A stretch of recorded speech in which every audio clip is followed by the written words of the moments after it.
Good morning, everyone. We are live and alive. It is January 11th, 2026, 8:24 a.m. Starting a little later this morning. Apologies for the later in the morning stream, I guess, because I know that for some of the foreign or non-North or not American aligned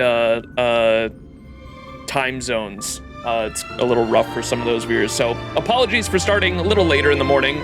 I'll try to be earlier from now on. But caught a little nap this morning, so I shouldn't be too tired this stream, depending on how late it goes. Oh boy, last stream was a long one.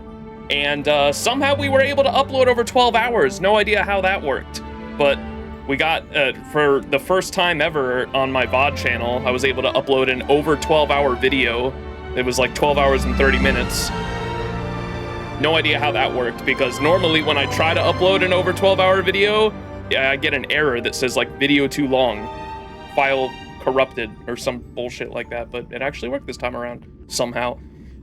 Regardless, the plan today is we are going to be doing a side quest, 3.0 side quest, so we're not starting 3.1, just in case anyone's curious. This is strictly a 3.0 side quest stream, and later towards the end of the stream, we're going to be watching the 3.0 marketing material and trailers and stuff like that, and so hopefully you're all excited for that. It is like a tradition, along with my Honkai Star Rail playthroughs, that we don't actually watch the marketing material for story, because Hoyoverse has a trend to try to... Hoyoverse has a trend of enjoying spoiling their players with marketing material for whatever reason. So typically we skip the trailers and marketing material until after we actually experience the patch story. And so we will actually be watching the Madame Herta is a Peerless Gem trailer and all that today. Oh boy, can't wait for it. But we're gonna be watching the Herta trailers and some of the 3.0 initial trailers, and then the Aglaia trailers as well. That's the plan for towards the end of the stream. The character stuff. We did what? Yeah, we've watched the 3.0 initial stuff. It's like the character stuff we're going to be watching.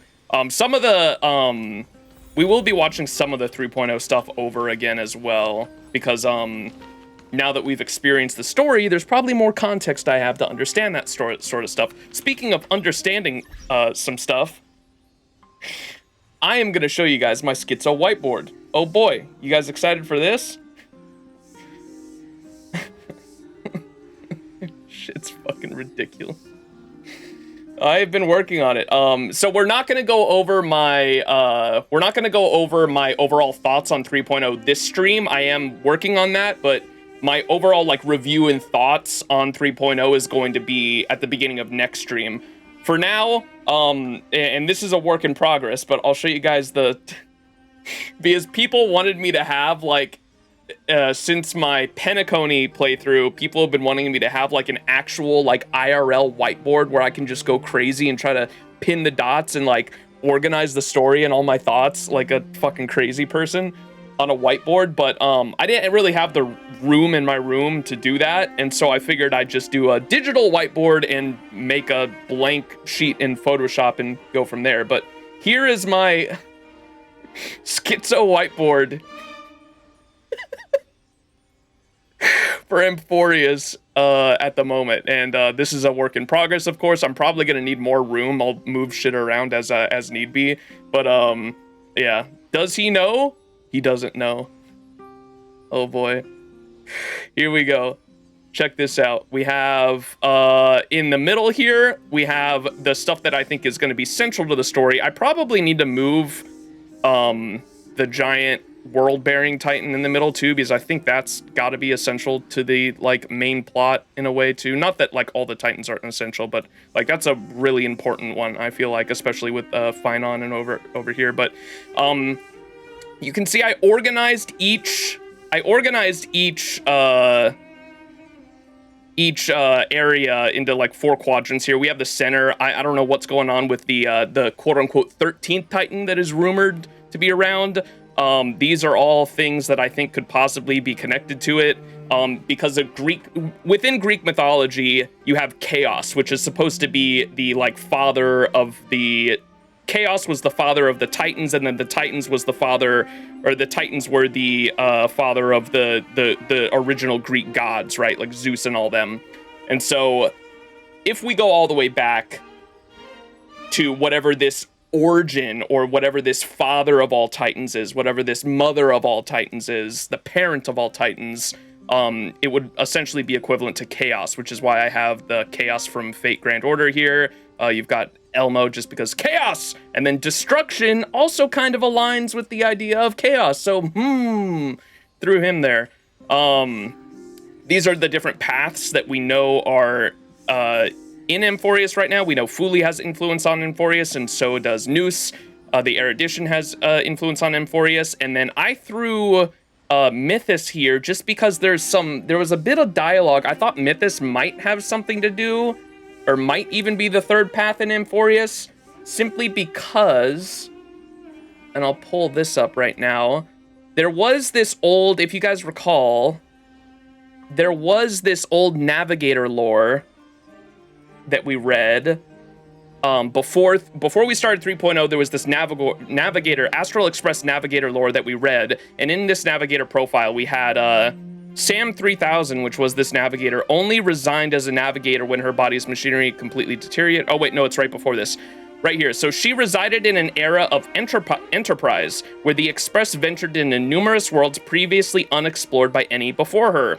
Fuli's Eden of Blessed Insight was one such place, where the Nameless claimed to have seen the Enigmata manifesting in the world's reflection. And then right after that, I've got a screenshot of Black Swan in 3.0 saying, "What is certain is that the planet reflected in the mirror of the Garden of Recollection is no ordinary. Moreover, that is a world where the three paths are entangled."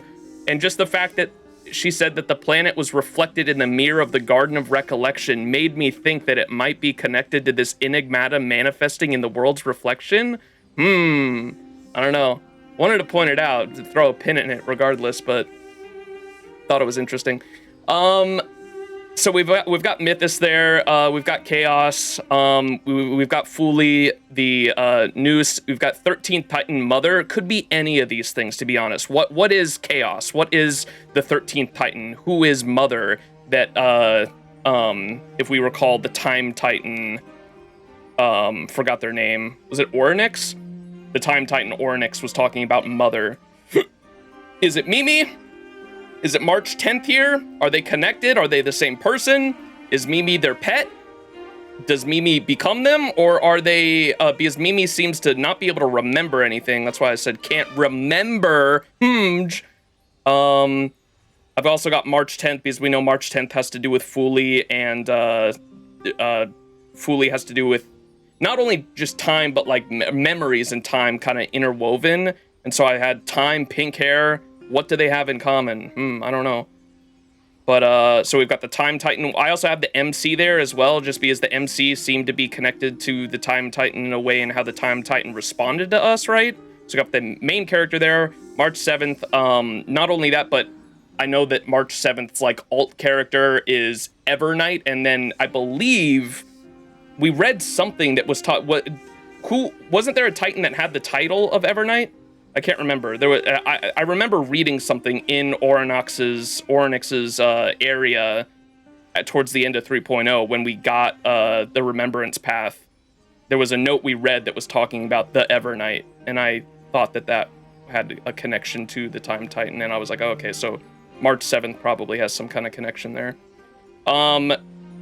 We also found out, so I took the screenshot for anyone wondering why I put Celery next to the Time Titan here, or the Law Titan, sorry.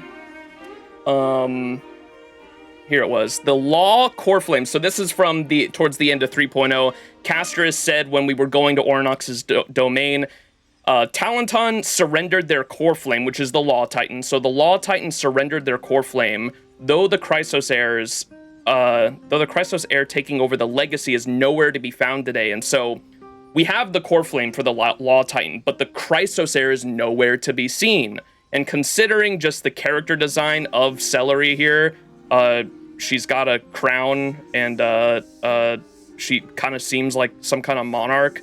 I kind of figured the Law Titan would go to her. The two Titans that I haven't assigned any characters to, Ocean Titan obviously goes to Hisalisalans because Ocean Titan and then Hisalisalans, I've seen the character animations, has a lot to do with the water and the ocean and the giant whale, and so I kind of just figured Ocean Titan goes with her just because of the aesthetics. Earth Titan and Sky Titan, I don't know yet. Obviously, there's only... I think there's only like 2 technically Chrysos heirs left that they could be, which is either Pink Bronya here, the fat fuck, and then Dan Heng's alt form. And if I had to guess, just based off of the character designs, I guess Pink Bronya because of the wings and the animation of the animation of the fat fuck, like when she ults or the follow-up attack like goes up into the sky, I guess would be Sky Titan. I just don't have any evidence other than that just yet, so I didn't want to pair her directly with that. I'm not 100% on it, so I didn't want to pair her yet. And then Dan Heng, the only one left would be the Earth Titan, so I guess Dan Heng would be Earth Titan, but that's just going off of what little information I have to go off of. Aglaia, we know, has the Romance Titan core flame. Anaxa, I'm assuming just because Anaxa seems like the guy, Nandadamo has been hyped up to me to be the guy that is a big philosopher. And then we know the Reason Titan and the Gardeners, which are the Gardeners are the people that go with the Reason Titan, and the Reason Titan has a lot to do with life and flourishing and gardens, and that's why they call the philosophers in Amphoreus, they're called Gardeners. Like Gardeners, if I'm not mistaken, I think that's what they were called, right? The Gardeners are the philosophers, and so I figured Anaxa goes with the Reason Titan there. Aglaia's the Romance Titan. I've been saying since the start of 3.0 that it would make sense if Kevin's Phinon's core flame is the World-Bearing Titan simply because of literally in his eye. This is in his eye. You can see the World-Bearing Titan's icon, which is like, it's pretty on the nose there. I remember someone in chat being like, maybe they just did that to throw you off. Okay, well, then it throws me off later on, but until that's disproven, I'm going to assume that he's going to have the core flame of the World-Bearing Titan. But at the moment, the story is wanting us to believe that he's taking the Strife one, right? Because that's where we left off at the end of 3.0, is Kevin literally goes into the little pool of, at the center of the world, I forgot what it's called, the little fountain that has all the core flames. He's undergoing a trial to actually ingest that shit into his body or some shit and become the Chrysos heir and the heir to the Strife Titan throne, the metaphorical throne. But we know that Gilgamesh here, who is Maide, he comes from the Strife Titan's domain, and so he would have made the most sense to be the most compatible with the Strife Titan, but he did not want it. And I'm assuming that's because of his past, because we know that we got little glimpses into his past that I'm sure we're going to go into later on, because Maide's release patch was 3.1, if I'm not mistaken, and 3.1 just because since since they started getting rid of the character quest, it seems like they're just implementing the what were the character quests called? The quests where you actually get to know the character that they got rid of. They don't do those anymore. He's very Kevin coded, but also really does remind me of Kiana. The companion quests, yeah, the companion quests, since they got rid of them, they kind of just like usher those into the story. It seems like you get to know the character more. You get to know the character more in the actual main storyline, which I'm not the biggest fan of, because it makes it seem like the main story patch is just trying to sell you that character, and then after that patch is done, like, we just don't talk about that character ever again, with some exceptions. I'm not saying that that's the rule. There are exceptions to that, such as, like, the War Dance event was fucking fantastic, right? We actually got some Luca and Boot Hill and other character stuff there, but typically that seems like how it goes. Like, we get the release patch. We get all their backstory in that character's release patch, and then, like, we really don't see them again. And so I'm assuming because Tribby and Maide's patch is 3.1, we're gonna learn a lot more about them next stream in 3.1. That's what my assumption is. And so I'm assuming we'll get more backstory on why he didn't want the Strife Titan, Core Flame there, but, yeah, I don't know. And we still don't really know exactly what Deliverer means just yet. And I don't think I haven't put, no spoilers in chat yet, have I? I need to pin that. No spoilers, please. And make sure I pin that until the end of stream. There we go. But yeah, so my assumption is that I don't know what's going on with Strife at the moment, but we don't know what Deliverer means just yet. We don't know what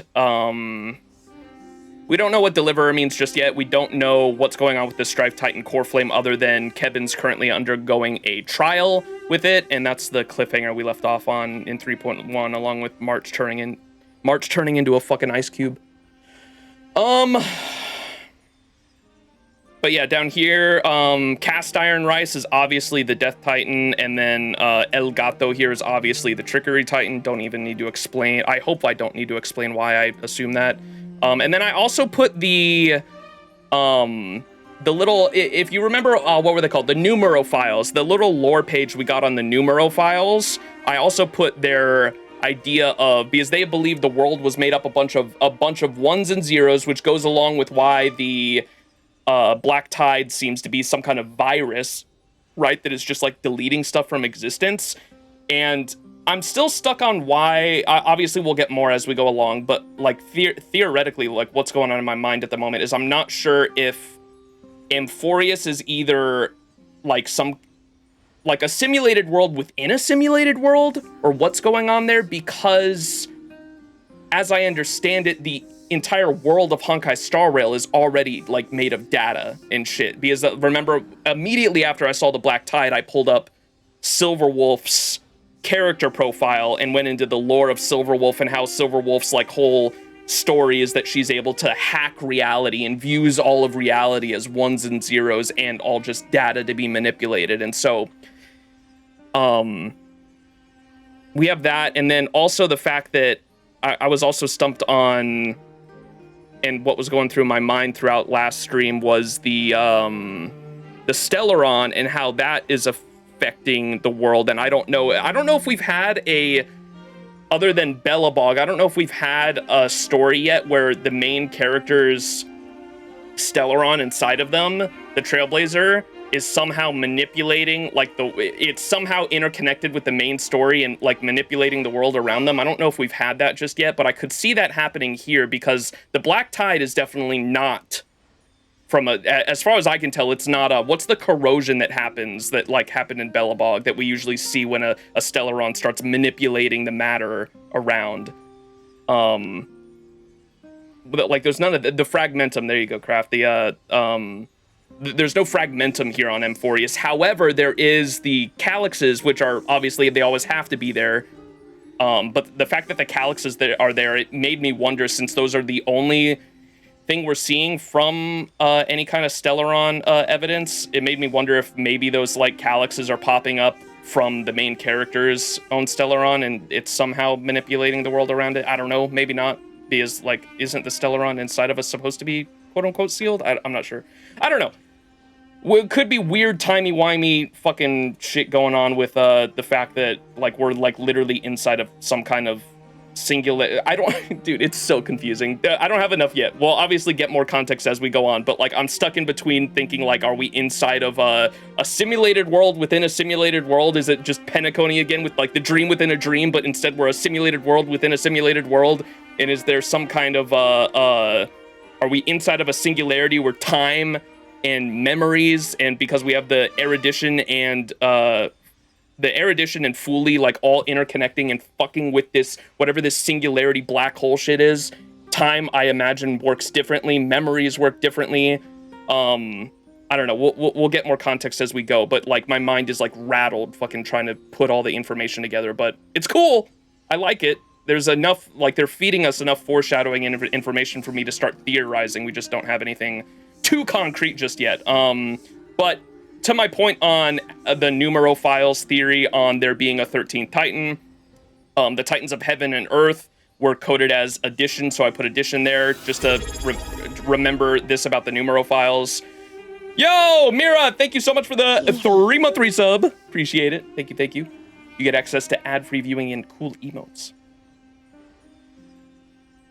Oh, how are you able to combine those? He's talking about the fact that there's like literally a Mimi on top of the, like they're like,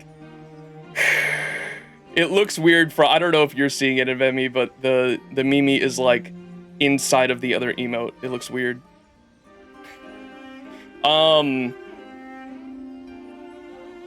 But yeah, back to the, so I wanted to put the numero files theory on here because I thought that that was a really important lore piece that we'll probably come back to later on, I imagine. But the numero files were a faction that believed there was a 13th Titan that was the mother, or they didn't use the word mother. I'm using the word mother because of the Time Titan down here called out for a mother. But a 13th Titan, a mother perhaps, Chaos perhaps, the father of all Titans in Greek mythology. The numero files split everything into addition for Titans of Heaven and Earth, where addition, Titans of Fate were logarithm and exponents, Titans of Calamity were subtraction and division, and Titans of Life were multiplication. So some interesting stuff there that I definitely wanted to write down, and we'll probably come back to that note later. But yeah, I think that's it for the whiteboard. What do you guys think? Is it schizo enough for you? Is this exactly what you guys wanted when you wanted me to make a whiteboard? I hope so.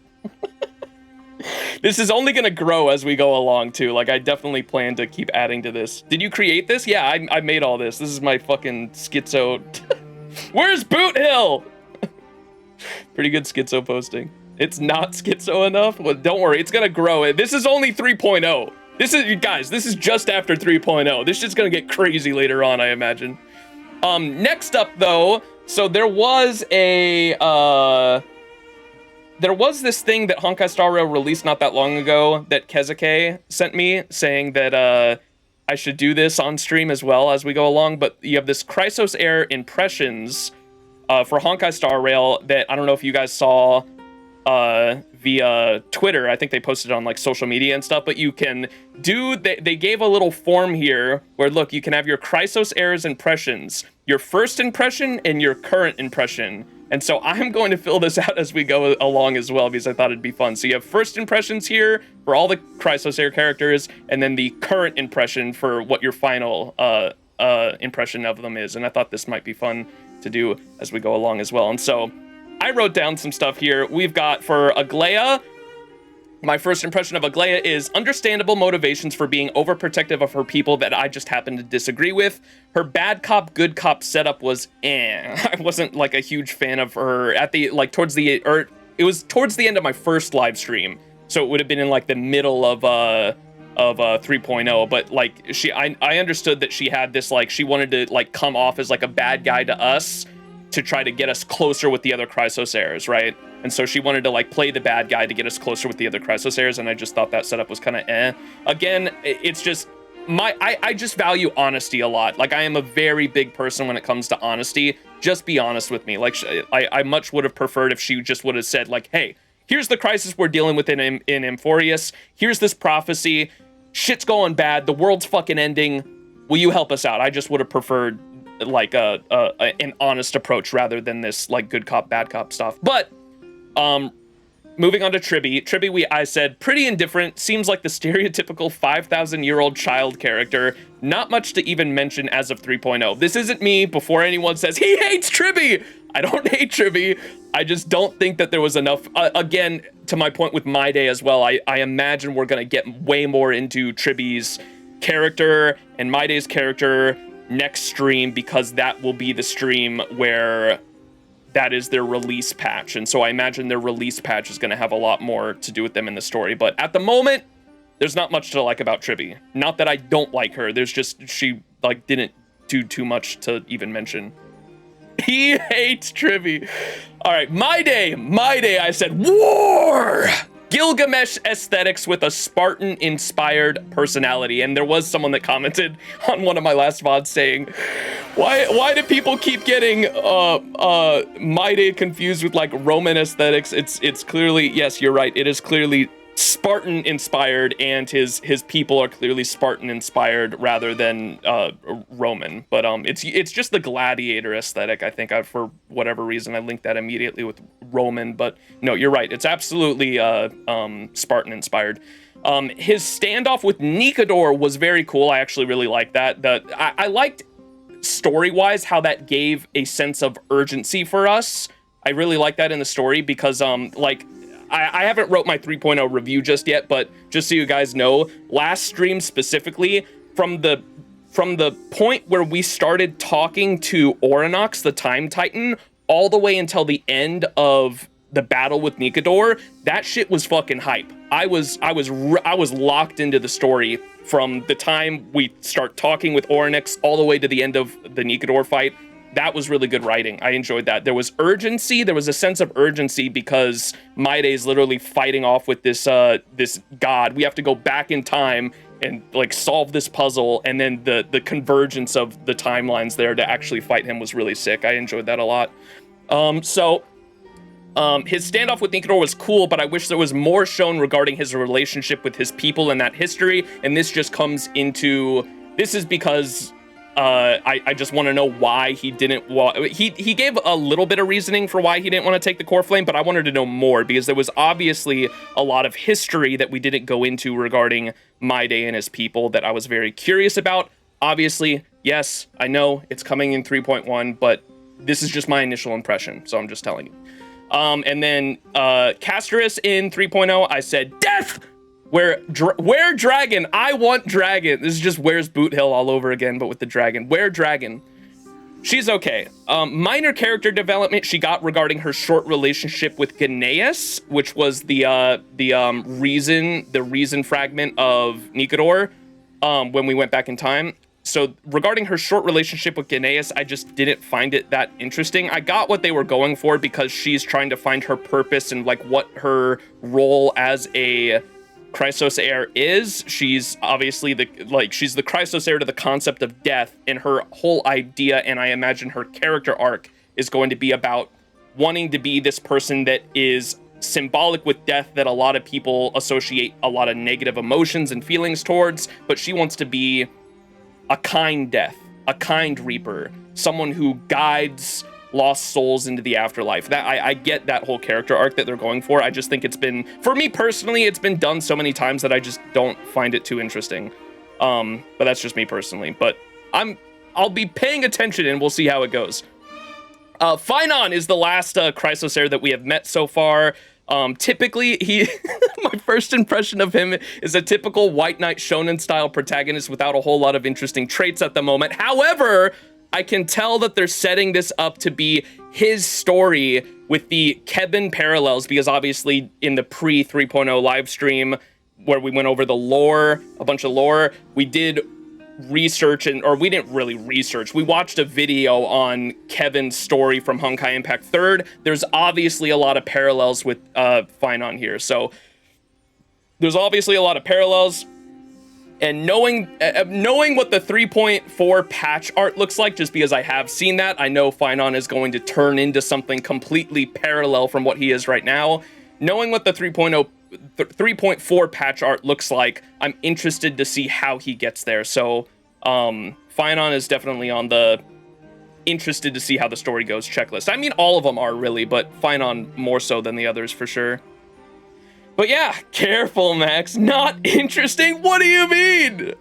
You're telling me in 3.0 you were interested in them, other than like wanting to see where he goes? He's just, I don't know, not too interesting of a character as of 3.0. Yes, he hates Phainon. Okay, well there's my first impressions of the Chrysos heirs so far. He's so handsome. Oh, try.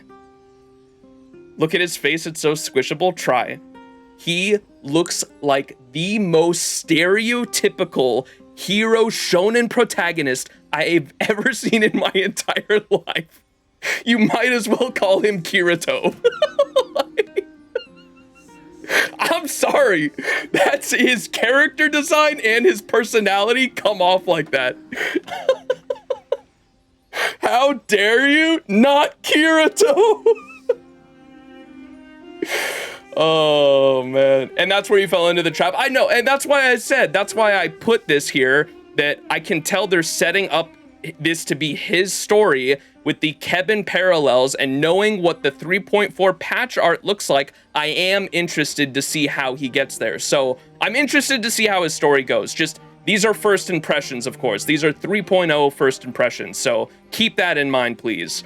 Even though I might be a little harsh here, I'm interested to see how it goes, and my mind is it's very possible my mind might change in the final impression. That's why we have 2 slots here, right? We have first impression and final impression, so we'll see how it goes. All right, but yeah, that's that. I think that's it for the pre-gameplay stuff. I don't think I have anything else to say. Is anyone curious on anything? Does anyone want to ask any questions on anything before we get into the gameplay stuff on stream? Shall we go over the polls? Oh boy, yeah. So, before the Dahlia banner went away,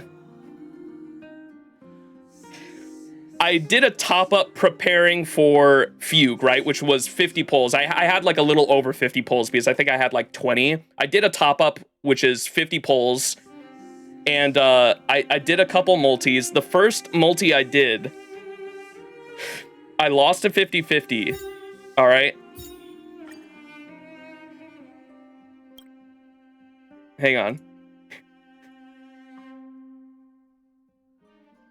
The first multi I did, I got Japard, lost the 50-50, and I was like, God damn it. All right, well, at least I'm guaranteed for Fugue now. Why don't I do a little bit of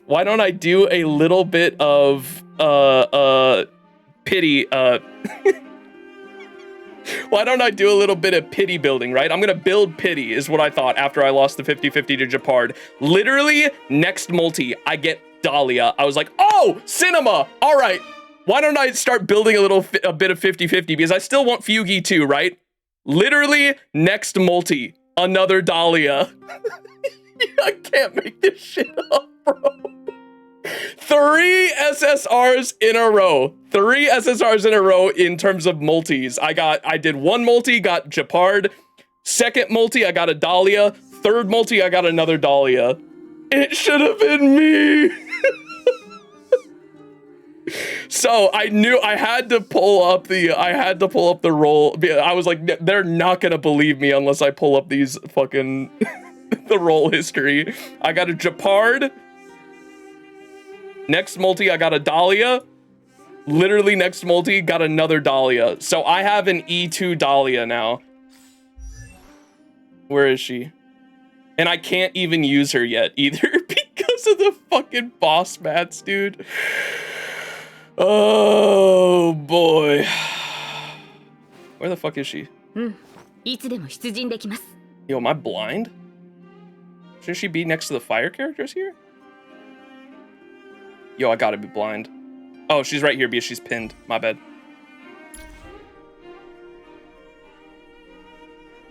So yeah, I have an E2 Dahlia. It's just that easy, chat.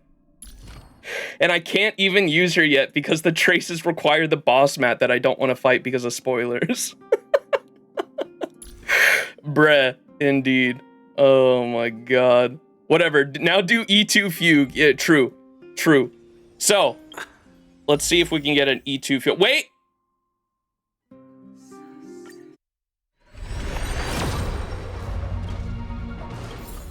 Hang on, I think we gotta go to the special spot. I got 2 Bellabog characters. We gotta go to the special spot, I think. I will actually go mad.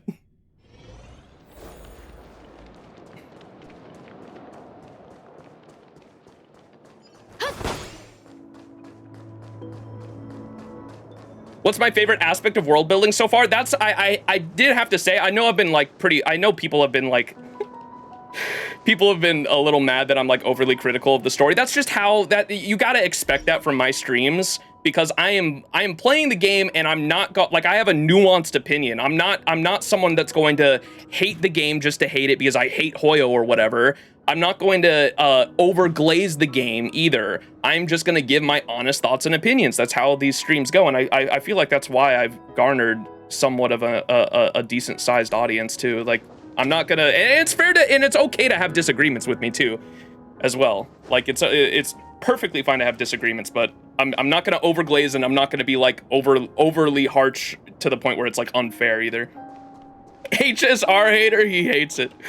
But my favorite, to your point, what I was gonna say, the thing that Hoyo is very strong about, I've always said Hoyo is very good at music. Their music is always killer. Their boss fights and the presentation in their boss fights, like especially the weekly bosses, which is why I have not fought these weekly bosses in the story yet. I'm completely spoiler free on these weekly bosses that are for Amphoreus. There's two, I know there's two of them. There's one for, what is it, 3.7, and then there's one for 3.4 or 3.3 or 4, the halfway point. There's one for the halfway point, and there's one for the very end. And I am completely spoiler free on those weekly bosses because I know those weekly bosses are gonna go fucking crazy. They're gonna be hype as fuck, because if there's anything Hoyo don't miss on, it's the hype as fuck story boss moments. And so I'm excited for that. But the second thing that Hoyo, I think, is really strong about is their world building. I do think that Amphoreus' world building is really strong.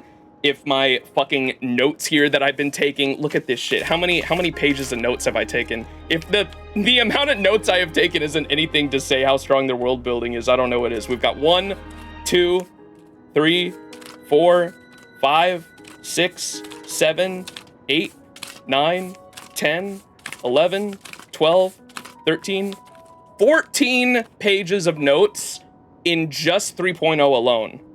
I'm gonna need another notebook, I think, by the end of this shit.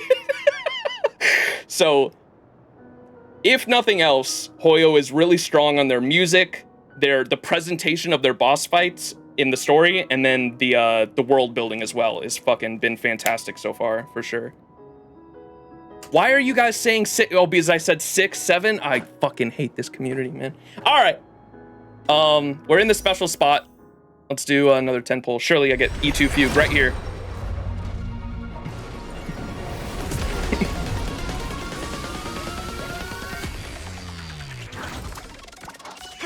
The Nikador fight is pretty sick too. I enjoyed the Nikador and the presentation of it too, the setup. Grant me a death befitting a warrior! That shit was hype. E2 Fugue next multi, trust? You believe? Do you guys believe? All right, E2 Fugue right here. That'd be crazy. 2 Sampos though. Sampo Gaski. How many of these can we get? 5? We'll be able to do another one by the end of stream if we're doing side quests, I bet. Yeah, for sure. All right. Cease and desist. Sampo Gaski. All right, was there anything else we had to do before getting into side quests? I forgot. Oh, I wanted to read the, hang on. I wanted to read the messages. I've got some messages from, I didn't know what this was. This seemed like it was, oh, this is for like one of the mini games, I think, in Amphoreus. So, Evo Cultic Disciple says, if you see this message on the Tesla slate, that's their, what they call phones there, then congratulations, you have cleared the initial test for the enigmatic ceremony. I am named Golden Scapegoat. You might be already used to the various mysterious phenomenon you have encountered in Amphoreus. Just like this test you have completed, that thing appeared during the Era Bellica period. It was seen as an ill omen and caused many uproars in the world, but as time went on, people gradually learned to ignore it. But if you're like me, what is this guy talking about? What is the Tesla slate? They just be naming shit whatever. It's hot in my fucking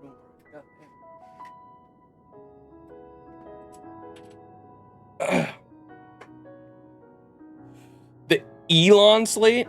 But if you're like me and wish to discover what secrets lay beneath these goat masks, Whether there are powers beyond the Titans dominating the world and what this world's secrets are according to Evoccultism's teachings, then I recommend that you study the Golden Scapegoat alongside me and uncover these grand mysteries lost to the people of the world. Oh, it's the Golden Scapegoat. These are the goat mini game where you like run, it's the platforming thing. When you pass more challenges, you can find out how to contact me through the Tesla slate. I like this game. Contact me. Anonymous ads everywhere. Don't waste your data. I'm not your target audience. When you pass more challenges, you can find out how to contact me through the Tesla slate. Tisk, I don't actually want to repeat everything, but this cursed teleslate is too limited in function. Well, maybe I don't know how to use it. I can't manage to make it automatically message me when you finish the challenge, so I set a variable first. Please forgive me. It cannot be 1, but I promise it's not bigger than 5. When you finish your challenges at a few different spots, your tessellate will receive my personal information. This way you can contact me in reality if you wish. Sigh, my dear friend, it's a shame that these tessellates are always as good as... a pity I cannot perform such a thing. I am not a priest. Such a troublesome matter cannot be... Why is bro yapping? Golden Scapegoat. All right, is this one in the mini quests or side quests we do today, chat? I don't know. You love the Golden Scapegoat puzzles? More Sunday messages. Wildfire.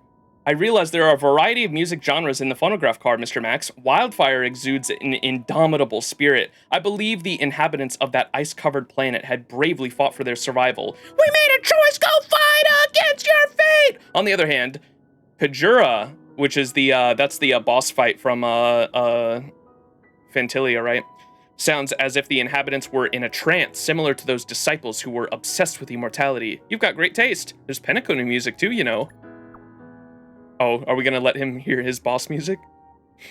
What's the sound for Sunday's boss fight is so sick. What is it called? The Sympathy of 1,000 Suns? Oh my god.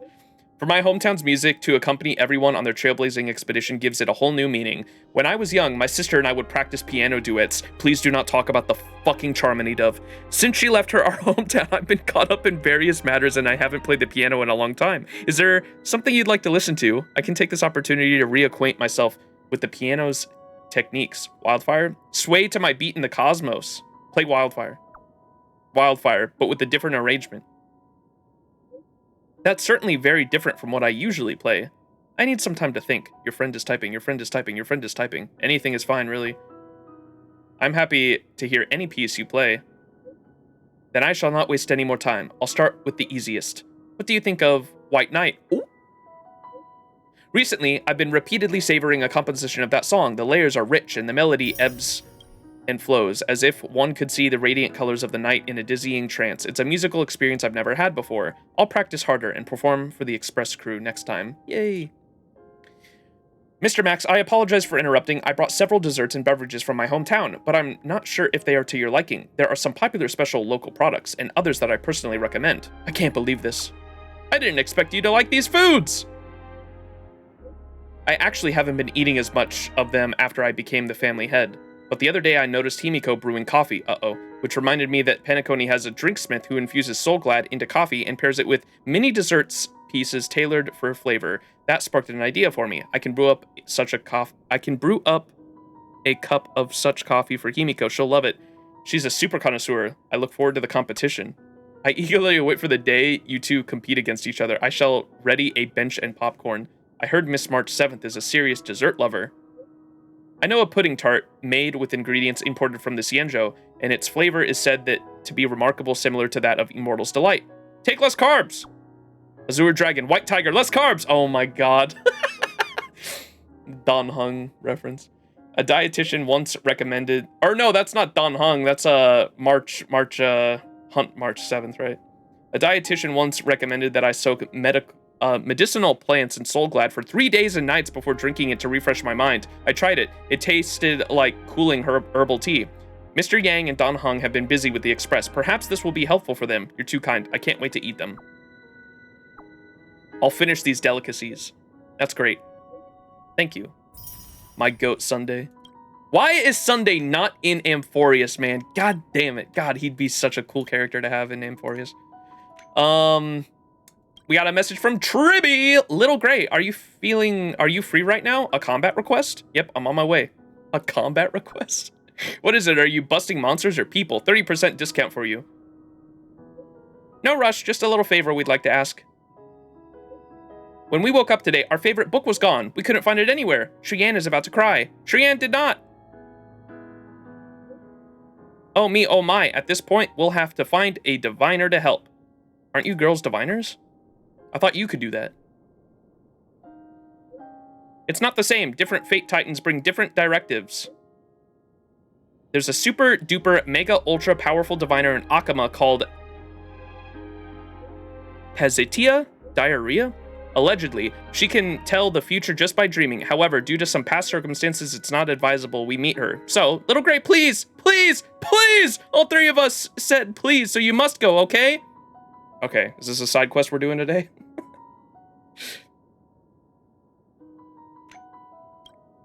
Esteemed guest, are you near the Dromas workshop? It seems a commotion has broken out there. Do you think you can go take a look? I can't get away at the moment. Leave it to me! Unpaid labor again? Am I getting roped into unpaid labor again? Today is going to be another fulfilling day. Compared to assignments, this is more along the lines of a request between friends, of course. Oh, right. Please refrain from mentioning my name. Thank you, esteemed guest. Where to shall we go? Man, Aglaya moving down on my list once again. Unpaid labor chat? I cannot believe this shit. 12 hours of content, let's go! Oh boy.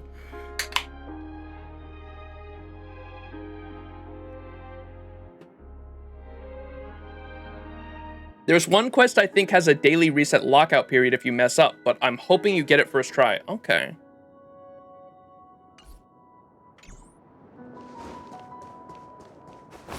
It ain't unpaid if it's for her. Okay, bro. All right. What are we doing? What are we doing now? That was all the messages, right? Surely. Wait, what is this? Is this a different one?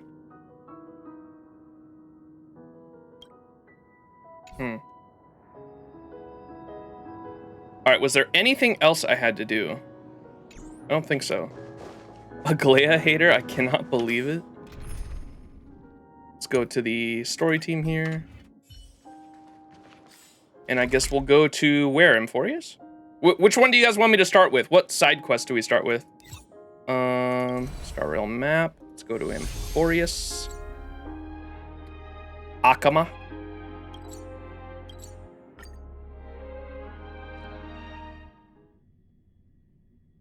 Yeah, we have... Oh, I forgot to look at that. That's right. Towards the end of last stream, we had the book.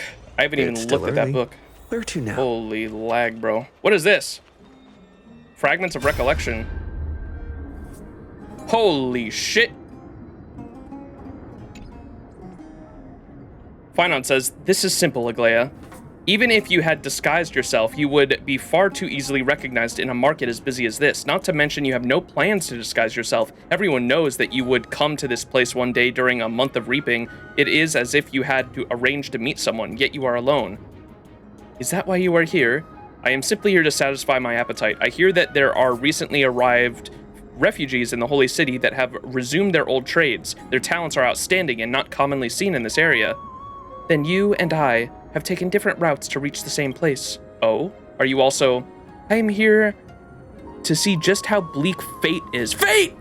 Or should I say, here to see how the threads that will pass through my hands resonate here. So you, I'm not really sure what to say to that. Lord Finon, these talents that have brought you here, when did they become so rare? Not that long ago, it's just... Oh. That's right. Lord Finon, everything is beginning to fade away. I am here precisely because I wish to compare. With every passing day, something else becomes a part of the past, never to exist again. How can I turn them into golden threads with which to weave tomorrow? The Holy City is the only solace for mankind now. After all, I fear that what you cannot find here is already lost to the world. So will these things have a place in the tomorrow that you weave? No matter how big or small? Now that would be too greedy, Lord Finon. She said, what? Will these things have a place in the tomorrow that you weave, no matter how big or small?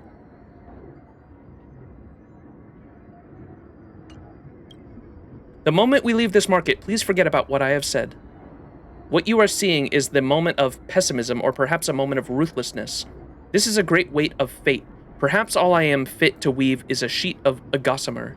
However, if there is only one weaving thread remaining in my hands, it does not matter how talented a garment maker I am. I can't hope to make it into any more than a puppet string.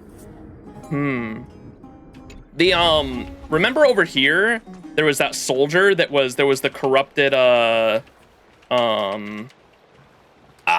is it called? The black tide. There was like a puddle of black tide here, and a soldier came up and like saw it, and Aglaia told him, she was like, I'm gonna take care of it, you go dip somewhere else. And she was like, he'd actually have such a nice life if it weren't going to end so soon. And I was like, what the fuck? Okay. She definitely like understands like the end is happening way sooner than we think, essentially, and it doesn't seem like there's any way to stop it. But yeah, philosophically I could go on and on about how I really enjoy stories where we actually fight against fate and say fuck you to any prophecy that says that the end is coming. But I'm gonna let them cook.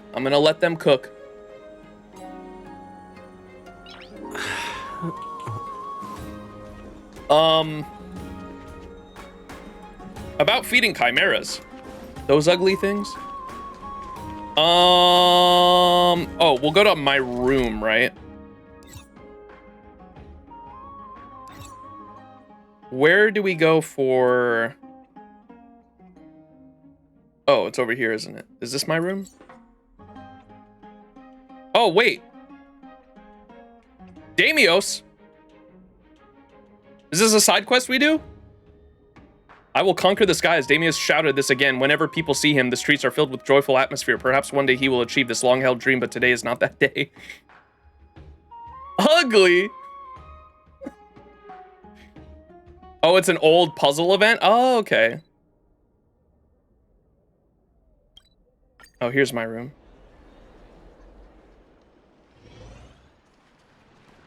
Oh yeah, speaking of the little ugly monsters. There's an event, I was gonna ask, because there's one event that is like definitely a spoiler that I'm not looking at, or I'm trying not to like look too much at. So these are the events that are currently going on. I saw this shit, I was like, whoa, that's definitely a spoiler. Especially the first fucking line of text here says, after the Dawn device was extinguished. I was like, fuck, don't look at it. But this was a big thing that fucking jumped out at me. Not looking too much into it, but this, am I good to do this event? Does this have too many spoilers in it? I wasn't sure. God damn it, Star Rail. Is this event fine for me to do in my off time? Because I know there was the slippin', do not touch. I know no, don't touch this? Oh, okay, I won't. Because I know I did the, you know the Slip and Slammers? What's the Slip and Slammers event that had to do with these guys? Do it after Animorphs? The Slip and Slammers, wait, this one is fine? Seal Slammers, yeah, Seal Slammers I did, because like that one didn't have any spoilers and it was fine, but that one was pretty fun. I enjoyed it. Dude, I was fucking crushing it. I went like 5-0. You know there's a certain button that can show you every quest available? No. Seal Slammers is fine. No, not Seal Slammers, this thing. Chrysos Awu Championship? Is this, should I avoid this? The Chimera one isn't... What? Avoid even this one, okay. Okay, well, I guess I'm fucking not doing any of these events. Awu Championship is not a spoiler?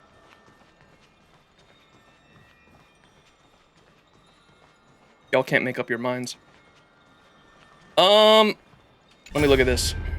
A crystal floats by silently in midair. Goodness knows when it first appeared. Hey, come out! Give it a tap on it with your bat. Stay calm and observe. A crystal... Wait, let's slap it.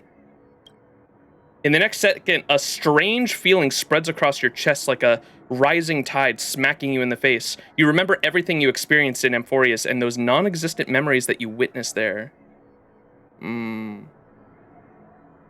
It has characters you haven't met yet. It has spoiler powers and character interactions. Okay, I won't do it then.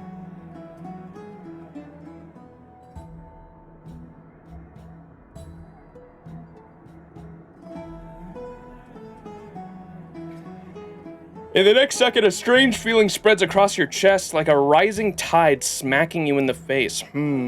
Tide, huh? You remember everything you experienced in Amphoreus and those non-existent memories that you witnessed there.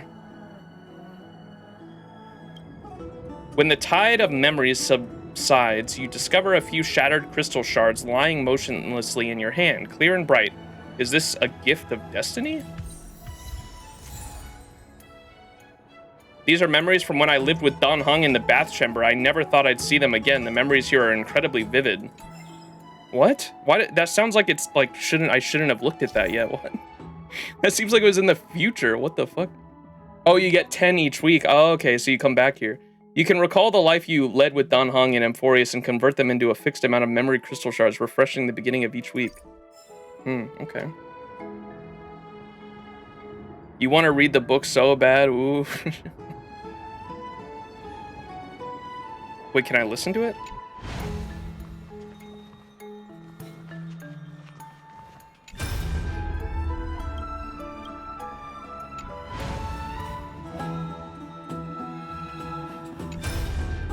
The light of the crystal surface dims, it floats before you quietly, resistant to any taps or knocks. Legend has it that Oronux created 6 moons before being piled with liquor on the 7th day of Fogoza, thereby creating the Amphoreus weekly cycle. Perhaps after the start of the new week, it will regain its luster and shine again. Okay. Let's read the book.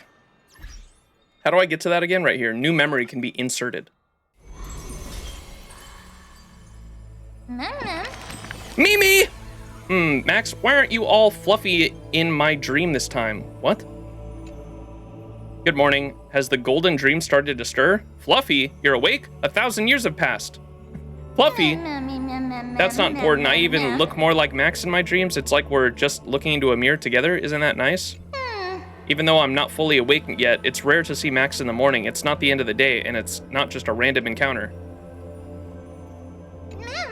We're going to start a whole day together. Just thinking about it makes my heart race. What? Recap.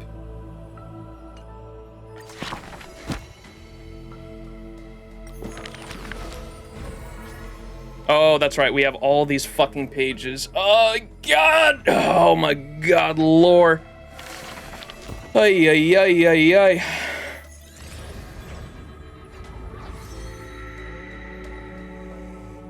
Do we have more shit to put here? Because we read this one last stream, towards the end of last stream, I remember.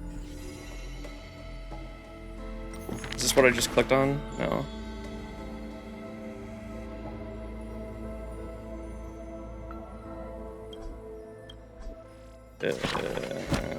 Okay, I guess we insert these. Gotcha Player's Worst Nightmare Books. Alright, we unlocked the Finon card this early, I guess. Those flame-chasing people, those forgotten stories as I've written. Paimon! That lost voyage. In Amphoreus, untitled statues are a prevalent sight. As for the inspiration behind these statues, they are said to be the clay figures that Kefali made at the world's creation. They made clay figures in their likeness, bestowed upon them the breath of life, and allowed the golden divinity of their blood to course through. Thus, the very first mortals roamed the earth, receiving the gods' mercy, while realizing the sorrows of this world. In front of a statue, the people of the holy city beheld a man, Finon of Ides Elysiae. He never spoke of his origins, only using this name to nonchalantly identify himself. That's not really his name, is it? People cast sidelong fucking glances at him, their minds swirling with doubt. The man merely responds with a breezy smile, neither confirming nor disproving their speculation. Finan is a soldier, one with divinity coursing through his veins.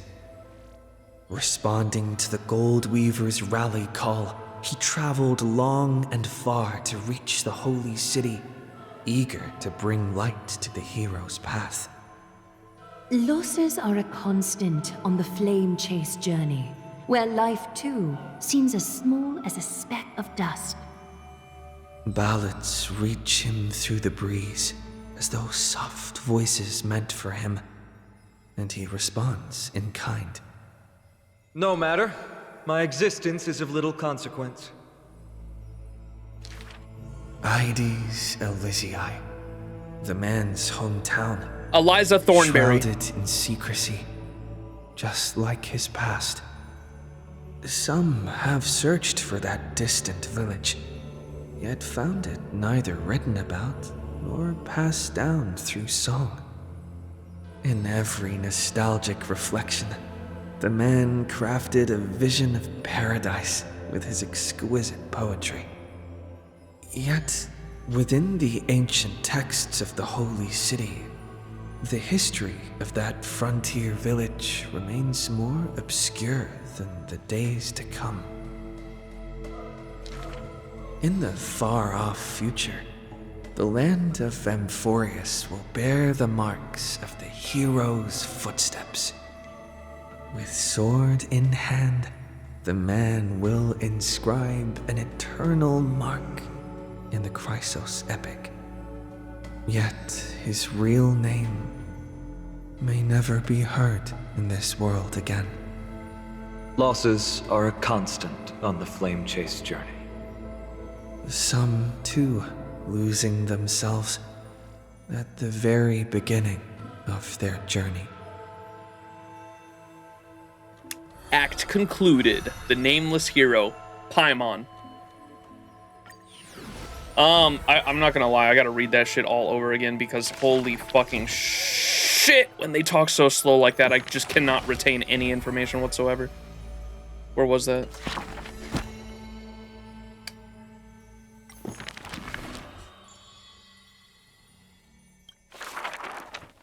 Can I read it? Did they give me the option to read instead of listen? Right here. In Amphoreus, untitled statues are a prevalent sight. As for the inspiration behind these statues, they are said to be clay figures that Kefali made at the world's creation. What? Are the statues not around anymore? They made clay figures in their likeness, bestowed upon them the breath of life. Oh, those were the humans, okay. So they were made just like Nikador made Nikador's soldiers, but they became humans instead of the statue soldiers, I guess. They're different. They made clay figures in their likeness, bestowed upon them the breath of life, and allowed the golden divinity of their blood to course through. Thus, the very first mortals roamed the earth, receiving the gods' mercy while realizing the sorrows of the world. Wouldn't that make I understand this is a myth. Wouldn't that make everyone a fucking Chrysosaur in a way? Because I thought only the Chrysosauros had golden blood, but it seems like all humans have golden divinity in their blood. In front of the statue, the people of the holy city beheld a man. Or in front of a statue? What? Finan of Eliza Thornberry. He never spoke of his origins, only using this name to nonchalantly identify himself. That's not really a name, is it? People cast sidelong glances at him, their minds swirling with doubt. His real name is Kevin. The man merely, if they do that, I'm actually gonna laugh if that happens. If like, if he reveals his like true name is Kevin, I'm gonna fucking lose it. The man merely responds with a breezy smile, neither confirming nor disproving their speculation.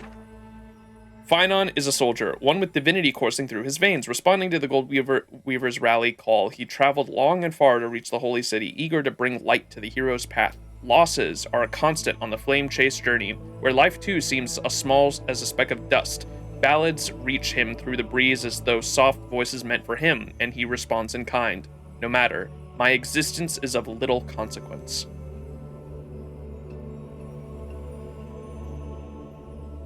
Okay. Eliza Thornberry, the man's hometown, shrouded in secrecy, just like his past.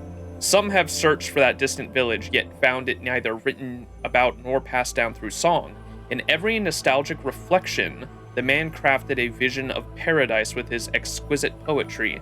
Yet, within the ancient texts of this holy city, the history of that frontier village remains more obscure than days to come. In the far-off future, the land of Amphoreus will bear the marks of the hero's footsteps.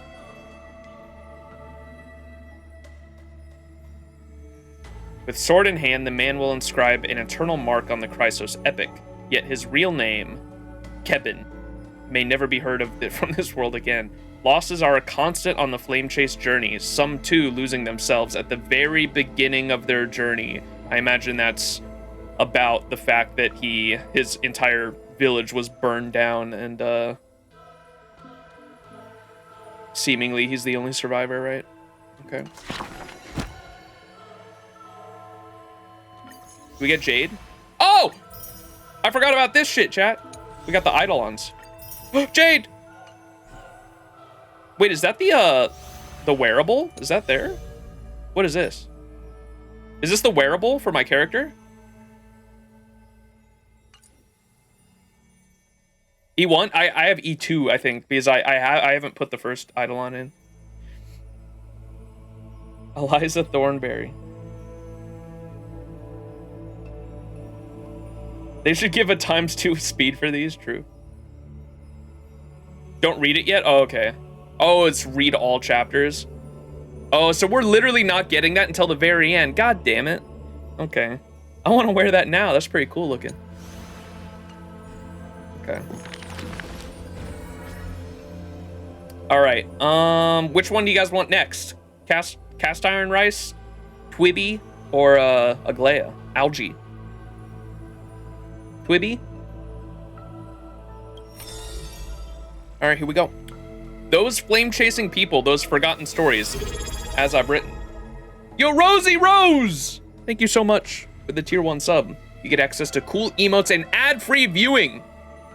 Chat, if you too would like access to ad-free viewing and cool emotes, you can subscribe for $6 a month or for free with a Twitch Prime by linking your Amazon Prime account with your Twitch account, and you can subscribe to your favorite streamer for free. You don't have to subscribe to me either. Subscribe to your favorite streamer, but subscribe to someone once a month if you have Amazon Prime, because it's free money you could be giving to a streamer. And they will appreciate it, whoever it is. Quick IPC plug, indeed. Just passing by, hope your day is well. Hey, thank you, Rosie. I hope your day is going swell as well.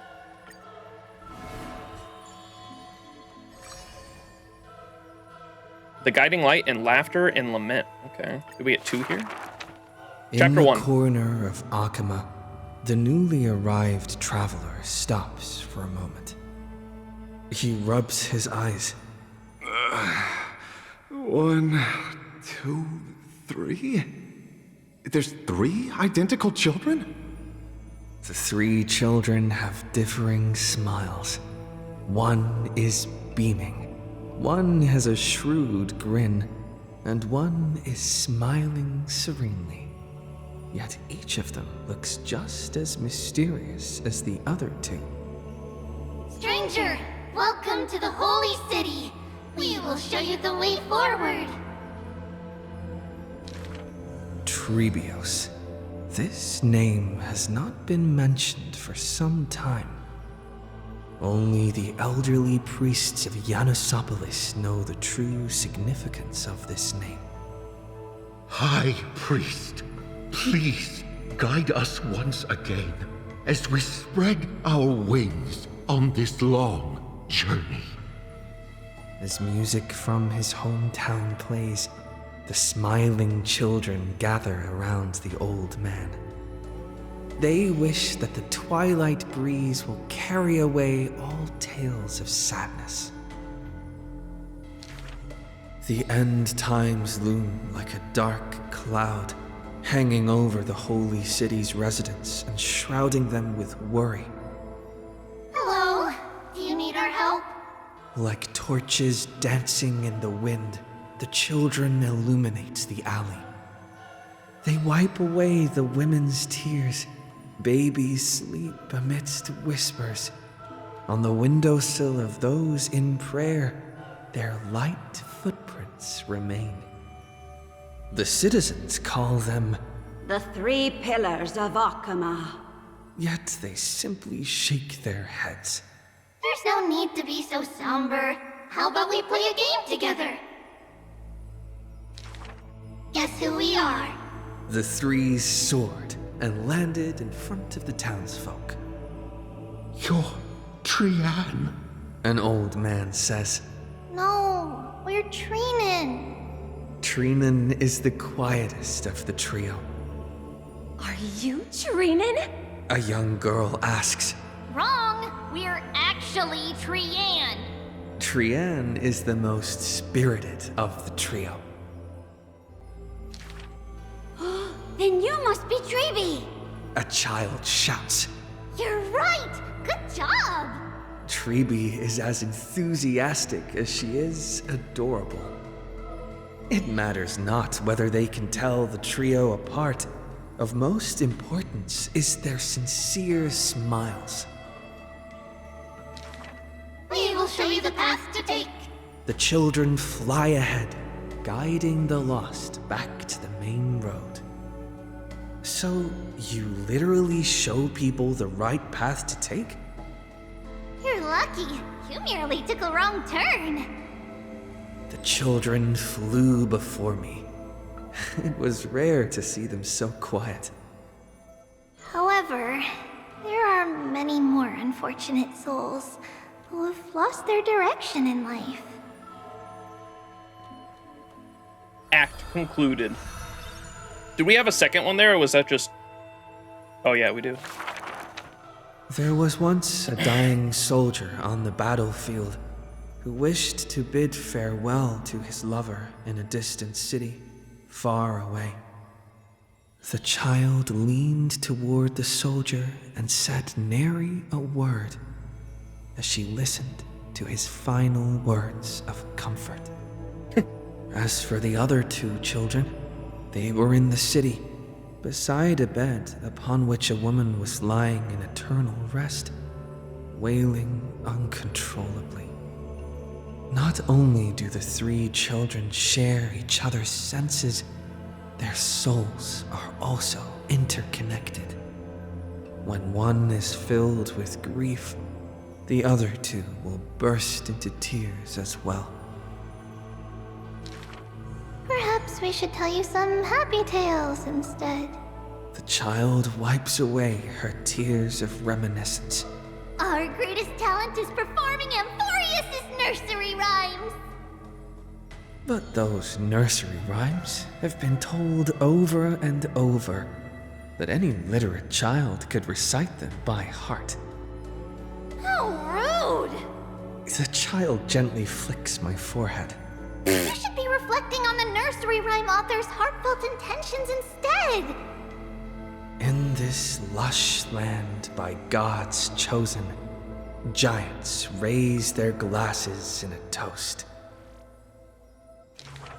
People commonly see the children riding on enormous flaming rockets, looking like shooting stars blazing through the holy city. Where the hell they get rockets? How dangerous. An old man worriedly wishes the children to stop. Not Treenan. The quiet child shakes her head. That's Trian! The exuberant child raises her hands. Stop nagging. The mischievous child pouts. Can't I just play with something I've created? Every child in the world loves to play, and Trebios is no exception. Every child in the world is afraid of pain, yet Trebios tries to act tough. Initially, there were many more of us. The others have merely gone one step ahead. The children swore they were already adults, Yet when they carelessly hit the city gate, they cried out in pain together. The tripartite prophecy is but a distant ritual, and the Chrysos wore a painful dream. A dream? Echoes from the gate of infinity occasionally jolt her awake, and the distant travels of her identical sisters sometimes inspire uncertainty within her. A new journey only begins when the previous one comes to an end. Despite time marching forward endlessly, the children always manage to stay true to their hearts.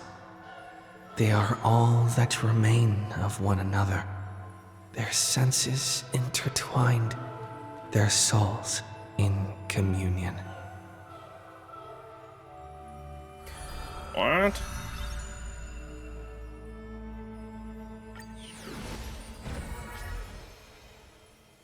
Alright, Algae.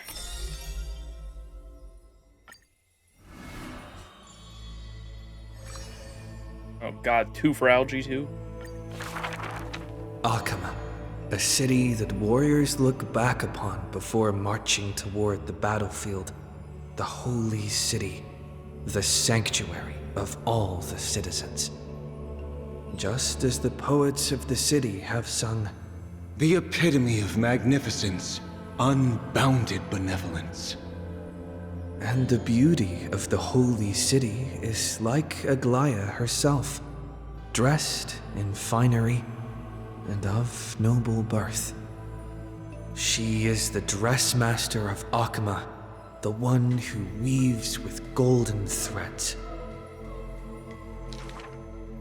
But there's one thing she'll never be able to achieve. A jealous whisper can be heard. She will never be able to produce something seamless. Golden threads quiver, and a gentle wind rustles by her ear.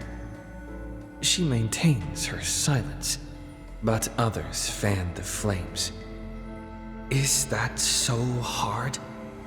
Her scissors and rulers are better than any garment maker, sculpting forms as perfect as the gods themselves. Lady Aglaya, grace our eyes with your most elegant creation. No. Ingratiating words do not sit well with me, nor do duplicitous machinations. Her gaze flits across the stoa, equally regarding every member of the public. They used to wonder, how exactly do her eyes perceive if something is beautiful or not? As with the holy city that's perpetually bathed in light. How do people tell apart cozy mornings and frosty nights? For the Weaver, the answer lies in her golden threads. Golden threads of the goddess of romance now serve as her hands and eyes. The colors of the world, intertwined with the undertones of human hearts, come flooding toward her. These golden threads are no less prideful than the master they now belong to.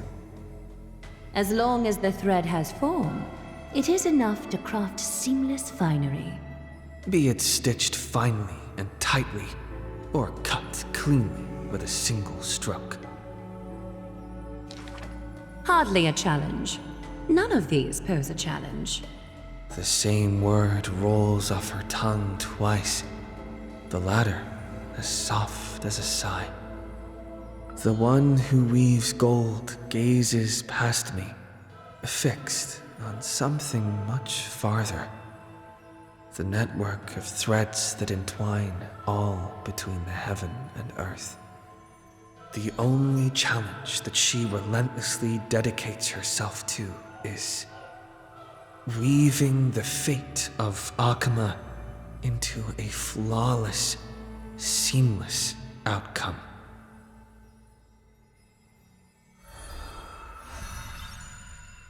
it seems like, God, I wish Sunday were here, man. Oh my gosh, it's, fuck. Maybe he comes in later. I don't know. Maybe they send in a fucking another team to come in and Sundays with him. I fucking hope so, but goddamn. Sunday would be so interesting to have dialogue with, especially with Aglaia, because my interpretation of her at the moment, as of 3.0, is that she wants her citizens and wants Akama to be left in this like perpetual solitude of like perfectness. Similar to how Sunday, like I view Aglaia a lot how I viewed Sunday's plan for like wanting people to perpetually live in this dream. This perfect little dream forever.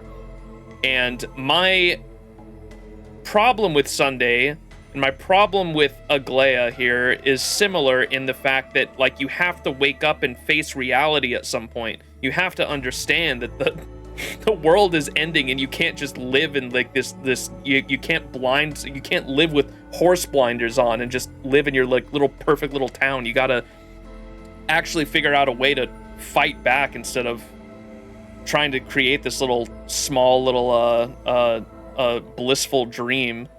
But that's just my interpretation at the moment. We'll see later on, but especially at the end there with her, the little dialogue that said she wants to make a little a perfect she wants to can I go back a page? I can't. To make a weave a perfect outcome.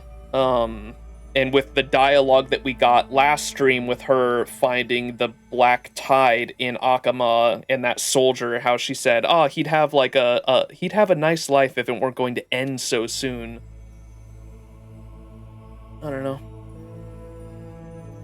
Aglaia Sunday Yapathon when? What makes them the same to me? They're not. Well, I didn't say they're this. There's parallels, is what I meant. Not they have similar motivations, ideals, and methods. While there are differences, they are very comparable. That's yeah. There you go. Thank you, Myra. Ay ay ay. Listen to the words I'm saying. Fuck. Yeah, that's why. But that's why I wish Sunday were here, because Sundays, especially after what Sunday went through with Penacony, I feel like he would have some really interesting dialogue and back and forth with Aglaia, right? God, I would love to see their dialogue together, but maybe later on. Hopefully Sunday like is a rescued team that like comes into Amphoreus after us and he gets to have a little bit of dialogue with Aglaia. That'd be cool. A long line stretched across the square. Merchants, shopkeepers, and even high society elite, all lined up together without distinction. At the head of the line was the path to Aglaia's abode. Is the holy city's fashion trendsetter going to reveal her newest masterpiece? She's about to get rid of her failed pieces! Now I see why the Holy City is free of worries.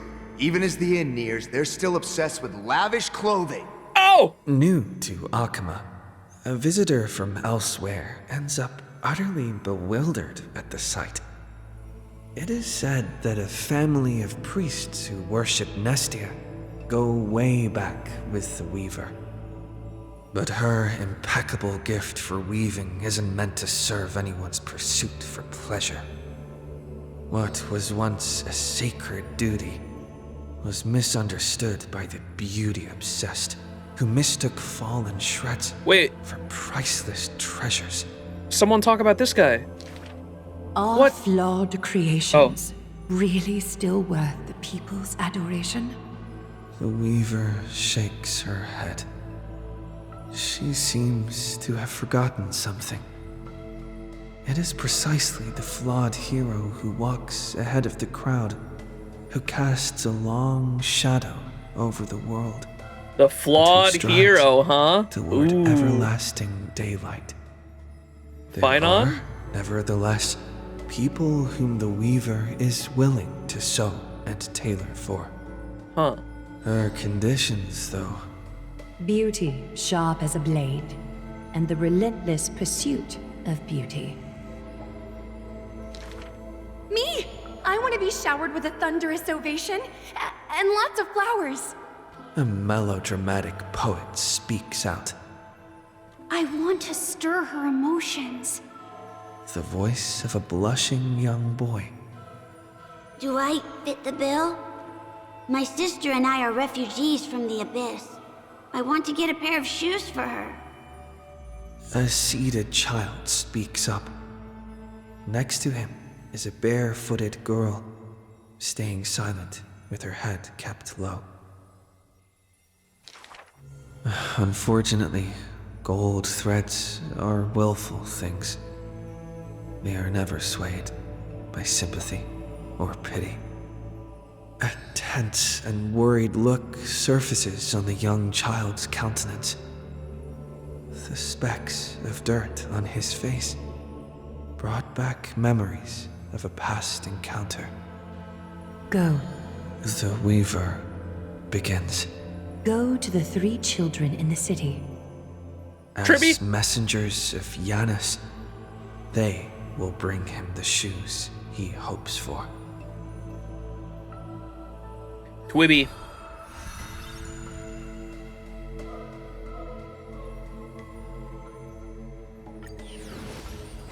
They're so them. All right, cast iron rice. Can I get a casters emote in chat? Can we get the let her cook? I love that little gif emote. Those flame chasing people, those forgotten stories, as I've written. Cast iron rice. Yeah, there we go. I see a sword that grants death, a shackle of destiny. Next, the silver-haired girl, worshipped at the demise's hallow. The sword stained with unknown blood, lying shattered and snapped.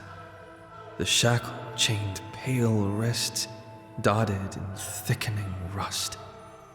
The priest asks with a shaking voice, upon whose fingertips will the butterfly perch? Zila? The girl never answers. Like death itself, wreathed in silent solemnity. People often say that dying is to meet the palm of the hand of shadow, and dreaming is to be brushed by its fingertips. In the mirages, when the girl petted death, she sees black waterfalls foaming and bellowing, pouring down from a chasm in the sky, where a solitary tower withstands the mighty torrents. When she wakes, she can still feel the water's freezing touch, and the cacophonies billow, like the wail of the dead, the howl of beasts in confusion, delirium, and clamors hollow. The girl's embrace is not meant for the living. Thousands have entered the eternal sleep in her arms, granting to the dead solace and dignity. She mentions a ferocious warrior feared in battle. She did not go with a smile, but to me she cursed. Oh, life's end, how ugly you are, how despicable. And from that day on, she adorned herself. Her dress, white as a radiant moon, became always dotted with flowery petals. For if death cannot be avoided, so says the girl, I wish it could contain beauty more plentiful. Wow. Among the 1,000 ceremonies in life and death, the ones she knows with most intimacy are funerals. One burial after another she presided over, from the angelic visage of a babe passed in the cradle to the despairing eyes of the mother drowning in sorrow. Mother! From the scars on a war-battered general's torso to the unending tears pouring from his bereft widow. Yet she remembers not a single living human she had seen. Even in the mirror, she thinks her own face strange with an alien glow. In the countless words buried in forgetfulness, the only thing she manages to glean is a mockery to fate, a sarcastic whistle. Stay alive. When she cast aside the shackles and stepped beyond Idonia, a deja vu most violent seizes her whole. Did she, perchance, conduct some previous escape?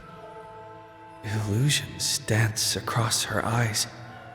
She had once drifted in an endless river, then drove her single boat out of the deluge. She had wandered in the battlefield covered in corpses, then recovered the path back to life. What's that rowboat guy Why must she from Greek escape mythology? Over and over again. She now knows the answer and quivers, for it is a ludicrous surmise. The woman embodying death walks this world. Yes, that one. Only because she knows she must stay alive.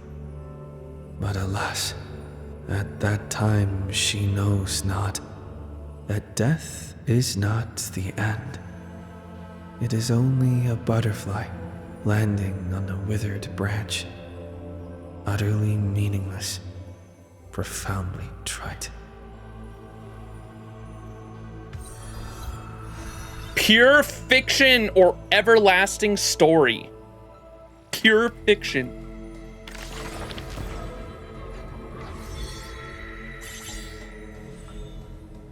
All right, got some more stories.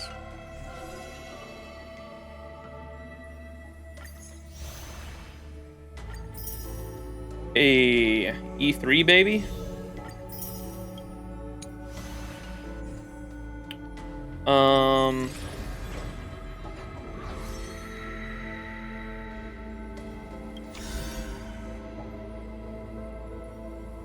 Servant of Death, Casterus. The glorious age falls and crumbles, and even death must seek a home. She passes through Adonia, and the souls wailed in her palms, yet there was no hatred in those sounds. Is glory equally priced to death? To seek this answer, she never stopped her steps. After a journey that lasted a millennium, she still does not know where her corpse should call home. The holy city that sees no night seems as eternal as the demigod of chrysalis of gold. Sight is now a burden to her eyes as the golden threads around her fingertips pass through countless songs and murmurs and blood, the speeches of humanity buried in the dust. Dreams are fabrics of thousands of possibilities, and so is the future woven in the threads of destiny. The weaver lays down her thread and dreams, and in that dream she spies a gold even more bright.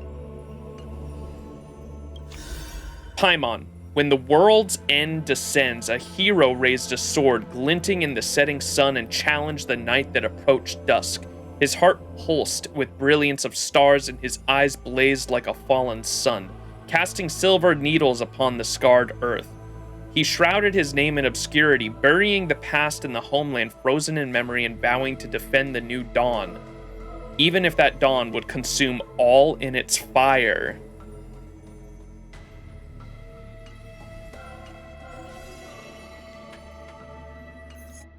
Even if that dawn would consume all in its fire, huh?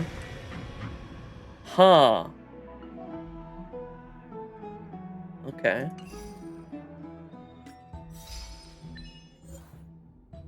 Dredging the rivers. Huh. Fucking this damn spoiler for screen, yeah. Dredging the rivers of time past. What's that extra thing appearing in your personal bath chamber? Discover a strange crystal after obtaining the power of remembrance. Pure fiction or everlasting story? Who wrote this story? After reading the first 7 segments of the story, you fall deep into thought.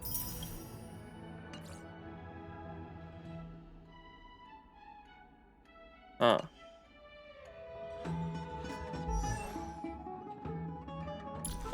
Eidolons. Narrator of the present. Increase the crit rate of... Yeah, this is the one I've been waiting for. Do not give up on making a choice, even if you're about to be forgotten. We made a choice, go fight against your fate! Do not give up on making a choice, even if you're about to be forgotten. Do not give up on making a choice, even if you're about to be forgotten. E4, when an ally target with 0 max energy actively uses an ability, Mem can also gain 3% charge, and multiplier of the true damage dealt to this target via Mem support additionally increases by 6%. Do not give up on making a choice, even if you're about to be forgotten. What's E6? Increases crit rate is set at 1. Ultimate crit rate is set at 100%. Okay. So that's why. Okay, that's why I've seen the substats. The substats for RMC are like just go straight into crit damage. I was always wondering why the fuck do you want to? Why do you care about crit damage but not crit rate? That's why. Okay. White boy, why? That's why the citizens wonder about his name in the first card, because his name literally means white calamity. Ah, okay, that makes sense. Bro rocks up and they're like, "Hi, what's your name?" "My name is White Calamity."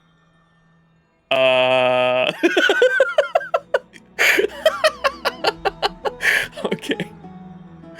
Interesting.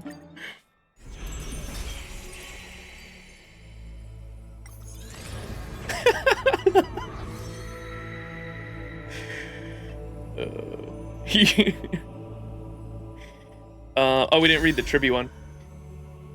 The children have... Oh, wait, is this number 2? Or is that just... Oh, okay, that just means paths lit to. The children have walked for far too long, and their footsteps once filled with doubt. The tears shed at partings also caused them to lower their sight. The favorite child of fate tried to forsake fate. Does a fragrant land truly exist at the end of the west wind? The 3 children linked hands and disappear into the 1,000 doors, leaving only echoes that grow ever faint. There is no need for fate to respond.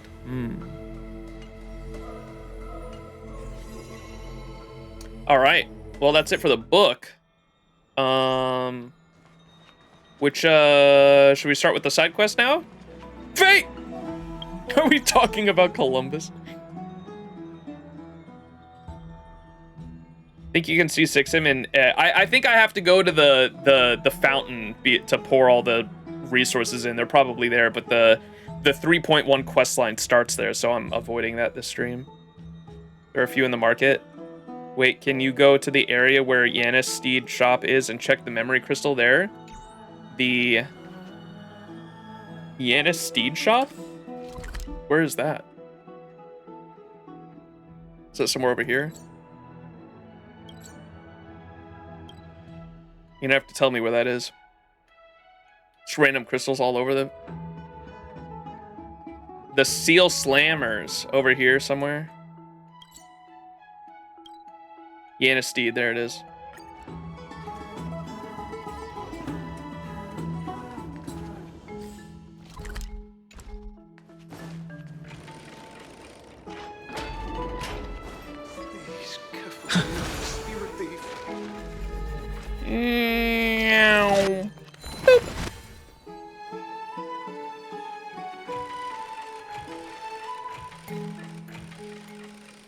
What the fuck? I can fix it! I'm Fix-It Felix Jr. Crackle, it's alive! My fire is burning again! Look at my brilliant vitality within!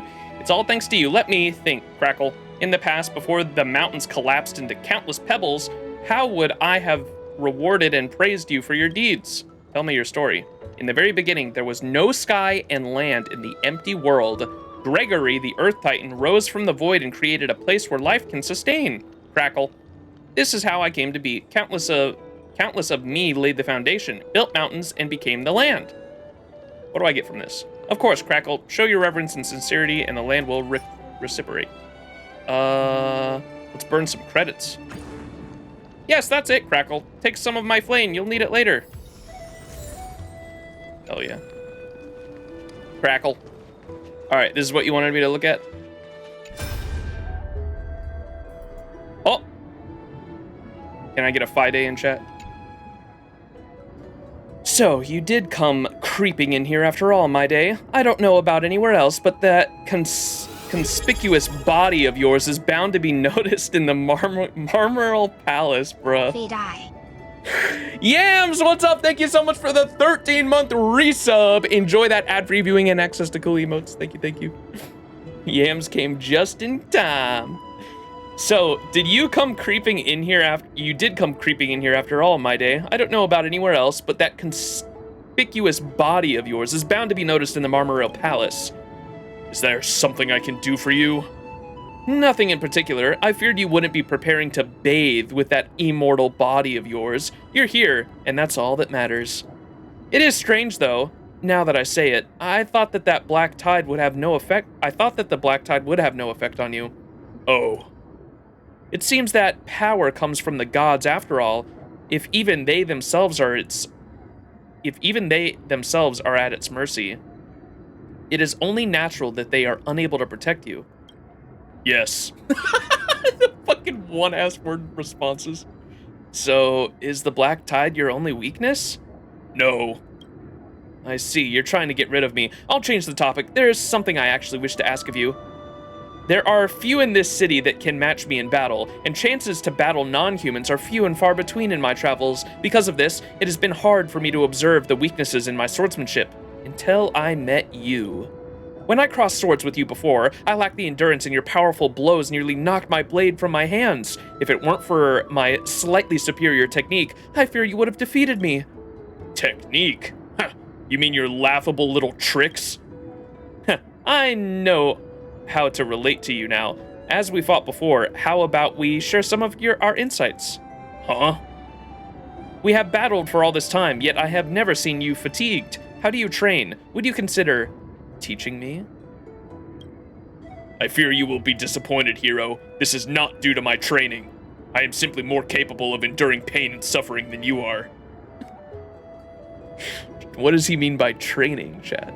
Endurance training.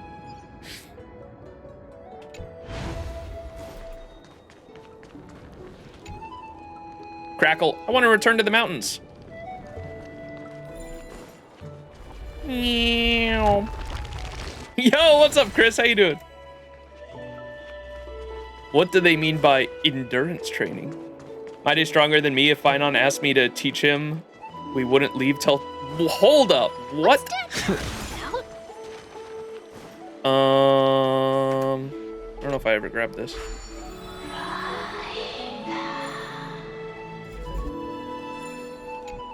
Yoink. All right, side quest time. Which one do we do first, chat? Let me go to missions.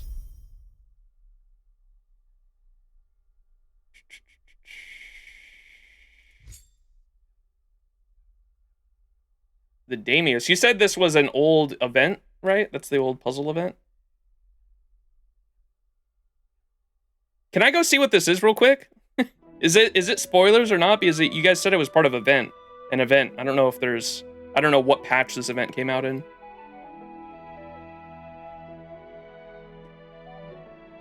Go for it. There are things in the city like the kid with the question mark. No spoilers? Okay, cool. Let's go to... I want to see what this is because it was Damius. What? There's no doubt about it. The giant wooden prop before you is the one you recognize from an old story. Its head raised high in the sky, and room in its stomach for several people. It has all the familiar characteristics you'd expect. Ooh, I'm so tired. Who on earth is making all that ruckus outside? Let me see where this has gone out to. Who are you? What do you want from me? Who are you? How come you're hiding inside of a wooden horse? Me? Are the citizens of Akama so foolish that they've never heard of the Yanis steed? Kefali claims to be an all-knowing and all-powerful, yet their followers sure don't know a thing. Incompetence! The Yanis steed? Ever since Yanis carved the boundary between heaven and earth, we have been there serving. Opening passages and delivering prophecies. Have you never seen a divine foal cantering about Amphoreus on their missions? I've met your companions already. I've never met them before. Then go out, ask around, find them. Don't stand here and ask ignorant questions like, who are you? Is that fun? Forget it. I won't say anything unnecessary for now. Seeing as we've now met, let's just follow the due process. Keys and gates are paired up, and if you want what's behind the gate, you'll have to match it with the corresponding object. It's the memory plucked out of a stream of time. Do you have it? Take out a crystal shard memory? Great, that's what I need. The divine fowl has been satisfied, and will open up the gate of Yanis for you. Whoa! Look at that, chat.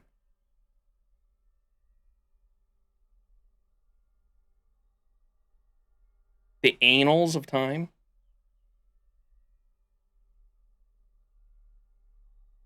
Odysseus, are you in there? Absolute objective memory.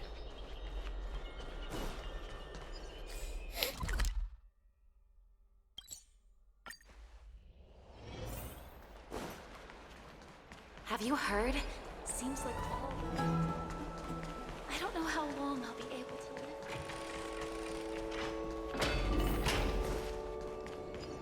live. Oh, here's the library. Surely there's some lore in here. Oh. Yoink!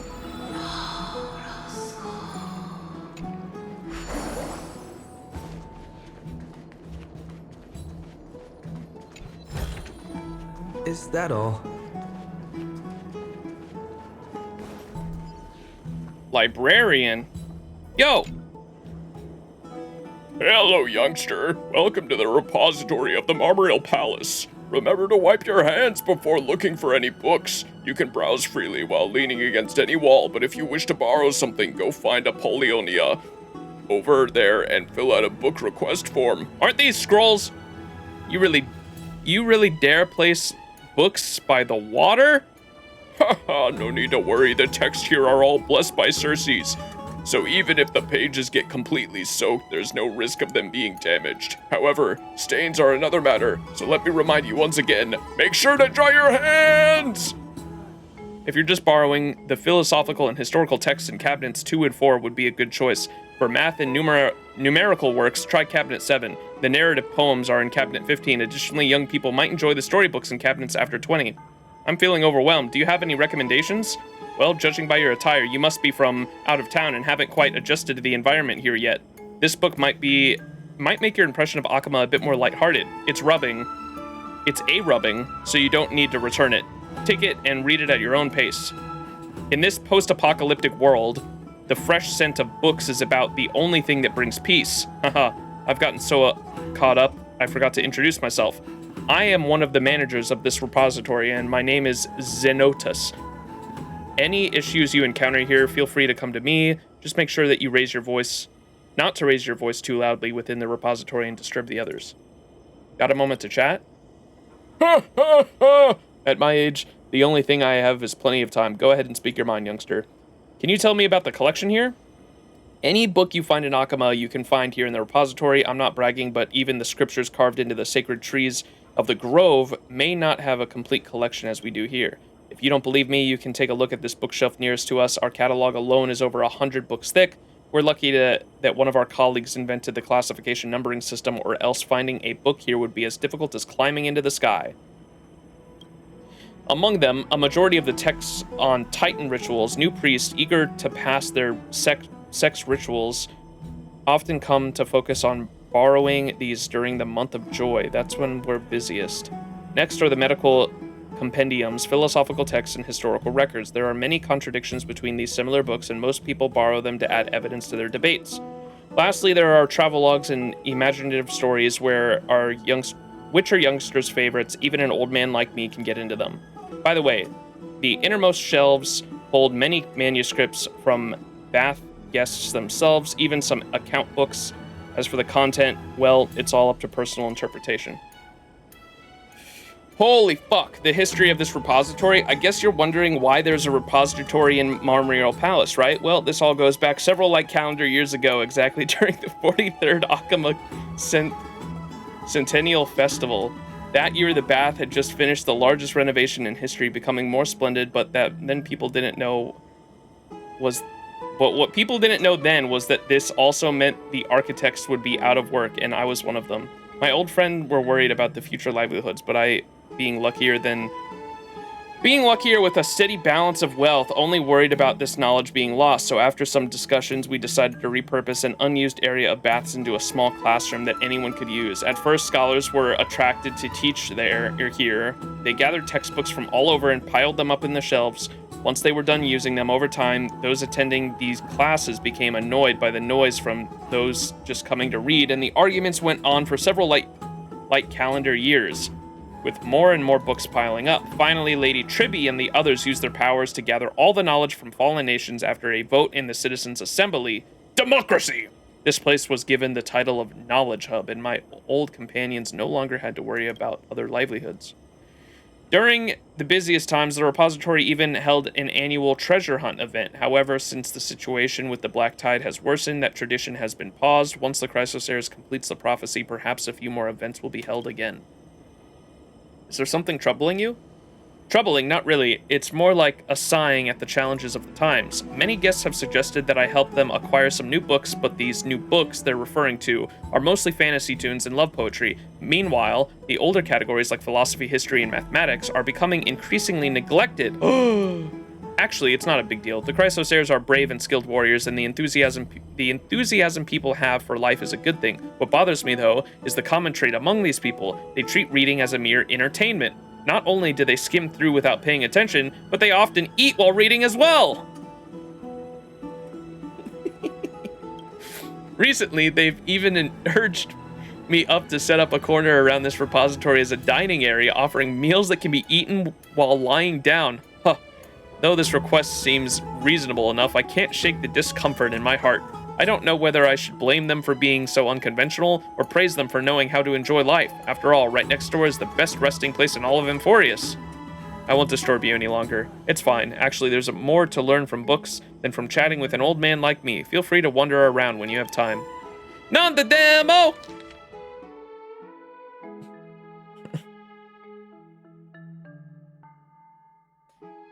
Among August, I'll be following you on Twitch for 10 years. Getting old, brother. Oh boy, Chris. I feel that. Love you, mate. Book on the table. Okay, hang on. What did he just gave us this. Baths Management Memo Excerpt. Previous content omitted. This slate records events from the 13th day of the month of strife, light calendar year 4930. Please do not leave this slate in a place where guests can take it.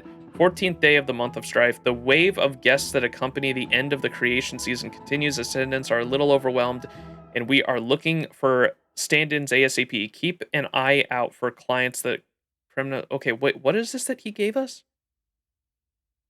What?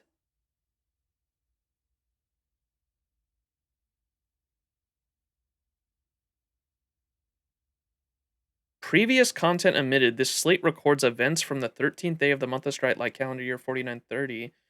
Please do not leave this slate in a place where guests can take it.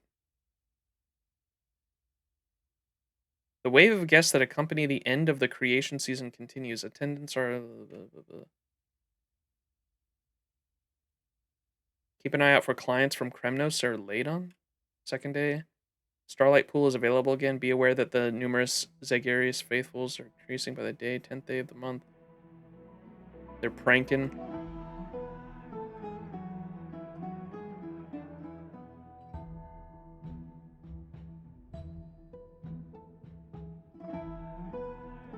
Have you never seen the Spirit Day, Leap Day?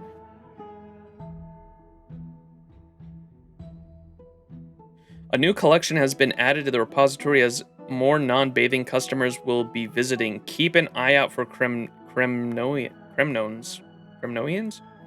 You're just worried that you can't beat them in a fight? I will stress this again. Please do not leave the memos where guests can reach them.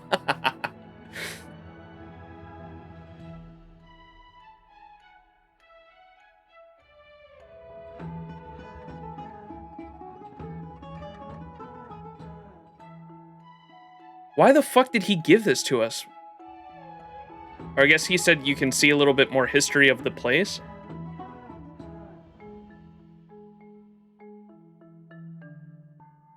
"18th day, just what is going on? How have all the guests ended up in a giant argument? If you want to blame someone, blame the guy who was chased down by the mountain dwellers. What did he do? Did he speak a Titan prayer or something? No, he just stood in front of the Spring Theater and shouted, 'Who is the greatest warrior in all of Akama?' I get it. The majority of Akamans don't know the young master. This is what I'm always saying about you Kremnones. Day blank. May Kefali protect us. Praise Kefali. Marmoreal Palace is back in business. Lady Aglaya said that she would provide them free use at the best room in the palace to express her gratitude. I wonder if these outworlders will be able to withstand the temperature of the dawn pool." Huh. Gotta do a Skyrim stream to celebrate the 10 years. The good old days. Maybe when they release another version soon. On rain ownership. Rain falls from the sky. It gathers into rivers and flows into the sea. If that is the case, then do the sky-blotting raindrops belong to Aquila's sky or Phagosa's ocean? Oh, this is an interesting philosophical debate. Okay. As one of the most enduring topics in the debates at the forum, this question has yet to have a conclusive answer. Regarding the ownership of the rain, the theory that we are most familiar with, the primordial theory, Phagosa's priests cite that the classics finding the attribution from the creation epics of the Titans' origins. During the era Luminosa, Aquila, and Phagosa spawned from the pillar of stone, born from Gregory's breath. From that moment on, the ocean and earth have been locked at eternal odds. Phagosa, despised by Gregory, should not descend upon the earth. Thus they wandered between heaven and earth, turning into inextinguishable rain. It wasn't till Talanton's intervention that the brewing pool named Ocean was created on this land. Thus, from the beginning, the rain was a phenomenon that was under Phagosa's realm of governance. In response to this argument, scholars of the Grove of Epiphany put forth the fruit thesis as the counter-argument. To view the rain as Phagosa's kin was but one perspective. All of Amphoreus' water, from the finest wine in a cup in the rivers of the valley, are all part of the chalice of plenty's divine corpus. Even if raindrops would fall from the clouds, it was because they had mistakenly entered Aquila's divine realm in the drunken stupor, and find themselves driven out from the skies by Aquila's enraged thundering lance. With this reasoning, any matters containing water would be... Wait, Aquila's enraged thundering lance? Lance, huh? With this reasoning, any matter containing water would be part of Phagosa. Ripened fruits also contain tasty juices. Therefore, the fruits on the trees were also part of Phagosa. However, even a 3-year-old child from Castrum Kremnos would know that the fruits of the earth are gifts from the bow of Rift. Thus, the proposition that rain is part of Phagosa is evidently highly contradictory. The rain in the sky was part of Aquila, absorbed by Flora, thus becoming the offspring of Circes. If any body of water is part of Phagosa, that Titan would even have to take responsibility for the black tide devouring the world. Among the many debates, there was no shortage of sophistry. Gordicus, a sage active during the beginning of the Era Bellica, once declared in a public debate that rain should be part of Nestia's divine being. In the rain, people can still see the sky, the earth, and the ocean, but none have seen butterflies fluttering in the rain. When butterflies appear, the rain does not. When rain appears, butterflies vanish without a trace. One could... Oh my god, I want to, like... I really hope, what's his name? Anaxa isn't like this, dude. I want that motherfucker to be, like, full-on, like... I hope he's, like, more of, like, a numerophile, because... Like, I wish someone could just come up to these guys and just explain basic fucking, like, modern-day logic and science to them and just watch their fucking brains explode. When butterflies appear, the rain does not. When rain appears, butterflies vanish without a trace. One could posit that the rain and butterflies were two halves of a whole, and that the golden butterfly symbolized Nestia. The rain equally patters down on all exists. The rain equally patters down on all that exists, causing cold and illness in both humans and beasts. But it only nourishes flora, life forms protected by Circes. This inadvertently also proves that Nestia, as Circe's partner, nourishes their lover's body in the form of rain.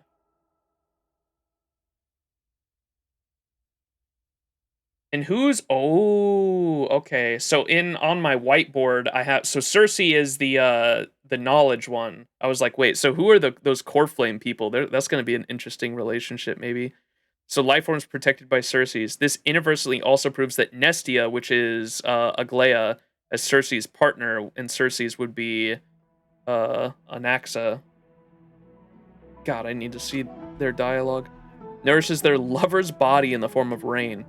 Gordicus's eloquence left many sages at the forum without retort. His destiny also took a turn with this event. After being exiled on successive charges of blasphemy by 9 city-states, the proud sage fell by the coast and died in a huge downpour. It is said that the returning fishermen saw countless sirens roiling up huge waves, carrying the lifeless Gordicus away with them in the tide. They said that Fagosa was angered by this prideful sage and turned his soul into a fish, keeping him by their side as a gesture for all eternity.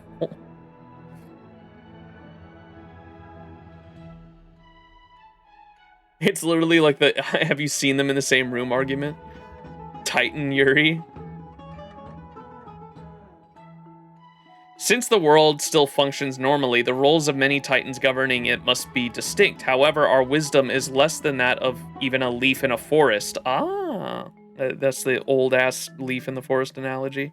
You're missing the forest for the trees. It is only natural that we cannot fathom the truth that constitutes Amphoreus. Only those who acknowledge their own ignorance and approach questions with humility can inch towards Circe's logic. Gordicus's tale serves as a cautionary reminder for future generations. Okay. Yo, what are you doing up there?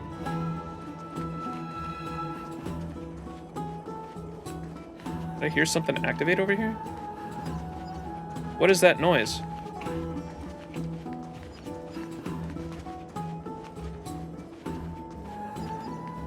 What? Oh, was it this? It was that. Meow.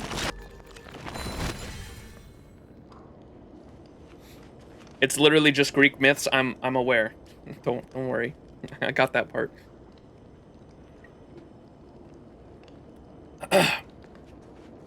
Mathematician. Yo, she got glasses. Schmort. Can I get a nerd in chat? Greetings, welcome to the library of the largest bath in the world. Theoretically, you can access any book published in Akama, as long as you don't mind waiting a few days after filing out a book transfer form. You're an administrator here? Sounds like you're not too excited about your job. Well, I'm here as a refugee, and this job is just to make ends meet temporarily, so it's natural I'm not too excited about it, right? Let me reintroduce myself. I'm Apollonia. I used to research math and astronomy in a small city that was later overrun by the Black Tide. Non-de-demo! As you might be aware, astronomy research is prohibited in Akama. And only a few scholars in the Grove secretly managed to sneak a peek. Wait, it's actually non-de-demo. What the fuck? It's actually Orb. With a flood of recent refugees, they don't have enough work for specialists like me and had to recommend me to work here in this bath. Or maybe because the professor who wrote my letter of recommendation wasn't so popular. How about telling me more about your research? Oh, really? You're interested in my research? Well, in that case, I'm all fired up. Tell me more about your research from your previous city. Oh, you're interested in conic section? Achilles curves? Yo. Apollonia was a city that's now Albania? Apollo mentioned? The detail here, OMG, because Apollo is the god of knowledge and poetry, and her name is Apollonia. I penned a comprehensive book called On Achilles Curves. Spanning 8 volumes. God damn! It's a shame my manuscripts were lost to the Black Tide. But no worries, I recall all the details. Give me another year, and I'll rewrite all the propositions and methods to prove them. Maybe I'll even do better than before. It's just that astronomy in Akama You know how it is. While On Aquila's Curves is a book in pure mathematics, its title might deter people from exploring it. I'm fucking losing it. Let alone securing a sponsor for publication. But no worries, I believe that as long as the Chrysosairs resolve the prophesized issues, the night sky will eventually return. By then, the starry sky will no longer be forbidden topic anymore. God, that's so interesting. Let me talk to this person more. You want to follow me on my trailblazing journey? She looks like a seal as well. Do we have any seal emotes? Those are some big curves. Change the name, girly.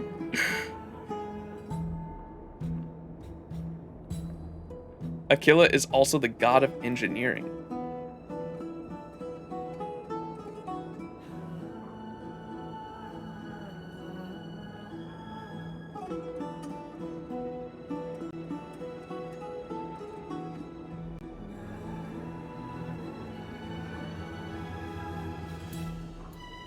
Oh, we don't have any seal emotes, I don't think. Damn it. She looks like Seal. Tell me about your research after arriving in Akama. I heard someone gripping about how...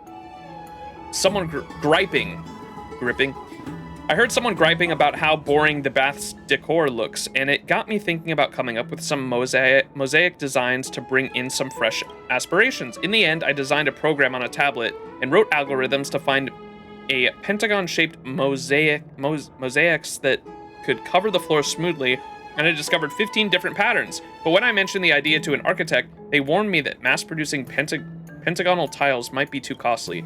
Perhaps I should share this idea with some smart vendor in the Memorial Art Market to turn it into producing jigsaw puzzles or toys. But then again, toy design is not my forte, and this whole concept might not click with them. Tell me more about the Grove. Ooh.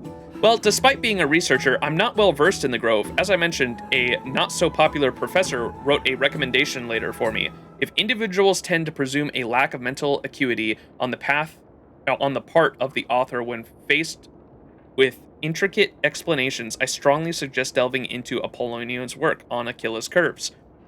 Through this exploration, one will find that no intellectual, regardless of their talent, can articulate such intricate concepts in a manner that can be understood through skim reading.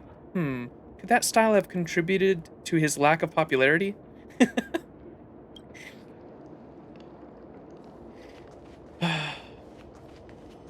I assume Aquila's curves are things in orbit. Maybe it's eyes. I don't know. It's definitely interesting. I want that book. Apparently the book was lost. She had like 8 volumes. I hope we get to find that shit later. That'd be cool. I need to read Aquila's Curves, chat. Listen, are they debating? The goal... what is this guy's name? Titan Lator? Golden blood is the divine body of the Titans, and the Chrysos heirs are divinely ordained by the Titans. Naturally, the existence of golden blood precedes that of the heroes. On the contrary, we're not talking about that before or after the concept, but the day the words were created, before the Chrysos heirs story was sung in the Aeons. No one knew what golden blood was. But what courses through the Chrysos heirs' veins isn't actually blood in the color of gold. Therefore, they naturally are not the origin of the words golden blood. You can find solid evidence in the Bath's library. The Chrysos heirs were prominently mentioned in the scripture, but other terms replaced golden blood. Well, what are they debating? Shush, just listen. That is a very important topic.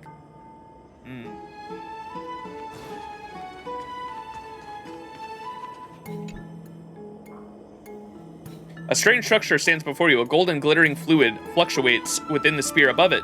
You subconsciously want to touch it, but a voice calls out to halt you. Oh wait, please hold on. This is Circe's holy candle. No one is to violate it. I'm just looking. How is touching supposed to be a violation? It doesn't matter how many more fruits, flowers, or slates you place here. With time, all they will do is rot and reek and affect everyone's studies in the library. You don't know why, but hearing him say that and gazing upon this extinguished candle makes you feel an impulse to give things a try. You decide to... This is Circe's summons! An old saying from Akama goes, the Titan's offer is not one to be refused. You gladly accept the duty handed to you by the Titan and reach out to touch the holy candle with your own hands. The extinguished flame is reignited by you in an instant. A glowing radiance almost leaves you blind. My word! I've been neglecting my research for so long, and now my thoughts are clear. I knew it! Circe's above. I offer my unworthy research topic before your brightness in dedication to your radiant enlightenment. Everyone calm down. I'm not forbidding your worship of Circe's, but I'm telling you to take back these slates. How are you people supposed to walk around here? Hey, you alright, mister? I saw you grinning like a loon and thought something went wrong for you. You alright? Who was grinning like a loon? Alright, let's put it another way. When I saw you just now, you seemed so smart that it gave me shivers. Oh, is this Circe's power? It's like my mind suddenly showed up. Ah, okay, I see what these things are doing now. Remember the one that in the 3.0 live stream? One of them like literally time traveled? It was like around the corner. It was somewhere over here. Was it like literally right outside the door?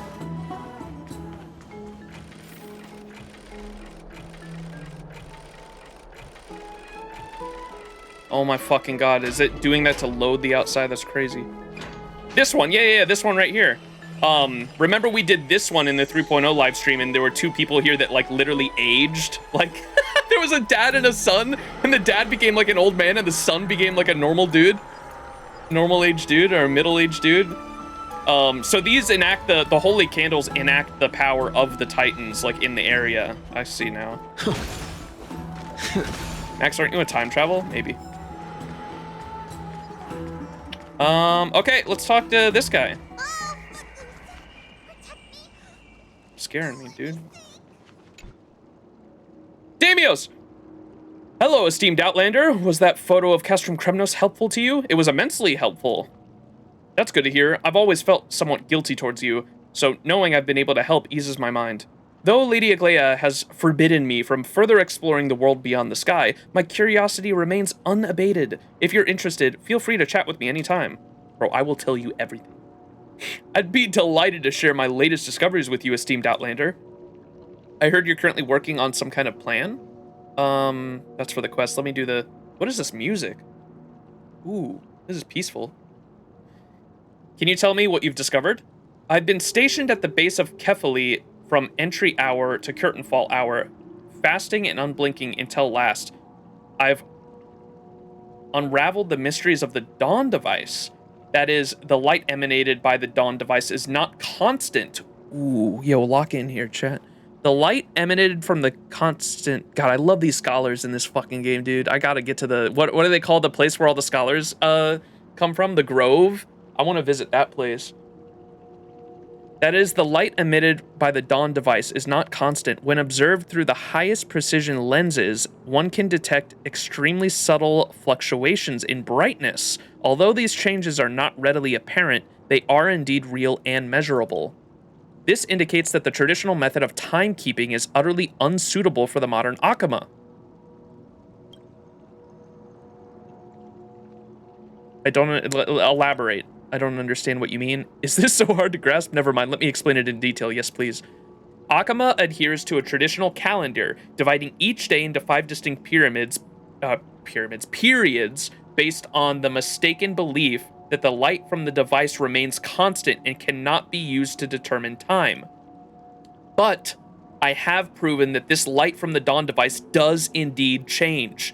Could we then base a new calendar on this discovery?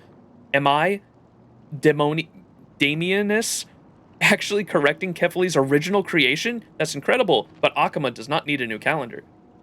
That's incredible. Thank you, thank you. The spirit of exploration deserves praise. Praise my free, unbound soul.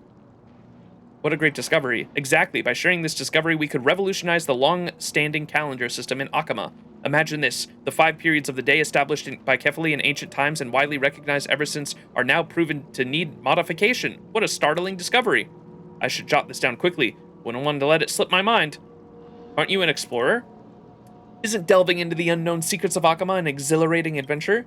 Well, actually, I had sworn in front of Lady Aglaia to not try to explore the world beyond the sky. I need to keep up appearances, at least for the time being. So what do you plan to do? I will go to the Council of Elders with my conjectures and invite Grove scholars to witness my findings. I'll give lectures in the marketplace and hold discussions in the baths. I want everyone to know about this. Sharing exciting discoveries is the first step towards change. Wish me luck, esteemed Outlander. I like this guy a lot. I know it seemed like there were a lot of people that were kind of giving Damianus, like, shit in 3.0 for, like, causing us trouble by, like, looking through March's camera and then, like, finding out there's a world beyond the sky and wanting to tell everyone about it and, like, that causing us trouble. But, no, I like him. I like people like this. This is how progress works. You have to figure out, you discover the truth of reality and share it for everyone. Go, Damianus! I believe in you! If only I had wings, I could soar through the sky. Yo, Kevin reference? I heard you're currently working on some kind of plan. Where did you... I mean, you're right.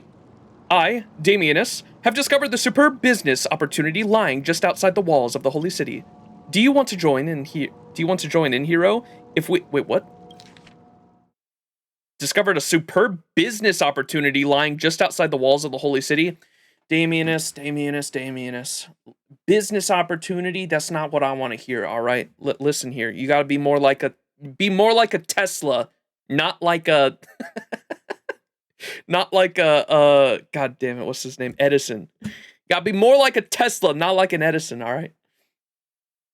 Do you want to join in, hero? If we get our hands on it, we will surely become the trailblazers of a new era. Great fortune is awaiting us. Trailblazer? You got me in a hot soup last time.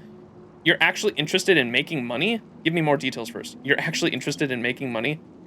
Well, I do yearn for the skies, but I should also occasionally have to turn my face back down to the earth. I hear you're from a world beyond the skies, so you might not know this, but the Holy City used to span across far greater lands than what you see now. A long time ago, countless allied cities existed around Akama, in the same way that Orynyx's stars surrounded the Dawn device. Akama was a true eternal city back then. People did not think of it as their city, but rather a motherly figure. Motherly, huh? Akama was a true eternal city back then. People did not think of it as their city, but rather a motherly figure. When one stood on top of the hill and looked outward, everything we could see was our territory. Zimba. Everything the light touches. Then the black tide raged stronger. The area within the city became the only safe place, while all other regions gradually grew deserted. How tragic. Why were they deserted? Are we going to go grave digging? Why were they deserted? Rather than protecting such a vast territory, isn't it more feasible to fall back and just defend the city walls? But I guess it's also thanks to these events of the past that we have the opportunity to strike it rich. When Nikador was still alive, everything beyond the walls of the Holy City was living under the Mad King's shadow. Their giant spear even sent some states buried several feet under the ground. We're not going to reach those places for sure.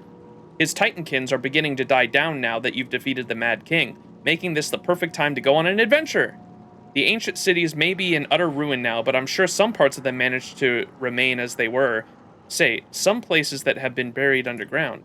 I found an underground place beneath the ancient what is that word? English time. Hypogeum? Hypogeum is a sanctuary or an... Oh, okay.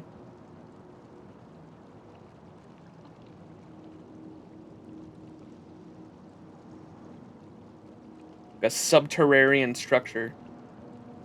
Dude, there's some okay, I typed it up in like the it's coming. I've seen a documentary on this, like a 5,000-year-old subterranean city that was found by someone, like, literally. There was a city. Oh god, history is so fucking interesting. There's a city that was like built on top of this like underground city, and the way that they found it in the modern day was like literally someone's chicken got stuck behind a wall in their house. And when they broke down the wall to try to get to the chicken, they found a staircase that led down into this fucking city underground. It's crazy. And they just found it like that. Agartha? Exploration time. So I found an underground palace beneath an ancient hypogeum around here a while ago. Just dig up those treasures and you can stay however long you want in the Holy City. Heck, you can even buy whatever you want here. Are they really worth that much? Are you sure it'll be safe? What's a hypogeum? I'm not interested in money. I'm not interested in money, but you'll at least receive glory. I mean, think about the potential title. Reclaimer of Lost Lands? Isn't that a noble title to be known by? As for proof, the treasures that you bring back will make for the most irrefutable proof. As long as you bring back a large enough pile of treasures, the rest will be convinced of your incredible feat. In any case, our plan is simple. I'll lead the way, and you can sort out whatever mechanisms that remain. And when we finally get to the treasures, we can split them 3-7. What? Why am I only getting 70% of the treasures? You're only taking 30% of the treasures? Don't you want more? Huh? I'm getting 70%. The 30% is yours. You have a chance to reconsider your words. Oh, all right. I'll admit that we can't do this without you, but the same goes for me. Let's both compromise and agree on an equal split then. Fine? Fine. Not okay. Negotiate any further and it'll be a 9-1 split. Bah! I'll just live with a 7-3 split then. This is final. No more negotiation. On to the loot. God, I love the Trailblazer. I already have an ideal route to go around the city walls. Let's set out now. Let's go. Whoa! Okay, so this is the event. Okay. Enter the Hypogeum. Thanks to Damius's leadership, you enter deep into the ancient affiliated city-state until you find a door blocking your path onward. Let's start exploring. With Damius's guidance, you have come to a vassal city outside of Akama. We're here, based on my previous scouting of the area, this should be the way into the Hypogeum. The Passage Titan, Yanis' power supportedly protected this place. It used to be a shelter used to resist the Black Tide, but years later, this place looks so similar to Akama. Sounds like a safe place. We're not going to find anyone in here, right? Why would we? This place is abandoned even before it could serve as a shelter. People later realized that the Black Tide does not retreat once it takes over a location, so even the most robust of shelters could not hold out for long. Rather than making themselves comfortable somewhere safe while waiting for death to claim them, they decided they should prevent this disaster from even occurring in the first place. So it only stands that there's a high chance of finding valuable treasures in there, provided we can break the seal. Seal? See that thing over there? That's a prophecy tablet, a creation of Oronox, the Time Titan. Its containment mechanism is the very thing keeping this gate locked. This should actually be the authority of Yanis, but seeing how close the 3 Titans of Fate were, I guess it does make sense for them to share their powers. Anyhow, as long as the tablet is active, we're not going to be making any progress. Since you are a hero who fought alongside the Chrysosairs, I assume it wouldn't be difficult for you to break this seal? I'll be waiting for the good news then.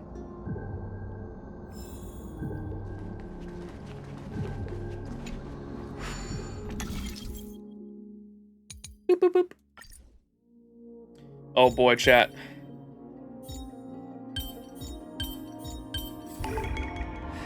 No man.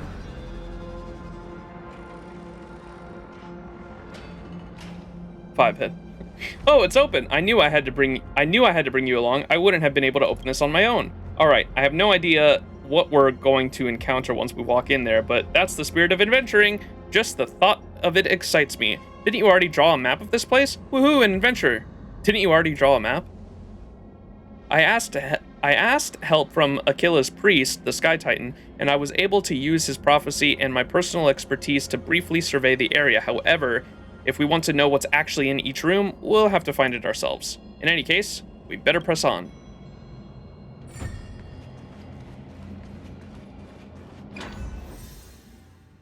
That was it? By the gods, that looked hard. What's up, Bizzle?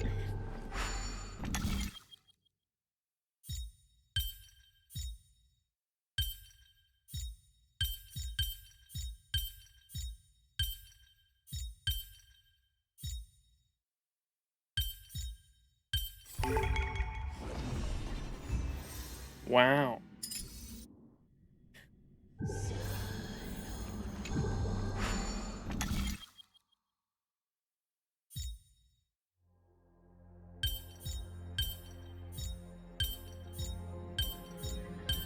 Bro, what the So fuck? that's how it works. Amazing.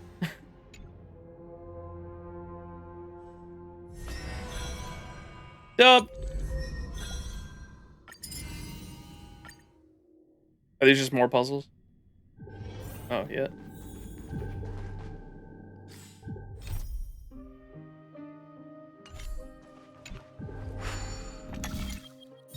Bro, I'm about to get so much jade, chat. No match for me.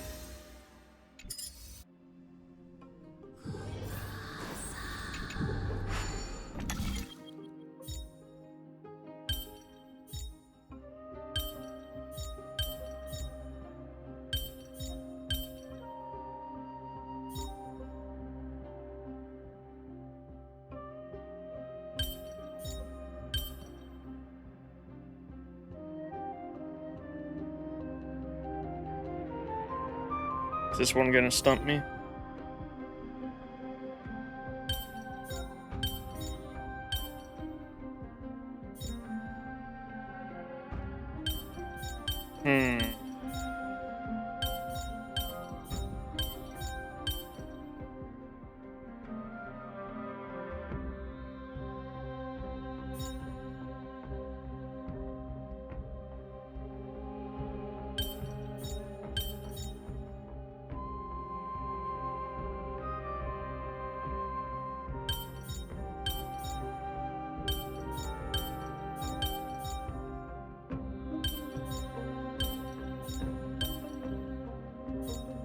What?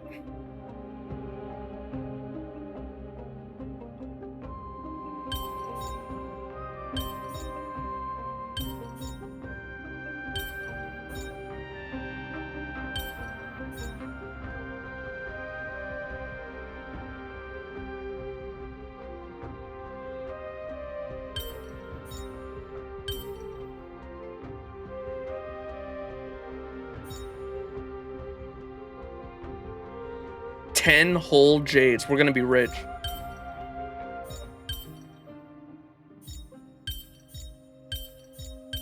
Oh yeah, that one was a little tricky. The two different pieces of the square fucking threw me off for sure. E2 fugue incoming. Just you wait.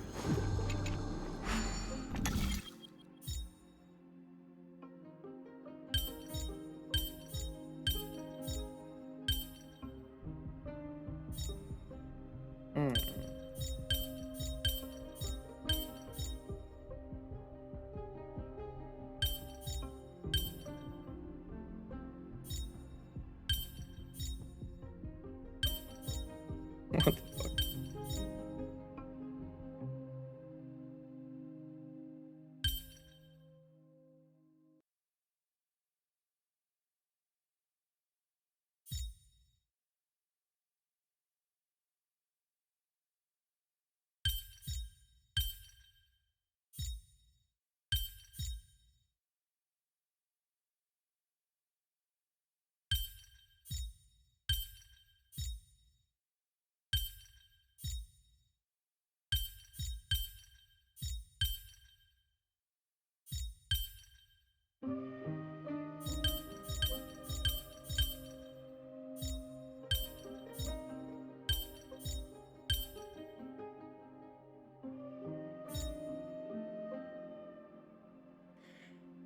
You what? Wait, it's like literally just gotta be rotated. Okay, we just do fucking like that then? What the fuck? It's ugly. So that's how it works.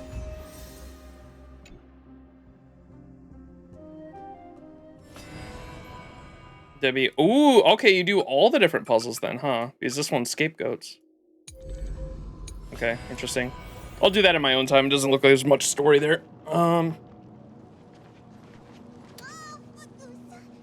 We have enough for a 10 pull, surely? Ooh, we're gonna be close. Definitely by the end of the stream. E2 fugue incoming with that fucking 10 pull. Just you wait, chat. Puzzle Max Gaming. More guests in the Grand Baths lately. All right. What was that?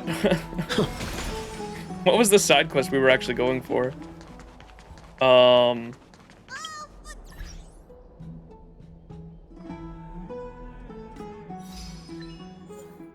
Check on Yanis' steed located in the Eternal City. Bing. Bong.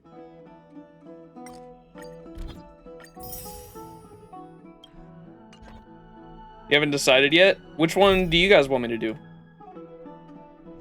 Which side quest do you guys want me to start with?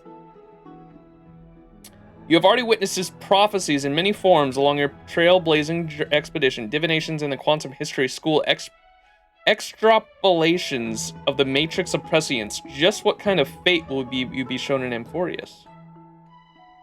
Love in Time with the Black Tide? Which one's that? Do the one that is side questing.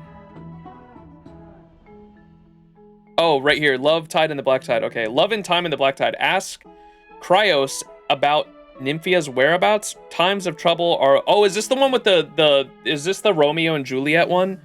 Times of trouble are what friends are for. Alias decides to ask the helpful shopkeepers in the market in the hopes of piecing together the clue from the fragmentum information they can author. Okay. This is the Romeo and Juliet one we started. I remember that. Chat, I am really hungry right now. I haven't eaten today. And I like woke up a long time ago too. I'm really hungry. Let me take like a 5-minute break. I'm gonna get some food. Get some food, go to the bathroom, and be right back. But give me like 5 minutes. Sorry, I apologize. 2.5 hours in, it's gonna be a long stream. Oh boy, we haven't even started a fucking side quest yet. God damn it. All right. I will be right back, chat. Or I'll just yoink. All right, I'm back. I ate a banana and I got some top ramen. I had to try to make something quick. Why is the chat full of 6-7s? What the fuck? Why you... I'm gone for 2 seconds and the chat is full of 6-7. I cannot believe it. All right. Welcome back. Thank you. Thank you. All right. Kairos? Kyogre. Like the Pokemon.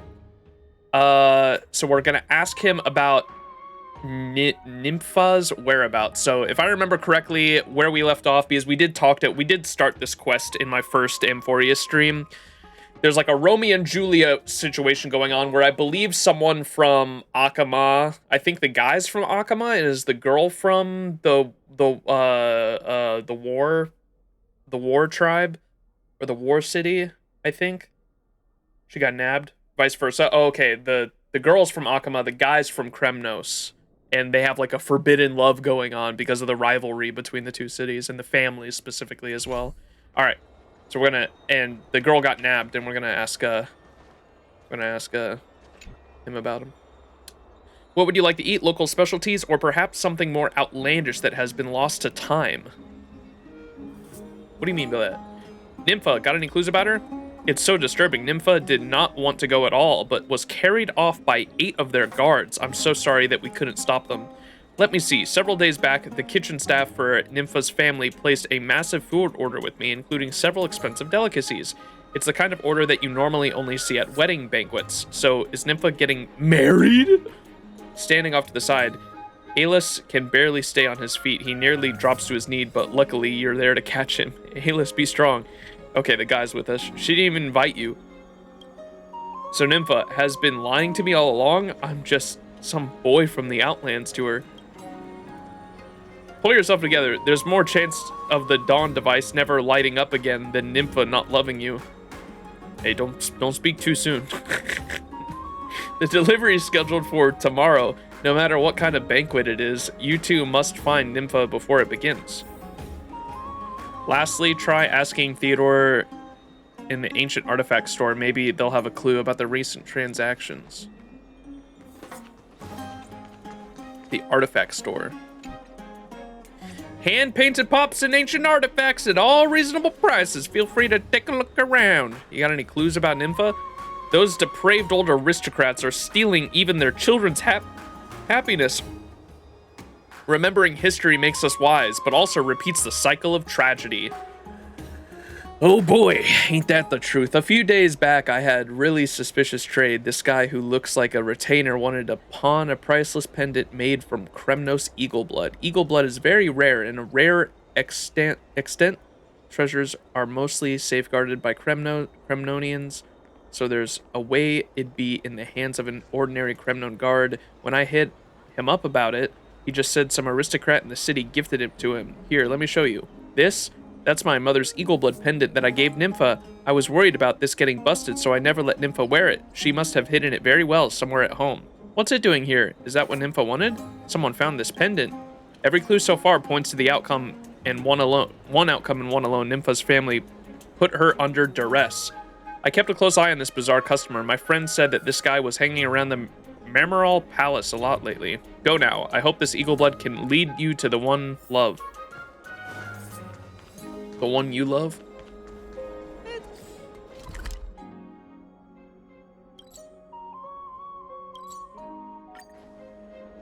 Kremnoians.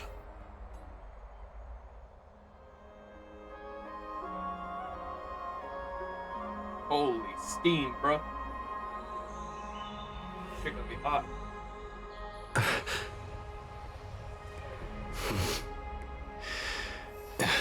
Whew. I just gotta cool down a bit. Ah, that's hot. Banger emote.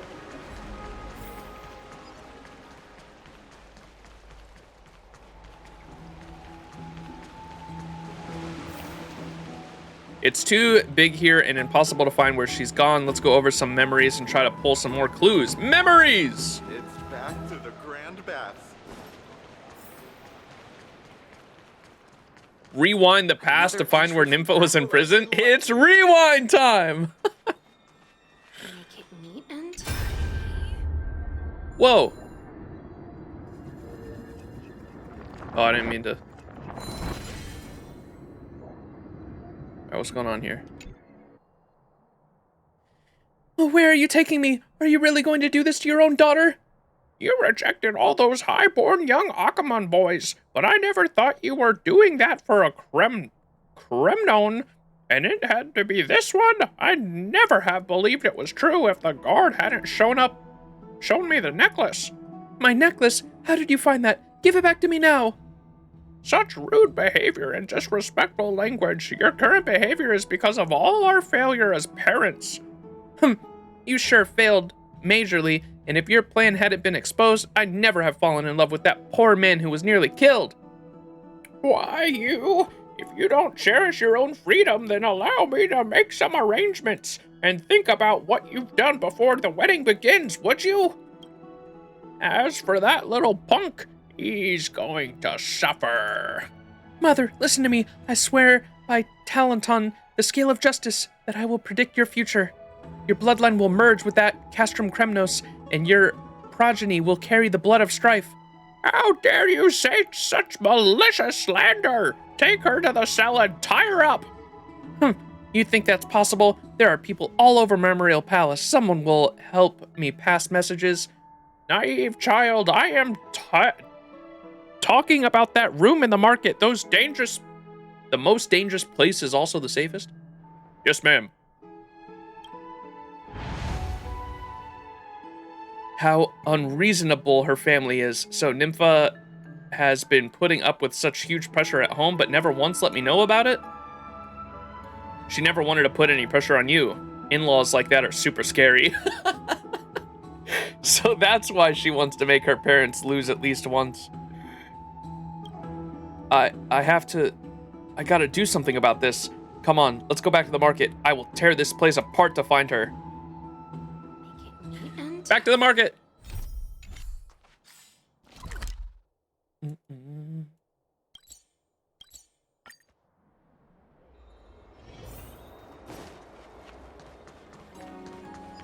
I heard that he's a believer. Aristocrat retainer. You're that Kremnos punk. He's here! Die! Whoa, Alias throws all his might into a massive punch, instantly knocking down the guard. Well, that's someone from Castrum Kremnos for you.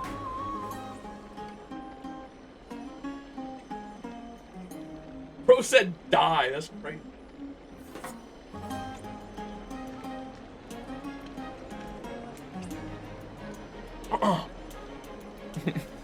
Really mad.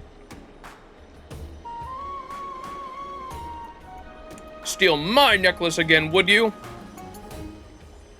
Is that the strength of a Kremnon? Yep, that was brutal. You could solo a Titankin, no problem. There's a movement inside this room instantly, footsteps dragging chains in a hurry towards the door, followed by a barely familiar female voice. Alias? Is that you outside? My Nympha, it is I, and I brought a friend to help me out. I'm so sorry, I don't think I actually know your name. Max, I'm the Galactic Baseballer. We Trailblazers always perform good deeds anonymously. I'm the Galactic Baseballer. No comment? Thank you very much. Thank you so much too, Mr. Warrior, for protecting my alias. Nympha, listen to me. I've thought this through very carefully. Let's elope. Elope? Is that how you pronounce that? That's like marriage, isn't it? I think. How do you pronounce that? Elope. Elope. Oh, run away to secretly get married specifically. Let's elope. Let me take you away from Akama right now. Right here, right now. Let's just go. Alias, what makes you say that all of a sudden? Well, this is the first time I've ever felt that if things stay how they are, I might really end up losing you. He thought you were marrying someone else. He thought you pawned his necklace. He thought you treated him like a boy toy. I kind of always took it for granted that no comments. Come on, bro. I'm trying to rage bait here. Oh, boy toy. I kind of always took it for granted that you are mine, that our love was the will of Nestia, that those truly in love would be afforded favor by the Titans. But it's only today that I finally realized that the one putting off this golden thread has always been, that the one pulling on this golden thread has always been you, your courage, your kindness, your perseverance. To protect our relationship, I also need to fight alongside you. Alias, do you still remember how we first met? How could I ever forget that day you came to my blacksmith shop and we hit it off like two old friends, talking up a storm until poor Chartanus was yawning. After that, we'd look forward to seeing each other every day. There's something I've never been honest with you about. I actually knew all along that my parents sent someone to try to kill you, so I wanted to reach out to you and offer up an apology for their evil. But I never thought that I'd fall head over heels in love with you, and as soon as we met, and when you introduced me to so many Outlander friends, you opened up my eyes to the bigger world outside. Nympha, hatred is like a snowball. Once it starts rolling for centuries, it doesn't know who made the first mistake. Let the hatred of previous generations stop with us. So then, we have to go. Yes, leave. To put ourselves in danger and force those stuffy old fogies to bow their heads in defeat. We will return triumphant and then dedicate the victory of our love to the Titan, to fair and just Talenton instead of Nestia. I will follow you to the ends of the earth, my darling Nympha. What a happy ending. All good if I bounce? Kind warrior, please stay a while. I have one final task of you. Could you please go to the Droma's workshop besides the market and wait for us there? We'll depart from there by Droma's, but before we go, there's something very important I'd like to leave you with. So sorry to bother you once again. We'll see you later. I'm good if I bounce. Bro's dead. The sun here is nice, soaked in pleasant vibe, fresh fruit, and he wants me to... Yes, it is so peaceful here next to this fainted aristocrat retainer. Hey, you! Hey! And we'll get her later. Let's continue on with the this quest before we get sidetracked by something else. Goddamn.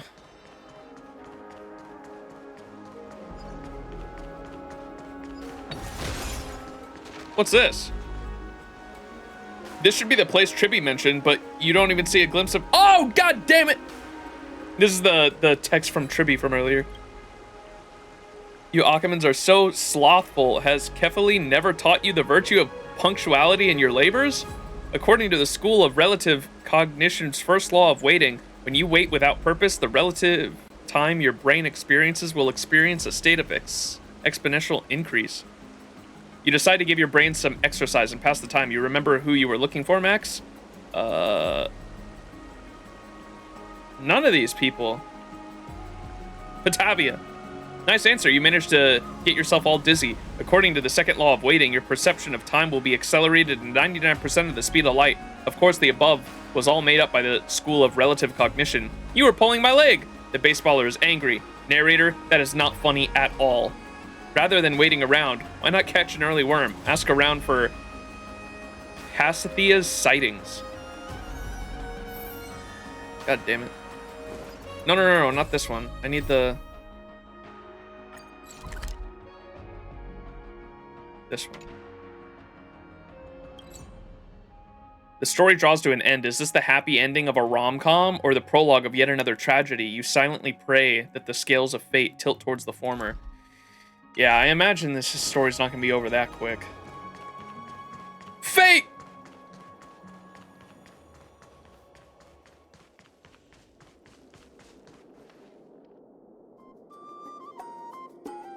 The looter, the wealthiest citizens, we have seen it too.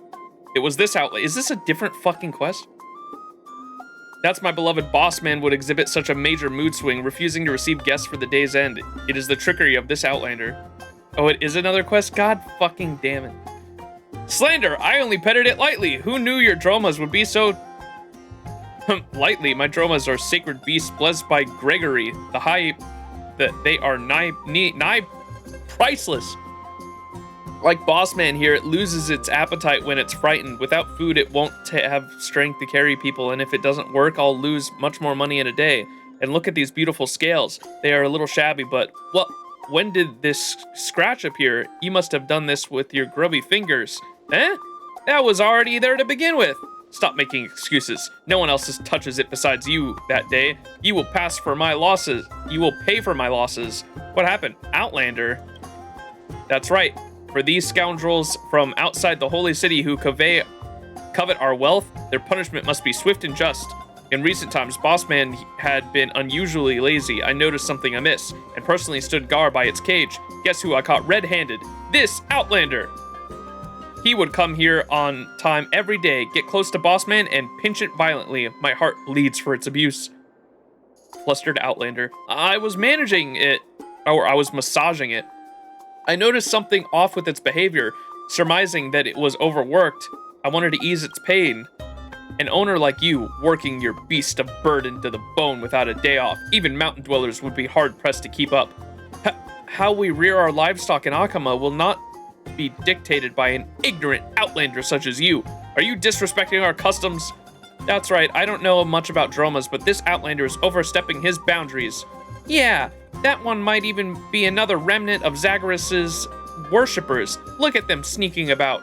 Hear that? According to our laws, you now have two choices. Resolve this with compensation or I'll see you to civil court. Huh? But I have no money. Don't blame me then. Where are the guards? It's time you earned your keep. That's a little overboard, isn't it? As a trailblazer, I'll take care of the expenses. You heard that? Pay up. Fight, fight, fight.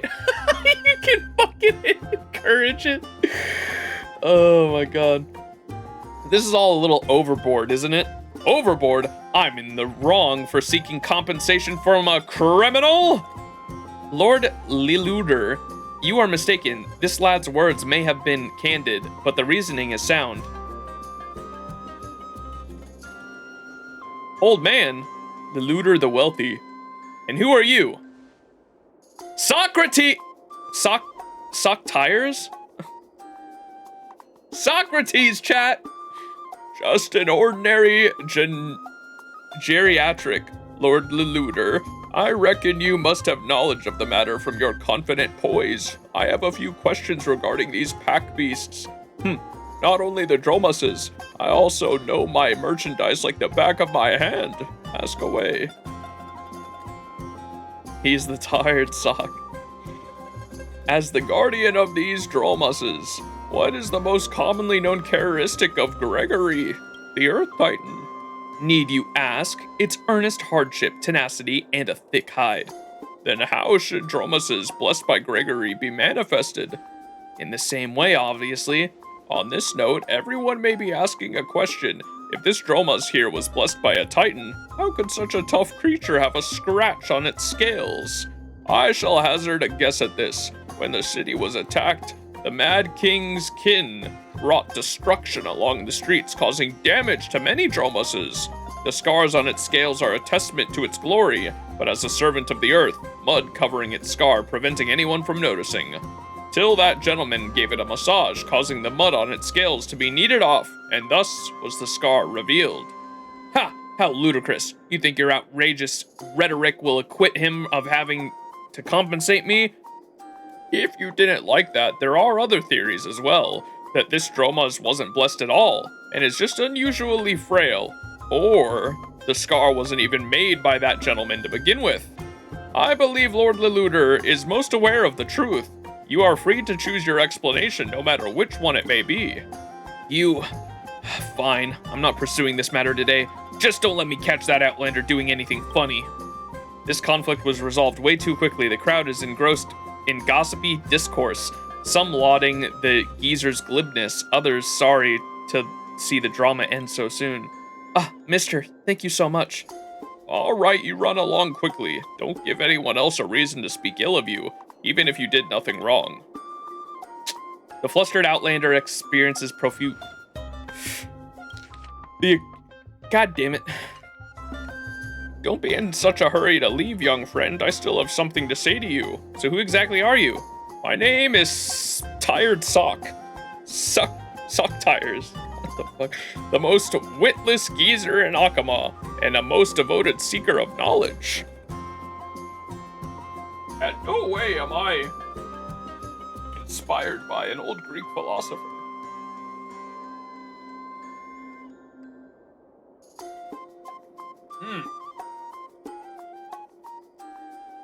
That ramen hit the spot.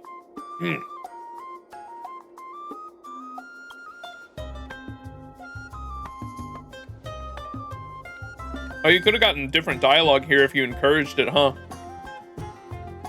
Your support for the Outlander left a deep impression on me. Kind souls are a rare sight in most cities. I merely did what I had to. You flatter me. We have no choice. I will stand in.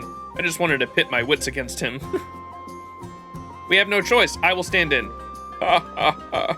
It looks like you are a habitual altruist. I believe it necessary for us to have a deeper conversation. This former Eternal City has always been generous in opening its doors to outsiders, but as the black tide encroaches, the goodwill in people's hearts may slowly give way to misgivings. It is a long story. We should look for a place to speak about this more comfortably. How about the Marmoreal Palace Baths? I am a privileged patron there. If you don't mind, I'll go run a bath first. You can take a look around. The citizens are still mulling over what just happened. You might hear something of interest. Okay, we definitely got to do this one after. Alright, here they are. Jesus. We'd like to leave this set of letters for you. We've just been frantically pulling this together. We must let Akama hear our story to avoid pesky interference from aristocrats like my parents. These letters form our best shot at providing evidence, and they'll recount justice and love in our stead. I want to give them to you as someone who witnessed everything. When the time is right, please, can you publicize these letters? Or else, if anything should ever happen to us, at least let us serve as inspiration for playwrights out there. Caught. Please don't joke about that. Bah! Phew, I can finally wear the eagle blood necklace that you gave me out in public. It feels so good to not have to hide things anymore. Just look how happy you are. It's getting late. We have to hit the road now before we're discovered. We'd better say goodbye now. Hope to see you again sometime in the future. For sure. You stay out of there. You stay safe out there. Keep slaying those monsters, okay? I will keep her safe. After all, now is just the beginning of our happiness together. Wait, was that actually it?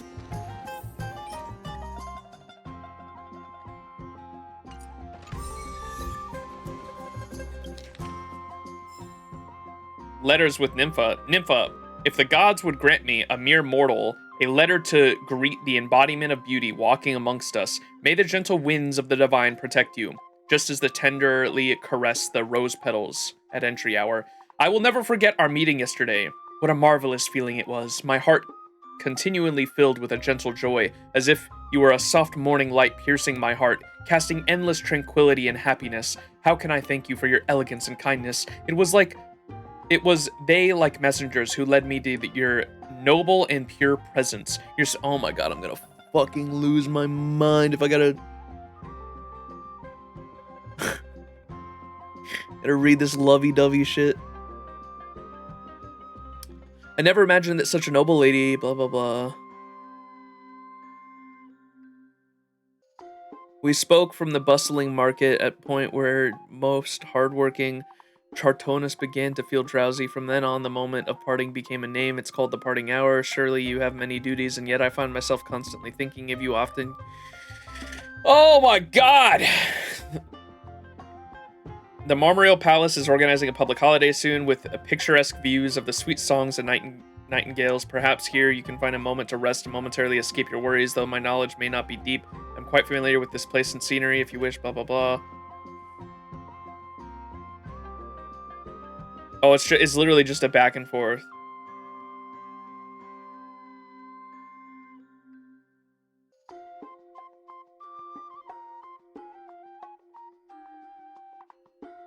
Okay.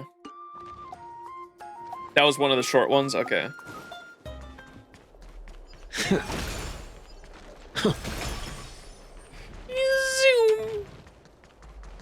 Alright, let's do the one with Socrates interested me. Which one's that?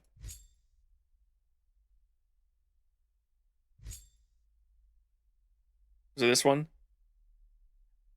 Aglaia sent us a word that there was a disturbance in the Droma's workshop. That's what we just witnessed. There is no room for error at this critical moment. You know that the walls of the holy city are not stable. An old man named Socrates, Soctires, has shown support for the Outlanders. He has invited you to the baths for a chat. The matters unfolding currently affect everyone. Meet with him at the palace. Optional, listen to the citizens. Let's do that real quick. About what just took place. The bakery boss. Why did this matter have a happy ending? Who will fill up the hole of boredom within me now? Who said it isn't? You hate Outlanders? Have you considered joining the tavern? You hate Outlanders? I wouldn't say that, but some Outlanders really flout the laws here. Take me, for example. I have a bakery. It doesn't earn much most days, but I can make ends meet. It started about 2 weeks ago. There would be Outlanders standing by the entrance when I closed up, hoping that I would offer any unsold bread to them. I didn't think much of it about it at first, but the people who could afford them caught wind of this and also came by to take advantage of my kindness. Everyone ended up wanting free bread. My business suffered. Maybe we should rethink how the economy works. I don't know.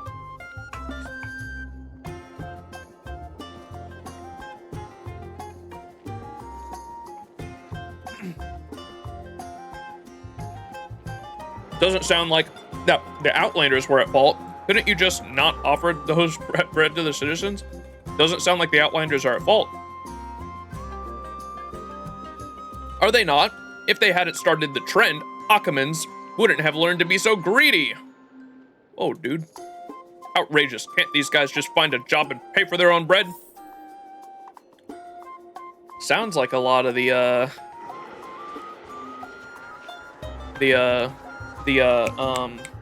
refugees were already working jobs and weren't too happy about the shitty conditions. Oh, this piece of shit. Treasure chest. Is that all? Whoa, check the bait. Are you here to eat dirt? Why not try a bit of butterfly? Mud tastes bitter, but I am sweet. Eating sweet things is good for your health. Yum, yum, yum. Market worker. Triple butterfly. Ah, what are these Outlanders doing being so hardworking? They're even willing to work for the... What are these Outlanders doing being so hardworking? They're even willing to work for the Dromas free of charge. Looks like there's not enough work to go around. Being hardworking is a bad thing? I also want to massage the back of the Dromas. Being hardworking is a bad thing? It may be a virtue to citizens, but with the Outlanders showing up, it spelled nothing but trouble.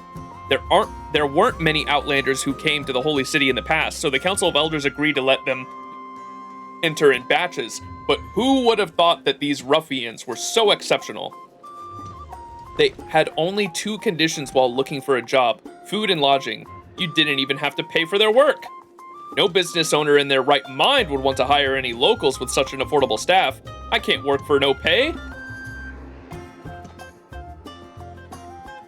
Interesting.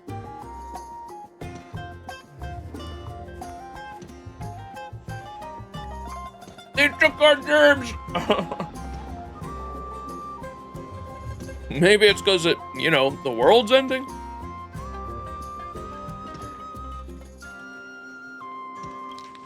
Again, same thing I said to the other guy. Maybe we should rethink how the economy works. Is there no one? God, I hope Socrates says something like that. That'd be fucking killer. Why don't you look for a job beyond the walls? Why don't you create a new stall? That is true. I can't ask him to rethink the economy. Why don't you look for a job beyond the walls? What do you mean? It's a wasteland out there, and with the Mad King's kin roaming about, there's no return from that. I'm not that desperate. Anyway, the Council of Elders is already discussing the Outlander problem. We can wait for an official word before acting. Interesting. God damn it, fucking video game once again. Video game fucking mirroring reality.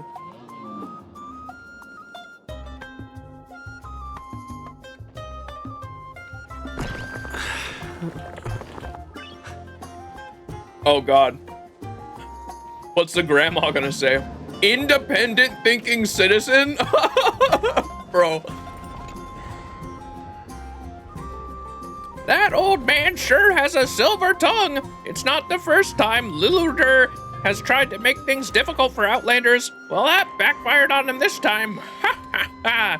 When the next drawing of lots ends, he'll probably still be struggling for a while. That'll be a funny sight to see then. Drawing lots? What's lots? Didn't Tribby bring back a group? You're also looking to revel in others' misery? Drawing lots? What's lots? To enter the city. The Holy City has taken in so many people, and accommodation and other resources are limited, especially after Nikador's attack. We can't turn them away, of course, so if the Outlanders wish to enter the city, they'll have to draw lots to qualify. That's terrible. But Lady Tribby brought back a group of Yanis priests some days ago, and they didn't have to draw lots to enter the city. Talented individuals are a precious commodity in times of need. The situation in the city is complicated. Everyone seems to have their fair share of arguments. The citizens are locked in their bickering, and the Council of Elders will likely reserve judgment for now. A word of advice, learning to think for yourself is essential. Just like me! Okay. I thought the independent thinking citizen was gonna be like way more sarcastic, but...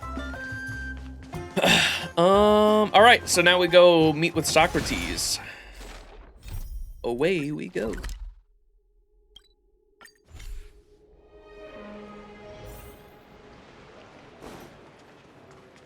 The bath pool. Aren't you coming in to have fun? Old man! This story sounds a little familiar. Wait, is this him? Bruh.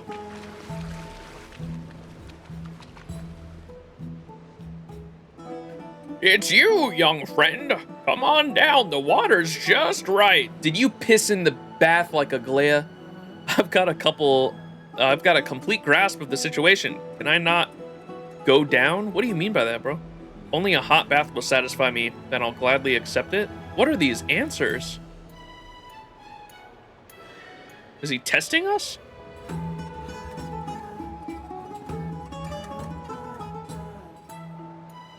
Sock tires? Sussy answers?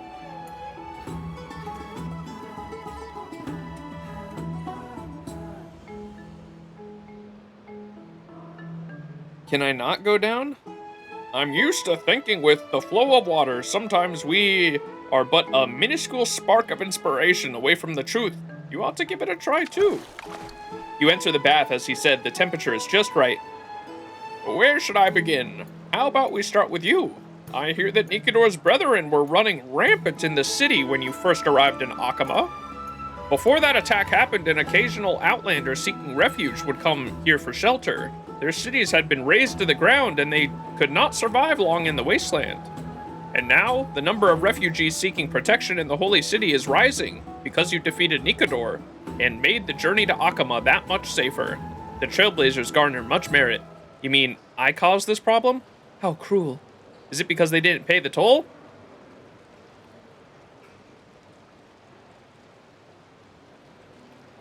How cruel? Exactly. Survival is a luxury. The homeless refugees who face the black tide, they have zero chance of victory. Resources during disasters are scarce, and Akama can't take in too many Outlanders. Welcoming everyone will only plunge the city into chaos. Right now, most of these Outlanders have been situated in a shelter far away from the city walls. The conditions are much better than the wastelands, with the city's guards protecting the palace, but it will never grant them a sense of security akin to their homes. So the council's elders came up with a temporary solution to allow only a small number of Outlanders into the city, deciding by drawing lots. This method may be unfair to those who object because the council has rigged the process to select the useful ones. Strong men who have mastery over special skills and proficiency in heavy labor stand the highest chances, while old folk with children in tow the lowest. Even if they require more assistance. Sounds hardly fair. Isn't this normal then? How about no one gets allowed in? That's the most fair. So the Council of Elders recognizes strength as well. Sounds hardly fair. Alas, there is no evidence to prove that this sorting really exists. Even the citizens think that this is the authority of the host city. We have the right to decide who we help. Akama's resources are limited, but there is enough to aid most of the Outlanders. The real question is, are we willing to pay the price?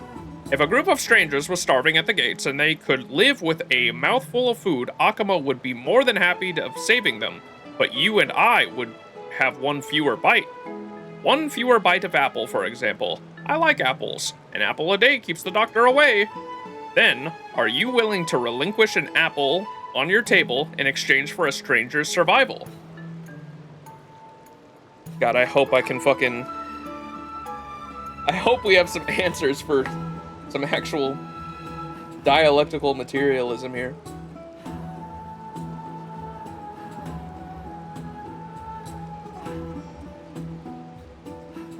Yes, I have empathy as a human. Well, not only that, but we're stronger together. You bring in people, and as long as they're willing to work with you, you can build together. And even if it's like one less food, or even if there's like less food because there's more people, have them farm. I'd be willing to forego any number of apples to save a life. If it was just one, I'll be willing. I'll only agree to acts that don't harm my own interests. That would depend on what they have in exchange. I wouldn't do it even if there was no price. I'd be willing to forego any number of apples to save a life. Ah, a most noble answer. I knew you possessed a precious, kind soul, but we cannot force all citizens to make the same choice. The answers to this question incurred further discord. The city's people are locked in verbal conflict to this day. How I see it, at least, is that Akama should be tolerant. Even if we can't save everyone, we should embrace kindness and provide resources for others to live on. Because the true resource is people, a city without her people is like a vessel without fine brew, unable to stand steadfast in violent gales. I agree with your perspective. I disagree with your perspective. I reserve judgment on this.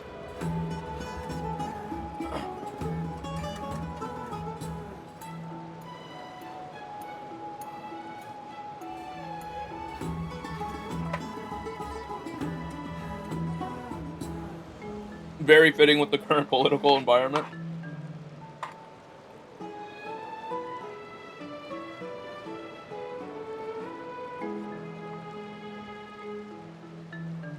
I agree with your perspective. I disagree with your perspective. I reserve judgment on this. I can't fucking... Can I talk about the economics? Where's that option? Who knows? I fear only Ornox's miracle may be able to give an answer. During your loud discourse, a youngster has Has surreptitious... What the fuck?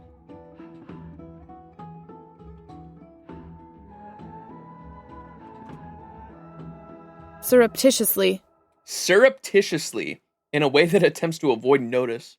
Or attention. What the fuck? Mystery word. During your loud discourse, a youngster has surreptitiously sidled to the edge of the bath. Master, what are you doing here? I had such a hard time finding you. I have news for you. Oh, it's you, Paladin. I have good news first. Unfortunately, I only have bad tidings. An Outlander group arrived in the city gates not long ago. They did not attempt to enter the city. Their course set directly for the Abyss of Fate instead. Their circumstances are unknown right now. Socrates is silent for a moment, as if contemplating a conundrum that his student threw his way. The Abyss of Fate. Isn't it extremely dangerous there? Why did they not head for the Council of Elders shelter? I don't know. Perhaps they have a conflict of the faith with Akama? Like the priest of Noldus? Good thing you're here, young friend. How about we survey the situation personally? Might I trouble you to come with us? I'm happy to help. Why me? It can't be a wasted trip. Can I not go? I'm happy to help. You are most forthright. I must treat you to a meal when we return to Akama. I'm ready, Master. Let's set off! Free meal, let's go!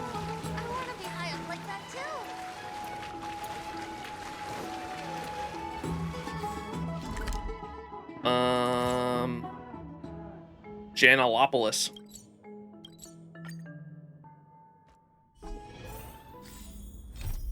As your discussion was coming to an end, Socrates' disciple came with word.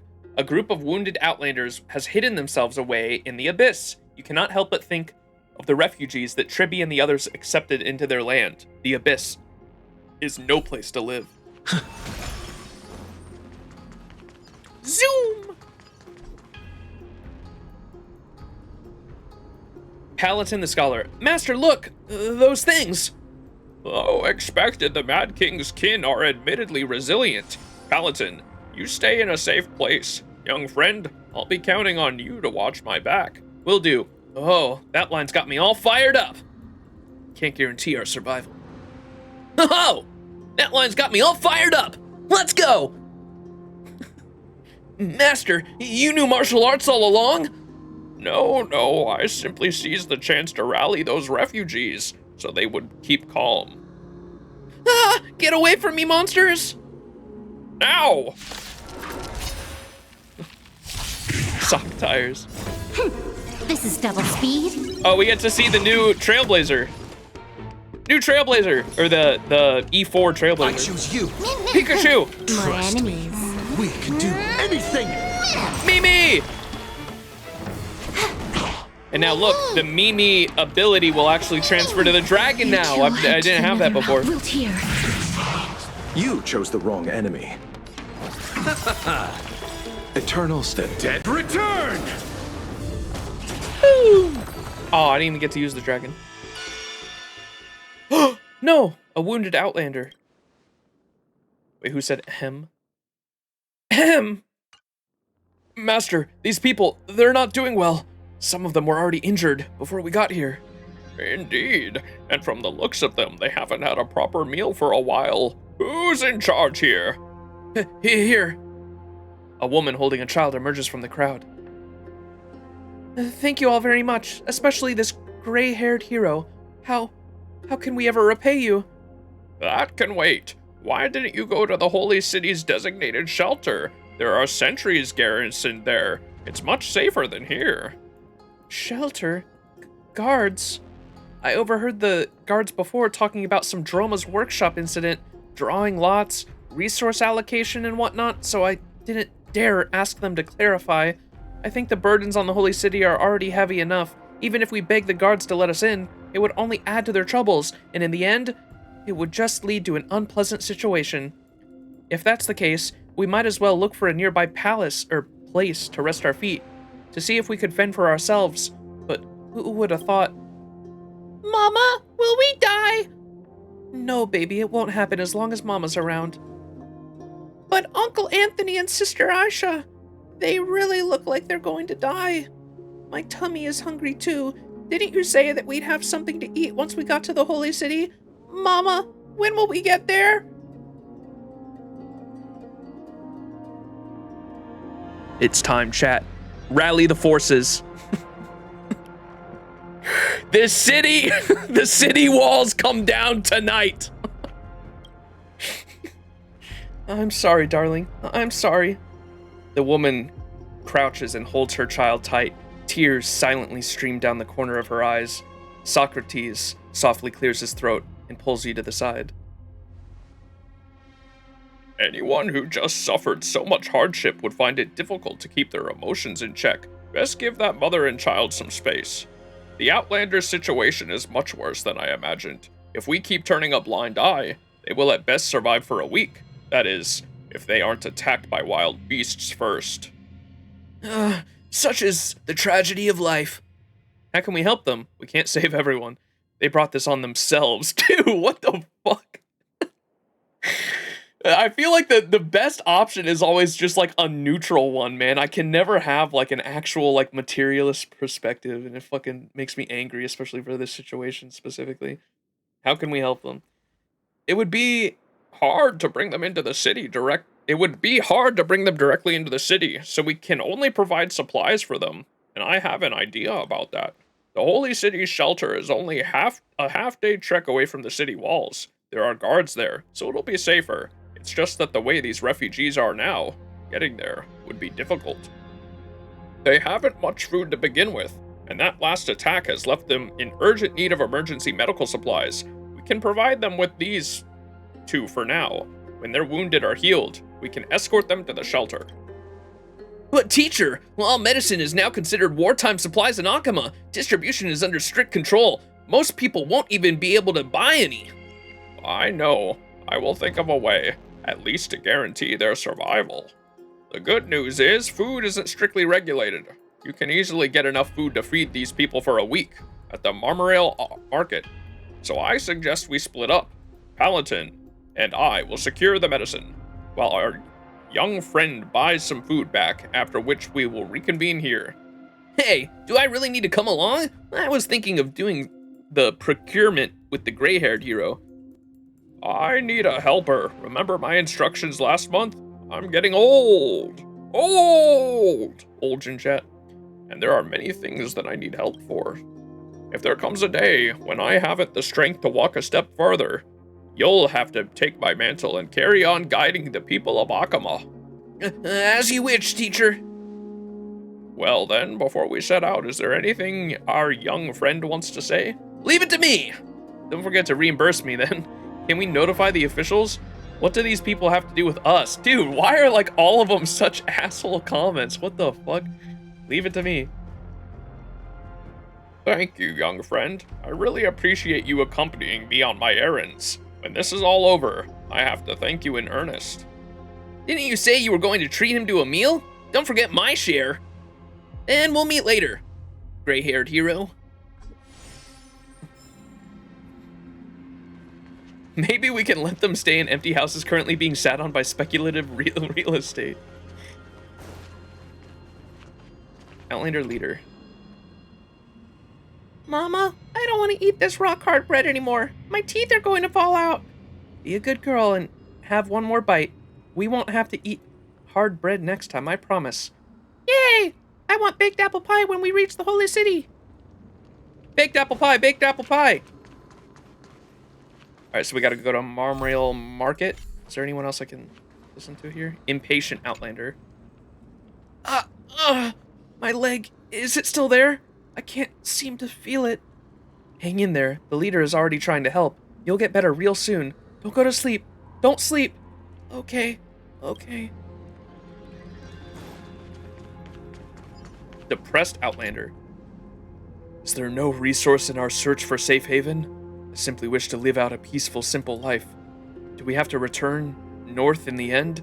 No, I'm not making that trek again. Ikafael, may Ornox protect us. May Zagreus grace our presence. Any of them will do. Just please help us.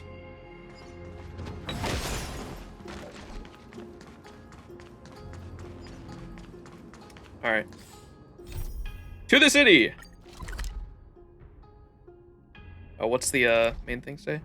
As your discussion was coming to an end, Socktire's disciple came with a word. A group of wounded outlanders has hidden themselves away in the abyss. There's only one question. How much are we willing to pay?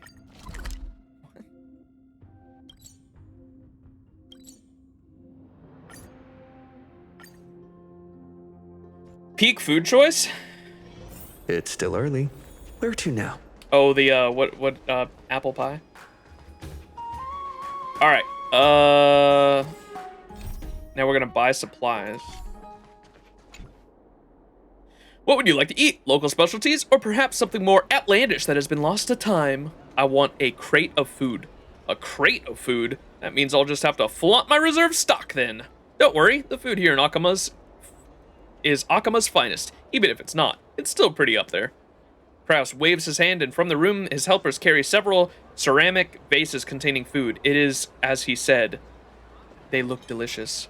Lush fruit and vegetables in a platter, aromatic soup fresh from the oven, fine brew emanating intoxicating fragrance. Each and every item is world-class and made with culinary intricacy. What do you think? I told you I'd give you Akama's finest. Of course, they cost quite a bit. 8,000 balance coins. This shop's quality is top-notch, and its price reflects that. If I want to give the Outlanders something sumptuous, this would be a fine choice. I'll take it. Let's see, this is the right amount. Hold on, I'll help you pack the food. Ah, yes, if you don't mind me asking, why are you buying so much food? Take a guess? I'm eating them myself, how about that? To feed a group of dying Outlanders. Let's see what his response is. Outlanders, eh? How do I put this? This food is quite valuable, and I hope that their taste will be fully savored. You get my drift? It's not like I'm not paying you. Isn't food for people to eat? I'll go to another shop then? Isn't food for people to eat? No. If they don't lay back in chairs and eat the meal in order, the food's flavor will go to absolute waste. I will burn down your fucking shop, dude. I swear to fucking God.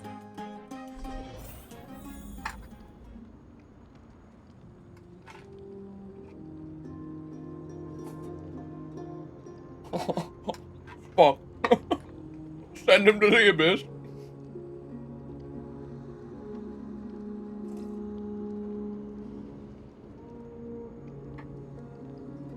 This quest had me so frustrated with the choices. Yeah, like, that's what I said. Like, I feel like I don't mind them giving us the choice to be an asshole, but it was like all the choices were like be an asshole, and there's one that's like neutral. There's not a choice that is like fully on the side of the Outlanders, it seems like. Why was that bad? The guy saying that the flavor of the food will go to waste to the Outlanders. Made me feel like a fence sitter, yeah. That's how I was feeling about it. Mama, when will we reach the holy city? I want to eat baked apple pie. Soon, we're almost there. We'll get there in 3 seconds. This is for you. How about a thank you? He, the holy city is here. Bro, what? What are these? What? Well, this is for you. How about a thank you? He, the holy city is here. We'll get there in 3 seconds.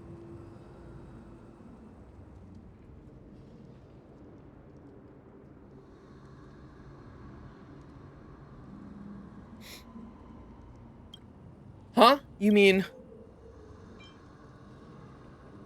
exquisitely refined dishes, each a delicate masterpiece. Okay, so I'm assuming, I didn't realize that was going to end that right away, but I guess there was 3 different shops we could have went and looked at food for. And I assume the one we got food from was probably the most expensive one, but I'm assuming there was like probably a really low priced one, a medium priced one, and then a high priced one, I'm assuming. You went for the premium choice, yes? Okay. Exquisitely refined dishes, each a delicate masterpiece. An ordinary family may savor them for a week, while the starving would be swept straight to heaven with each bite. You hand over the ceramic vases. The food in them is exquisite. Such a bountiful spread. Is this really for us? I'm not dreaming, am I? Mama, apple pie. It's the baked apple pie that I want. We got her the apple pie, chat. W. Silly child, there's plenty of food more delicious than baked pie in here. Why fuss over a pie? Thank you. Thank you, thank you. You are our hero and savior. I'll give them out to our companions right now. We will definitely repay this favor, though we will have no money now, but if you ever have need for us, just give us the word, and we will be more than happy to help. See, this is how we build community, chat. Darling, say thank you to this kind man. Thank you, kind man. The girl grabs the biggest and freshest apple in one of the vases and thrusts it into her hands with a smile. Clueless Outlander child. Mister, you should have the biggest one. Aw, my heart. If you don't mind, how about having a meal with us? While everyone revels in their joy, a figure hurriedly rushes over. The mother and child tactically excuse themselves. Ah, my heart, man.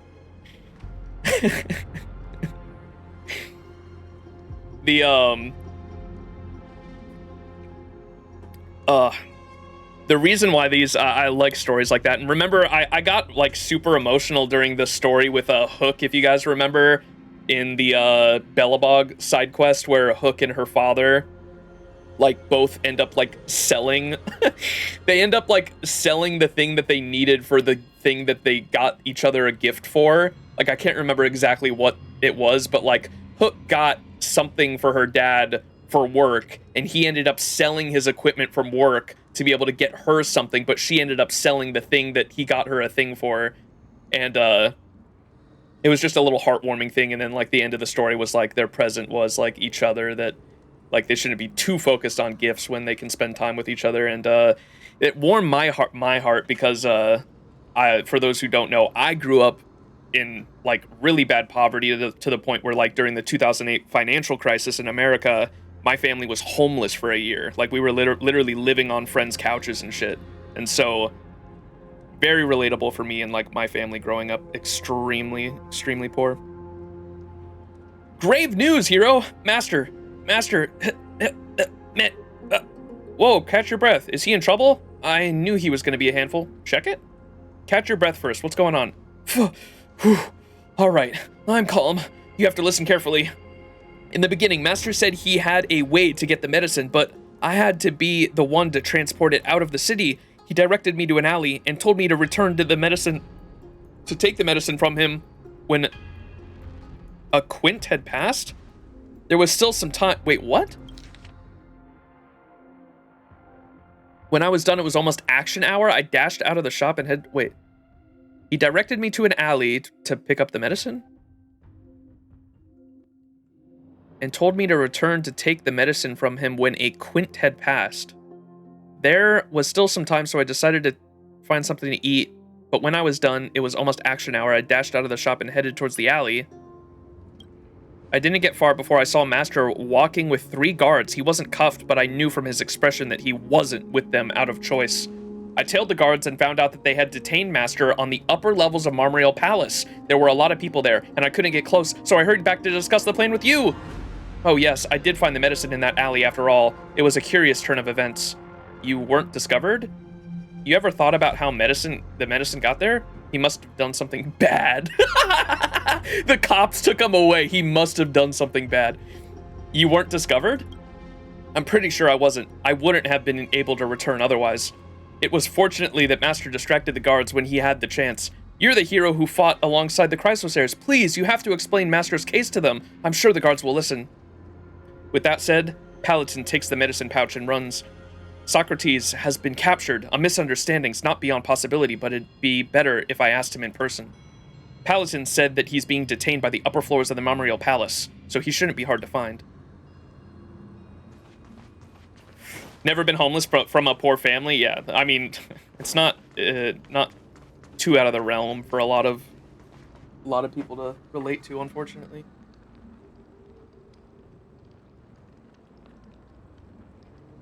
If you did read my message, I didn't hear a response to it. I literally just responded to it. Or I just read it. The gift of the Magi. Magpie? Alright, oh, can I Is there more from these guys now? My leg, is it still there? I can't seem to feel it. Hang in there. They have the medicine. You'll get well in no time. Don't sleep. Bear with it. I'll help you bandage your wound. Okay. Okay.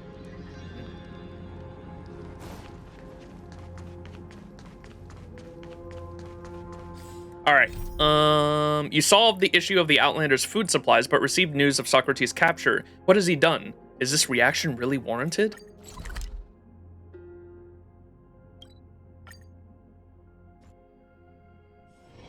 It's still early. Where to now?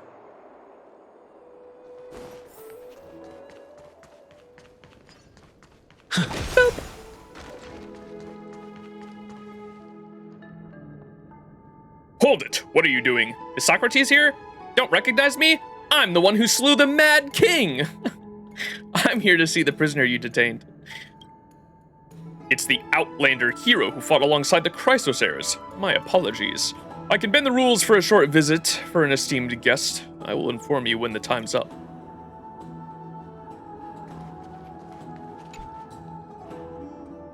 This room's layout is quite cozy. There are no bars nor restraining devices. A modicum of respect has been left for whoever gets detained here. You're here, young friend. Socrates' eyes are somewhat avoidant, as if he is reluctant to have you see him in this state. What did you do? Paladin said you were caught by the guards. I didn't want to come initially. What the fuck? Paladin said you were caught by the guards.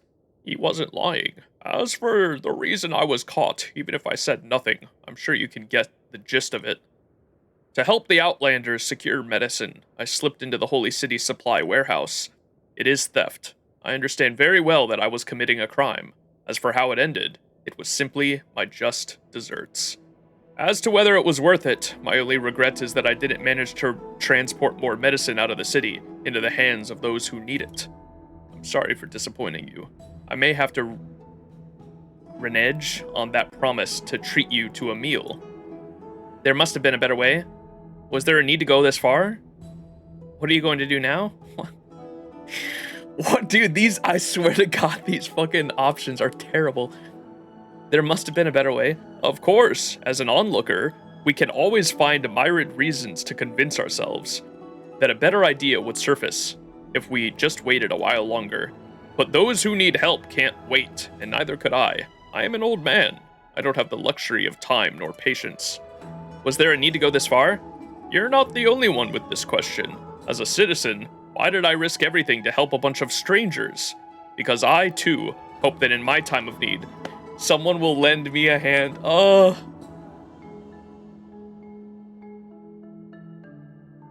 getting a little emotional from that line. As a sage once said, if you want someone to be kind to you, you must first be kind to others. I think this is the most appropriate here. Sock tired is so goated. That's me myself. I was raised in by a pretty religious mother, which had its pros and cons certainly. But the one thing that was instilled in me from a young age was God's golden rule: treat others the way you want to be treated, and that has stuck with me my entire life and has shaped my outlook on life and how to treat others for sure. As a sage once said, if you want someone to be kind to you, you must first be kind to others. I think this is most appropriate here. Of course, there are always people who think they'll never find themselves in hardship, except who can ensure that Akama City's walls will stand tall forever? What are you going to do now? According to the city's laws, they will make me stand trial. There's a high chance they won't be lenient. The price must be paid for doing the right thing. Even more so for an ambiguously moral act like mine conducted to sate my own savior complex. And I like how he's even self-critical there. I'm fully ready to accept its consequences. Before the final moment arrives, my only wish is to eat another apple. An apple? Yes, apples are my favorite food. An apple a day keeps the doctor away. 'Tis a pity we didn't get to know each other better, otherwise I wouldn't surely discuss this wonderful flavor of apples with you, along with many other matters. That reminds me, that girl in the abyss gave me an apple. Should I give it to him? Give him the apple. Nope! What the why not? Bro, this quest gives you so many chances to be a complete asshole. Holy shit. Give him the apple. Oh, you actually have an apple with you. This is one of the 10 essential idiosyncrasies among sages. You learn fast. Thank you. I will have no regrets now. Socrates gleefully crunches on the apple. Visiting time is over, Outlander hero. It's time to leave. Will you release him? Will you punish him? What fate is in store for him? It is not up for me to decide. The public court will handle him. According to Socrates, he trespassed on the Holy City's warehouse, all to help a group of wounded Outlanders. We have already dispatched people to investigate. This may affect his sentencing. The trial will be held at the Kefali Plaza in 3 days. We also invite you to attend, to witness the justice of the Holy City's laws. 3 days later. Oh! Time passed. Elder Etro. All right, fellow citizens, order! I am Elder Etro from Dawncloud, priest of Talenton, the Law Titan. I am presiding over this trial, representing the will of the Council of Elders. The reason we are gathered here today is that the dearly respected public speaker, Socrates, trespassed on the Holy City's warehouse and committed theft. According to law, theft is a crime punishable by imprisonment, but in the light of the motive of this case, it cannot be so easily judged based on precedent. And so far, as per the tradition that we uphold, we have opened up the public court for everyone present to be the judge. May Talenton's justice be with us. The citizens' applause rise in the crescendo in response to this opening, till the elder gestures for the clapping to cease. The controversy in this case lies in the fact that Socrates risked his own well-being to help a group of wounded Outlanders. However, is this enough reason for his sentence to be reduced or even acquitted? To my right is the prosecution's representative and owner of the warehouse, the wealthy Liludur. Oh my god, is this fucking asshole. He believes that the punishment should be harsh, to prevent future supplies from leaving the city. And to my left is the defendant's representative and the student of the accused scholar Paladin. He believes that the sentence should be light, considering the actions of the accused did indeed save many lives. Both parties have submitted their documents before the trial starts. Do any citizens present have any questions? As the sitter, I request to say a few words to everyone present. Hey, old fart, you were caught red-handed, and you're still trying to charm your way out of this? Sir, I would like to ask how many years would I be sentenced for murder? Luluder, Socrates has the right to speak. Thank you, Elder Eltro. Socrates clears his throat, his eyes mirroring a droma's ensnared in swampy mud. When such a creature is on the verge of death, its eyes are not one of wrath, but wet with tears. In the golden age long past, we were once divided as city-states, separate from one another. In the warring age not so long past, we once again divided ourselves as city-states, which became the reason for our battles. I'm sure everyone is very familiar with this stretch of history. But the Black Tide does not discriminate between cities. In its eyes, we are all humans, insignificant existences. In the present day, there are no other cities left. Their names, that which we are all so familiar, scattered to the winds. Which is why, in reality, Outlanders don't exist. Outlanders don't exist. Which city do they hail from? The question posed before us is merely about whether we want to help a group of people who need it. As for my crime, precious time need not be spent on it. I can accept the punishment, but I only hope that everyone will take this chance to discuss the current question with clarity. What stance exactly does the Holy City take with the underprivileged? Where exactly are we leading this eternal city? That is all. I thank Elder Eltro again for this chance. Now then, before the trial starts, do any citizens present have any questions? I am curious.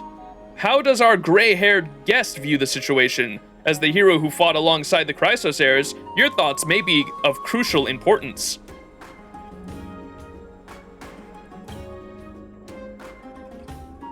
Oh, does it take our choices we've made along the way so far?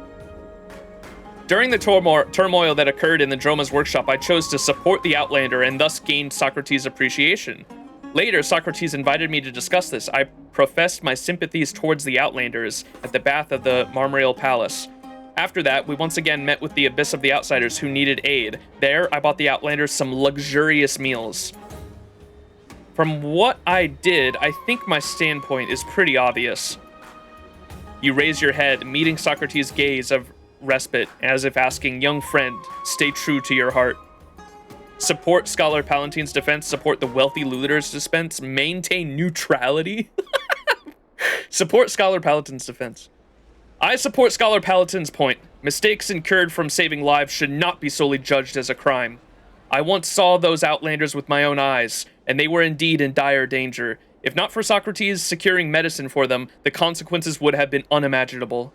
In light of this reason, I believe that the sentencing should be reduced, the sentencing should be suspended. He is not guilty. What?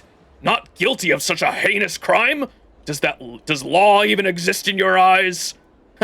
Master wasn't wrong about you after all. Debate? Dude, fuck a debate. Can I just go straight to combat?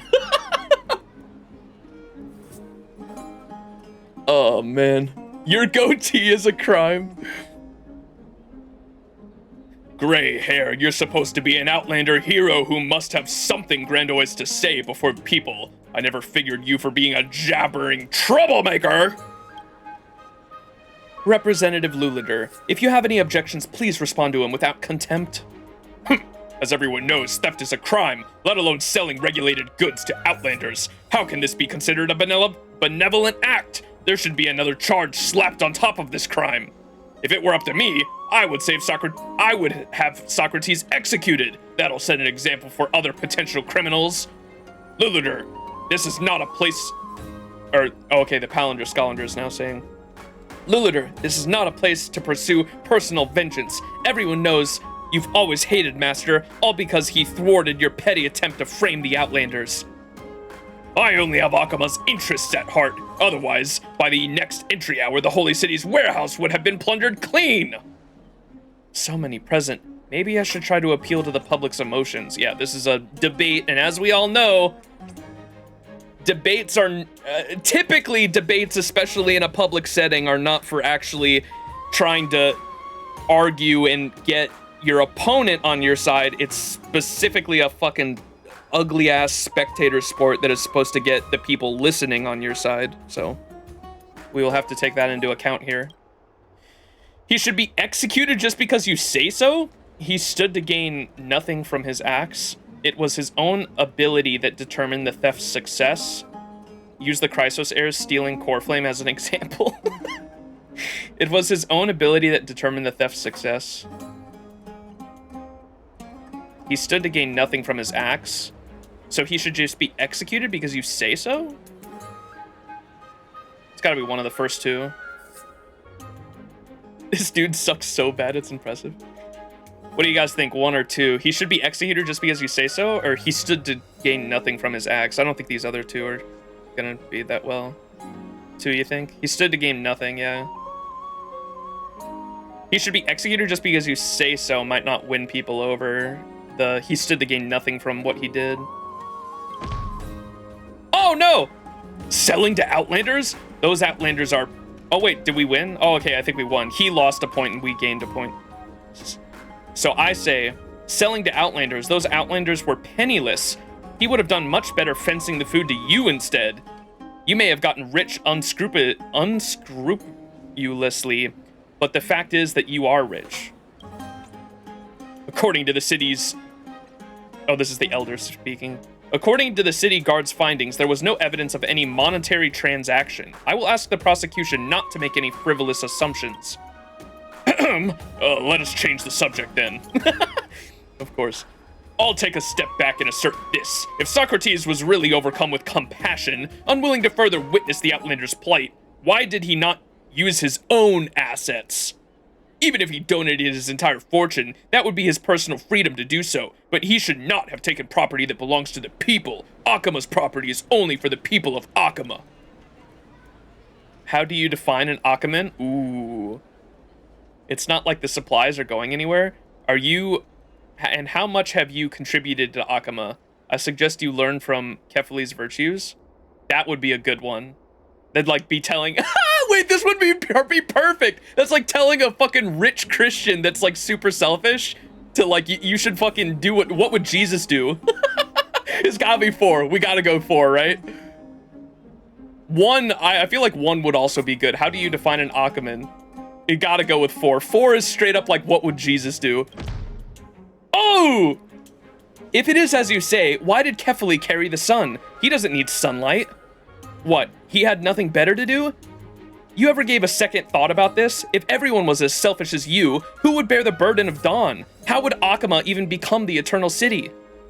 This point strikes true and draws blood. Heads gradually turn towards the dawn device in the distance, and Kefali, who supported the dawn on their shoulders through sheer will, their spirit is truly worth emulating. This... Can't expect everyone to perform such ridiculous feats. Admit it, Luluter. You're the only one who can't live up to this ideal. Fine, let's change the subject. We can do that, can't we? Everyone knows the Holy City's resources are limited. They can't be expended unnecessarily. Socrates gave our wealth to outlanders. That will surely impact the living standards of our citizens.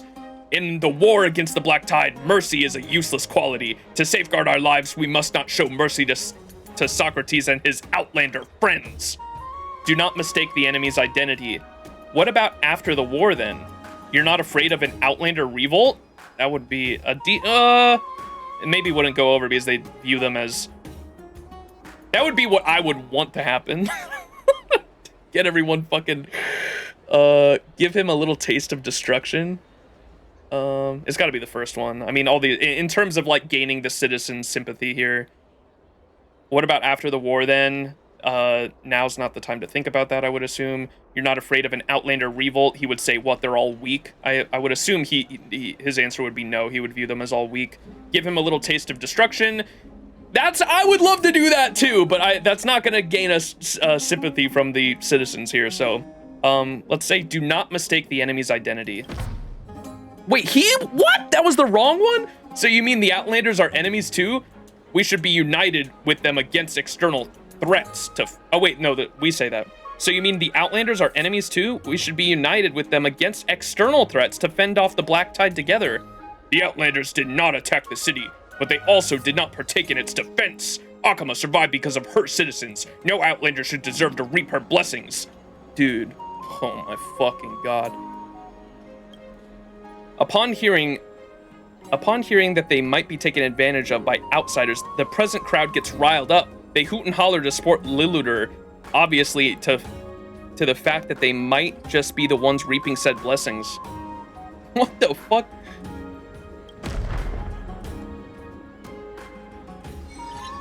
Debate 1, W. We win anyway. As the final syllable drops, Elder Etro stretches out his hand and halts Liluder's subsequent elaboration. The citizens recall the exchange that just happened, fervor still pulsing through them. Before realizing it, you've replaced Paladin as the defense attorney and garnered more support.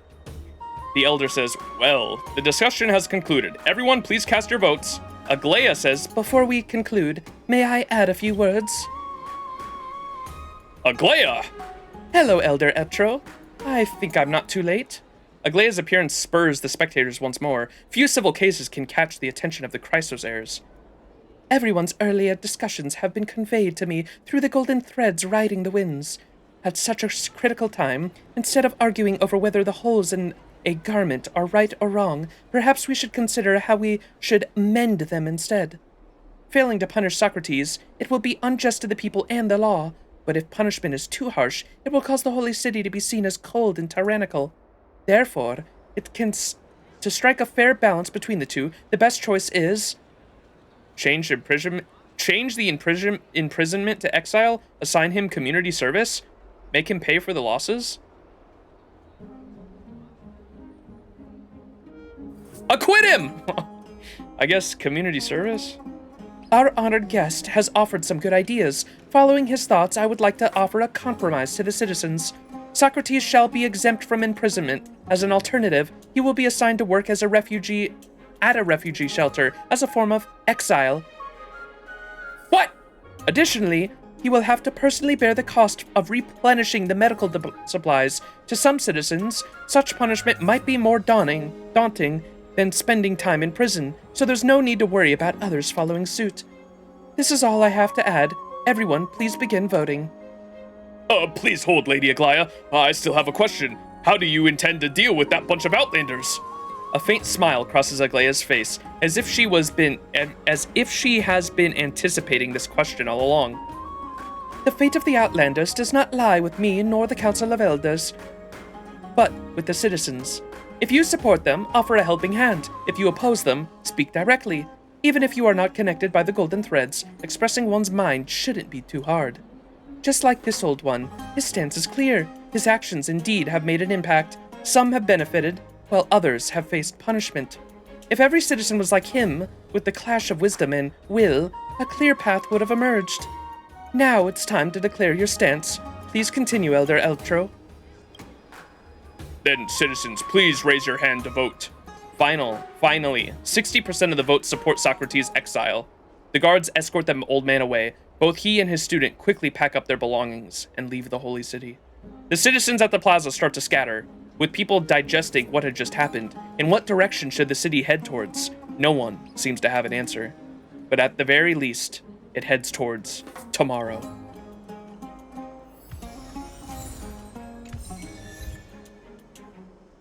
What is the name of that achievement?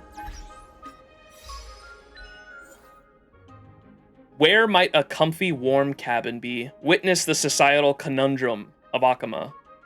Where to shall we go? Faced with this eternal question, you choose benevolence as your answer. Aww. The first step... Love... Oh, this is the other one. Love in the time of the black tide. Witness Aelus and Nympha's end.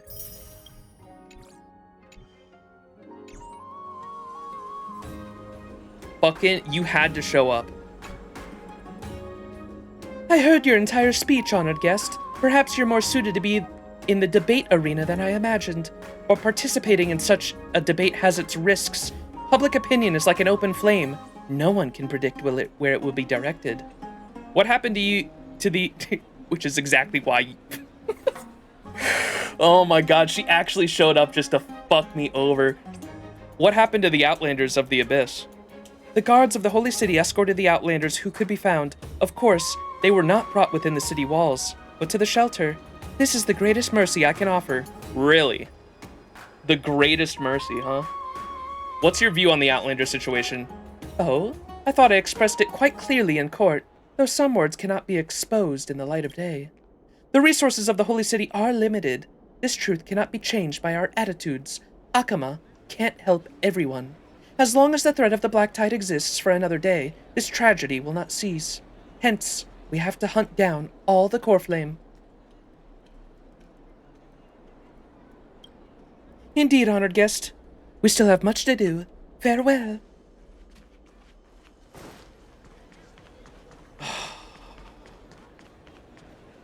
Where's my notepad?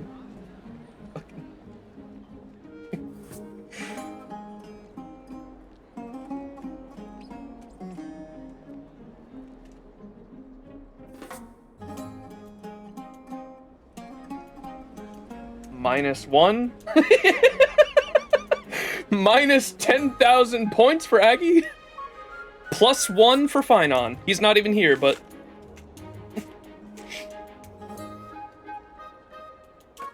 Alright, Oh wait, Finon... Oh, okay, that's the main quest. Alright, so that was that side quest. That one was pretty good, aside from the fucking... Some of the dialogue choices I wasn't a fan of, but... I like the topic it covered, nonetheless. The shitty choices, yeah. I enjoyed the topic of it, at the very least. Should we do the girl running around? I know you guys were saying that that's a side quest, right? I heard that he's a believer of Hey, you! No! What the fuck? Gather up, gather up! Breaking news, breaking news! Nikador is staging a comeback! What?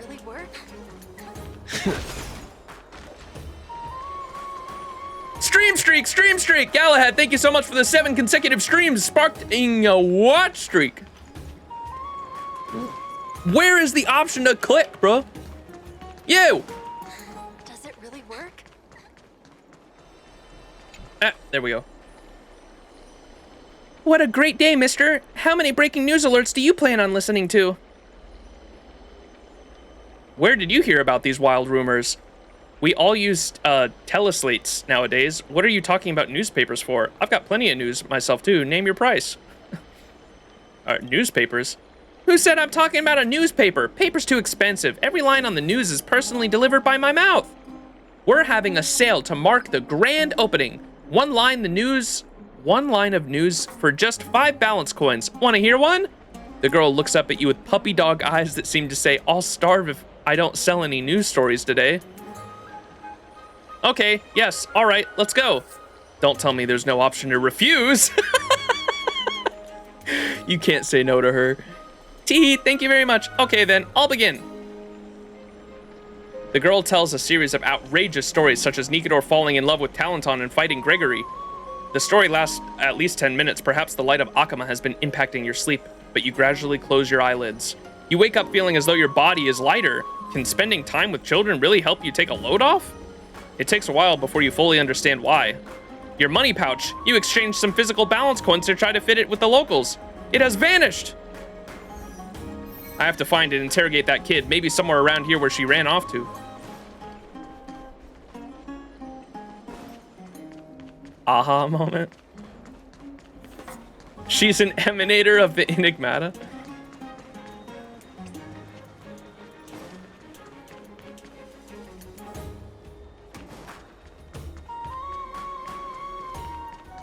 Where'd she go, chat? Zagreus demigod. She is El Gato in disguise.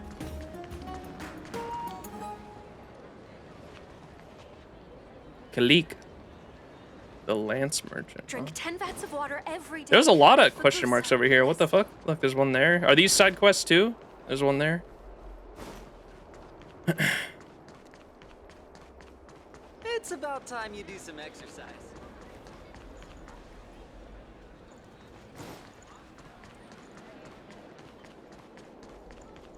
El Gato.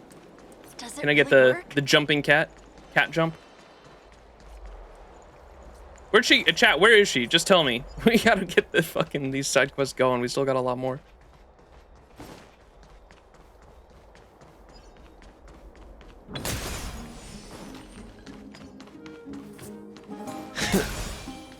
Check the quest. Oh, do I have it? Sorry, I thought it would have popped up.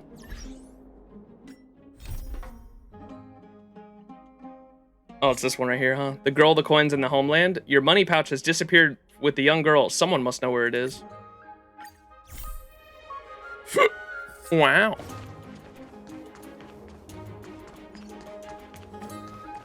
Sorry, I didn't know I had the... I didn't know it went to the quest page, because usually those things like auto-track as soon as you start them. Is that guy's name Dementia? That's crazy. Oh, old woman. Hey there, youngster. Want to see some today's fresh fruit? Did you see a child running this way? Ah, that kid. I sure did. Unfortunately, my eyesight is no longer the best, so I couldn't really make out which direction she was going in. I heard she came to Akama with a bunch of outlanders, and her parents got separated from her along the way. And I'm speaking a euphemism. You understand. If you want to find her, you might as well set your sights higher. That's all I can say.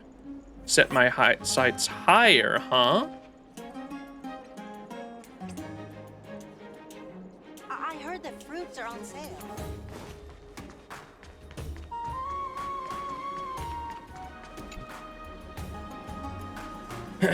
Did you see a child running this way? A child? Oh, you must mean Serena. That girl is always stealing leftovers off the table. She makes quite the impression.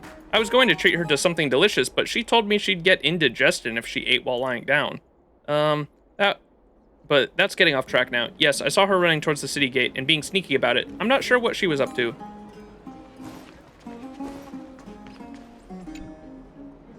G'day, friend. Looking for some good old stuff that floats in a whimsy? You've come to the right place. Did you see a child running this way? A child? Maybe not. My memory ain't what it used to be, but maybe a few balance coins will get it working again. Of course, follower of Zagreus. Pull out the baseball bat, pull out the flaming lance, pull out the hat.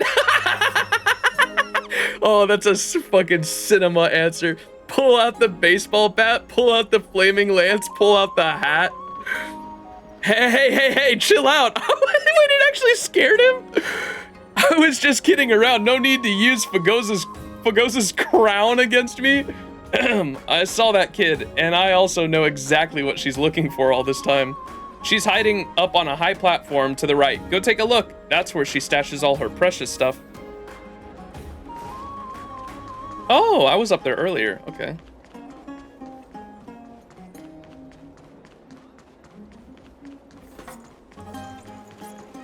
The fucking...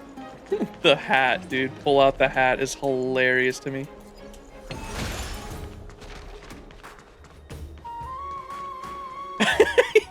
Beat his ass with the hat made of comfortable quality cashmere. This must be her hiding place. If she hasn't made it back here yet. Oh, time to use the memory. Boop. Oh, did she get captured by the guards? Mister, do you know where my mom and dad are? I haven't seen them since that day. I've heard you've been standing sentry at the city gates and know pretty much everyone. You must know where they went, right? Guard with a soft heart. They're probably heading off somewhere very far away. How far? Don't tell me they went back to our hometown without telling me. I gotta find them. I don't think you'll be able to. It's really dangerous outside Akama. I'm not afraid of danger. I just want my mom and dad.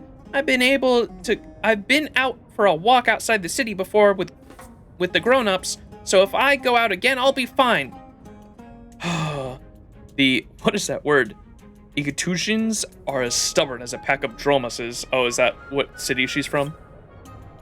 You might not be afraid of anything, but you still need to get yourself ready before you head out again.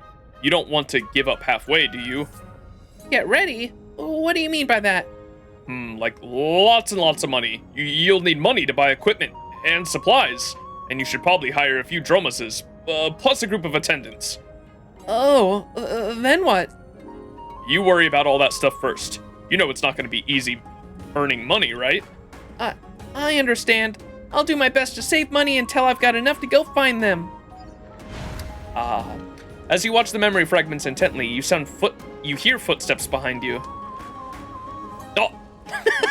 Cute. The sussy face. Hello? I finally got you! The wind sure is noisy today. Granddad Zagreus, I pray to you one last time. Please make my legs lightning fast! Zoom! There is no way you could ever catch me. Even if I did get caught. Wait, she's actually outrunning me. Oh, she got tired. Huh? I can't move. Is that it? I only just finished warming up. Give me my money pouch. Where are your parents? Did they not discipline you? Oh, that's low after seeing that memory dog. Is that it? I only just finished warming up. She throws the thing she's holding in her arms at you. Your lost money pouch. Not a single penny is missing. I found this on the ground and wanted to return it to you. Fine. I admit that I didn't want to give it back to you at first. But that doesn't matter now. No matter how much money I can save, there's no point. Lipos told me Ikatus has all gone, and my mom and dad... Oh, she found out the truth. A bard never lies. I'll never be able to go back to my hometown. I'll never see my mom and dad again. The girl begins to sob quietly. Ikatus, just from the name of the city, you guess it is a place of ill omens. That place has been wiped from the face of the earth and buried alongside the child's hopes. Fastest Hoyle character. The girl tilts her head to one side and looks down at the market. It's hard to tell whether she wants to join in. So now, what can I do? What should I do? Go turn yourself into the guards? Bro, what? Go read a ton of books? Go learn some music theory. Go learn a craft. Read a ton of books. Go and read a whole stack of books. You have a curious and bright mind and are handy with numbers. Learn enough so that you'll be able to feed yourself in the future. I understand. I'll give it a try. The girl walks down slowly, her steps stilted, yet never toppling over. Was that it? Damn, these quests are super short, some of them. Tomorrow is a new day. Find what you lost in Akama and witness a child's change. I was kind of expecting them to be like a lot longer, like the 2.0 quests. That the Socrates one was really good and decently length.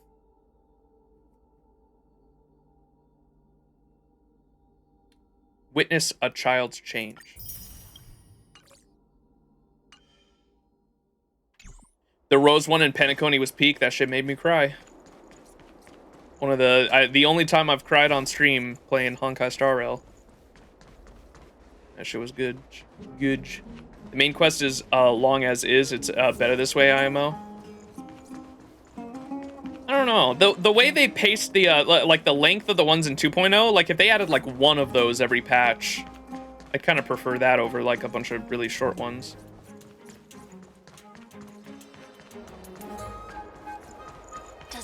There's some good length ones from Ampho that has a good length ones, but Ampho has a ton of shorter ones. Okay.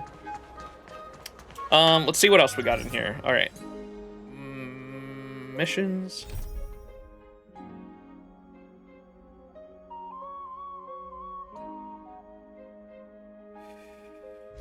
What is this one? Carry out the mystical ceremony under a large ancient tree. I still don't know where do I have to go for this?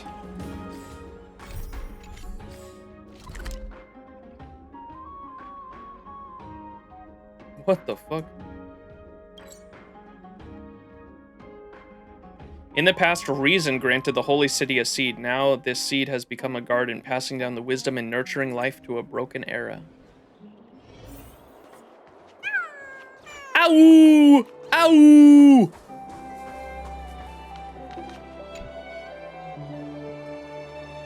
The tree trunk is engraved with the mark of Circes, as so many years have passed. Only a thin layer of original engraving remains, making it hard to notice at first sight. Comparing the location with the scroll's script, you are certain that this location for the mysterious ceremony.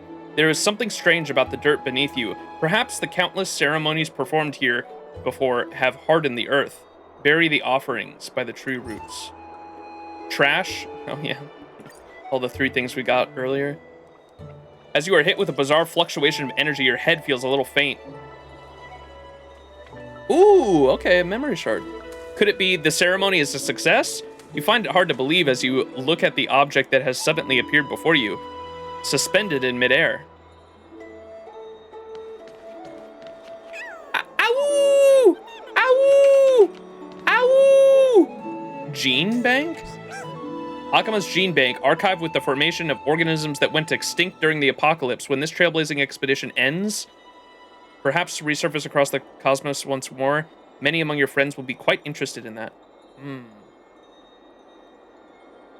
We will take back the DNA of Amphoreus.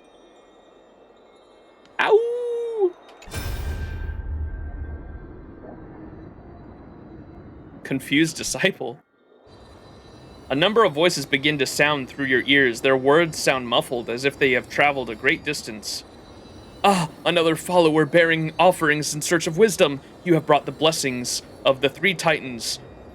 Gregory, the soil that nurtures all living beings. Bogoza, the ever-reaching springs that bring life.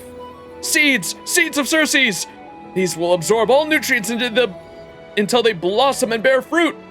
The golden fruit of wisdom tree. We stand in its shelter, you and me. But where is the golden fruit, Circes? Why must you taunt your loyal disciples like this? Shh! Quiet! You must not disrespect the gods! I understand completely. This tree has grown old. So old that it has become the end of its it has come to the end of its life. What do you mean? Where can I get this golden fruit? The voices fall into complete silence, leaving your question unanswered, but you quickly understand what has happened. Long ago, The disciples of Circes would draw some kind of power from this tree. However, after countless ceremonies, even the tallest tree of the past grows old and unable to meet the demand of these insatiable ceremonies. You have no idea how long it has been, but this ceremony was eventually either abandoned or forgotten, and the disciples of Circes very rarely attempted again. That is, until your arrival. However, the tree no longer has anything to give you.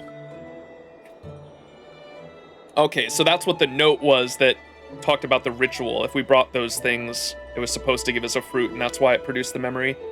The tree roots push a few items towards you as if trying to leave them at your feet, as you raise your head to look at the tree, the painted eyes engraved on its trunk seem to be looking at you and staring off at some broken alien vision.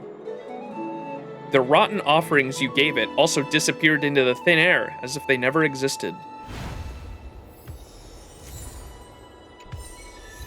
Wow, the fruitless tree.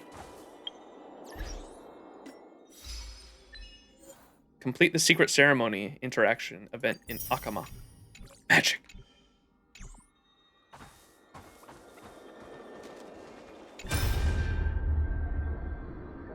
Huh. Cast iron rice. Aged seed keeper. That's correct, Honorable Chrysosaur. I implore you to grant this pitiful creature its death. Due to an error in the way that we have nurtured it, it has a defect that cannot be repaired. As things stand, it has almost 15 days left to live. What's more, it will be in endless agony for the entirety of its short existence. What are they talking about? An awu? You hear them too, right? Those pitiful screams. All right, as you wish. I just want to know, why did you allow it to be born? Every being that goes extinct does so for a reason, and it is difficult to undo.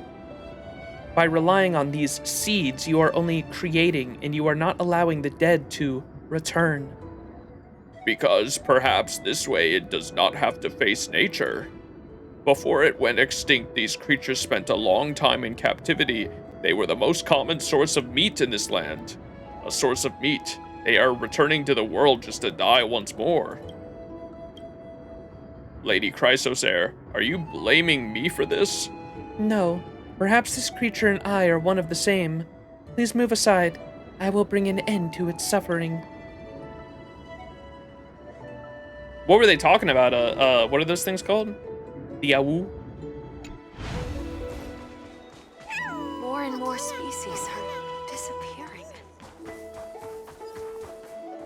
Oh, the garment maker has a side quest.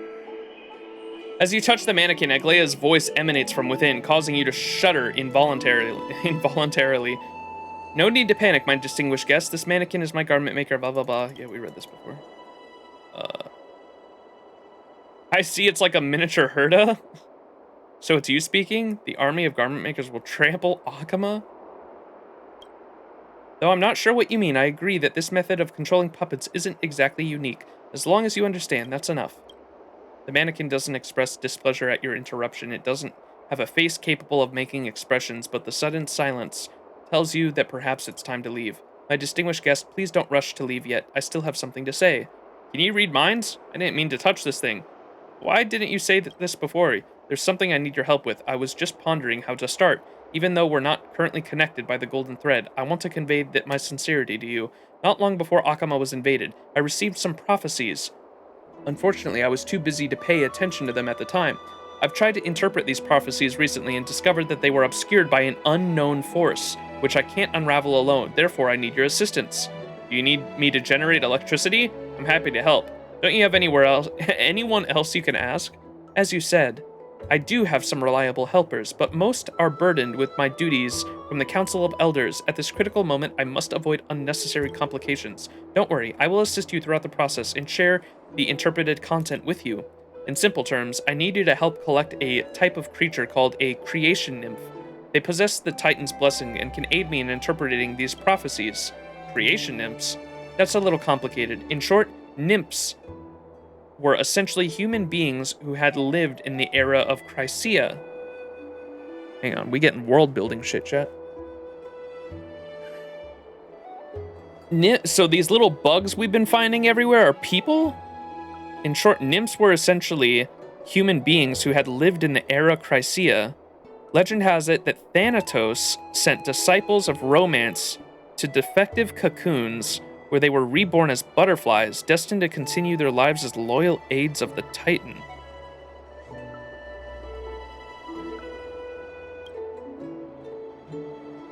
They make the little digital, like, emoticons and shit, though. I wonder if they're like AI in this weird-ass fucking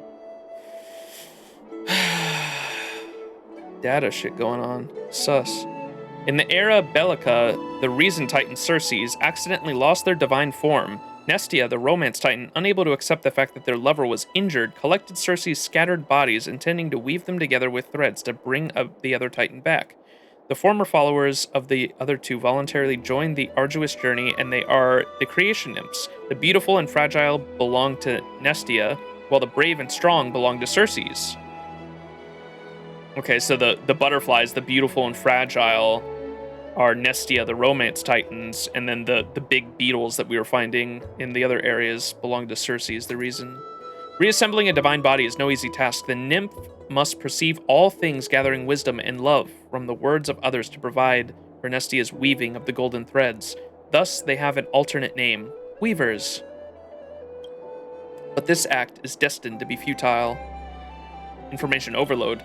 All you need to do is bring back any nymphs you encounter, and I'll handle the rest, distinguished guest. During the process of capturing them, you may witness some phenomena that are hard to comprehend. Don't worry, those are merely the remnants that they leave behind.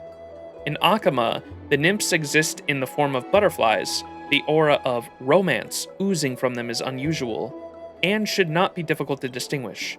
I've asked my trusted nymph to prepare a small puzzle for practice. Why not give it a try, my esteemed guest? It may prove useful in unraveling future prophecies. So listen carefully.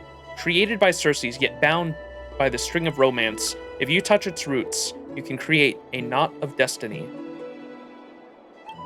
Seek out its hidden place. I've left you a gift here just for you. Alright, touch the roots. Touch the roots of the destined love tree. A creation clearly of Circes, but connecting the threads of romance. Touch its roots and you can tie the knot of fate. A simple riddle, right?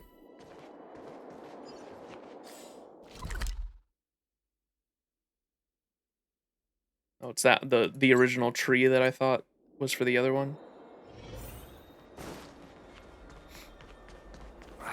These fruits aren't very good quality. Touch. You touch the roots of the tree where a treasure chest treasure chest! That's all I care about. Golden fly? Excellent, like a butterfly. This puzzle isn't a walk in the park. Are you a genius? Here's the reward from Lady Aglaya. I'm going back to her now. Looks good. Oh, okay, that was just a practice thing, and it left me a treasure chest as my reward for solving the riddle. Gotcha. There seems to be...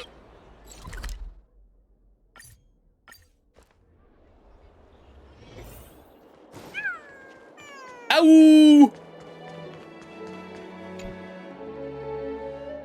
Not bad, my distinguished guest. You're more skilled at this than I imagined. To facilitate your collection, I've set up multiple garment makers in the area where the larvae are likely to appear. Pretty thoughtful, right? Now you have access to them as well.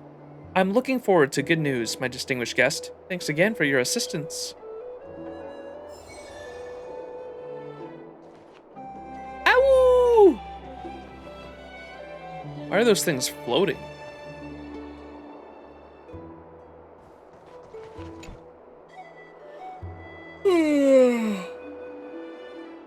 I want to know more details? Sure, ask away. What's a nymph? How does a nymph assist you? What's a nymph? Is this the same one I asked before? Yeah.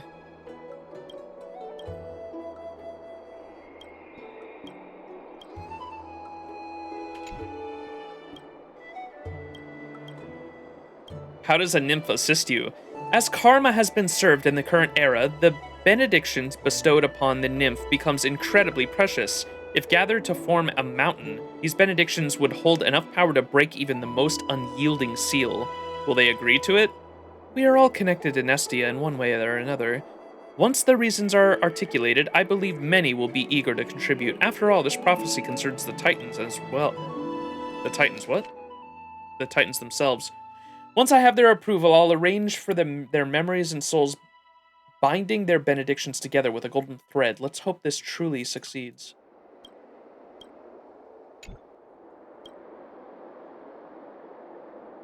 I have found many nymphs. Thank you very much, esteemed guests. The Weavers will be an invaluable help to the Holy City. I have prepared you a small token of my gratitude. Please take it.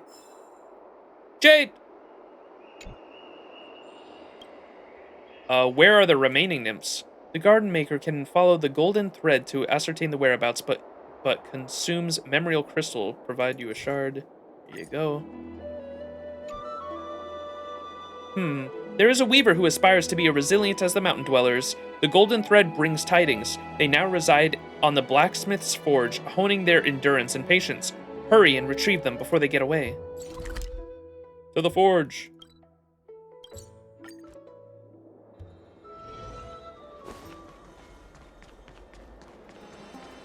Never save for tomorrow, what do you mean? Hot, hot, hot. That's strange. How come those big guys aren't worried about getting burned? Seems like I haven't done enough heat resistance training. I need to go all out. Very helpful for finding the last two or so. Oh, does it just give me a random one? What about that one y'all were saying that, like, gives world building? I thought you guys said, like, once you collect enough, you get, like, it tells you to go find one that is, like, really significant or something like that? In 3.0, you guys were telling me something like that.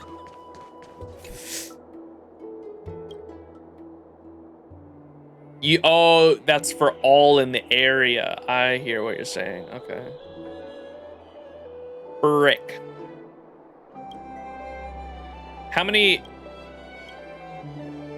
are in each area? Click on the NPC on the map to see how many left. Oh, okay. Thank you, thank you. Collect all nymphs. 15 out of 20. Should we get them all real quick? Just to, I kind of want to see what this is.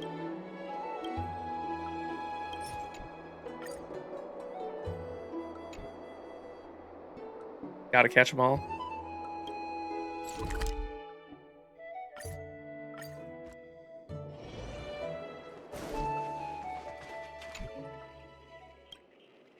I know I can't go into the mural, but I really want to go on a heroic adventure with heroes of a legend. I remember that back in those days, death was a lot softer and warmer than it is now.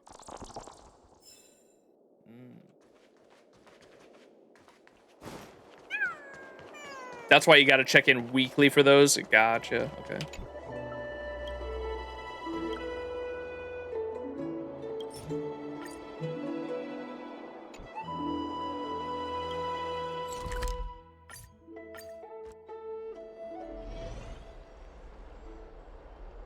Oh, I was like, where the fuck are we? Ah, there's one way up there. Remember I went to the other side of this last in 3.0? Fucking barely missed this one. Look, Flutter, the golden pool waters are pouring down from the skies. How much power and might is contained therein? Rainwater is equal opportunity. It falls on both the rich and the poor, but not this pool of water. One of these days, I'm going to bathe in those golden waters with thousands of people staring up at me. That's what it really means to have value in my life. Okay, Aglaya.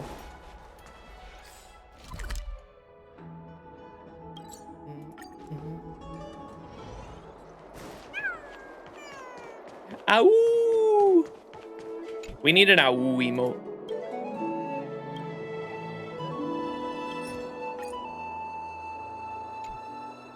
Ow!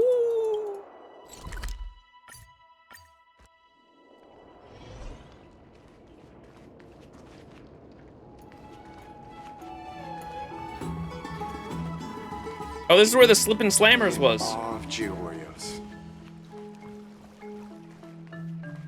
Where was this one? I wasn't. Sacred beast of Magusa. I am a seal too. I am Miss Daze's divine beast. Don't I look like a seal? So cute. I just put on a golden outfit I got from a reward raffle. I am snowboating. What? Ow! Oh, there's the Bork one. Ow!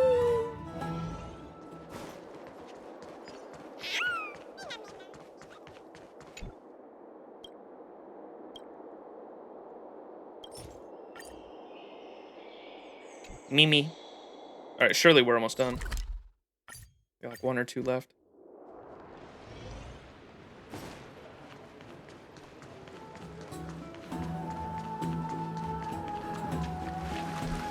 This story sounds a little familiar. Today, we will tell the story of Aquila.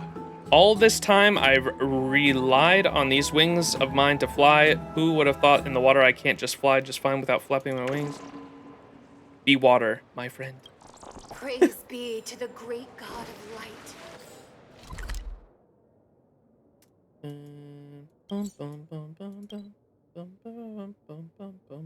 One more. Ow!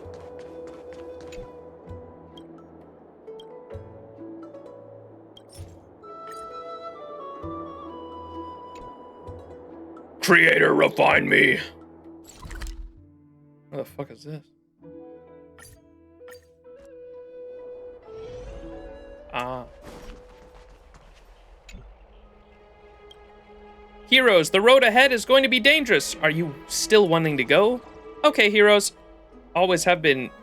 Okay, heroes always have to inscribe legendary chapters. Remember to come home and visit. Oh.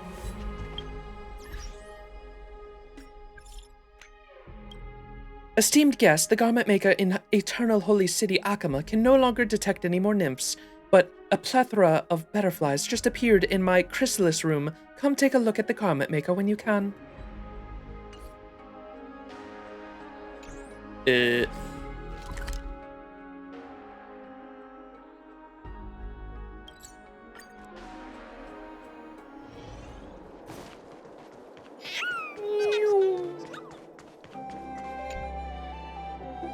The wind's riding on the blah blah blah blah.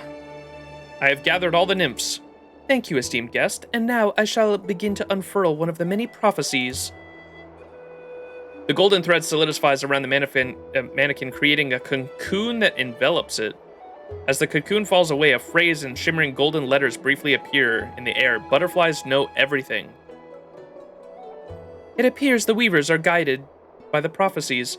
Thus, unusual phenomenon may well hold the key to unlocking their secrets. Could it be an image, or perhaps a clue to a specific location? If you're intrigued, you can try solving it. Thank you once again for your aid. Wait, that's it? What? That's it?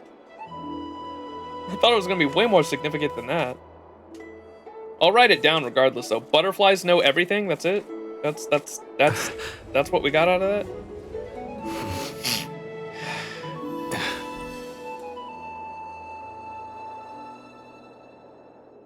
So I'll write down nymph prophecy? Question mark? The first one was nice. Butterflies know everything. Okay. Try to talk to it again.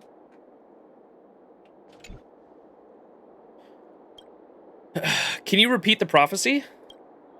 Butterflies know everything. Yes, it is that easy. Perhaps we should focus on these nymphs. What are they trying to convey?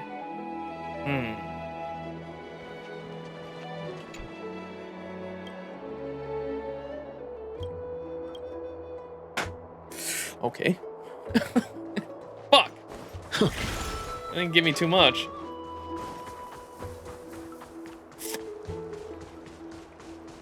Oh, wait, there's more?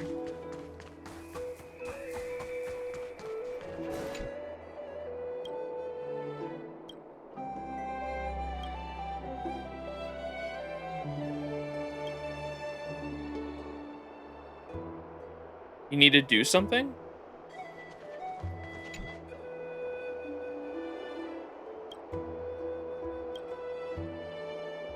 Once a nymph, how does a nymph assist you? Are all nymphs I found here? Yes, the blessing of these nymphs have been extracted by golden needles to avoid harming their souls. I crafted special insect bodies sewn from golden threads, allowing them to temporarily reside within. You gotta walk towards the middle of this place, I think. The blessing of these nymphs have been extracted by golden needles to avoid harming their souls. I crafted special insect bodies sewn from golden threads, allowing them to temporarily reside within. The nymphs are my assistants, my messengers, my eyes. We share the title of weavers, an inseparable bond. If possible, I hope the holy city can provide them sanctuary as well. In the past, nymphs made their home within the cocoon of romance, where they exchange fascinating secrets. Nestia's silk threads allow them to evade the call of the river of souls like sailors crossing the sea on a vessel. I lived through an era when romance was yet untainted, and knew the cocoon structure. Thus I attempted to replicate the shelter from them using the golden threads. What you see now as these insect bodies. Though only a temporary measure, it is enough to sustain them until the end of the flame chase journey. Towards the basin where you get the Titan symbol buffs?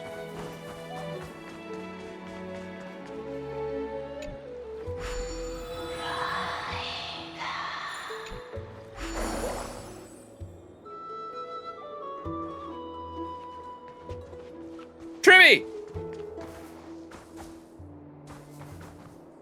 Management expert? Tournament host? Oh, is this a event thing?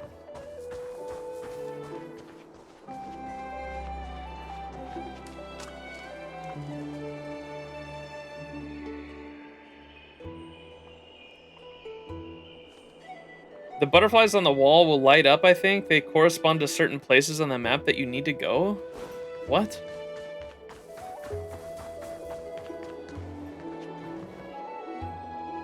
Heed the singing swarm?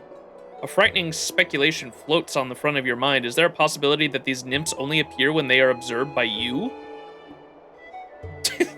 Fucking Schrodinger's cat. Oh my god.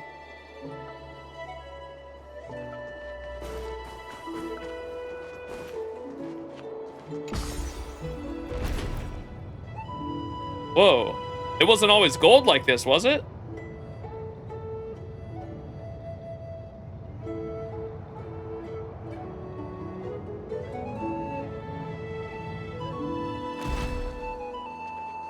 What the hell? Maybe it was because I was focused on the butterfly. I don't remember the elevator like blowing up like this. What the fuck?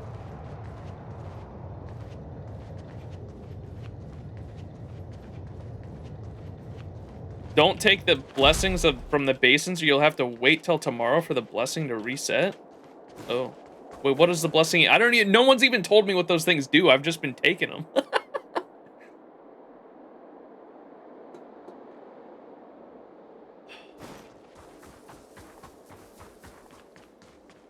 More and more species are disappearing. Is that other side?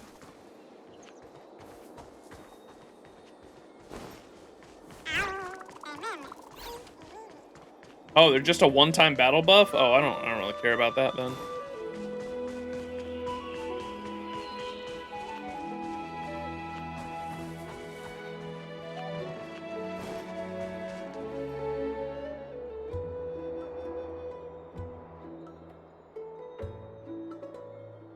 The first chirping secret puzzle requires you not to take them?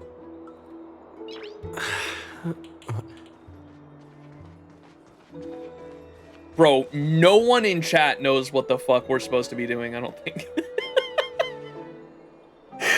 Oh my god.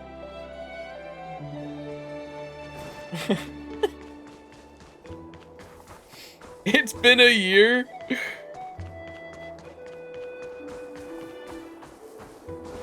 Is this shit actually significant?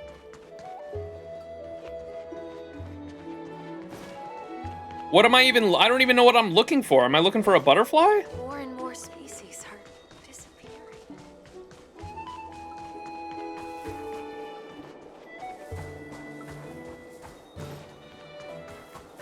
We're looking for a clue.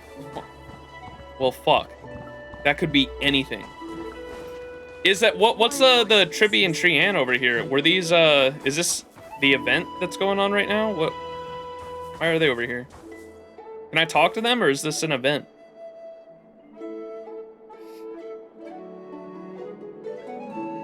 Butterflies on the wall correspond to a basin on the map. You need to activate certain ones, but not the rest or something? Bro, what?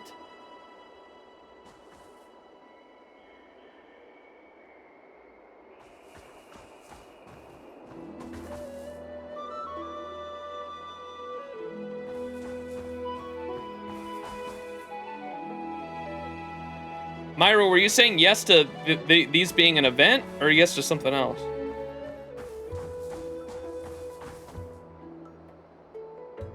Yes to event. Okay, so don't talk to them.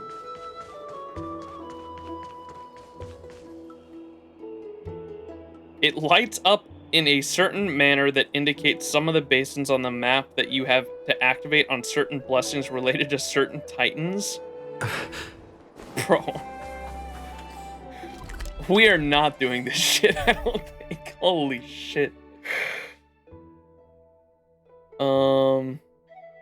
Alright, what's the next side quest to do?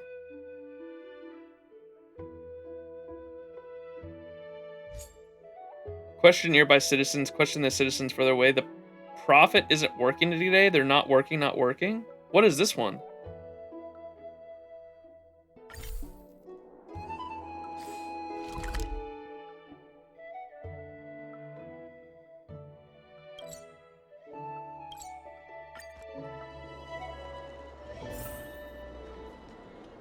This one's good.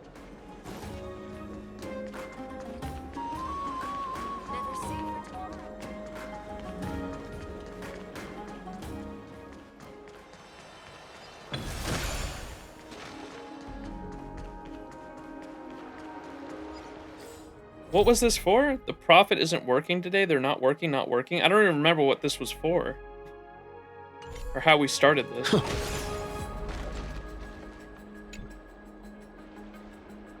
Outlander friend, I see you've been waiting long. You must be seeking a prophecy from the Oracle Dream Mother. Bro, what? Do you know where she has gone? Ugh, don't tell me there's a queue. Hello, Pasithia? How would I dare be mentioned on equal stature with the Oracle Dream Mother in the presence of her erudition?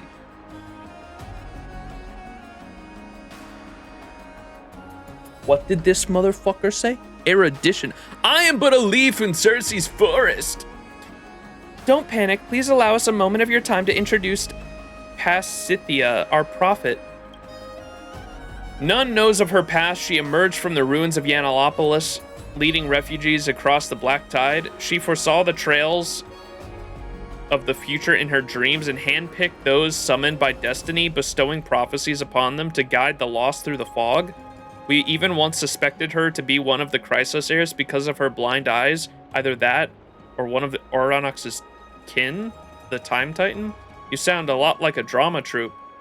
I'm not paying a dime, even if your singing is fantastic. Stop ruining the sci-fi theme of this story! Anyway, she's a good person. If she didn't remind me to return home earlier, my daughter would have been summoned to Thanatos' the Death Titan. Kingdom of... What is happening? She even had an old person go to Akama's city gates on the first day of the month of the cultivation. There, he found two brothers that he thought lost during the war. Have you even seen her before? Nope. Oh, this is the quest from the Tribby chat. Don't be anxious. As long as you follow the guidance of destiny, you will surely encounter Lady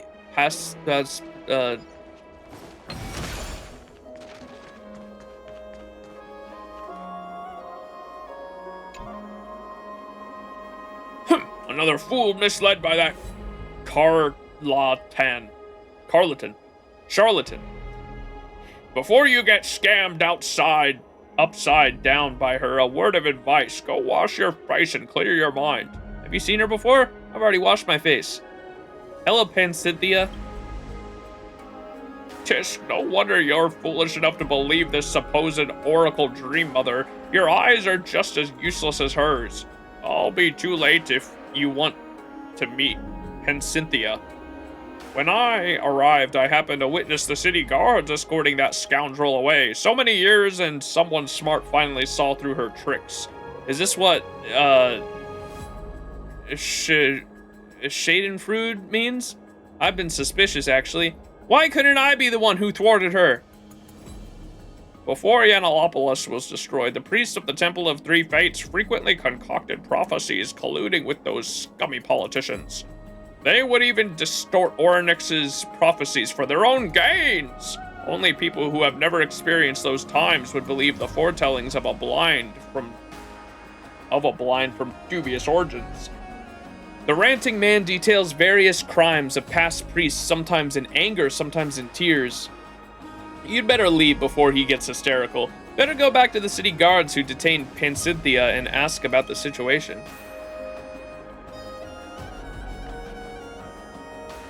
There's a city guard nearby that... Hey, you! Isn't this Lady Aglaeda's esteemed guest? What matter of business do you have here? An honor to meet you, Cynthia. I'm looking for Cynthia. Cynthia, I'm here to save you. Sir, I think you're mistaken. If you're looking for Lady Cynthia, Pasithia? She has left. Judging by her troubled look, it's likely caused by that dream. It's also our fault, as we often trouble her to assist us for our work, yet we can hardly help her when it comes to her work. Yanalopolis ghost, it would be great if we could catch it. Am I going fucking crazy? What the fuck is this dialogue? What is happening? I am fucking... What?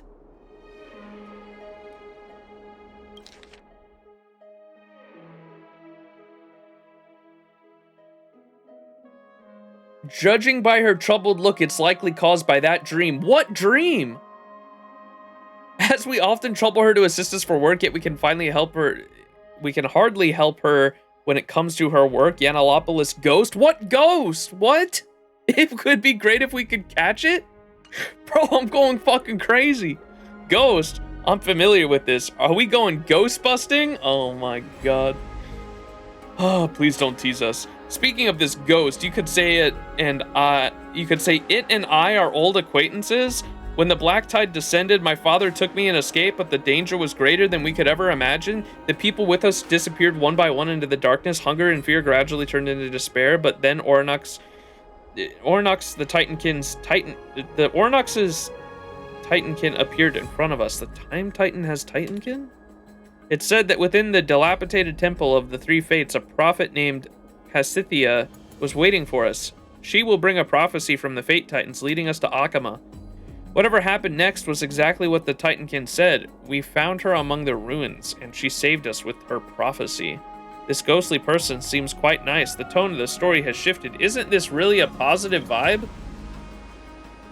If things just ended there, it would have been fine, but since then, Pasithia often hears its voice in her dreams. Year after year, it's like a ghost haunting her. We've also tried to return to the Abyss of Fate looking for that Titankin, but it was all in vain. There may be another hidden reason, so many twists and turns. I've got goosebumps! After arriving at Akama, Lady Pasithia quickly integrated herself. She offers her help to those chosen by destiny and routinely bestows her prophecies on us, just like today.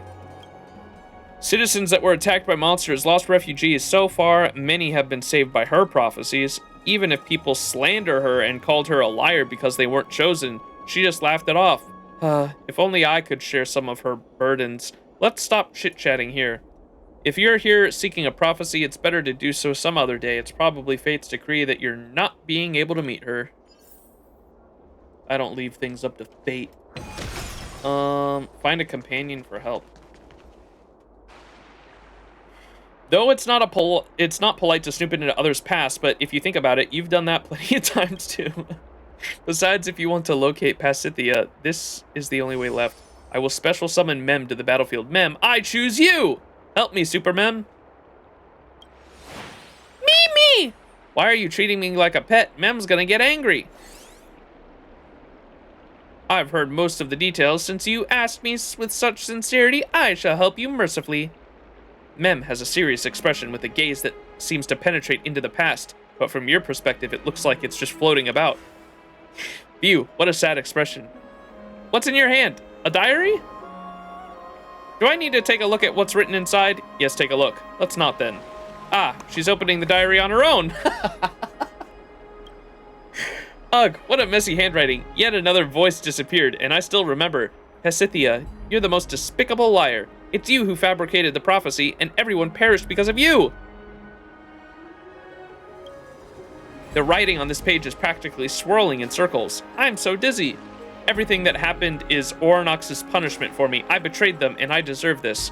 Veil of Evernight. These blind eyes can no longer get a glimpse of your... She's writing with such force that she's almost piercing through the paper. I've given up. I've never been able to break free from the shackles of fate since the beginning. If there's a way to break free from it, I can only think of one. No! Oh shoot, something huge is happening. What did she write? Death! Death! I will return to the embrace of Thanatos. We have to find her quickly. A dangerous place, a place hidden from everyone else. Ugh, where is it? Go, Mimi, go!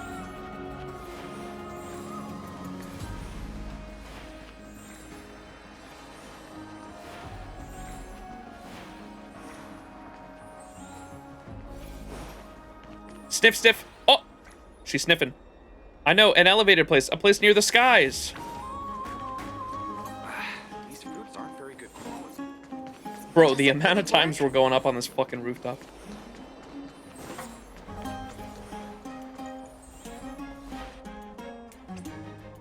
You made it! Panting heavily, you stop in front of Pasithia with only one thought echoing in your blank mind. Let me catch my breath.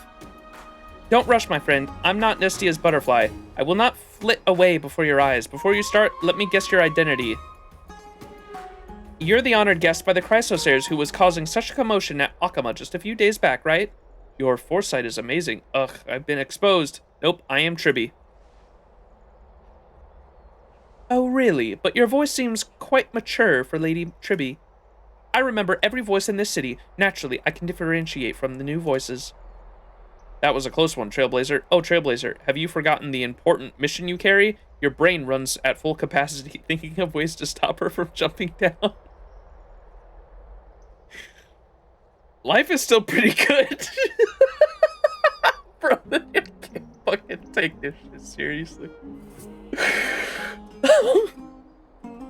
The weather is great today. Oh my god, life is still pretty good. Yes, even if the Evernight covers my eyes, I still can hear the murmurs of the distant Oronox from here. The weather is great today. As you said, although I am unable to get a glimpse of the dawn device that Kefali is carrying, the warmth of its light still brings me joy. When I sleep at night, I kick away my blanket. Really? This is not a good habit. May Oronox bestow their blessings upon you, and bless you with blissful sleep. Pesithia wears a serene smile on her face, but you know it's just a sign of numbness. Please don't do anything rash. Please don't die in my mission. Please don't die in my mission. Reincarnation comes with risks. Please consider carefully before resetting.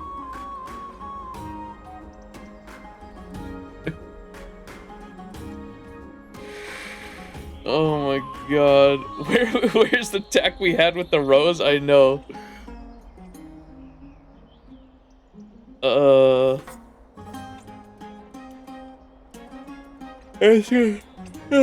make a reincarnation joke? Huh? I was just taking a stroll, unless, judging by your urgent tone, you're here because of this? But I don't think I've done anything for anyone to misunderstand. Someone said you're a liar! I heard you dream of ghosts. Someone said you're a liar. Thank you for your concern, but this doesn't seem to be related to the conclusion you've drawn. I heard you dreamed of ghosts. Thank you for concern, but this doesn't seem to be related to the conclusion you've drawn. Tell the truth. You tell Pesithia everything you've seen along the way, including collaborating with Mem to sneak a glance at the diary. Only her reaction is entirely different from what you expected. You're saying that Mem can access my memories? Oh, sorry, allow me to collect myself. This situation with the diary, I can't really explain really clearly now. But I hope you can call upon that friend you... Call upon that friend you call Mem to help me find someone. That spirit, that's Oronox's kin, the Time Titan. That ghost? Oronox's kin? What's this? The slumbering Oronox often conceals fate within their murmurs. The murmurs traverse celestial veil and become sounds beyond the reach of ordinary people. I can hear their murmurs and glean prophecies from them.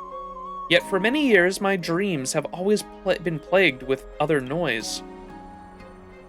Although it's very muffled, 2 words are clearer than anything else. Pasithia, liar. Oronox, are they very angry over my betrayal, hence them meting such a punishment? If this is the case, why did they send their kin to guide others to save me from their ruins? What is destiny? This question feels like a knife, gouging out my eyes and leaving them at the ruins. I can hear the whispers of the future in my dreams. Yet my eyes can only gaze into the past. Everyone in the Holy City takes care of me, yet their searches yield nothing. If it's you, perhaps Oronox's blessing will lead you to it. I am that OP. It's all thanks to Mem. We are the invincible duo. I am that OP. Oh, Mimi. Mimi proud. Don't we have the... Where's that emote, chat? We have a Mimi proud emote. Oronox's dream murmurs not only hold the fate of the future, but also memories of the past. As long as you can bring me the echoes from beyond the veil left behind at the Abyss of Fate, I will be able to find traces of the Titans' whereabouts and hear the truth from their mouth. Mimi. Little Gray, did you find Pasithia? Of course. Have no fear when I'm on the job, but I'm currently dealing with something urgent. Give me some time and I'll get to the bottom of it when I'm back. We don't know what you're facing, but keep it up, Little Gray. Hey, there it is, yeah. Proud Mimi. What's it called? Mem proud, yeah. Mimi proud. It's cute.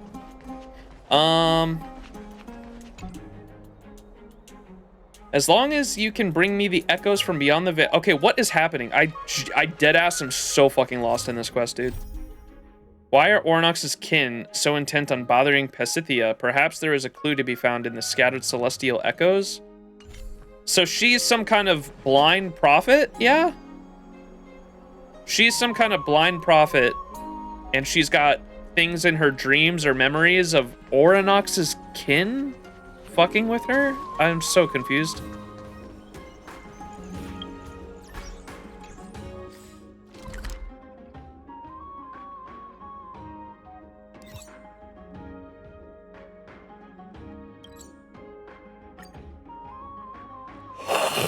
Oh my gosh, I'm getting tired, chat.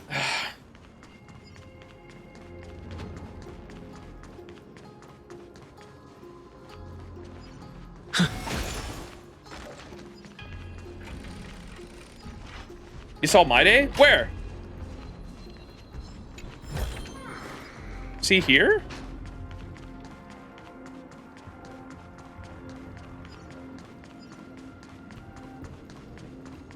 Lore!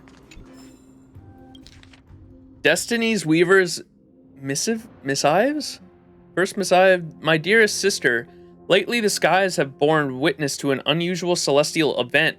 The veil of Oronox shows signs of being rent asunder, revealing rifts akin to glowing embers flickering amidst the eternal night.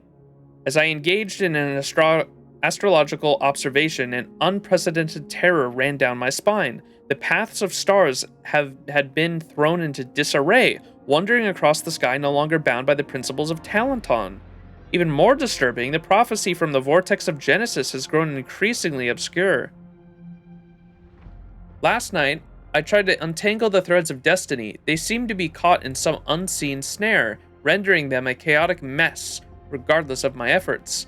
Have you faced similar signs? Stay vigilant at every turn. Second missive. What is that word?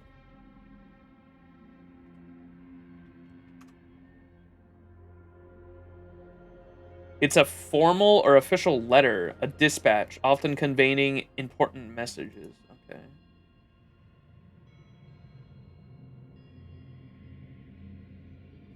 Next to the Prophet NPC. Oh, back on the roof? God damn it.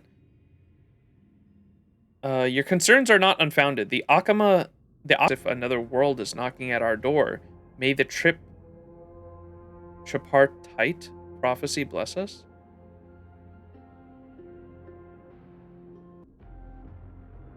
The connection get more stable. The connection's hella fucking unstable now for some reason. I don't know why this happens randomly sometimes. Ripperoni.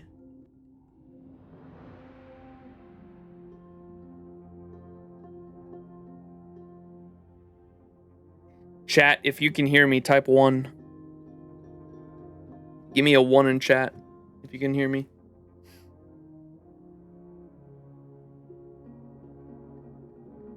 Okay.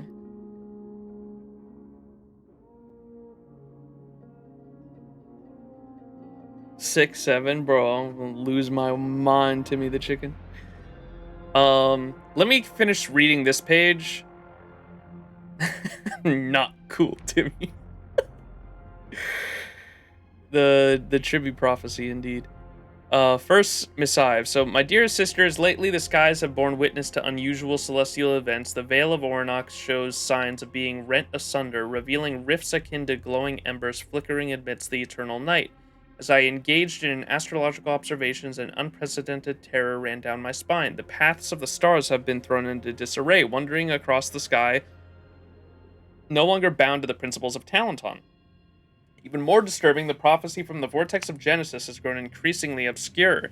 Last night, I tried to untangle the threads of destiny. They seemed to be caught in some unseen snare, rendering them as a chaotic mess regardless of my efforts. Have you faced similar signs? Stay vigilant at every turn. Second missive. Dear Dekelia, your concerns are not unfounded. The Achaemon fate compass has too gone haywire, its pointers spinning wildly as though manipulated by an unseen hand. Even worse, the Thief Star is appearing with increased frequency.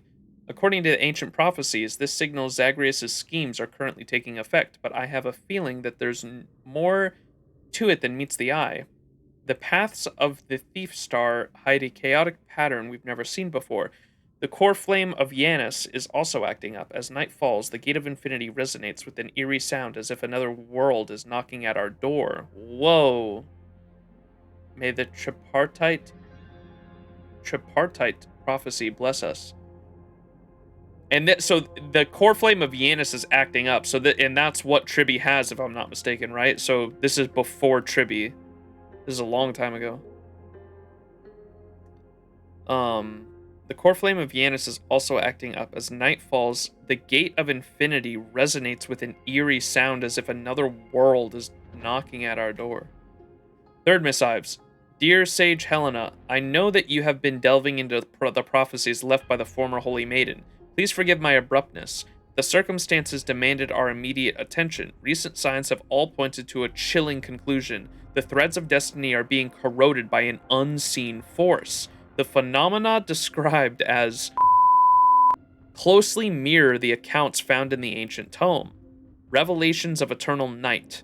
Are those warnings once dismissed as just mere allegories now unfolding into reality? I eagerly await your latest insights on the prophecies involving, particularly this section about the Titan. Whoa. Fourth missive. Dear colleagues, your findings have solidified my deepest fears. Let's cut to the chase. The era suggested in the prophecies of could be a world apart from what we envisioned. While poring over the ancient prophecy text, I stumbled upon a startling discovery. Certain phrases had been deliberately altered. For example, the original text, it says to the era Chrysia, has been changed to returning to the era Chrysia. This minute difference disquiets me, but what truly chills me is the bone. what truly chills me to the bone is the question who or what group is secretly meddling with these texts. Oh my fucking god, chat.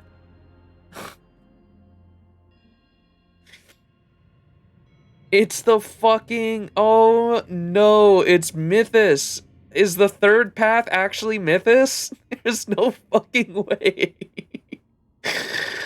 Oh no, I can't trust anything. I can't trust anything.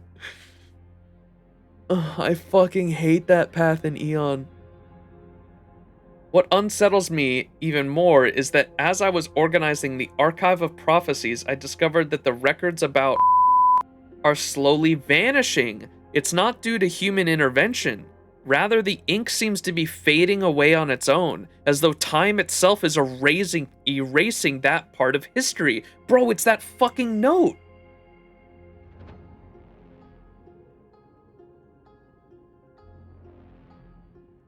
It's that thing I pulled up at the beginning of this stream. Where is that? Where's my folder?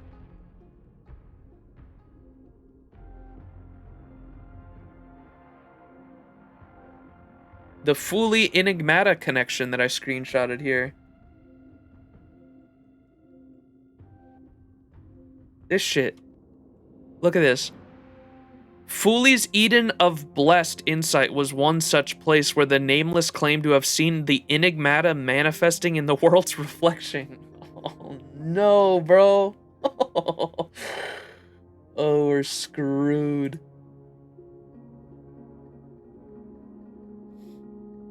What unsettles me the most is that I was organizing the Archive of Prophecies. I discovered that the records about are slowly vanishing. It's not due to the human intervention. Rather, the ink seems to be fading away on its own, as though time itself is erasing that part of history. Or not just time, specifically memories. And if the Enigmata is fucking within Fully's reflection, it could be literally erasing memories itself. I have a hunch that the three Titans of Fate have already glimpsed into this unfolding. That's probably why the prophecies of Oronox have become increasingly obscure. The scales of Talenton have lost their balance, and the gates of Yanis now quivering with unease. Fifth missive. Dear sisters, the gravity of our situation now demands decisive action. In my meditation, I had a chilling vision. The world being engulfed by the dark tide. It's not that Thanatos' River of Souls we're dealing with, but something far older and more wicked. Okay, that's interesting. They believe the tide is something far older and more wicked.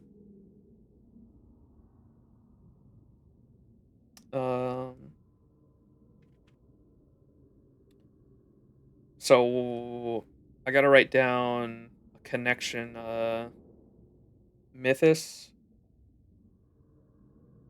Mythos connection through Fully's reflections.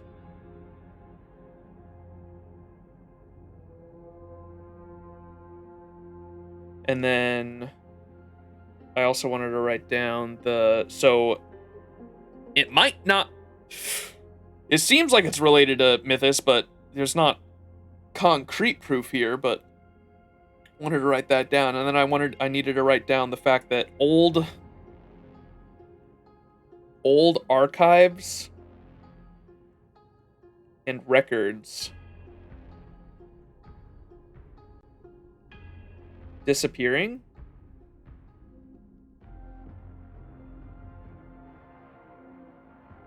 And then they also mentioned the tide. What is it called? The black tide? The dark tide?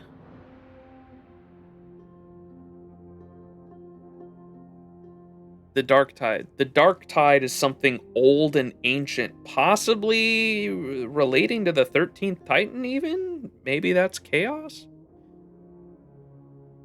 In my meditation, I had a chilling vision. The world being engulfed by a dark tide. It's not Thanatos' River of Souls we're dealing with, but something far older and more wicked. The dark tide is possibly older than the Titans themselves.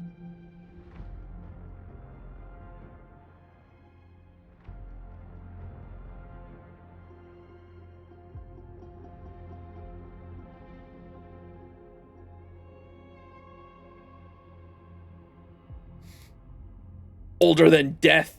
That's a good. I should write that down. No, you're right. I didn't think of it that way, but you're right. So because that would be Thanatos is the Death Titan, right? So Thanatos and the Rivers of Souls, it would be older than death itself. Specifically.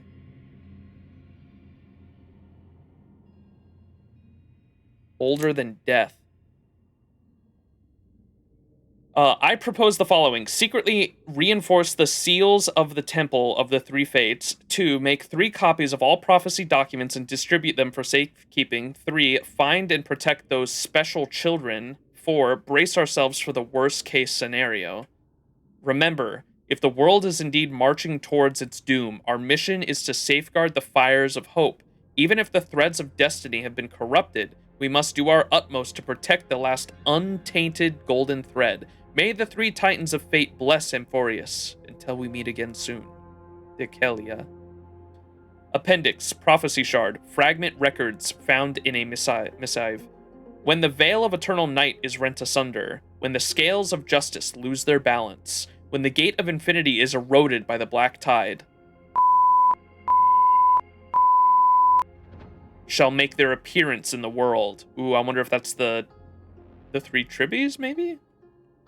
Do not trust the core flame you behold, nor believe the prophecies that you've been told, for fate has been altered, and the truth has long been... Oh, bro, fucking Isgavi Mythos, man. What the fuck? Oh, no. They say specifically right there, don't trust the prophecy.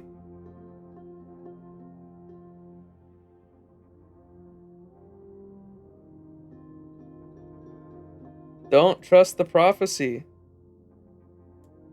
Mythos, dude. God fucking damn it. Remember, the end of the world we fear may herald the dawn of a new start, but the cost is...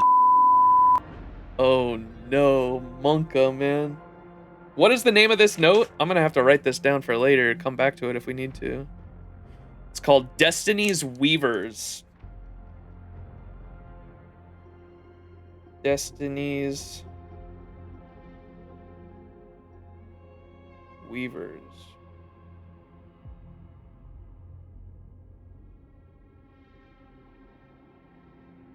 All right. Don't trust the process.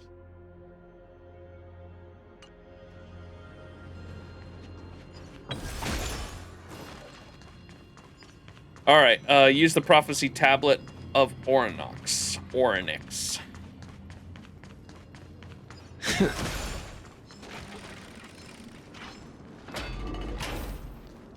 Meow.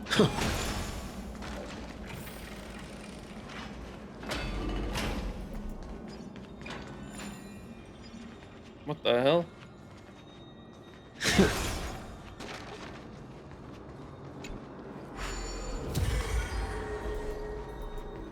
Oh.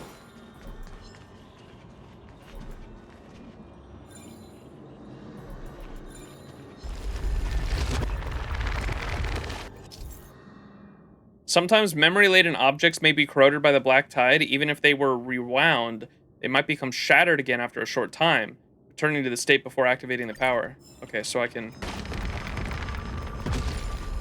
How do I fix it? I'm Fix-It Felix Jr., sir.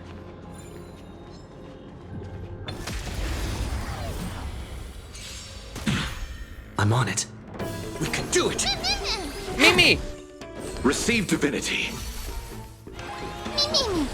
I'm so excited to have Eidolons for RMC, man. Oh my god.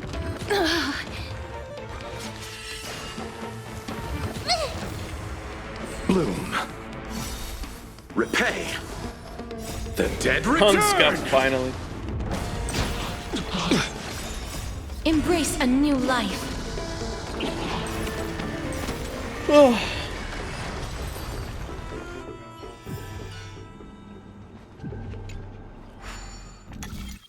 Insight is blindness. Have these always been? This hasn't always had text, has it?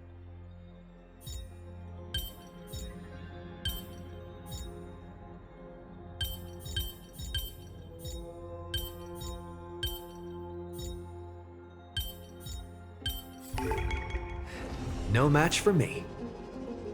Found the direction of the sound. Wait, how do I fix this shit?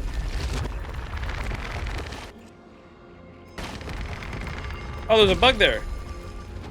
He said youch when it fell. You can't? What do you mean I can't? I got the little ball thing on me to clean it.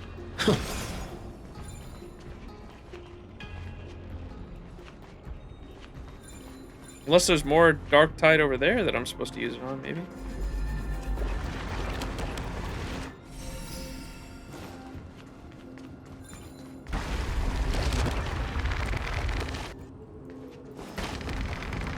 You're supposed to run past it like it doesn't last long, but I don't know why I have the little ball to fix the black tide.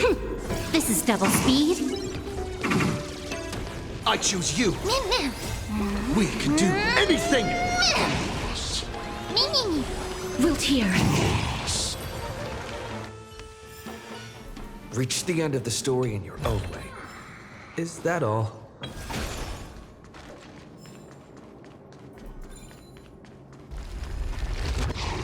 Fix it and then use the MC's technique? Oh, because that freeze, doesn't it? Oh, wait, that's sick. How do I cleanse it now?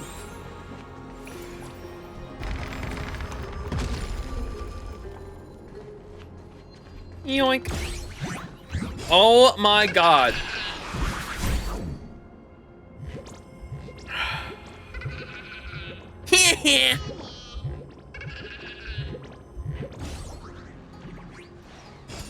No can do, Chief.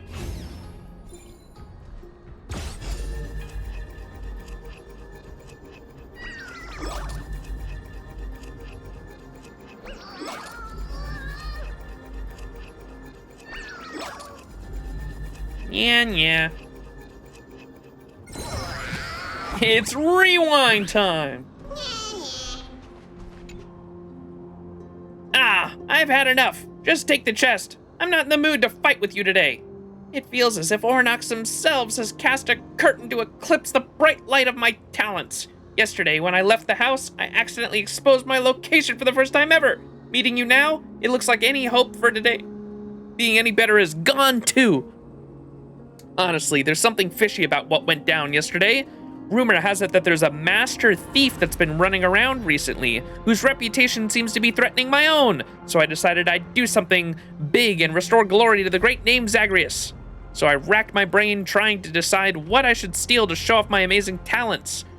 Bath towels from the public baths? Aglaya's mannequin? The Dawn device on Kefali's back? I stole that thing ages ago. I'm just borrowing Kefali's shoulder to house it for the moment. Oh my god. It's like I stole that thing a while ago. I'm just letting it chill there for now. You'll never guess it. I'm planning to steal the keystone from the main hall of the Council of Elders. I'll bring the entire hall crashing to the ground. Unfortunately, things didn't quite go as planned. When I opened the window, it let out a squeaking noise. In an instant, 7 or 8 priests surrounded me, cursing me and covering me in ambrosia. They even struck me with brushes and made from Dromus's fur. I was lucky to make it out of there. Wait, what? I was planning to steal a keystone from the main hall of the Council of Elders. I'll bring that entire hall crashing down. It was only later that I found out that these rumors of a master thief were just a ploy to lure me into making a move. When did these old cronies get so cunning? Maybe you're just off your game. That's divine retribution. Ah, I hope you never have to experience something like that. The talents that I have relied on over the years have vanished in an instant. My once perfectly watertight handiwork was suddenly full of holes. It's like I wasn't even myself. Now I can't even pry a single treasure from your hands. As I am now, I may as well jump into the abyss and swim to Thanatos and let them put me out of my misery. Just take the chest. You can't let challenges get you down. But you didn't manage to steal it before either. I never thought that when I was at my most lost, you would offer me words of comfort. I have nothing to words of comfort. I have nothing to repay you, so allow me to reward your kindness with a secret. The Council of Elders main hall doesn't even have a keystone. That reaction of yours is a million times more thrilling than stealing some chest. Take it as a thank you for taking part in this little performance with me. See ya. What does he mean by... What the fuck is a keystone? Is that like a key? Just a key? Or... He said to bring it all crashing down, so was it like a brick that you could have removed to bring the whole building down? I was confused on what he meant by keystone. Great. The more the better.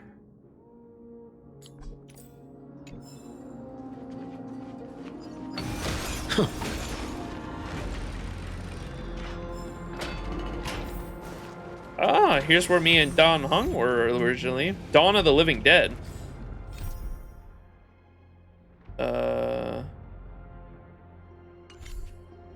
This is the same site. Incident thinking back, a likely Nikador spear that brought your car down. You can't help but wonder if the wreckage was salvaged and repaired. Could the car be... That shit's still on fire?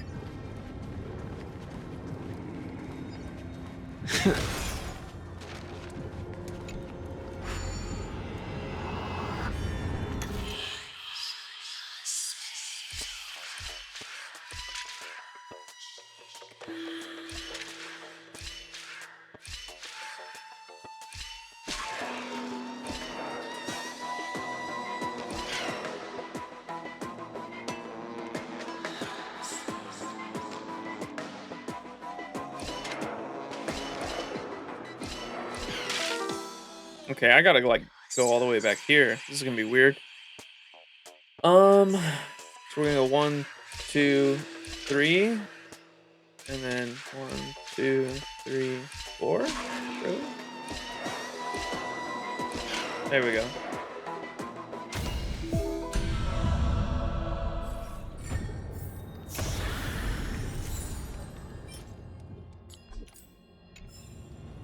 Hell yeah.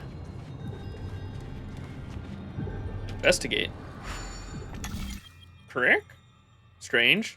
Why isn't there a pattern? Wait a second. Feels like we're missing some clues. Could it have something to do with the creation nymphs? Creation nymphs. The carriage hanging off the wall causes some turmoil within you, but since it comes... Why does the text go so fast, bro? I can't go that fast.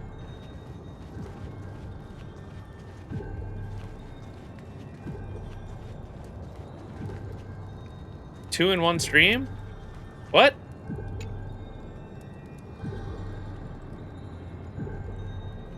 IPC Marketing Development Department.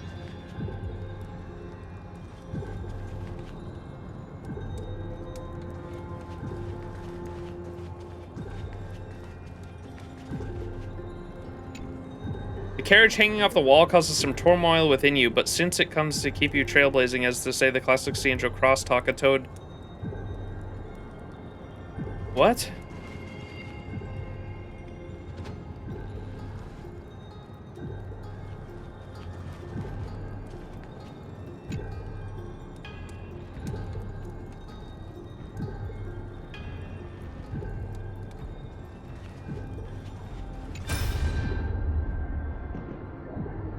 Whoa. The placement of the after images seems a little off. Perhaps the environment here is a little different now to how it once was? Great Holy Maiden, you are here to collect volcanic glass again? Indeed, there is a constant need for it at the city at the moment. Things are truly dire. How is the city faring at the moment? People are saying there is unrest in politics. You don't think it will lead to war, do you?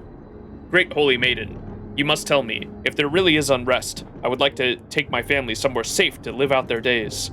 Huh, my friend, if it really came to war, I fear there would be no safe place to run to. This is true. Ah, Great Holy Maiden, take this volcanic glass with you. Please do not go to the mines to source it yourself anymore. The fractured surfaces of those red crystals are far too sharp. My head hurts every time I see your hands dripping with blood as you leave. Thank you. Come to think of it, just let me know the next time you need some ore. I may seem busy, but I can always make time to carve out some volcanic glass for you. There is no need to go about such trouble. This is likely the last time I shall come and collect volcanic glass. I understand, Great Holy Maiden. Please take care of yourself. I have heard word that those officials have been treating you poorly. If it becomes too much for you to bear, you must escape. Amphoreus is so vast. There I go talking about these things again. I appreciate your intentions. Perhaps I could run away, but sometimes it seems as although fate has opened many doors to you, there is still only one path that you can actually walk. The Holy Deer's death. Shika noko noko noko kashtan tan.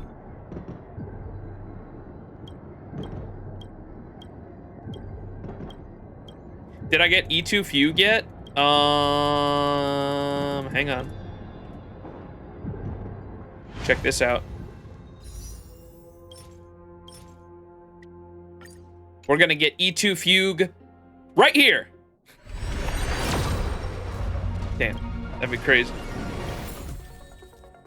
Oh! Cinema.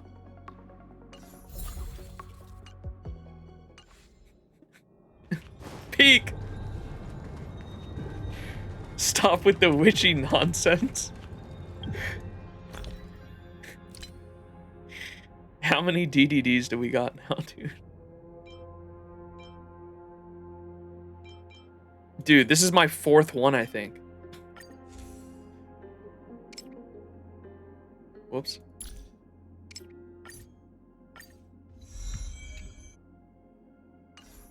The E2 Dahlia will forever make me angry. How dare you? Look, I've got 1, 2, 3 MLB. That's 15. And this is 16, 17, 18.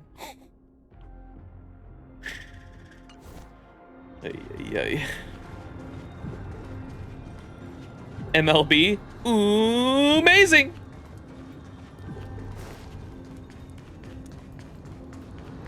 All right, what was that achievement I got that said Dawn of the Living Dead because we came out of the wreckage? Dawn of the Living Dead, return to the place where you began trailblazing in Amphoreus. Return to where your express car went down.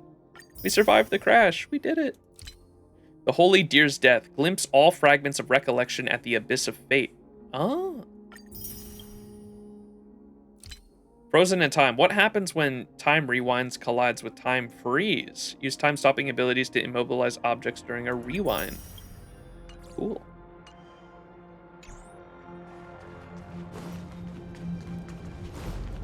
This is the second chirping secret max, so just come back after gathering all the nymphs. Gotcha.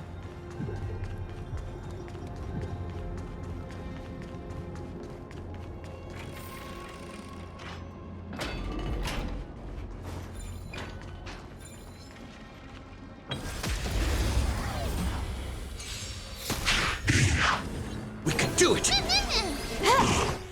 Bloom. As you wish. Receive divinity. Repay. The dead return!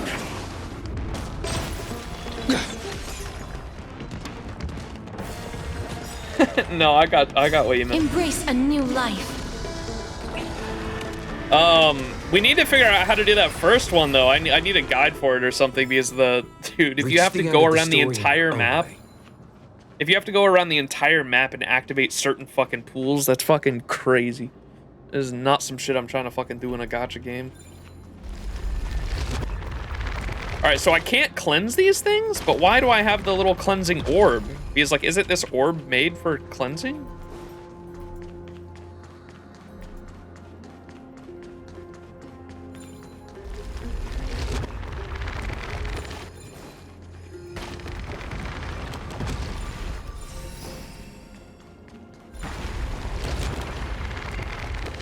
Those aren't for that. We can't cleanse at all.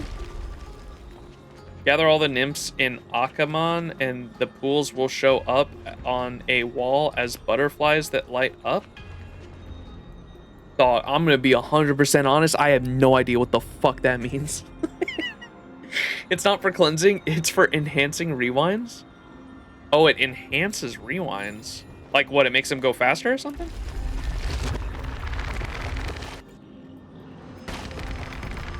Catch.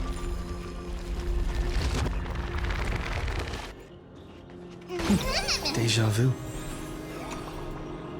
Whoa, thank you so much. Finally, another visitor here after all this time.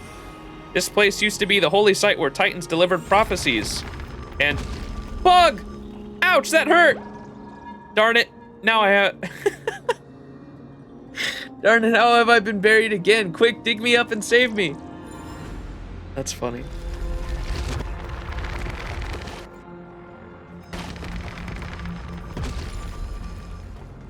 I know it sounds crazy, but like you need to trust the process.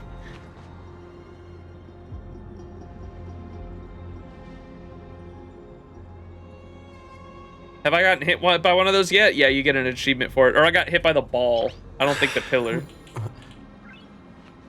Is there a different achievement for the pillar?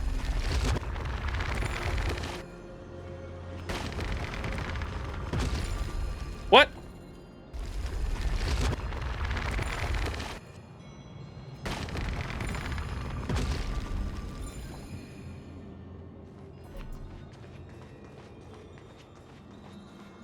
All right. Let's do this fucking thing. Touch the concentrated memory. Do you really think we can find the new Holy Maiden? Since the fall of Yanis, the Fate Titans have persistently answered our prayers with silence. This makes it hard for me not to believe that it's their punishment for humans who take the lives of their own kin. Prophecies are necessary. Once we lose the prophecies, Yianopolis' position in the Alliance will be obliterated. By then, we'll just be a blade of grass among the Black Tide, merely a trophy for Nikador's Legion to mount on their shields and spears. If worse comes to worse, we can prop that girl up, like we always do. What the Alliance needs is just prophecies, not real prophecies. Everyone is well aware of that. As long as we have the Holy Maiden in the palm of our hand, like a bird in a cage. No. Please, no. Whatever the Fate Titans have truly foretold is left for us to interpret, isn't it? But my concern is, what if she also escapes? Then what? Or in a moment of desperation, she escapes into the hand of Thanatos, the Death Titan.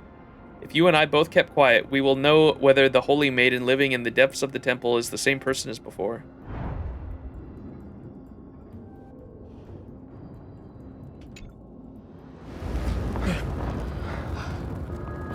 Just a while... Wizened priest. Just a while ago... Is someone crying? What the fuck? Just a while ago, I met your husband, the warrior who always returned victorious. But now, even poverty shrouds a hero's family alongside Zagreus' mockery. Parents lose their lives driven into the river of souls by the ravages of war, while children are left bereft of their family, entering eternal sleep amidst the hunger and sickness. We are powerless in stopping the spread of the Black Tide. This failure lies with us, the ones in power. If she becomes the Holy Maiden, can I still see her? The dust of the secular world will taint the Holy Maiden's purity. The infamy that stained the previous Holy Maidens was thanks to her mother. She deluded her into stealing away Yanis' core flame that led to the present downfall of Yianopolis. What if she doesn't succeed? What I'm saying is, Pasithea is just a normal child you can pick off the street. Why would the gaze of Ornox the Time Titan land on such a girl? Madam, how long can you keep raising her? The Black Tide swallows the lands of the Pillar Stone as we speak. Wheat fields are corroded, the soil is flooded.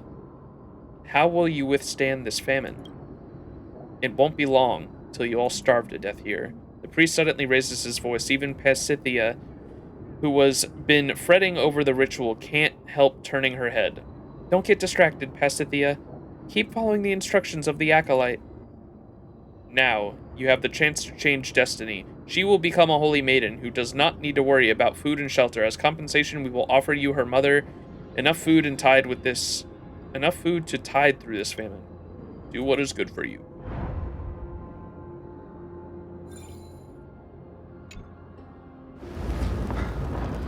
Close your eyes and cast your soul into the Evernight Vale. Among the starry night, Orynox the Time Titan, the wheel of time and destiny shall grind your pure soul.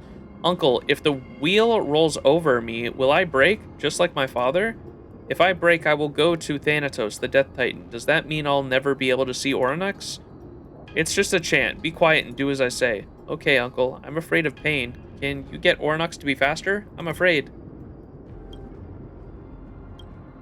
The girl wayfish body quivers beneath the acolyte's gaze. She thinks of saying something, but she is still worried Orynox might accidentally break her. A growl escapes her hungry stomach, swiftly cutting off the blasphemous thoughts. Sorry. Now take out the ceremonial herbs, and don't put your hands in your mouth. You'll get poisoned. Do you still remember what I taught you? What's the next step of the repartite ritual? Recite the Gate of Infinity, Talenton's praise. Nonsense, that's Yanis. Echoes from beyond the sky, so this is how it feels. Got it. Let's go. We have to find the next prophecy tablet. Me.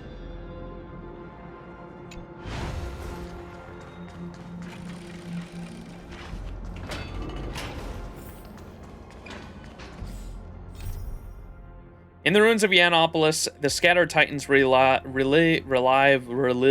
the past in their sleep.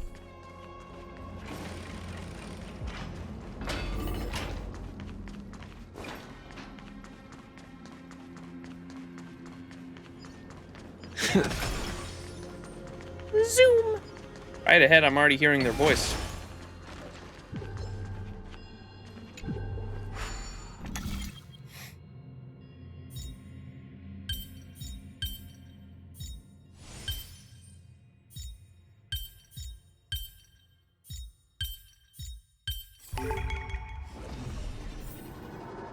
Sure enough, people really care about prophecies. Let's continue forward. New echoes from beyond the sky should be nearby.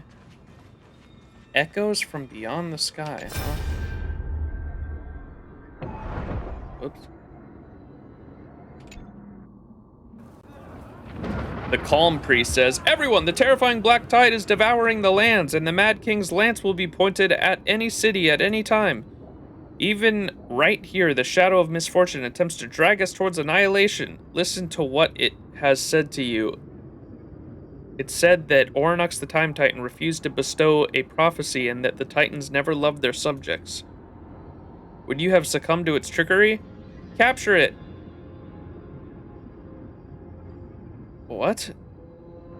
Liar, lapdog of Zacharias. Oh, priest, may Orynox not castigate those kind souls deceived by trickery. Naturally, destiny will protect us. Orynox's prophecy has been bestowed. They are the words of the Titans. They form untwistable and unwavering destiny. We will eventually triumph over death and strife. May the gods' gazes shine radiant over the glorious advance. Does anyone hear clear? Destiny, grand destiny will protect us. Praise Orynox, praise Orynox. Zacharias catching strays.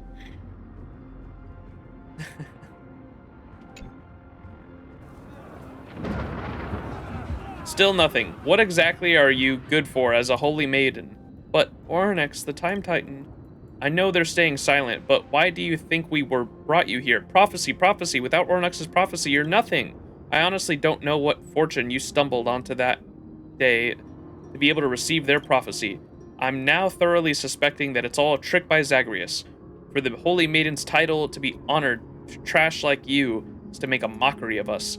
You and that old woman are nothing but scheming liars. The girl's jaws are tightly clenched, tasting iron through gritted teeth. Such words are nothing less than sheer insults to her and her mother.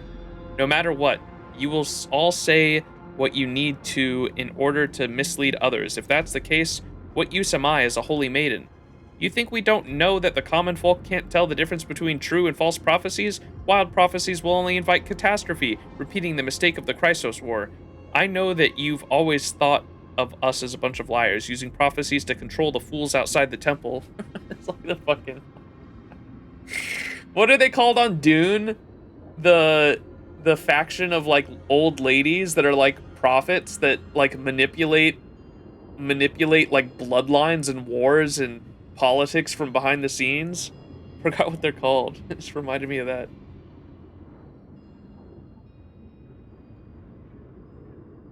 Apparently you have to collect every single nymph in the current available areas before getting the hint for Akamas.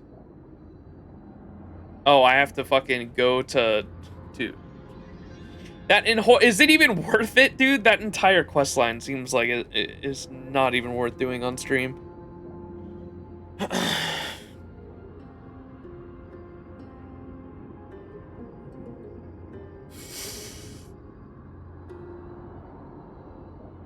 What's the the Bene Gesserit. The Bene Gesserit from Dune. That's what they're called.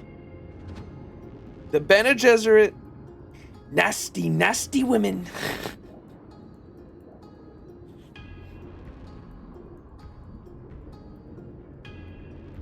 I'm very stubborn about figuring out puzzles on my own, and it got so bad I had to ask my friend to look up the solution and see if it's even solvable. It's funny.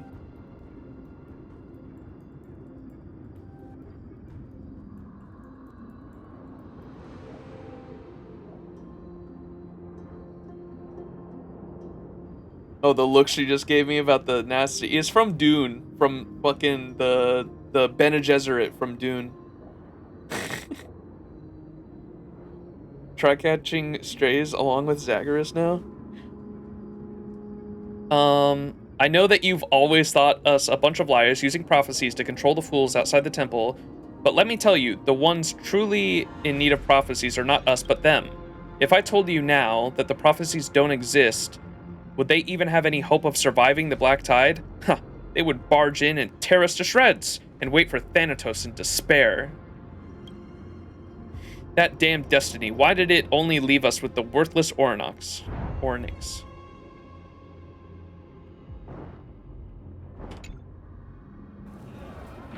The Acolyte says, that won't do, you're asking too much, we'll be exposed if we keep this up. I know, the fervent ranks of those loose-tongued sophists swell by the day, so that's why you want Ornyx to bestow a prophecy to you.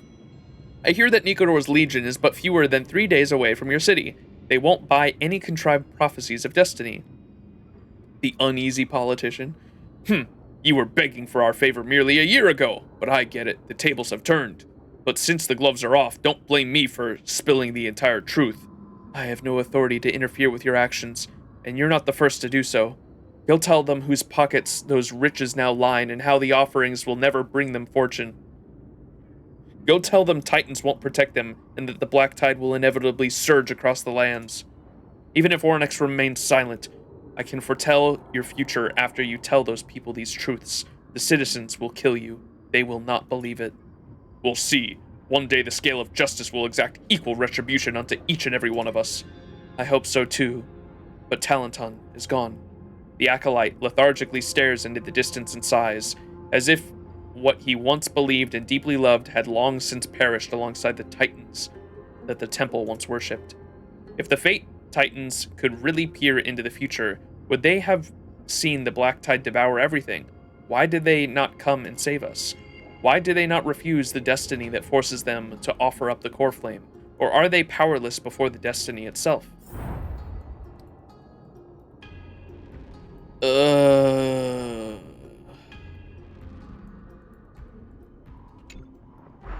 Zoom.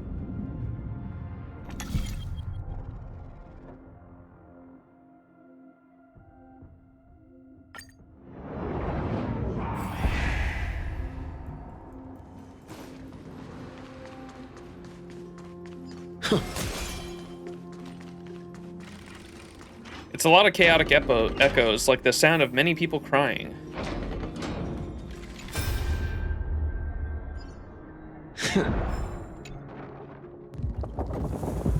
Jittery Priest, allow me to ascertain once again, the Black Tide will devour Yanopolis. Did the prophecy really state this? After being silent for so many years, Ornyx the Time Titan responded to us just like that? This is the destiny in which we devoutly believe. Are we supposed to watch helplessly as the city is offered this to the savage Nikodor? Have Fasithia plead with the three fates once more. Proffer the most luxurious of sacrifice to the Titan. Mayhaps Ornyx will change their mind. Then they will rewrite our fate. That's right. The way they are now, they're just feverish with rage. It's nothing more than one of their tantrums to frighten us mortals. Well, say something. If I told you that the black tide will kill us all and everyone will die, will you believe me? Of course not. After fighting the Calamity Titans for so many years, having to lie to those boorish common folk every day with a new tale, at least let them live on their own supposed honor. Now you're telling me that everything we did was for naught? Or she said that. If I told you that the black tide will not breach us, that we will all live, will you believe me then? We simply do not wish to admit it ourselves. So many cities have been decimated by time. Now it is our turn. Then, that prophecy, how do we... Just do what you usually do. Oh yes, don't be in a hurry to leave. We'll still attempt what you said, to have Pasithia try again in hopes of destiny turning in our favor.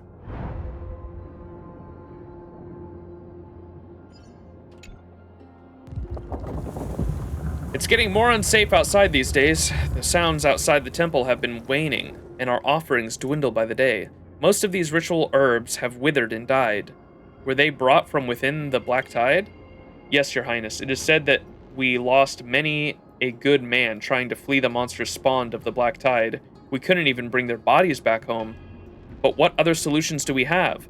All they have are the hopes of the temple's meager rewards to feed their families. The relatives of the dead, note them down, and double their remunerations. This is Ornyx, the Time Titan's blessing onto them. I will pay for the portion that exceeds the allotted compensation. Also tell them that in the near future the temple will have no need for tribute or herbs. We have little else to reward them with. If they wish to live, tell them to go to the holy city of Akama. My lord, you mean... I've already said what has to be said. As for the things I didn't say, I'm sure you know how to explain it to the commoners. Understood. This is absolutely not the destruction preordained by the prophecy. Some of us are simply unhappy with the poverty that comes with worshipping the Fate Titans. So we were deceived by Zagreus and led to Akama. Very good. Send the herbs to the Holy Maiden. The ritual of Ornyx is about to start. Before I leave, forgive me for asking, can we truly escape this fate? We can persuade those stubborn priests to plead for aid from Akama. If Yanopolis is destined to fall, reinforcements will only cause more people to forsake their lives here. My lord, may the gods' gazes shine radiant on your glorious advance. Fate! You feel a wave of dizziness as if Pasithia's emotions are penetrating time and memory and going right into your mind.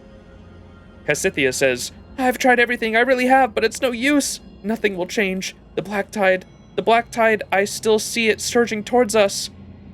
Why does destiny toy with us? Ornyx, do you hate me that much?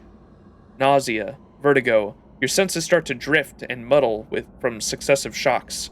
The future doesn't exist. All I can see is a pitch black world. Ruin, death, and the maddened Titan and the other dead Titans. If I can't change anything, why do you let me see these? Do you want even more people to wallow in despair like you? But why me? I haven't done anything. I just want... Someone is whispering in your ear. Danger. Stop.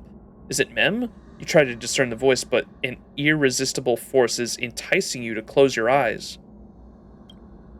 Some memories in this world are so chaotic that they can reversibly devour the observer's consciousness. Unfortunately, your memo keeper friend haven't yet taught you that fact. Helpless and unprotected, fear and fatigue assault you, as long as you close your eyes and let your soul sink into the Evernight. Then all these memories will fade away. Pasithia, open your eyes. What did you see in Ornyx's prophecy?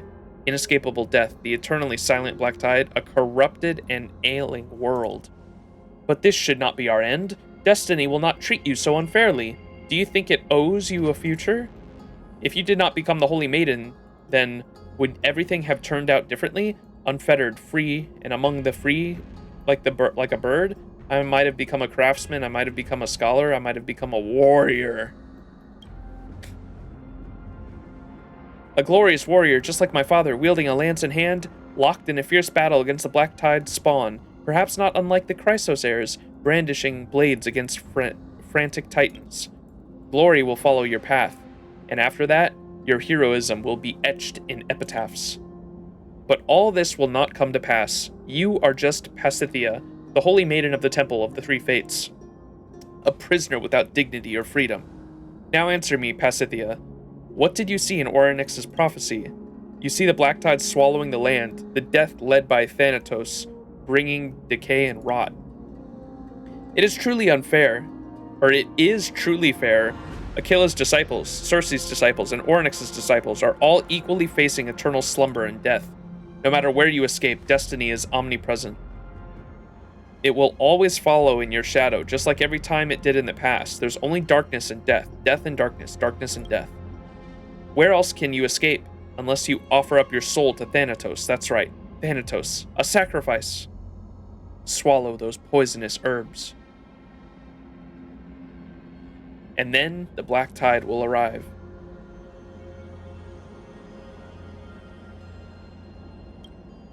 You awaken in a familiar place. Do you still remember what happened? To escape destiny, Pasithea, you betrayed Oryx.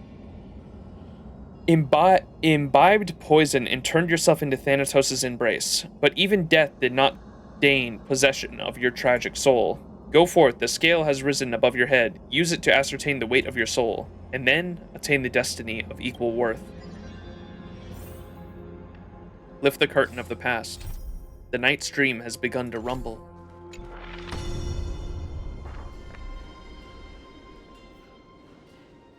Though they have fallen already, the remaining judgments of Talenton are many and varied.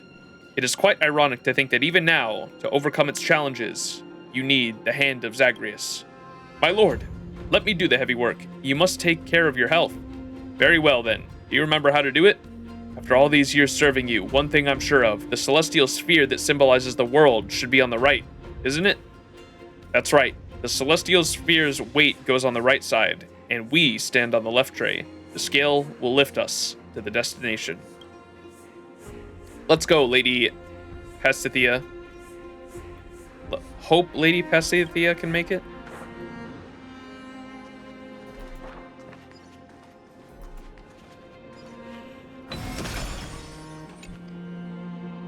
Enter the temple and be judged by the divine scale. With the hand of Zagreus, place the celestial sphere that symbolizes the world on the right. Step on the left tray. Gotcha. The triangle weight symbolizes destiny. Place it on the left, and those pilgrims standing on the right tray can venture deep into the temple.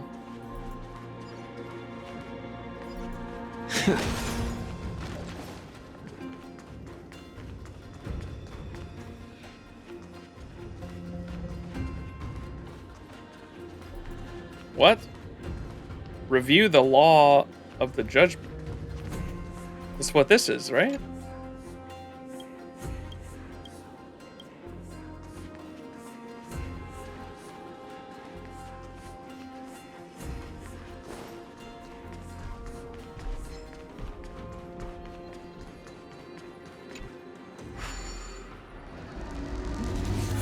These people are psychopaths for designing the temple like this.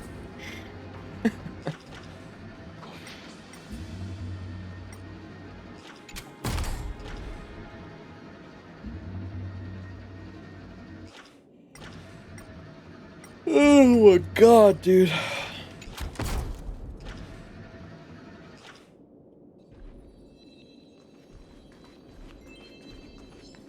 I hear a chest. They're right below me.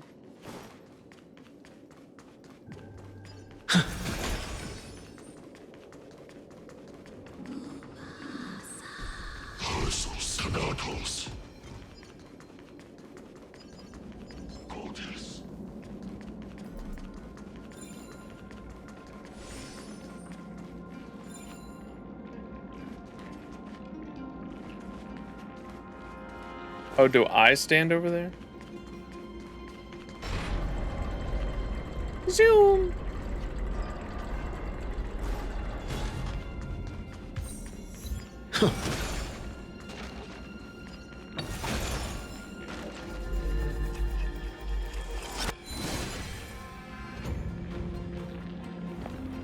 Open your eyes and look. Pasithea, look at your miserable visage. The poison did not take your life, but robbed you of your eyes. Did she take the same poison as fucking what's his name? What?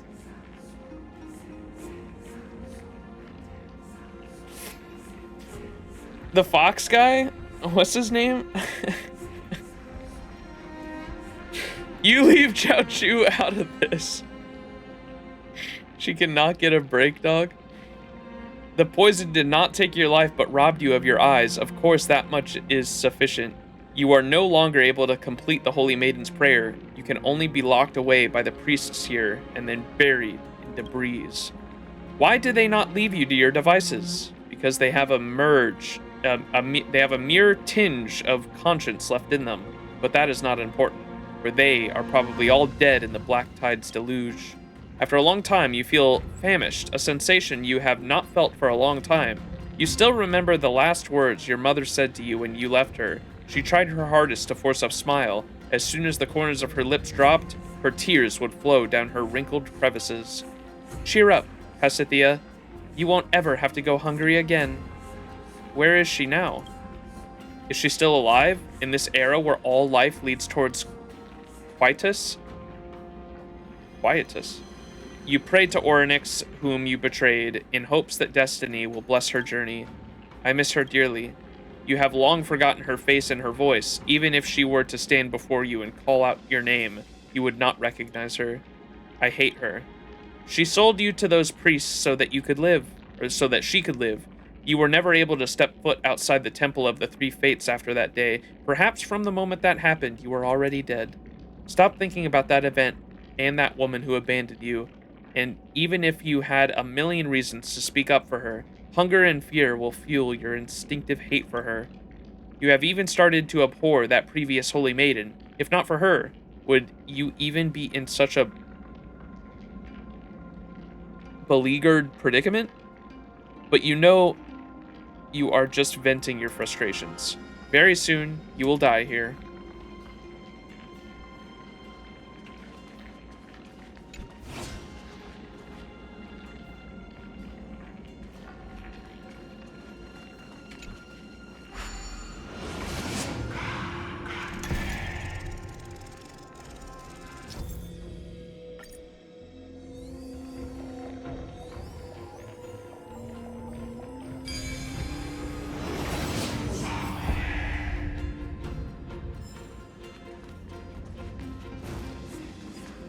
Puzzle, puzzle, puzzle, puzzle.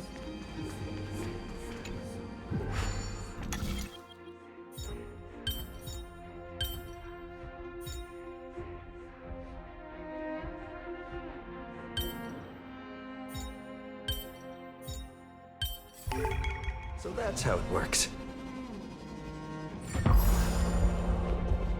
Oh. There's a bug over there too.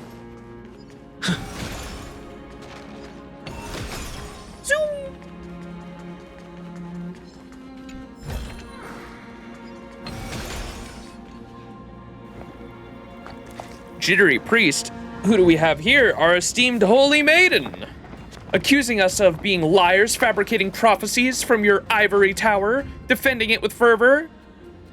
And how is Orynyx treating you? I obviously know the prophecy we declared is false, but since that's the case, why doesn't the Titan give us the true prophecy? Do they wish to simply watch as Amphoreus is destroyed? Old friend, no need to be so harsh on an ignorant girl, be it her, us, or the fate of Titans. We are but prisoners of this abyss of fate. No escape. It is inevitable. I do not wish to resist any longer. I will burst forth from this cage. I will never accept such a fate. Go, Pasithea. Go witness your destiny and make a choice for it.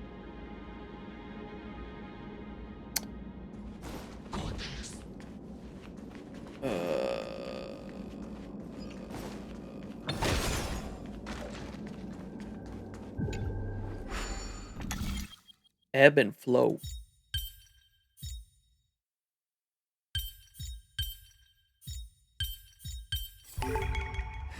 No match for me. Elevator active. Dub.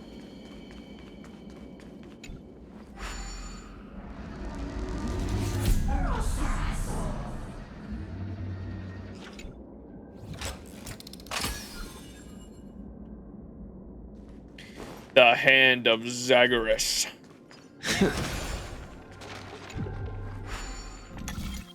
Balance.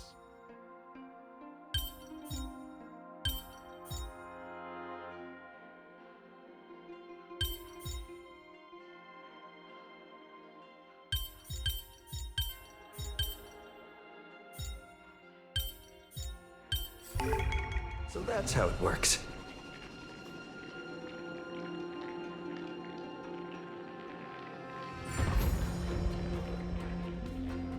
Oh, there's that triangle for the puzzle. Meow.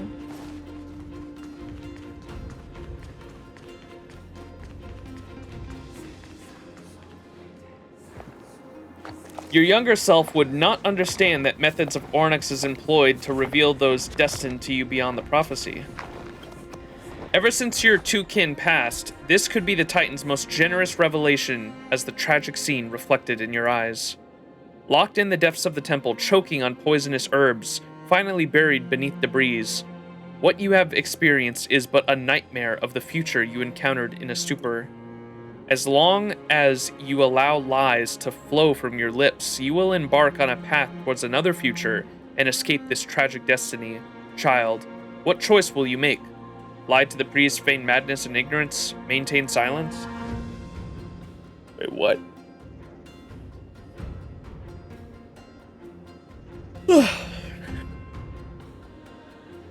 As long as you allow lies to flow from your lips, you will embark on a path towards another future and escape this tragic destiny.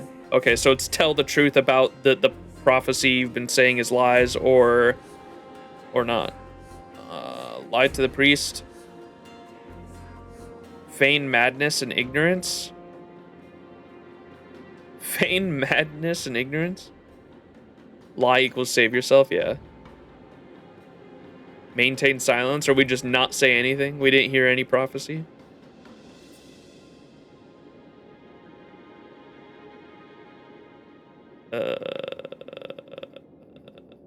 There's no tell the truth?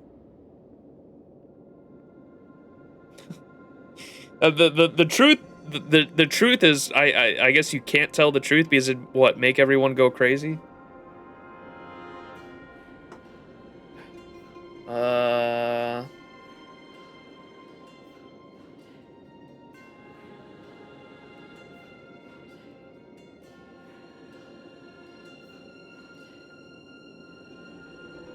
You get called a Zagreus follower? Feign madness and ignorance? Like a foolish madman, a fanatic disciple of Thanatos who will choose an irrational person. You've successfully escaped the cage of being a holy maiden. What do you intend to do next?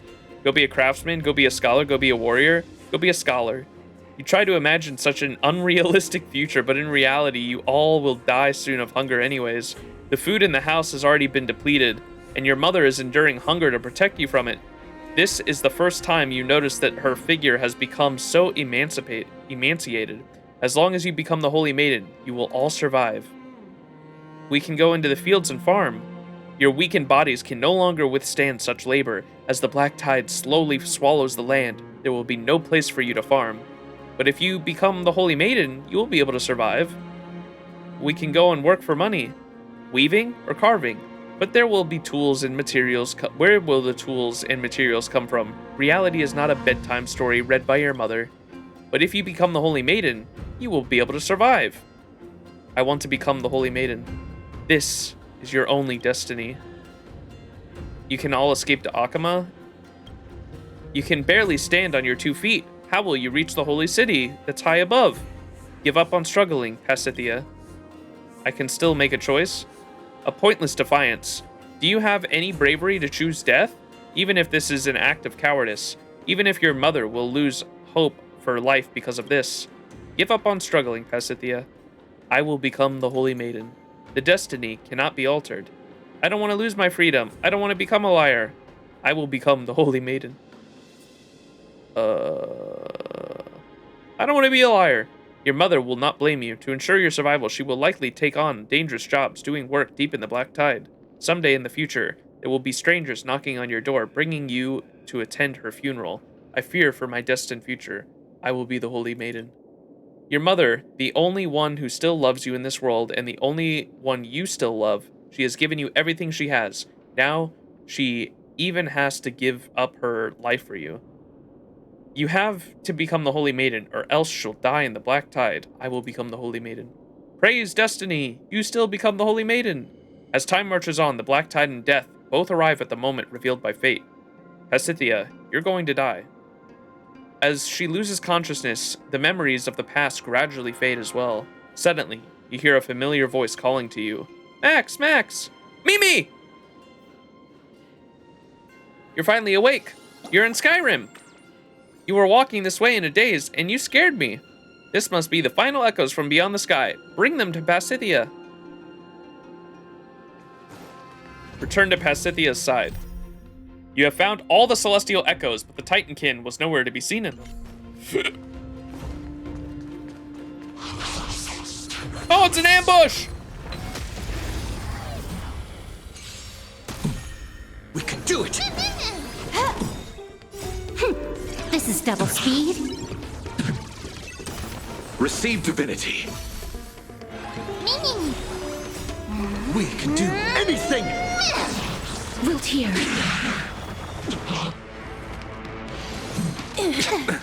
Nothing major. Bloom.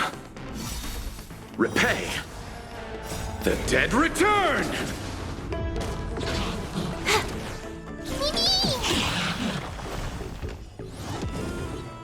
Embrace a new life. Receive divinity. Go, dragon, go!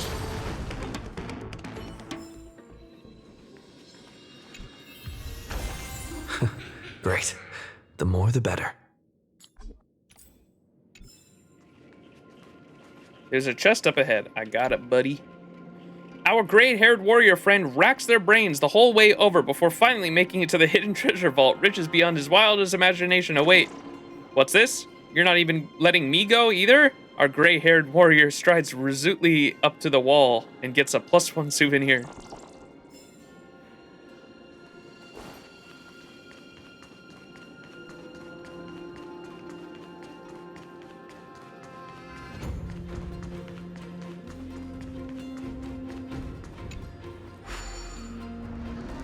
Kafka, mother. Oops.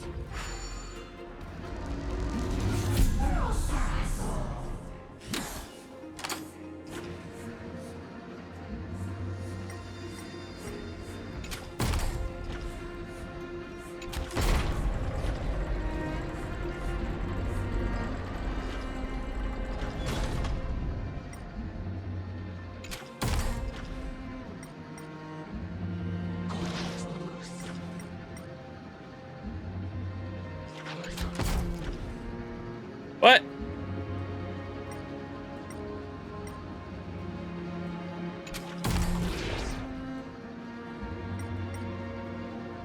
This shit light as hell.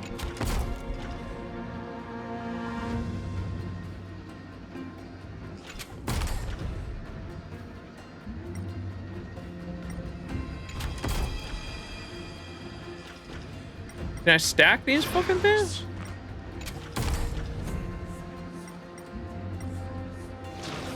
What?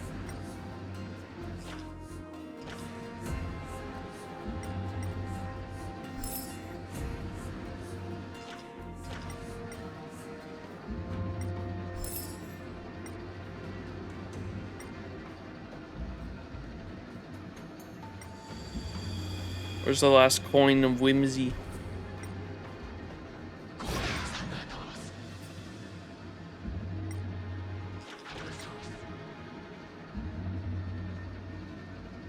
Oh. I must shoulder the balance of these scales, otherwise it'll gradually fall just like the sun did.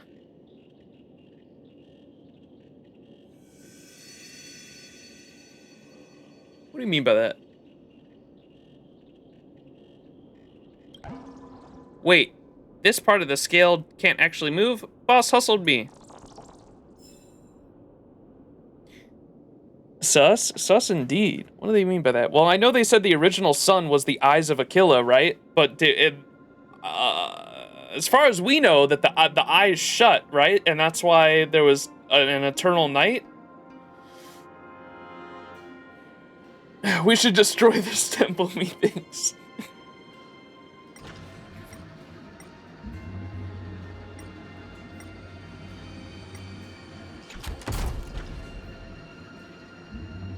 I don't know. I'll fucking figure this shit out later. I'm gonna keep it a $150, chat. I think we finish this quest and I take a fucking power nap and we we do the rest of this stream tonight. I am so fucking tired right now.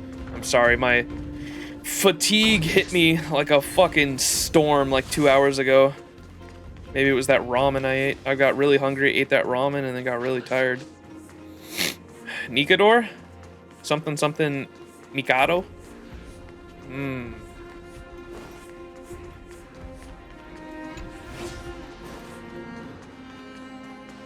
Bro, everything's back there. What the fuck? God damn it. There's so much shit there. I don't know how to get the scale up, though.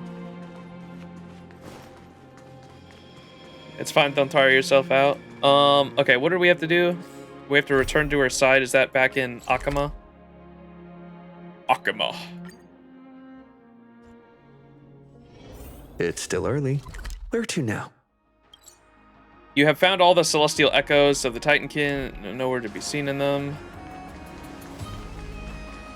The Oracle Dream Mother, Pasithia. Mr. Max, is that you? I heard your footsteps and the Titan sounds. I have brought back the I heard your footsteps and the Titan sounds. I have brought back the echoes from beyond the sky. It has been a long way. I felt as if I had glimpsed many confidential details. To think these memories are still held in Yanopolis. Never did I imagine I would recollect my past in such a way. Ornyx, the Time Titan's kin. Let's hope we find them from these sounds. Pasithia gently places her fingers on the back of your ear, and the echoes flow into your ears, carrying her confession with them. The sound of the collapse and cries, they are sounds I'll never forget, the haunting echoes of the black tide. At that time, I cowered in the temple, waiting for death to lead me from my bitterness to their river. What arrived was a group of fugitives guided by Ornyx, seeking an oracle from the holy maidens. O destiny, I scream at thee, to hell with the holy maiden, I am nothing but a blind woman now. Yet. Like the priest, I forged an oracle in the darkness. I clung to my childhood memories, barely piecing together the path that would lead to Akama. Then I pointed to the sky and said to them, "Move ahead! The Time Titan has delivered a prophecy. We shall overcome the barriers of death and reach the holy city of Kefeli." Okay, she did make the decision. Okay, happy ending. I like that. So she chose to make her own fate and come up with her own prophecy. On the very night we marched into Akama, I, who had lost my sight, heard an echo from beyond the heavens in my dreams. Just like a prayer whispered in the temple, I understood the meaning of the echo the moment I heard it. This identity I had fought so hard to escape from had finally, at some point, Pasithia found herself surrounded by citizens, seeking an oracle. It felt as if you were no longer in Akama, but transported to the temple of the three fates in the past. Lady Pasithia, please look at me. Did you see my destiny from the Titan's revelation? High Priest, please tell us, what order did the Holy Maiden receive? As for Yanopolis, no, the destiny of Amphoreus, how would it be? Oh, great Oracle Dream Mother, I come not with a wish, but simply to offer our heartfelt gratitude and deepest respect. Fate! Fate! Glorious fate will protect us. We will eventually triumph over death and strife. May the gods' gazes shine radiantly over our glorious advance. Reveal to us the oracle, and we shall dedicate ourselves fully to the prophecies of the Titans. Praise Ornyx, praise Ornyx. It seems like nothing has changed. Everyone, today is my day of rest. Let's reconvene another time. Huh? Is that how it was resolved? She can slack off like this.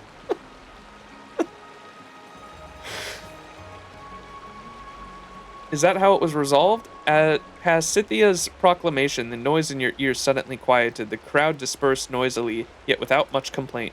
Lady Pasithia, your prophecy was true. We discovered a mother and her daughter in the ruins. The child's health is deteriorating. Please find a doctor for her as soon as possible. Oh, Oracle Dream Mother, the elders in my family have recently made some delicious sweet cakes. I shall bring them to you shortly. Then I will gladly accept it. Dignified Citizen says, you seem exhausted lately. Let's take a trip to the hot springs again in a few days to recharge. Sure, I wanted to suggest that too. Shortly after, the area around Pasithia returns to the quietness it had moments ago. Fate! As one blessed by Oryx. What do you think fate looks like? An irresistible command from heaven? An excuse for self-degradation? A prison that constrains all things? I used to think I was free from destiny and I walked towards death based on my choices. But Oryx's kin led them to the temple, where they found the holy maiden who betrayed the Titans. Come to think of it, Pasithia and the liar may not have been the targets of the kin's accusations, but rather a dismissive sneer at my futile defiance. But no matter what, I am determined to find that kin and seek the answer. I am truly free from my destiny. Or is my struggle for freedom itself part of my destiny? Echoes from beyond the sky. Though these sleep talk seem unrelated, I discovered a shadow of the Titan within them. Have they been waiting for my return? Mr. Max, please bring them back. I understand this is a selfish request I carry, a burden like me through such perilous ground, but I must witness it myself. Let's go. You carefully support Pasithia, stopping by along the way. A familiar touch. Wait, can I read what we just... You carefully support Pasithia, stopping and starting along the way until finally reaching the location revealed to you by the voice from beyond the sky. A familiar touch. Where was the last time I stood here? I can't even remember. I've stayed here for so many years, but most of my time was spent in the depths of the temple. The time truly spent walking this land has been rare. The truth is, right before our eyes, I can already hear the voice, but are you nervous? Do you need a break? I'm fearful if I really never once escaped destiny, if Oryx the Time Titan watched at my betrayal of them, then watched me receive their salvation. I don't know how to face it all. We have to move forward. Destiny has already changed. I'll be with you till the end. Yes, everyone at Akama is still waiting on my return. Unravel the final memory. Let us witness the true face of Oryx's kin. What do they mean by Oryx's kin? I've been trying to figure that out this whole time. I'm so confused on that. Do they just mean the other Titans or what?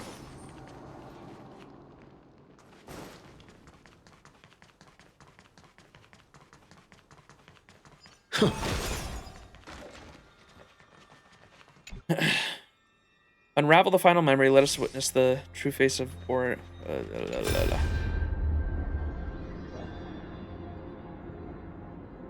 Mem is assumed Oryx's kin because, you know, because of the time, and we got Mem from Oryx, supposedly.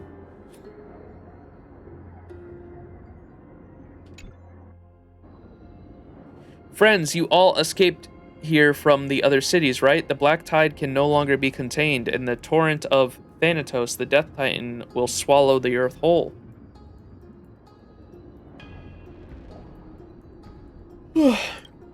Why am I not afraid? For I do not fear death, as I am Oryx's kin, and belong solely to their starry night. What, dude? I'm so fucking confused. Why am I not afraid? For I do not fear death, as I am Oryx's kin, and belong solely to their starry night. Please do not panic. Oryx sent me here to offer you all salvation. Hear me, before you stands the temple of fate, the Fate Titans. Walk forth deep into the ruins, and you shall find a prophet. Her name is Pasithia. Bring her out, and she shall bestow you the prophecy of the Fate Titans, ensuring your survival to Akama. Is exactly what the city guard said. Who exactly is she? In the world beyond memories, Pasithia is listening to the sounds here. You can hear her breaths become increasingly more frantic. Ornyx, the almighty Fate Titan, I beg not for your forgiveness for my sins. I am the most despicable of liars, and for my own selfishness, I sacrificed the lives of many innocents. But if I kept my silence, who will save her? If there's anyone who deserves to be punished, it should be me, the one who abandoned her. If only I tried harder. If only I could have kept her from growing hungry. Oh, okay, is this the mother? If I only brought her along to escape Akama. If only, if only. Are you listening, Ornyx? I can offer my everything, my heart, my eyes, as long as you fulfill my wish. Oh, Destiny, please save my daughter. The lingering memories fade into the air. From today on, Pasithia's dreams will not be haunted by the echoes of the ghost anymore.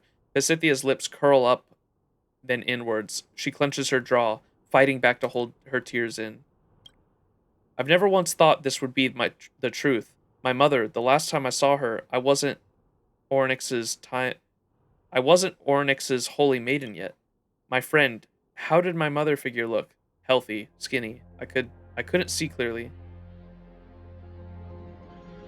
I couldn't see clearly. In the end, both my mother and I became liars who fabricated prophecies. They were lies out of goodwill. There will be chances to make amends.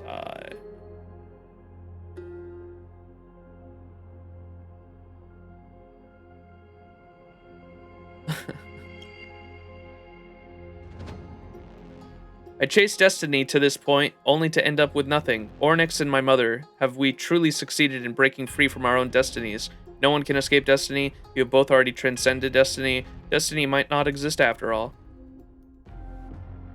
How ridiculous. This question has bothered me for years, yet when I discover the truth, I realize that all these are no longer important. Yes, there are always things that we are powerless to change regardless of destiny. However, as long as we take action, we will end up changing some things. While in some ruins, Ornyx has never revealed to me a world after the Black Tide. Even if it's blind hope, I also wish to believe that it was I who chose this destiny, not the other way around. Mother, I am very happy now, but I can no longer hear your voice in my dreams. In the future, it might get a little lonely. Twibby! Silence clamoring.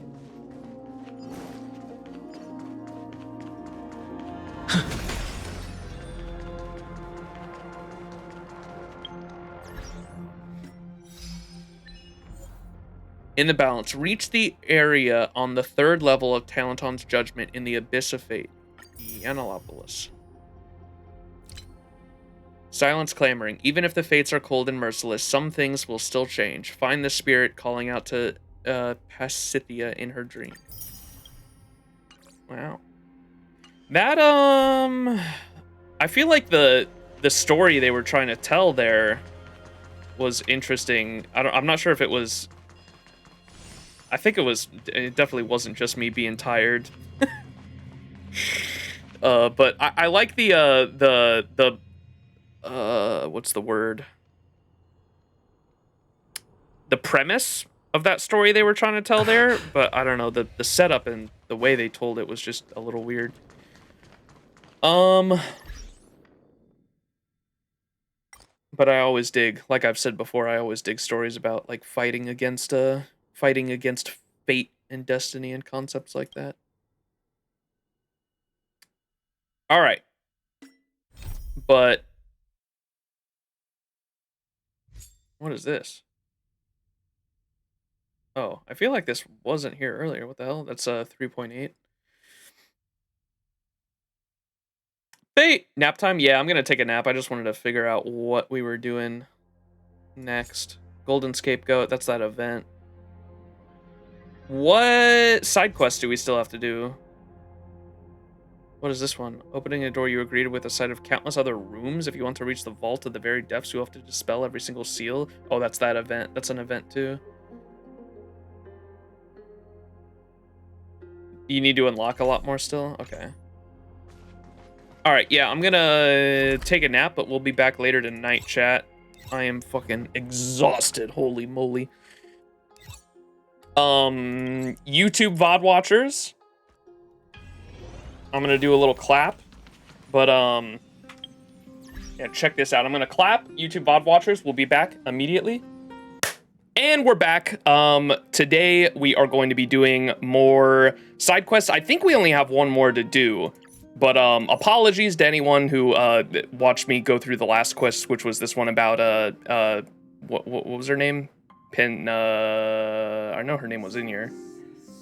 Oh wait, that's the Socrates one. This one, Pasithia. Apologies to anyone watching me do that quest because I was extremely tired at the time. I was yawning throughout the whole quest line. I work a night shift and I started that last stream late in the morning at like 9 a.m. So by the time we were towards the end of that stream, I was like literally passing out because typically I sleep during the day and go to the work at night because I work a PM shift, graveyard shift during the weekdays. And so I was extremely tired towards the end of the stream. That's my bad for starting so late. I'll try to be better about that and starting early in the morning like we are right now. It's currently 4 a.m. But yeah, we only have one more side quest to do, I think, for 3.0, which is this one. I once was in Arcadia, but my opinions on the last two were, I really like the Socrates one. I think I was like glazing that one pretty hard. Obviously, I wish there was a little bit more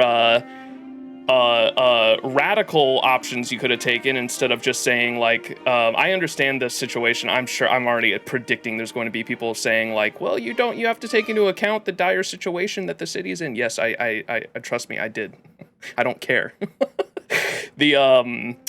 I wish there were some more radical decisions you could have made because it seemed like you could either like be a pretty neutral like fence sitter for the most part, or like try to be like somewhat of a good guy. And then there were like 3 more options to be like an asshole, like the entire quest. And I was like, what the fuck? So if they would have been able to, I would have liked that quest a lot more if like you could take away like one of the asshole options and give the MC a more radical opinion to have, but that's just me. But other than that, the premise and the moral of that story and the lesson that they were trying to tell with that story, I thought was really good. It was about immigration and unequal wealth distribution. I really enjoyed that stuff. I fucking live for stories like that, so really enjoyed it. And then the Pasithia one, like I said, I think towards the end of the last stream, I liked the premise of it. The execution was a little weird. I was just saying a moment ago before I did the clap to sync up the VODs that I thought that the execution of it was a little weird, but it might have just been the fact that we had like that puzzle stuff to do, like in between the story chapters, just because the Oronox Temple, we had people in chat at the time saying it, but the Oronox Temple, the architecture of that place and having to do puzzles like in the middle of the different story beats was just kind of weird pacing wise. But I did enjoy the premise of it and the story that they were trying to tell between like whether or not your fate is predetermined or how you can actually break free from fate and tread your own path, and whether or not that's actually an option for some people in their lives. Obviously was really good. It was just like the pacing of it was a bit weird, and I was obviously tired, and that obviously played a part, which is on me. That's my bad. But yeah, the last 3.0 side quest we have to do, I think, is I once was in Arcadia. Unlock criteria. Head to the designation location Amphoreus, Eternal City, Aqaba. The Arcadia one's your favorite personally? Okay. Why is it called a graveyard shift, I wonder? Indeed. Because you fucking lose years of your life working it. We put on the story team because I was farming with Seba. Alright. Ooh, is there something going on over there? They fighting. Also, I got another message from Tribby today. We gotta check that out. Messages. Twibby! Little Gray, what did Pasithia say? Lift your pillow? She asks you to lift your pillow, and that's it. Oh, she can see the future. It can't possibly be there. We've looked for it high and low. Ah! Found it! Was that it? What was she looking for? What even got us on that quest? I forgot. Little Gray, did you find Pasithia? So how did this even start? Because this is on me as well. We kind of like were mix and matching the side quests yesterday because I kept running into them while running to the next side quest. But she said, Little Gray, are you free right now? What is it? Are we busting monsters or people? 30% discount for you. No rush. Just a little favor we like to ask. When we woke up today, our favorite book was gone. We couldn't find it anywhere. That's what it was. Trian was about to cry. Trian did not. Oh, me. Oh, my. At this point, we'll have to find a diviner to help. I thought So she lost her favorite book, that's what it was, and it was under her pillow. And trying to find the diviner led us on that whole side quest to find about her, learn about her fate. That's crazy. Okay. That is the Titankin of Nikador. What are they doing here? And how does this one start off exactly? Or I guess we don't know until we actually start this shit. Self-proclaimed adventurer. Oh, it's Jason!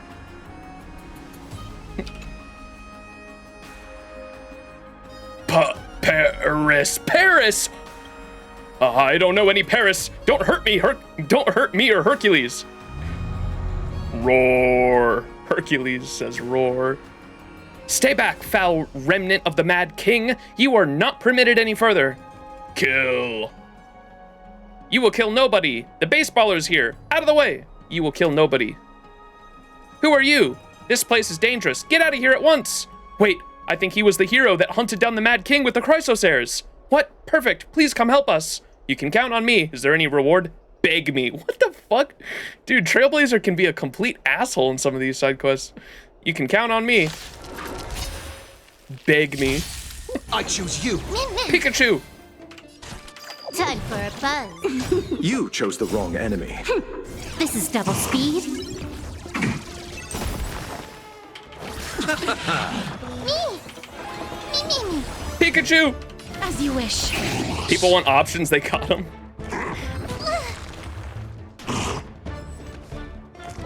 I underestimated you. Bloom. Eternals, the dead return! This is being in sync? You took the bait. DPS Silverwolf.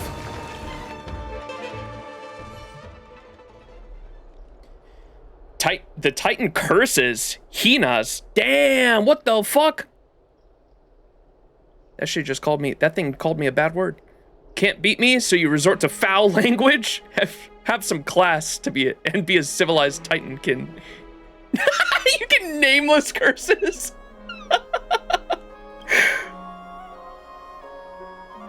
Faced with unstoppable power, the injured Titankin turns and flees, slipping into the Evernight Vale outside of the city. Its staggered and broken form is so pathetic that you lose all urge to chase it down for a victorious counterattack, so you simply watch as her shadow disappears into the border where the light vanishes altogether. The fact that the Lance of Fury's underlings would be so cowardly as to flee in defeat, pathetic. Thank you for saving us, hero. We would not have made it out of here alive without you. Ever since the fall of the Savage God, this Titan King has been roaming the surrounding area, attacking guards and passing trade caravans. This time, it was Jason, leader of the Argo caravan, who fell victim. That's right. Fortunately, you and Captain Camilla took action in time. If I were sent to meet Thanatos, no one would be left to support the city's merchants or dromas. Hercules groaned. It's okay, Hercules. Though I've been spared my life, she did get away with a little treasure. There's treasure? Why didn't you say so sooner? I didn't see any rare loot just now. I knew this mission wouldn't end just like that. This is no mere ordinary object. It's a divine object of Nestia, the Romance Titan. It is the golden thread of rebirth that she weaved herself. Ain't that just what Aglaia spins like Spider-Man? You must have heard the story. During the era of Creatura, Nestia wove together the love of the world in their own cocoon to create Silcus as a gift to Circes. Oh, is this like the Golden Fleece? Oh my god, it is. It's the story of the Golden Fleece, isn't it? Cinema. Lady Aglaia sent me on an assignment to retrieve the miracles of the Titans. I worked myself to the bone to purchase this object from a group of nomadic thieves. Now, it's been snatched from my hands by the enemy right before I arrived back at the city. Such a shame.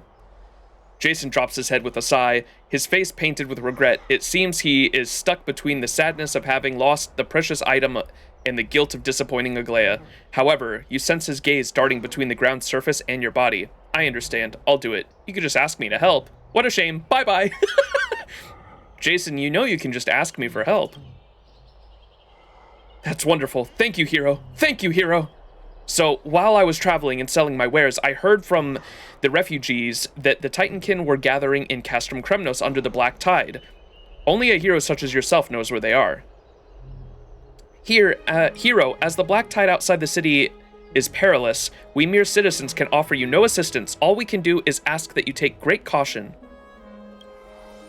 A treasure hunt? Partner, let's go on a treasure hunt. Okay, Mimi.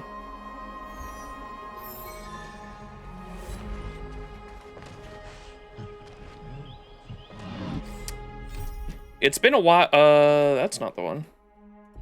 Here it is. Survival, fortune, faith, honor. Things they want to protect. Every warrior has a reason to fight to the death. And the Titankin that live for battle are no exception. Why would this enemy initiate a conflict against the city that they have no hope in defeating? Oh, interesting. Is this story gonna be...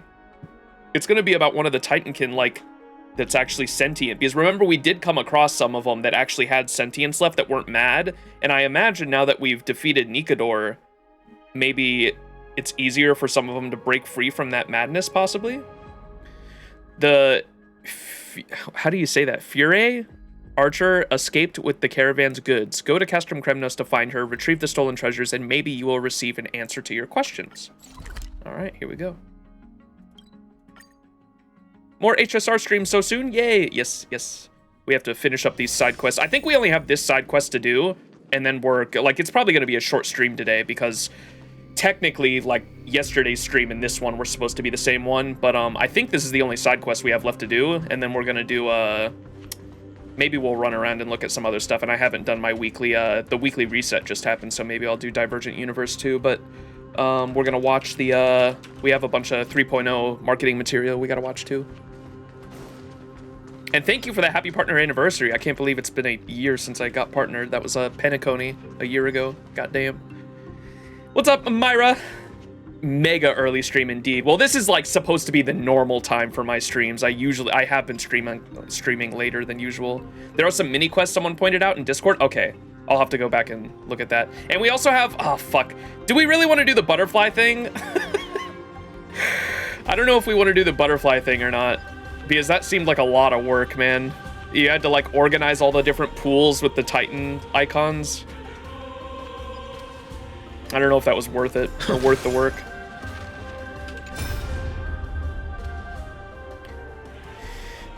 Yo, stream streak, stream streak. We gotta commit to it now. We already got Akama.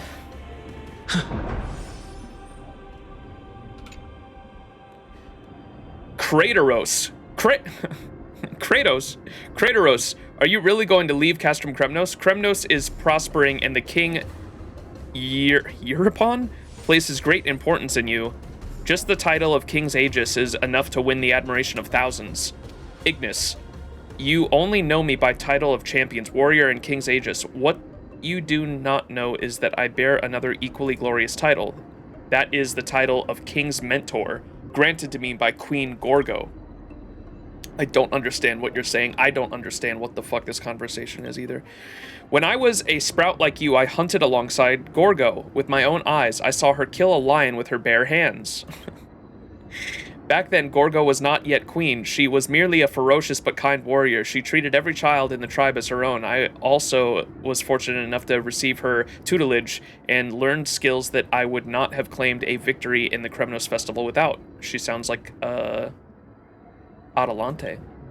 The day I became a watcher, Gorgo looked me in the eyes exactly as she did back then. In her eyes, I was still her dear old friend. Queen Gorgo entrusted her child, Mightymost, to me. I vowed under the light of Nikador that I would protect the Prince of Kremnos with my life. However, King Euripon has been bewitched by traitors and wished his own flesh and blood dead. When Queen Gorgo doubled over and cried out in agony, I did not dare make a move. I hung my head and stilled my tongue. Queen Gorgo challenged King Euripon to gladiator combat to protect Mightymost. Unfortunately, she was defeated and had her throat slit by his blade. But when I examined her body, I found symptoms of poisoning. She fell to an evil plot. Damn. This shit is just like fucking Avatar, dude.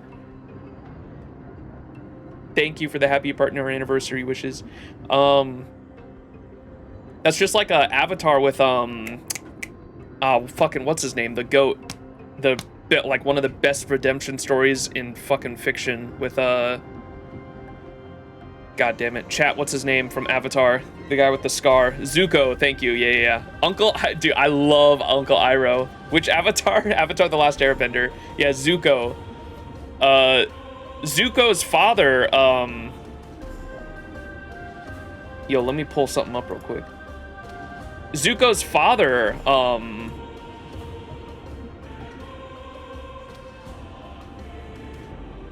like killed his mother because he was going to kill Zuko, and I think the mother stood up for him, right? He was going to challenge a kid to a fight to the death, and his mother stood in and took his place and ended up dying. And then Zuko gets exiled.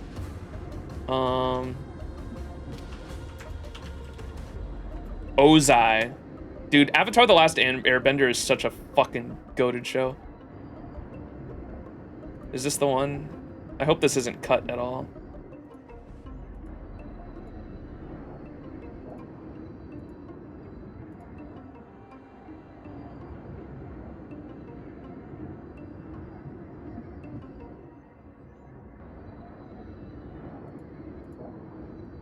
Dude, god damn. I need to watch Avatar again, dude. That show is so fucking good.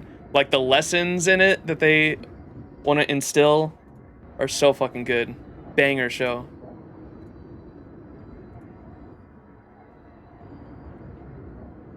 Can you not spoil Avatar, please? Well, shit. It is an old-ass show. Mute the... If you don't want to be spoiled by Avatar, this is Avatar The Last Airbender, the cartoon, for the record, not the movie. The more recent movie. Nah, JK? Oh, okay, you're just kidding. I was gonna say, it's an old-ass show, but I don't blame people for wanting to watch it spoiler-free if you haven't seen it for whatever reason, but yeah, check this shit out. For so long, all I wanted was for you to love me, to accept me. I thought it was my honor that I wanted, but really, I was just trying to please you. God, I fucking love that show, man. It's so good. So fucking good. That's rough, buddy. But yeah, it reminds me of, it seems like My Day's backstory reminds me of, what happened to him in a way, Zuko, because he, his father, like, challenged him, and then the mother took the place and ended up dying for it. That's rough, buddy. I failed Queen Gorgo. Now I hear that Castrum Kremnos has a detachment army roaming outside the city. Rumor has it that their leader is the one that defied death. Crateros, I am going to find that lone army. I believe Mightymos has returned.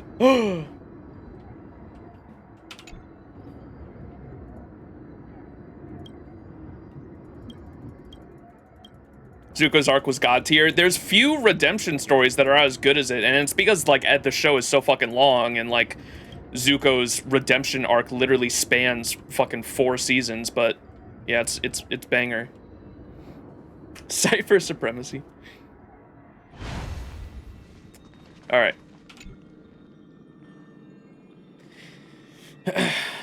3 seasons, Korra was 4? Oh, okay. I always forget because I always assume there's a season for every element, but yeah, there's not one for air, is there? Is it water, earth, and then fire are the 3 seasons?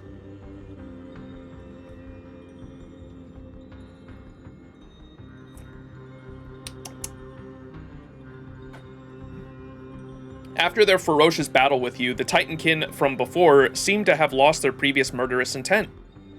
It's at this moment that you realize just how ancient its stone-cast body is. It's just as old and derelict as the walls of Castrum Kremnos under the curtain of night. Paris. Hand over the golden thread. Who is Paris? That's right, I'm Paris. Who is this Paris? The golden thread, Paris, it was stolen. Huh? Are you saying this belongs to you? Me. It's Paris. Looks like she won't hand over the treasure unless I find this Paris person. Where could he be? He went to Arcadia. All right, off we go to Arcadia to find... Wait, where's Arcadia? It's not on the map. We didn't unlock that teleport anchor. Want to give me a mission guide? Paris. The Titankin's voice is growing even weaker. It seems she no longer has the mental capacity to answer your questions, only to silently repeat the stranger's name to herself. Well, now we're stuck. We don't know this person or this place. We'll go back to the past. Clockwork, activate! Clocky! Can we just steal it from her now? Clockwork, activate? Clockwork? What's that? I can't do that. But if we go back to the past, maybe we can find some clues. Dude, during last stream when you could threaten the follower of Zagreus that was trying to pull one over on you, when you could threaten him and it was like pull out the baseball bat, pull out the fiery lance, or pull out the hat. That shit was pretty good. God, that got me a good laugh. Oh man. But if we go back to the past, maybe we can find some clues. But this statue lady's memory is too blurry. We need to find other fragments of it. We want to see into her past. Partner, let's go to the Marmorial Market and collect some memories related to Paris and Arcadia. All right. Arcadia Bay. Any Life is Strange fans in chat?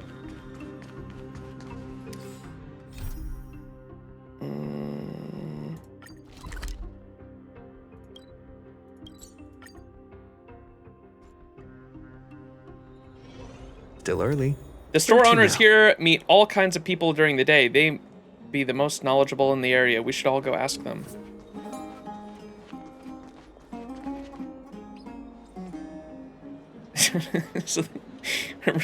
Thought her name was Dementia earlier. Hello, young friend. Are you here to buy fruits? Theirs are all in fresh from their garden, and they're fresh as can be. I want to ask you some questions. Questions? No one has come to seek my enlightenment since I left the Garden of Wisdom. Please, ask away. Do you know a Paris? Paris? I have never heard that name before. I am certain that he doesn't live in Akama. People from all over this holy city have frequently visited my store, and I remember the name of every customer. Have you heard of an Arcadia? Arcadia? Is that a fruit? Sorry, young one, I don't sell any Arcadia here. But if you can find some seeds, then I can ask my friend in the Garden of Wisdom to plant some, and then you can come and buy some next year. Looks like we didn't have anything useful. Looks like she didn't have anything useful to offer. Let's go ask another store owner.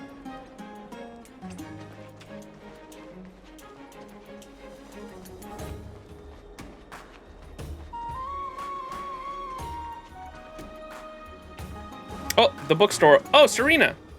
Wait, I told her to go read books and she's over at the bookstore. Wait, what? I didn't notice that last time. That's cute. So she goes wherever you tell her to, because you could have, what were the 3 things you could have told her? Go read, and there were like 2 other things. You're watching Avatar for the first time because of Magic the Gathering? Hell yeah. Yeah, Avatar's a banger show.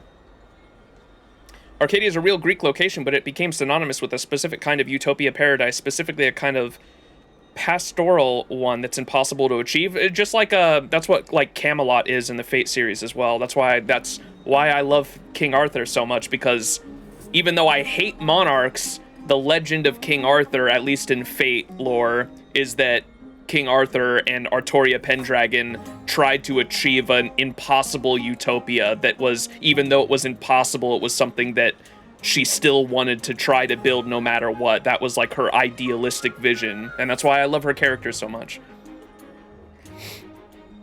I sent her to become a tailor. The Earth Avatar is a little girl, by the way. We've seen her design recently. She's adorable. Oh, are we talking about future Avatar stuff?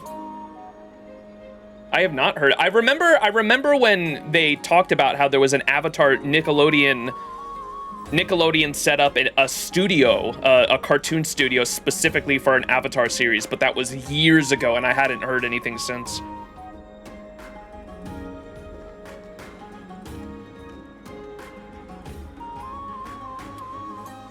Praise, how do you say her name, by the way? Can I get a pronunciation on her name?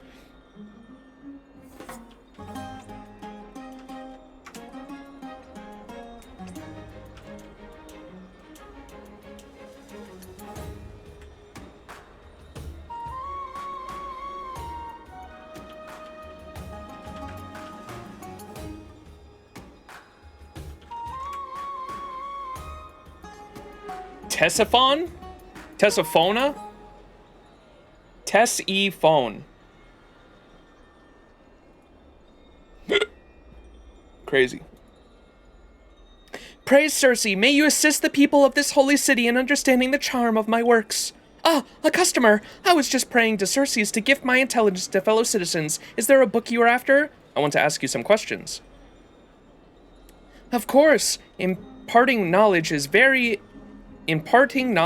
very mission entrusted to my family by Circe. I will share any knowledge I have. Do you know a Paris? Paris. I've never heard that name. Wait! Tessiphona rummages for some time among slates and scrolls. It seems that the most inconvenient thing about working with slates and scrolls is that there is no front cover to help identify them quickly. Phew! I checked poems, mythology, plays, and adventures, but no mention of this person. Looks like I won't be able to help you. Have you heard of an Arcadia? Arcadia, dear customer, I see you must be the most experienced reader. Arcadia is a common setting people love to use in ancient adventure stories. It's a golden land under the protection of Nestia. It's a paradise for poets, artists, and those in search of romance. The main characters in these stories would meet their true love here and receive Nestia's blessing. This is all recorded in the classic work Secret of the Golden Carpet. Okay, dude. Speaking of the Secret of the Golden Carpet, that story of a prince eloping with the princess of an enemy state is truly a masterpiece. Tessiphona begins to endlessly talk about the story with you. If you don't get back to the matter at hand, she may end up recounting the entire epic. How do you get to Arcadia? Drop the GPS location. Does Akama have travel tours? GPS? Oh, you mean the Stone Mirror of Revelation. These motherfuckers and their weird-ass names for shit. I cannot help you there, I'm afraid. As for its location, every story says something different. Some say that it is at the center of Amphoreus. Ooh, I know a place at the center of Amphoreus. Some say it's in the ocean depths of Fagosa. Some even say that it is on the back of a flock of butterflies floating high up in the skies. As for which is true, I have no idea. They're all stories after all. Me! I didn't realize Arcadia was such an amazing place, although descriptions and stories probably still aren't enough, and we still know nothing about Paris. Let's go find someone else to ask. It's the One Piece. Serena! Oh, it's you, mister. I'm learning to read with Miss Tessiphona. I've got a really poor foundation, and I'm always mucking up my handwriting, but Miss Tessiphona tells me I'm very clever, and I'll catch up to being at an adult's level in a couple light calendar years. Should I open up a bookstore when I grow up? But I think academics command a little more respect. Go, Serena, go! You can do it! You can do it!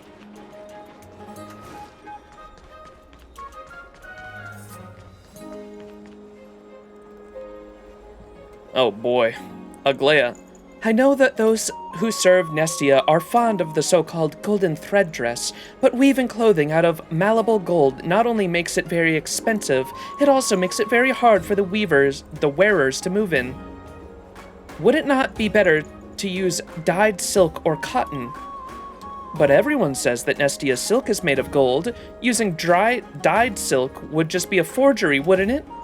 Compared to the creations of the Titans, dyed threads and metal threads are all merely works that imitate the work of gods. Do you not think that obsessing over the quality of an imitation and ruining the clothes intended for beauty is a sign of disrespect to romance itself? I see. Thank you for your guidance, knowledgeable Aglaia. Ah, a customer! Hello, dear customer. Are you here for an item clothing to suit your physique, or could it be an answer to a question that you seek? Me! Can I get a Mimi in chat? Whoa, you saw right through me. I know you are a lady of great learning, Aglaia. I'm certain you know about what we seek. Do you know a Paris? Paris? There is indeed no citizen of Akama by that name. I imagine they are a member of the garrison. Do you know where they are right now, Miss Aglaia? Well, it has been decades since I last heard that name. I was away from the Holy City for a time, and upon my return to Akama, they were no longer here. Decades? Is he still alive? I cannot say for certain. The duration of the life is hard to predict in this world. Perhaps there exists some method to escape Thanatos' touch, or perhaps there is a land that death itself cannot reach. Have you heard of Arcadia? Arcadia. Now that is a name that stirs memories. A long time ago, this name spread throughout the streets and alleys of Akama. People said that it was an ideal city that was protected by the chrysalis of gold. In the era of strife, people flocked to it. Then, do you know how to find this place, Aglaya? My apologies, I do not. Much like clothing, legends are often things that come and go with the times. Arcadia is already a story of the past. Many disciples of Nestia don't even know this name. It could be the case, according to one story, that this war-torn world, savaged by the black tide, a flock of butterflies carried that city to a place that no one could see. Lady Aglaya! Lady Aglaya! Well, what's wrong, soldier? Jason has returned with supplies but refuses to enter the city. He says that he is waiting for someone. There is a chance that he failed in the task that you gave him. Could I trouble you to come and see him yourself? Dear customer, it seems that we must leave our conversation here for now. I hope that you find the answers you seek soon. I bid you farewell. These descriptions, along with the statue lady's memories? Oh, Mem's referring to the Titankin. I was like, what? I thought Mem was talking about Aglaya for some reason there. Should be enough for us to return to the past. Let's go and find the statue lady. Alright.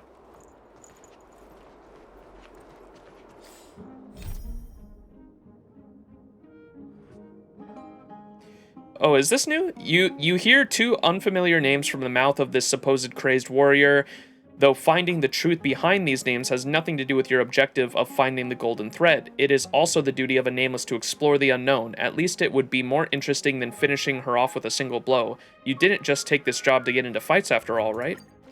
Right. Mimi.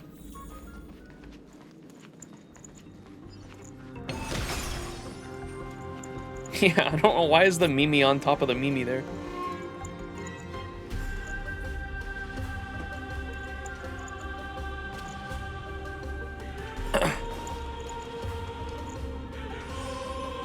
Is it dead? Arcadia. In the time that you were gone, it seems that the Titankin has become even more desperate than before. You can sense from her voice that her vitality is slowly fading. She doesn't look too good. Can we save her? Can she take consumables? I don't even know where her mouth would be. All we can do for now is to try to understand what she wants and help her meet the person she longs for. Let's go, partner. Let's find out just where this Paris guy and this Arcadia place are. Mem waves her hand and opens the door to the past.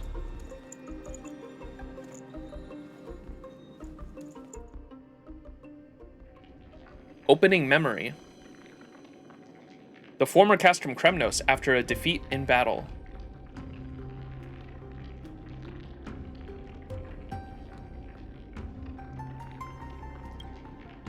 This is the river mouth, irrigated by strife. It is not raindrops that flow from this river, but the blood of enemies that dampens the field of unceasing wars.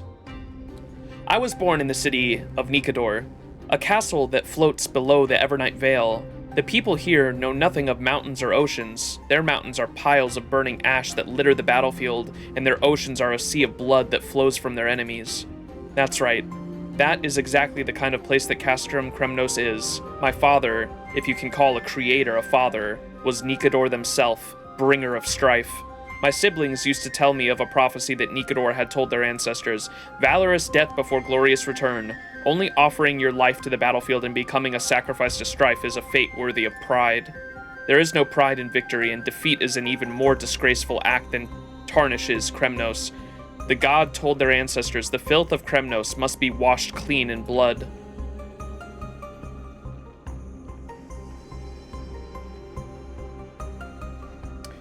Who is the loser who returned from the battlefield in shame? Who is the fly that accidentally flew into the mead of fresh blood?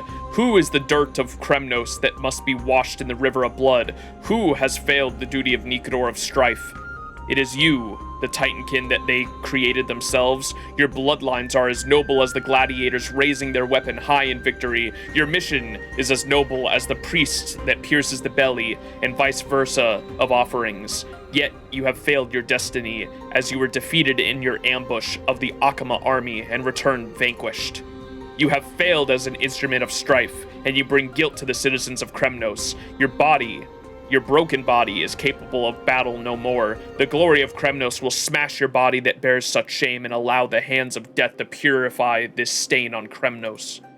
Children of Nikador, take your humiliated sister to the prison and have her await her fated punishment alongside her fellow coward.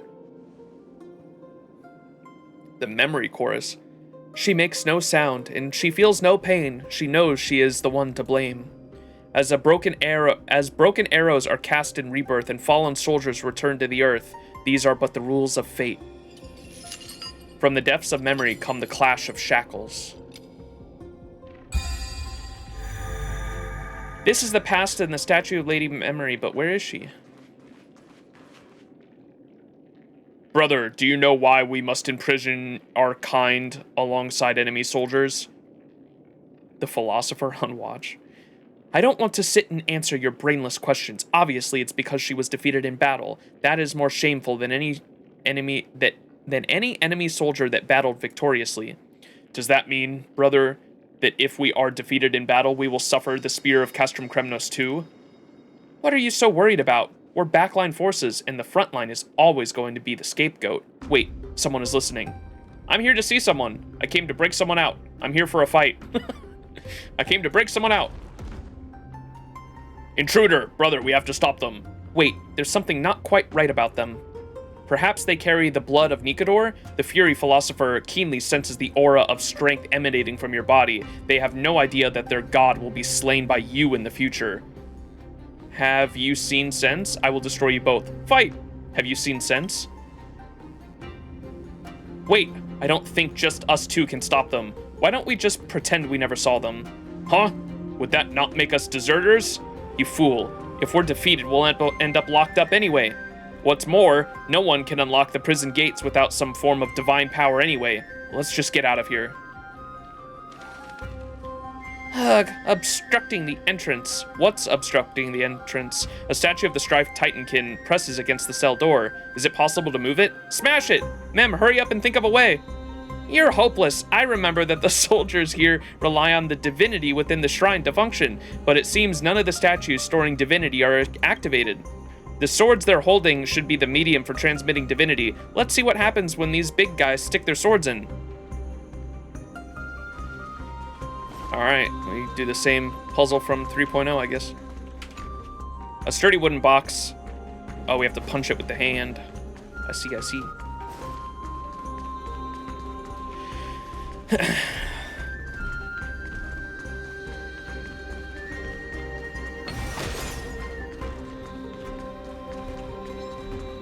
You see the flaw in the system.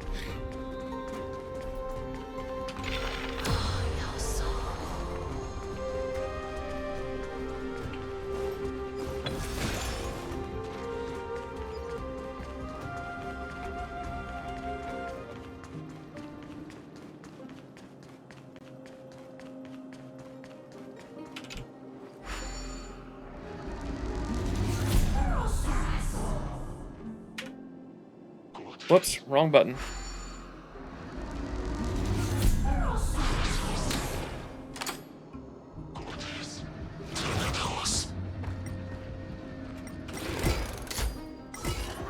Run, bitch!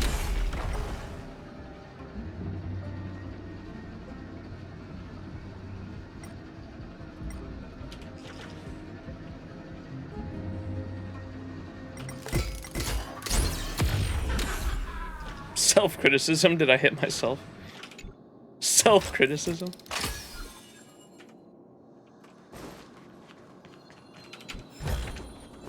Is that all?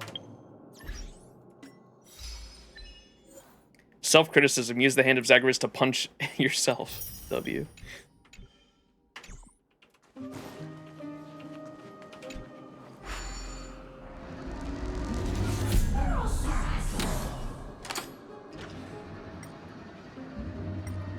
All right, where are we going?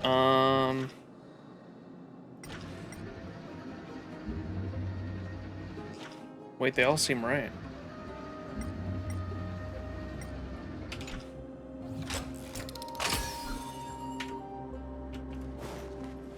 Activate the first divinity statue device? This?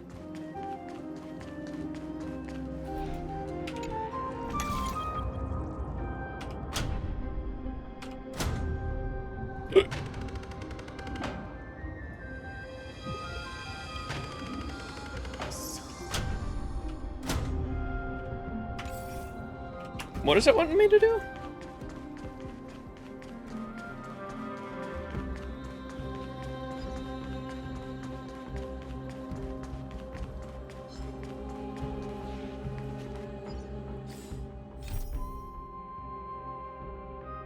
With Mem's help, you successfully enter the Titankind's memories. This is a past that belongs solely to her. It is also an unchangeable fate that you will only be able to witness. Why would the people of Castrum Kremnos place mechanisms that can open the prison doors placed all around the cells? Are they showing respect for those who would perform such a jailbreak? Or has fighting every day just taken its toll on their brain power?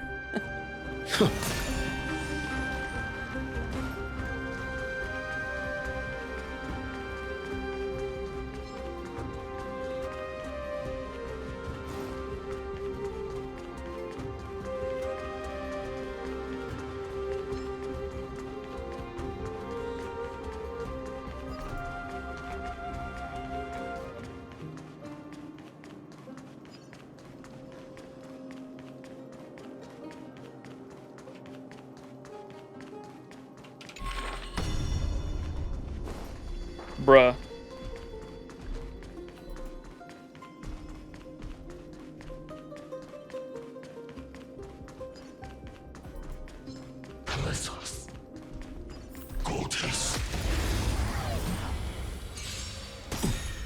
I'm on it. We can do anything! Mimi. Mimi, as you wish. Time for a buzz. This is double speed. Receive divinity.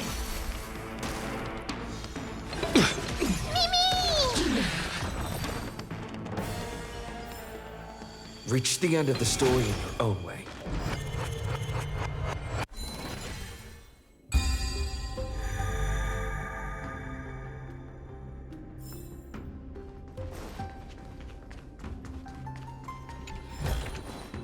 Looks good.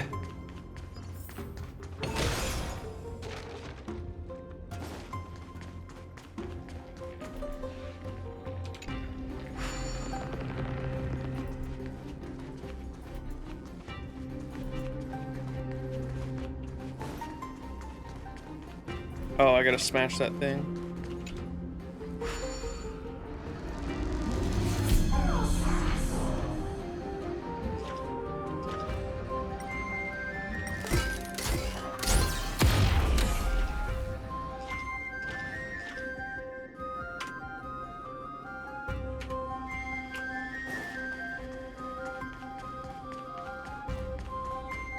W.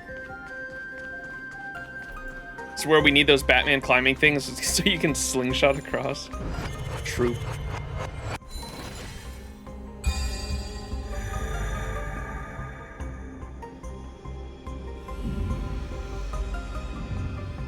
Oh, there's a bug up there.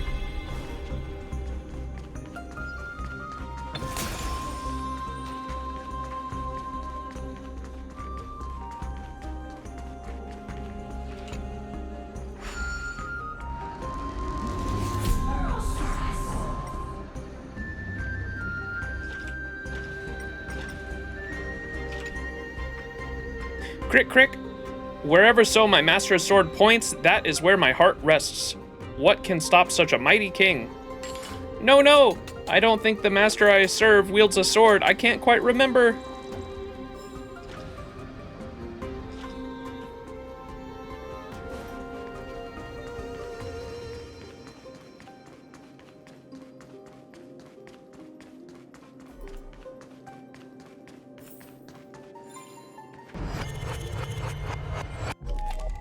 need the hand of Zagreus. There's something missing.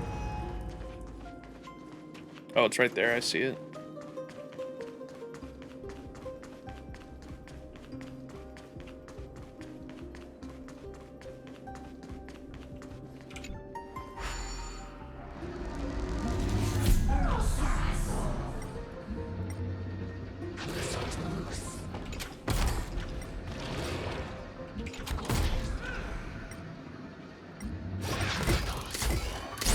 Boom!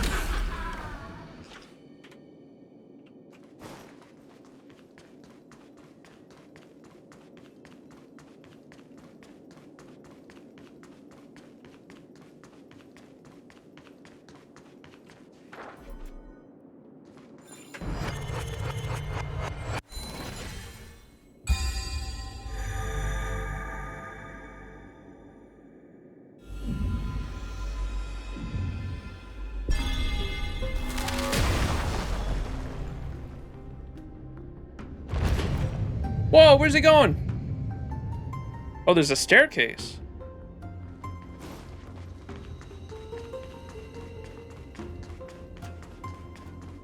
Wow. I was gonna say, I thought I heard a chest over here in the middle.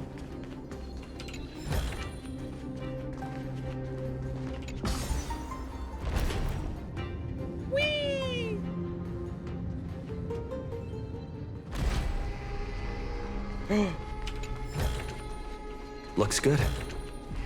Is that all? Great. The more the better.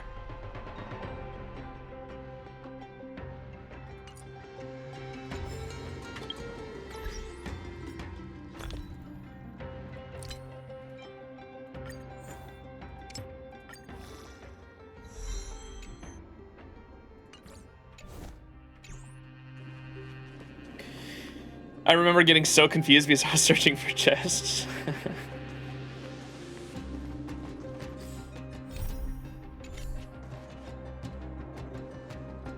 The silver-tongued man. They all say that Castrum Kremnos is a rough and boorish land, but I can see that that is not the case. Not only did they bring a friend for us, prisoners of war, this friend happens to be a beautiful young girl.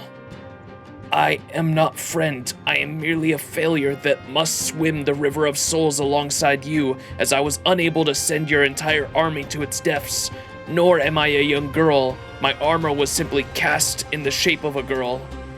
Great Nestia, this statue combines the fine physique of a woman with the finesse of a sculpture.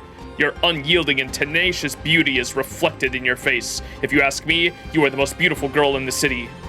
Sharp-tongued thieves, scoundrels, and failed bandits should not seek to insult a warrior of Castrum Kremnos with their wild ravings. You have so many nicknames for me, miss, but I would prefer if you just call me by my name, Paris.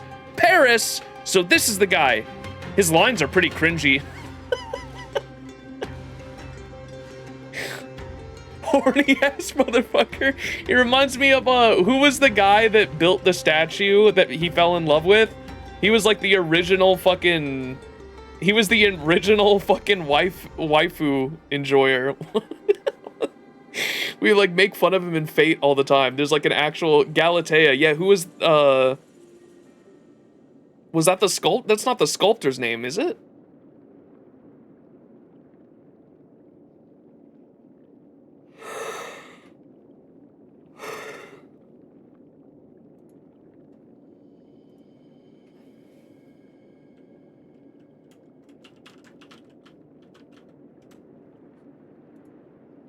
They're fucking pants, bro. Oh my god.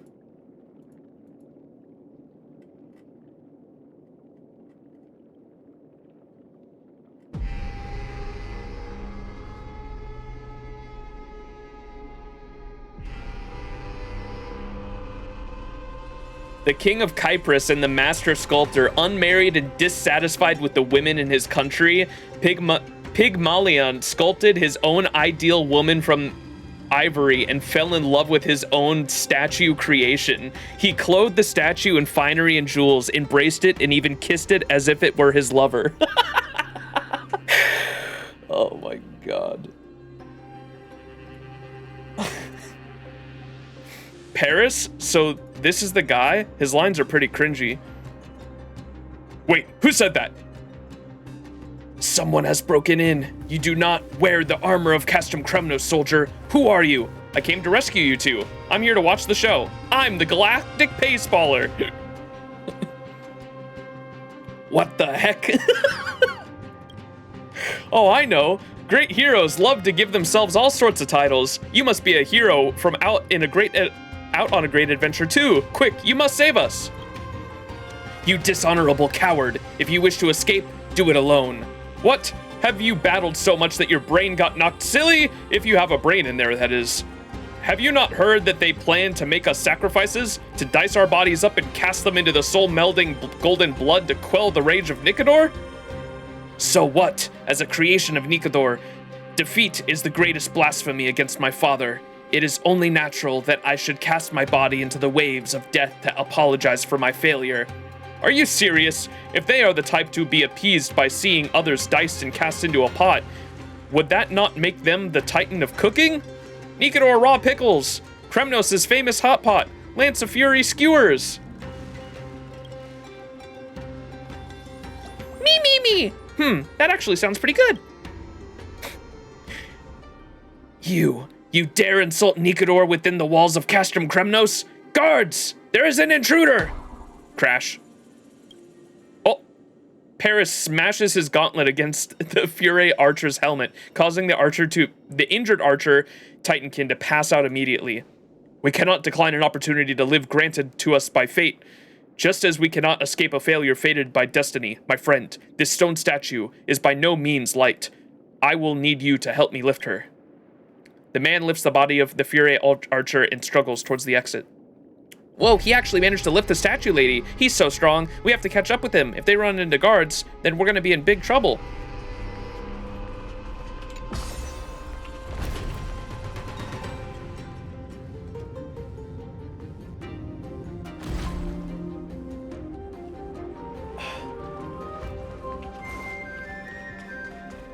How is that possible? The prison gates cannot be opened from the inside. That Titankin can't walk anymore. So they must have had help, I think is what that said. Uh-oh. With Mem's help, you successfully enter the Titankin's memories. This is a past that belongs solely to her, blah, blah, blah. You rescue the Fury Archer and this Paris that she had mentioned so many times, a glib and a cheesy young man. He's fortunate that Amphoreus is a closed-off world. If anyone outside of Amphoreus heard him speak like that, there's no doubt he'd be trolled brutally on the Inter-Astral Peace Network. Oh my god.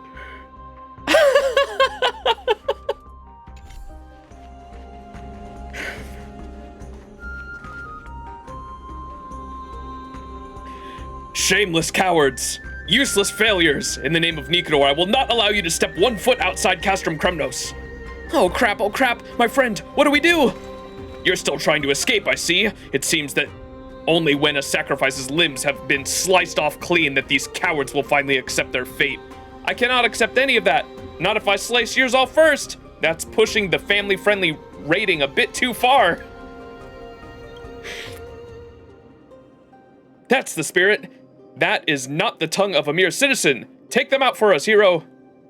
Stop right there, outlanders that plundered the sacrifices to our lord. You will become seasonings in my father's honey brew. So it is a hot pot. We can do it. Bloom. As you wish. This is double speed. The dead return!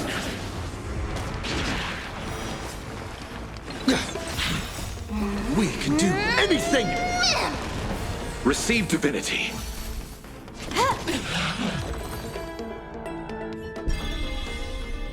Mimi! Isn't my partner amazing? Oh, proud Mimi. You can say it. Wait, where did they go? Looks like they already ran off. They really are deserters. Talk about bailing. This Paris guy knows nothing about loyalty. We still didn't get to ask him anything about Arcadia. Forget it. The memory fragrance is floating around Akama. Let's continue following the memory. Proud Mimi. The first memory. The former Akama city gate after a victorious war.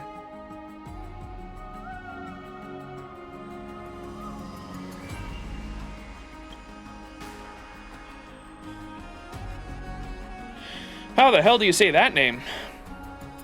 Oh, warrior who stole my life back from the hand of shadow, when will you return from the tides wrought by strife? Elder Own One? Your wisdom is the stream that cleanses Dawn Cloud. You mustn't allow a speck of dust from the outside the great city to infect the clarity of this pool. Captain, do not mock me. If it were not for the soldier who is yet to return, this pool would have long since been engulfed by the black tide. But the soldiers who fought off the enemy have already returned triumphant. That Paris that you wait for has not yet returned, which means his fate is likely one of misfortune.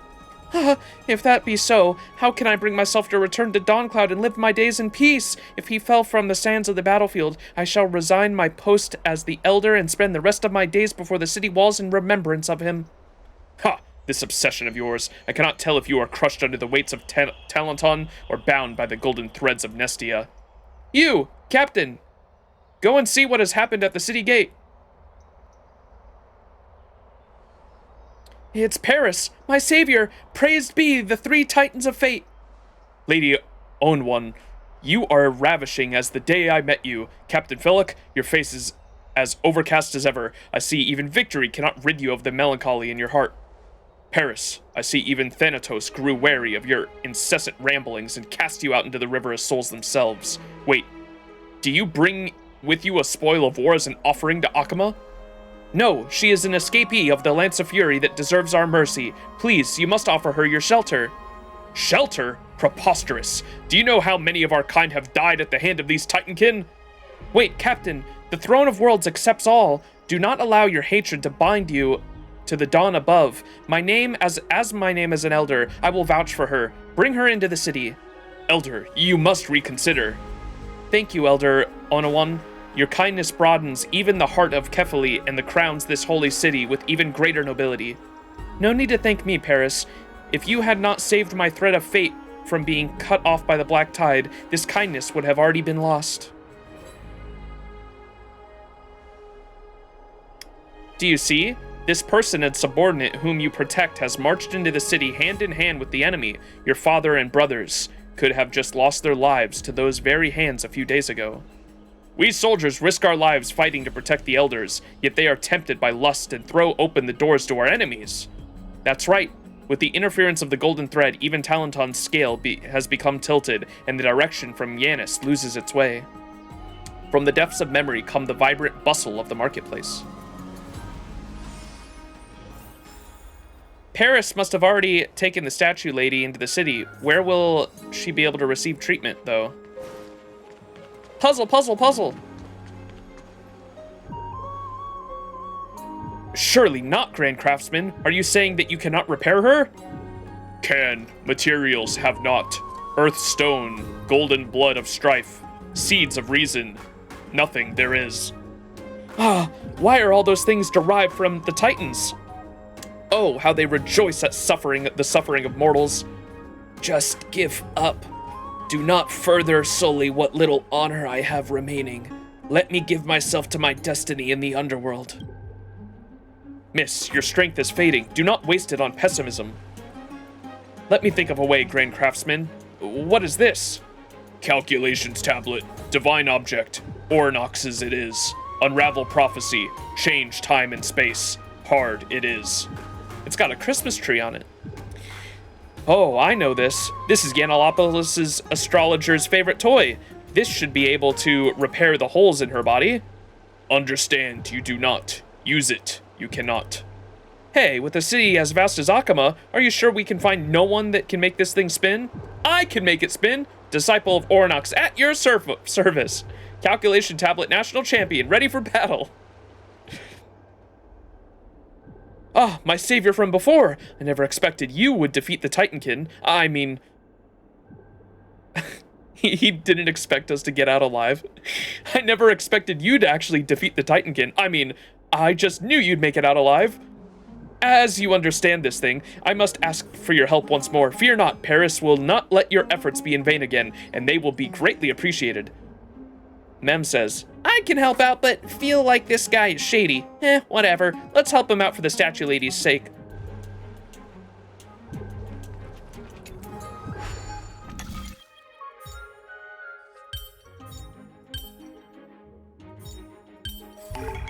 So that's how it works. Wow. The stage of this memory has transitioned under the Strife's blade to beneath the world-bearing seat.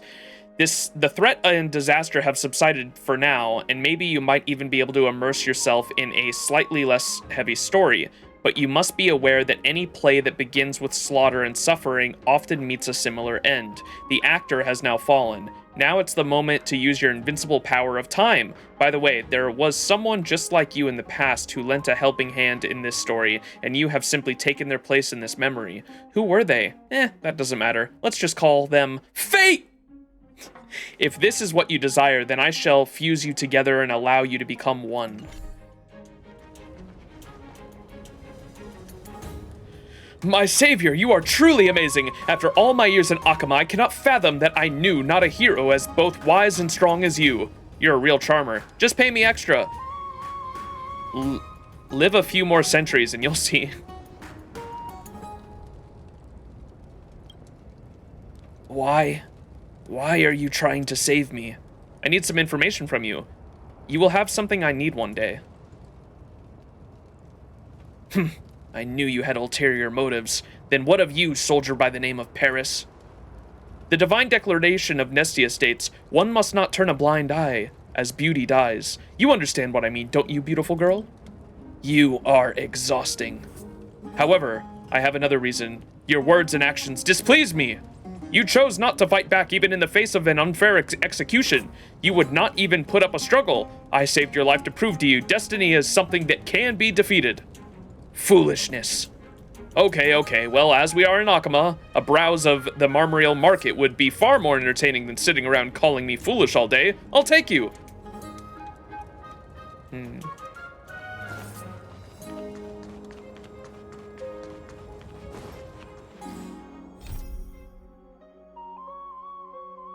Oh, this is a bit different now. But you must be aware that any play that begins with slaughter and suffering must meet a similar end. Shopping. It is a wonderful way to increase the intimacy in any world or time. It is shameful to accept a lover too quickly. One must take their time, as time is often the best test.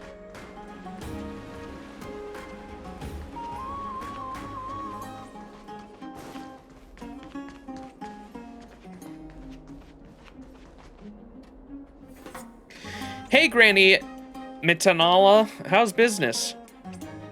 Metanala of the fruit stall? Heavens, young Paris, you're alive! I was all prepared to give offerings to Thanatos for your safe passage. Oh, then, I thank you for your kindness. Seeing as I have returned alive, how about giving these offerings to me instead? Ha, fine, take them. Hold on, am I seeing things? Is that a Nikador Titankin behind you? Fear not, Granny. She is a guest of Akama. I see. My apologies. Welcome to Akama, dear guest. Do you not fear me? Ha! Here in the land of Akama, we are under the protection of Kefali. There is nothing to fear here. I have never left this city in all my life, so all I know of Castrum Kremnos is what I've heard. Like how you live only to fight and do not farm the land. I imagine the only fruit you've ever tasted is what you have pillaged. You are in Akama now. Let me treat you to a feast. Would you care for an apple? Maybe a Mediterranean fig? I don't need it. You must not refuse her generosity. Granny Metanella is normally extremely stingy. But my race is built only for battle. We have no organs of which to feed. Such a pity. Then how do you sustain yourselves? Then how do you speak? Then can you whistle? I cannot. Get a load of this wretched Nikador, spending their days drowning in their sacramental wine while never giving their children mouths to sample the flavors of the world. Young Paris, when you finally defeat the Mad King, let us seal his mouth shut too. Ha! A coward like him would run for the hills when faced with Nikador. That's right. I'd have to run. If I die in the battlefield, I'll never get my chance to go to Arcadia. Arcadia? There it is, Arcadia! You are still obsessed with that idea? I need to sit you down for a good talking to. Ah, well, since our guests cannot partake in fruits, we will have to look around for another store. Yo, Jess, what's up? How are you doing?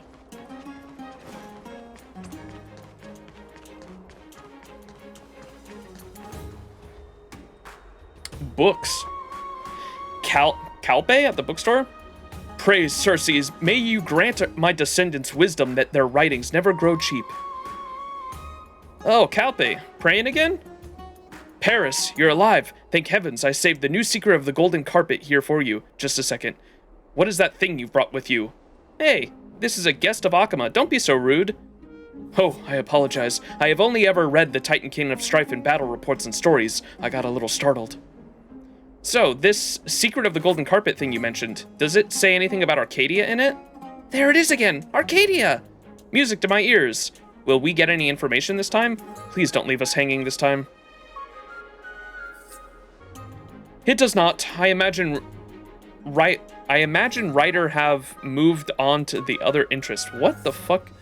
Nowadays, people want to read about the heroes of the Chrysosairs doing battle with the monsters of the Black Tide. This kind of utopian storyline has grown old now. Man, they have no taste. Wait, I meant to ask, what is this Arcadia? Do you not read the Castrum Kremnos? Do you not read in Castrum Kremnos? Arcadia is a wonderful wonderland woven by Nestia. It was one of their gifts to the Circes. Safe under the bindings of the golden thread, the lance of fury cannot pierce it, and the hand of shadow cannot touch it. Ha, it sounds like no more than a story created by those that fear the strife and death. No, Arcadia definitely exists, because I hold in my hand a golden thread of rebirth from Arcadia itself. Paris produces a spindle from his robes, around which a number of golden threads glisten in the dawn and light. Oh, I never expected you to reveal your treasure to others. Golden thread of rebirth? I once rescued a princess as she fled from the Black Tide. As her thanks, she gifted me this national treasure. Every day I can hear it whispering to me, calling me to that distant land. One day I will find this place. I will escape this endless strife and ever-looming death and enjoy an eternal romance with the one I love. Ha! Who is this one you love? Surely it's not Lady Onawan, the one that gifted you the treasure in the first place. This guy really gets around. Am I sensing a love triangle? Ooh, gossip. Jesus Christ. Don't joke around like that. If I had not saved her life, I would not even have the right to speak with her now. Rather than the elder that already enjoys the love of thousands, I am more suited for another type of traveling companion, one that has never felt love before, one that has never understood the true meaning of romance. Having said these words, Paris turns to the Fury Archer with obvious admiration in his eyes. Be she an enemy or an outsider, I hope that I could become her romantic companion, that I could wind that perfect golden thread around her body and finally break the cold fate she once faced. Such pointless and shallow topic. Continue indulging in your delusions as you please. I have more interest in the armor in that store over there. Wait, that's not armor. Those are dresses. Ah, that girl. My savior, could you keep an eye on her? Please do not allow the guards to mistake her for an enemy and reduce her to rubble. Paris, I get you teasing the city girls with that sweet talk, but you'd really say those things to something like that? You descendants of Circes are far too narrow-minded Paris says this. You descendants of Circes are far too narrow-minded. In the eyes of romance, all should be seen as equal.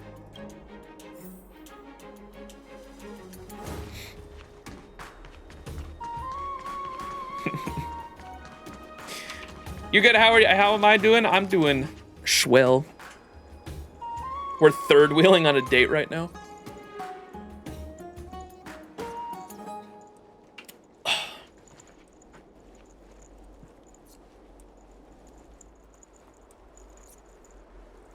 Is it looking at that plant? What is she looking at? She's not collecting those things here, is she? Shh! There's a familiar scent nearby. The city of Akama. There are so many butterflies here. They are nymphs. They are Titankin, like yourself. That's Aglaia from the past. She seems no different than how she is today. Probably because she's a Chrysosaur. Probably because of Nestia's power. We'll have to ask her about her skincare routine. How unusual. A soldier of the Lance of Fury browsing the Marmreal Market is a rare sight indeed. Welcome to the Eternal City, guest of Kremnos. Thank you.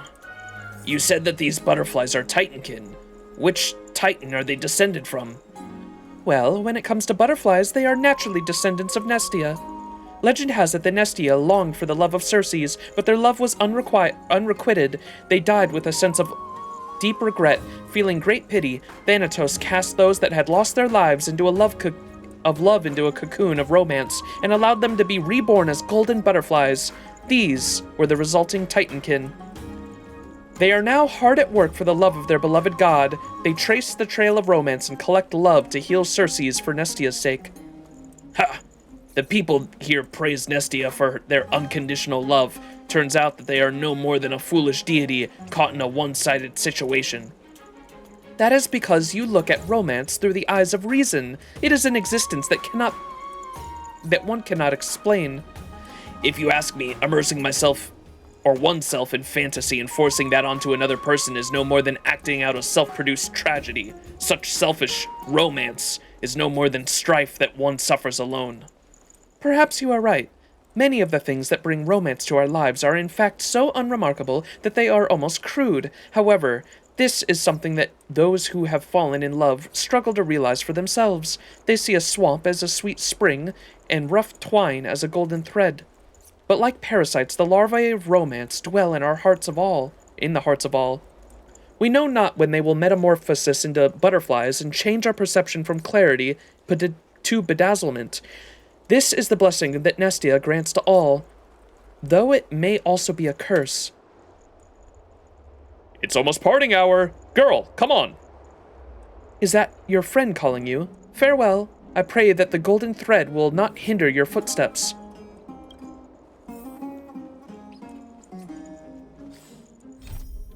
The stage of this memory has transitioned, blah, blah, blah. Shopping. Okay, this hasn't changed at all.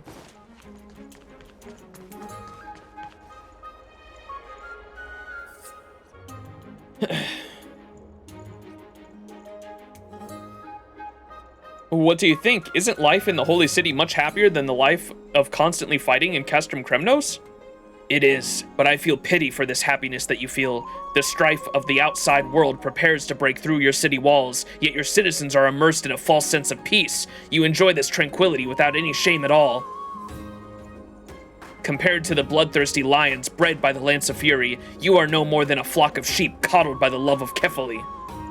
But it is this right to enjoy tranquility that brings the people of Akama together. Your pride of lions has already abandoned you. Why not wrap yourself in the wool of a sheep and enjoy the happiness of a flock by yourself? I'll take your silence as a tacit consent. My savior, I will bid you farewell. I must go and find a bed that can sleep a Titankin. Hold on, I have a question for you. Oh? Please tell me, savior. I will tell you all that I know. Just where on earth is Arcadia? Huh. How would I know? If I knew that, I wouldn't linger 1 second longer in Akama. My entire life till this moment has been no more than making preparations for a journey I've yet to begin. I joined the army to earn money. I've gathered information, and next, I must find someone willing to travel by my side. Once my preparations are complete, I will make sure I repay you for this kindness. Believe me. Mimi's face. We still don't know where Arcadia is. Did Paris really make it there in the future? The memory sense is growing more and more unusual. We will need to go into the more recent past to see.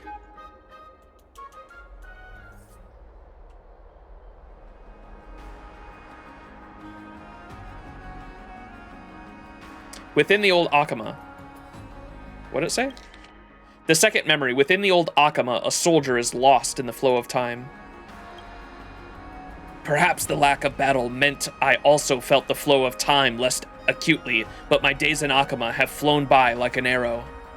The people of this city have accepted me, and the soldiers that once abducted me became my companions. They constantly affronted me with something that I could not properly describe. It was something that I had never felt in my hometown, a type of kindness. However, in the face of these emotions, I felt my stone body becoming more and more hollow, as if the warmth of this kindness was evaporating my golden blood of strife away. The idol born... Memories chorus. The idol born for war had fled the battlefield. Their fate deviates from course. When the ship's trajectory is no longer followed, its passengers' souls become lost in remorse. When I fight on the battlefield, I need not beg for the willow sprig of Circes, nor drive away from the flying insects of Nestia. My worries find solace in the blood and sand, and the call of the horn drives me forward. But in this holy city, the spring water of Marmoreal Palace has washed clean all the blood and sand. The song of dawn cloud silences the horns. Standing under a clear sky, I instead find that I can see nothing at all. Girl, where are you? Ah, I finally found you. The palace's month of joy celebration is so lively, but why are you hiding here alone? I have never attended a ritual like this, and do not understand your customs. I fear that my presence would ruin your enjoyment. Oh, great chalice of plenty. The most important thing during the festival of Fugosa is to not observe any etiquette. Come, even if you don't have the tongue to savor honey mead with me, you can listen to the songs of celebration and laughter with me. Very well. Then I shall allow an unbridled man such as yourself to show me the joy of indulgence.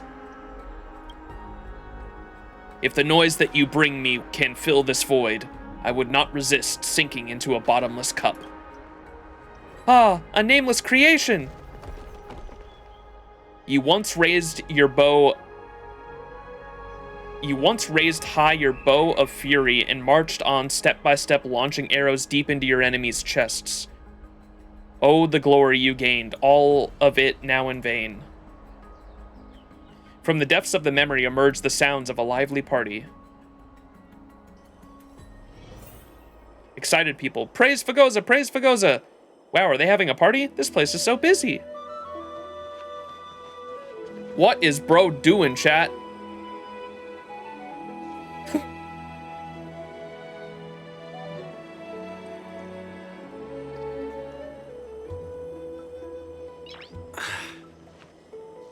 A TikTok dance.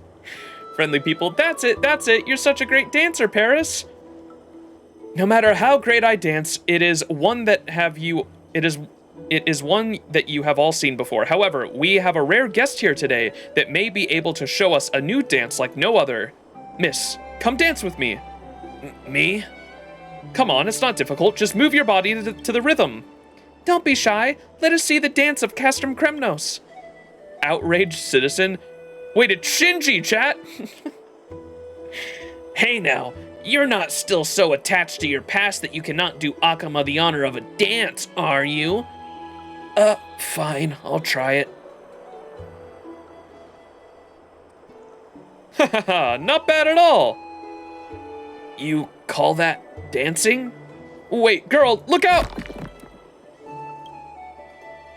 Uh-oh. That's not good. I'm sorry, I did not mean to. The sound of the statue shattering to the ground brought the entire atmosphere to a dead silence. As the laughter faded, the bubbling of whispers began. That was carved by the sacred rock of Georgios. She smashed it like it was nothing. That's right, I was just standing next to her. If that had fallen on me, I'd have been sent straight to Thanatos, would I not? Shinji. I hear that thing was created only for war. It might have killed our kin. Why would we allow something like that to come to our celebration? These people changed their tune quickly. Such fickle inclusivity, essentially the comment sections of the universe.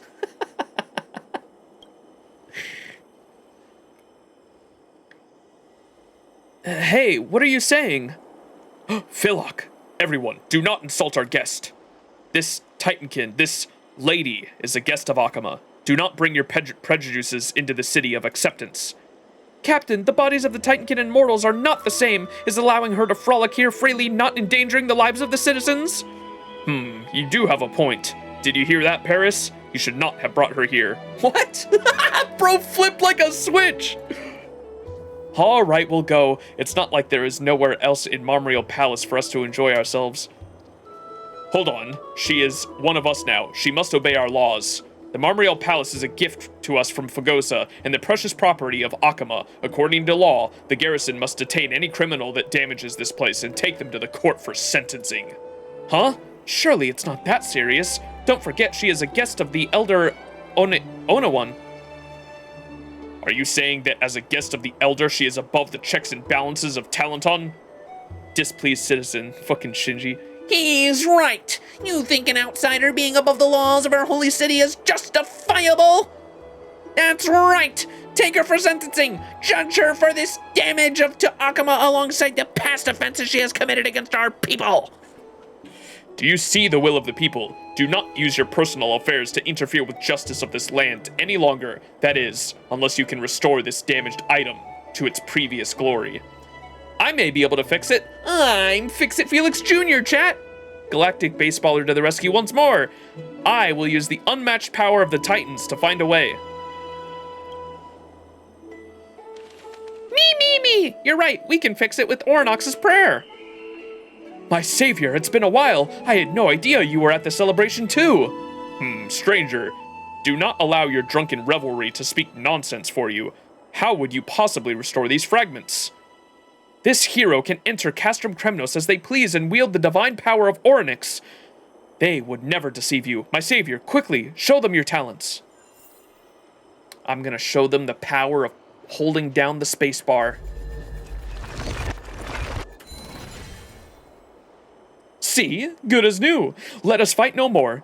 We would not want to cause a scene in front of our guest. The power of Oronix. Very well. As a capable hero has stepped in to help, I will take this matter no further.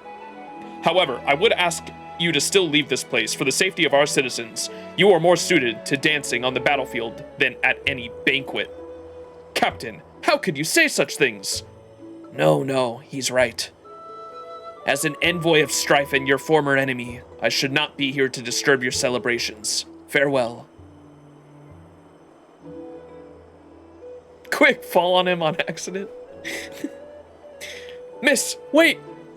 Paris, you wait right there. Ever since the Titankin came to Akama, you have grown even more undisciplined. Do not forget that you are also a member of the Holy City's garrison. There will come a day when you will have to fight to the death against her kind to protect Akama. I cannot help but wonder, if you were on the battlefield now, could you swing your blade at something with her face? What is he saying? Surely Paris and that Titankin are not... I always heard that guy was a playboy, so he's into that stuff too. I do not know. To this day, I have never had the courage to face Titankin enemies. But what I do know is that this Titankin is no longer our enemy. You should not use your words as weapons against her. Oh, Christ, chrysalis of gold, weave your silk over my eyes of my fellow no longer. How can someone as blind as him hope to face the approaching strife?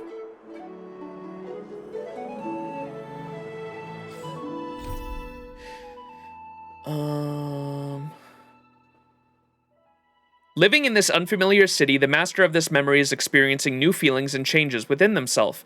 There are many things here that she has never seen before, just like this banquet at Marmorial Palace. To the Kremnones, Fagosa is nothing worth singing about. They may simply throw them as a passing mention when they indulge in heavy drinking. It seems that the dance of strife cannot fully express its grace at a banquet of the ocean. When prejudice and fear rage like giant waves, no blade or shield can hold them back. The only assistance that you and Paris can offer is to prevent her little boat from being overturned so soon. Aww. The elders and soldiers no longer hold the safety of this city's people most dear. They prioritize useless sentiments. If we all continue this way, how could we hope to fight against the impending threat? Are we supposed to beg Nestia and their threads to protect us from their weapons? Savior, did you see where the Titankin girl went? I did not. I think she went outside. There's only so far she could have gone. I guess you're right. I doubt she left Marmoreal Palace. I'm sure the captain's words just now really hurt her.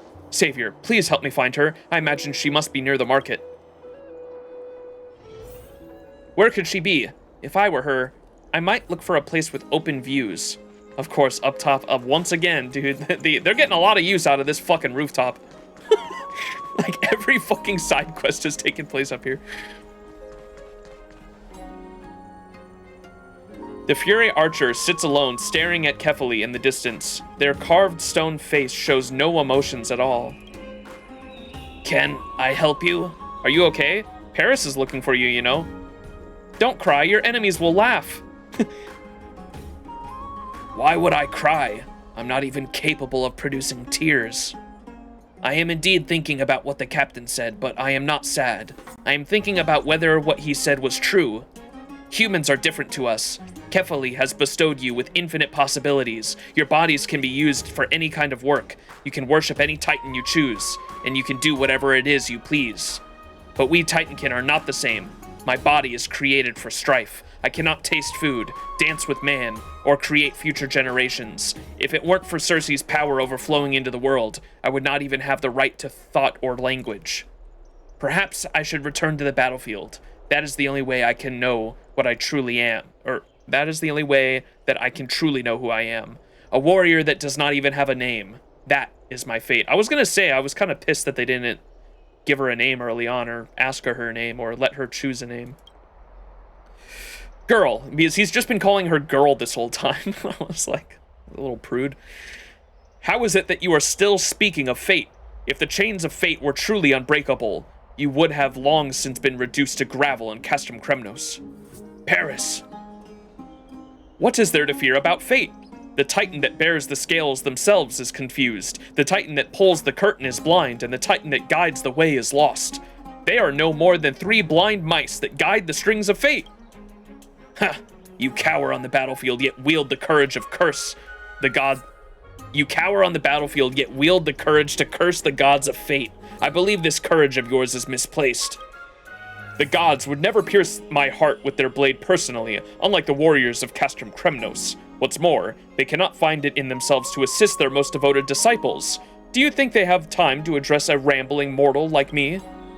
This is true. To the Titans on their golden thrones, we are no more than insignificant ants. So, why not curse them with me? Come and vent your dissatisfaction with the arrogance of fate. Janus mechanisms are boring. Talaton's scale puzzle is boring. The puppy Orinox gave me wasn't cute enough.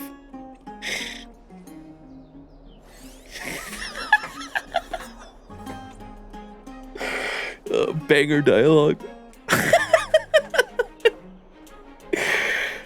We don't have March here. I gotta tease someone, okay? The puppy, we're talking about Mem there. The puppy Orinox gave me wasn't cute enough. How am I not cute enough? Wait, and I'm not a dog! What's up, Pez? I'm not entirely sure what that means, but our savior has led by example. It's your turn. If the 3 Titans could hear me, I would rather they answer the doubts in my heart than curse their existence. But they will not answer my questions. All they would ever do is whisper paradoxical prophecies into the ether. They are as cold as they are the very fate that they control. Beings that flaunt their responsibilities like that are no more than a bunch of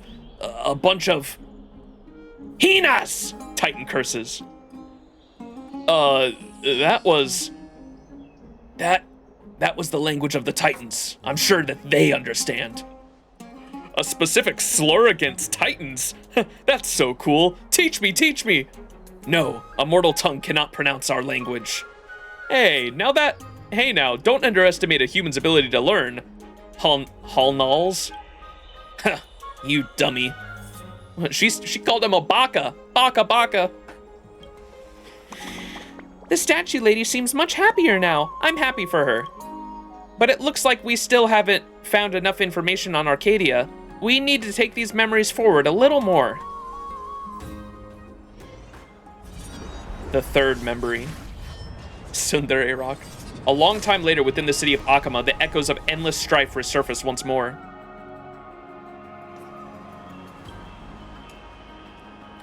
Listen, listen now. Listen, listen now. It comes from afar. You know this sound.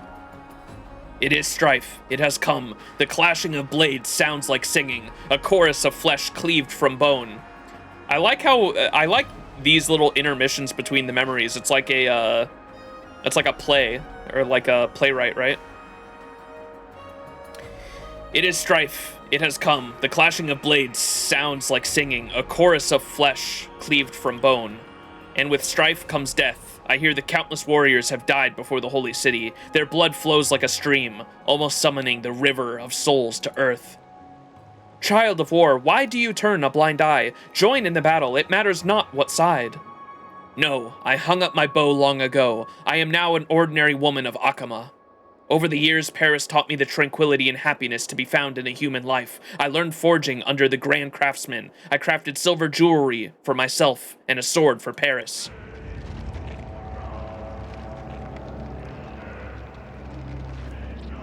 But what you wish to forge the most is a murderous weapon, a bow and arrow that can take away life. You even put in a fuller in the sword. You even put in a fuller in the sword you give to Paris so you can kill better. I learned to cook from Mr. Kalp's books. I can create dishes that humans love and prepare delicious recipes for my Paris. Ooh, it's getting corrupted. But you come alive the most in the moments when you're slaughtering livestock, and your favorite scent is that of the raw blood on the chopping block. I also learned how to embroider from Granny Mentanala. I wove dresses for myself and tapestries for Paris. The tapestry shows the people of Akama breathing their last, with those from Castrum Kremnos wielding the bronze weapons, the countless bloody battles that Akama suffered under Nikador's rule, all because of you. You have been woven to life in the tapestries forevermore.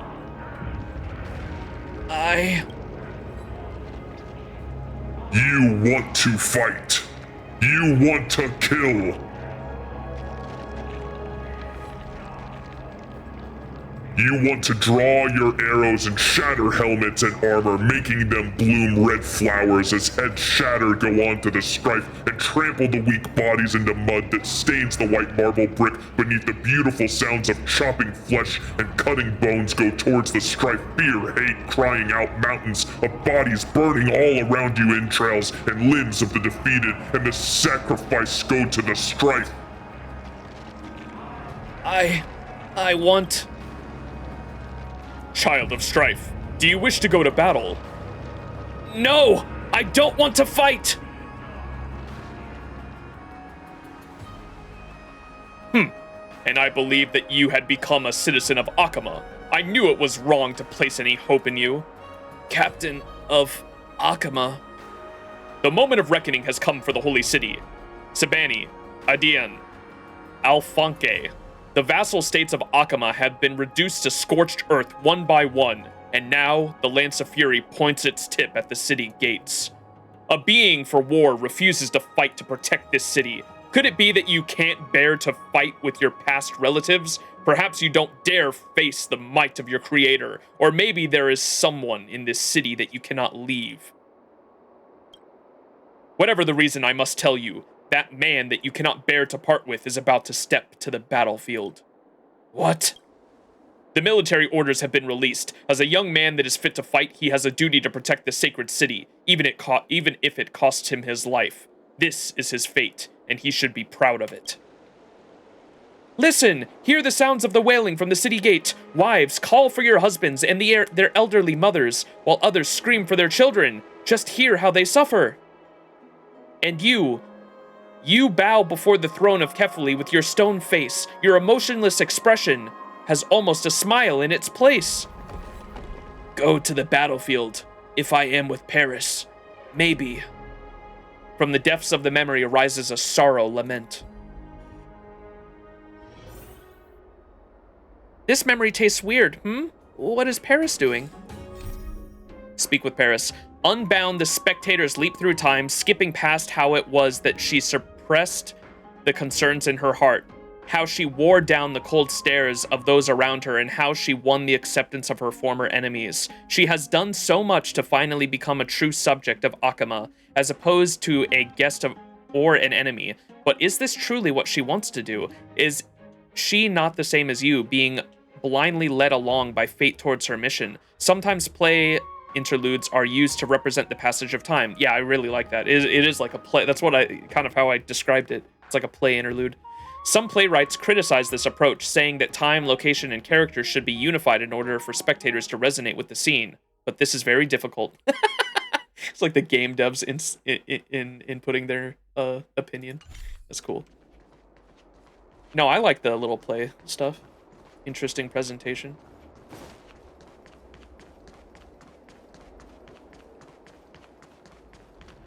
Paris! Oh, Nestia, please grant me a romantic miracle. What's wrong? Do you need my help again? Ah, my savior, it has been far too long. You always appear when I need you most. I cannot help but feel that fate is always watching out for me. I'm sure you are aware that Akama is in grave danger, as the forces of Castrum Kremnos have made it to the city gate. Now we have to mobilize the guards of the city garrison to battle. The enemy forces are attacking with the revelation of Nikodor. I fear any soldier that faces them will meet a grim fate. But I do not want to die. This is your duty? You are truly useless? You want to desert your duty again? Fuck it, bro. Dodge the draft. My savior, it is not that I do not love this city that raised me. It's just that I have a dream that I have not yet completed. I have still not seen Arcadia. I don't want to enter the River of Souls without ever having laid eyes on it. So, let them say what they will about me. Traitor, deserter, coward, my duty, my responsibility, and my mission. I will happily abandon them all, but I must first reach that place. I have already prepared my bags for my escape, but before I go, there is someone that I hope would accompany me. You know who that is, right? The Titankin, right? Aren't you two moving a bit fast? Me? But wouldn't that be wrong? Ha, my savior, this is not the time to be joking with me. I want to leave with her. Even if we die on our path, we can still fly into the hands of Thanatos together on the wings of romance. We can become butterflies and fly to that place together. Savior, this love of mine has always relied on your assistance. In my heart, you are like an embodiment of Nestia herself. Now, I will confess my love and wishes to her. Please bear the witness and give me your blessings and strength. This is the last favor I will ask of you. You have my blessings. Go for it. Nothing is more important than your happiness. I'll be here with popcorn. Nothing is more important than your own happiness. Thank you, Savior. I will go forth now. I pray that you can bring me good fortune once more. We made a choice. Go fight against your fate. Witness Paris's plan.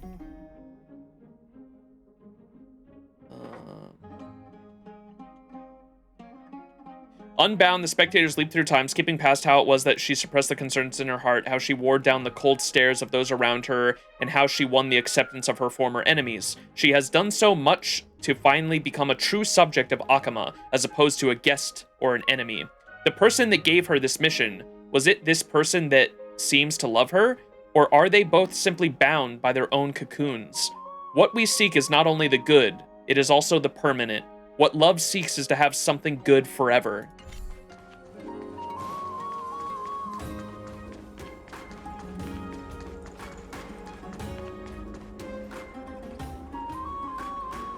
Paris.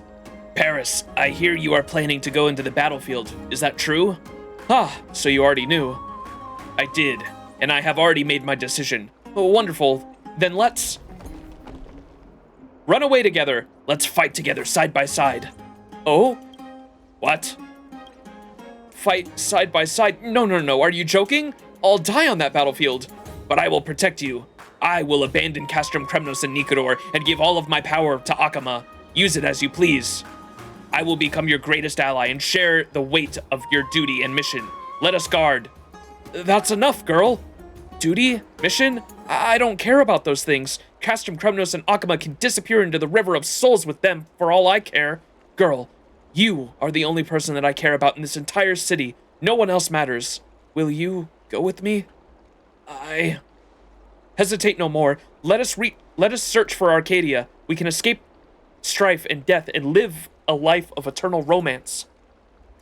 You can continue crafting jewelry, cooking delicious meals, and weaving beautiful tapestries. Your new life that you discovered in Akama, you can continue it there. We were never meant to be allies in battle. Our relationship is something more important, something more romantic. All right, then let's go. What is that? Felicitations? My Akama dream has finally come true! Paris pulled out a spindle from his chest pocket and wrapped a section of the thread around the ring of his finger. He hesitated for a second and then proceeded to hand his most precious golden thread to the Titankin before him. Come, girl, hold this. It is long enough to stretch outside the city. It is too obvious if we make our move together. You can use the chaos of the attack to slip out of the city in half an hour. I will follow the golden thread to find you. Following the golden thread to locate the person you are fated for. It's just like the fabled Nestia. Don't you think it's romantic? Yes, it is. Isn't it?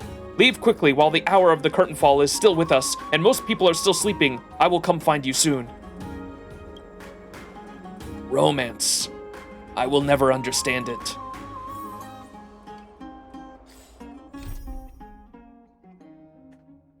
It's like a congratulations. He still has no name for her after all these years, I know.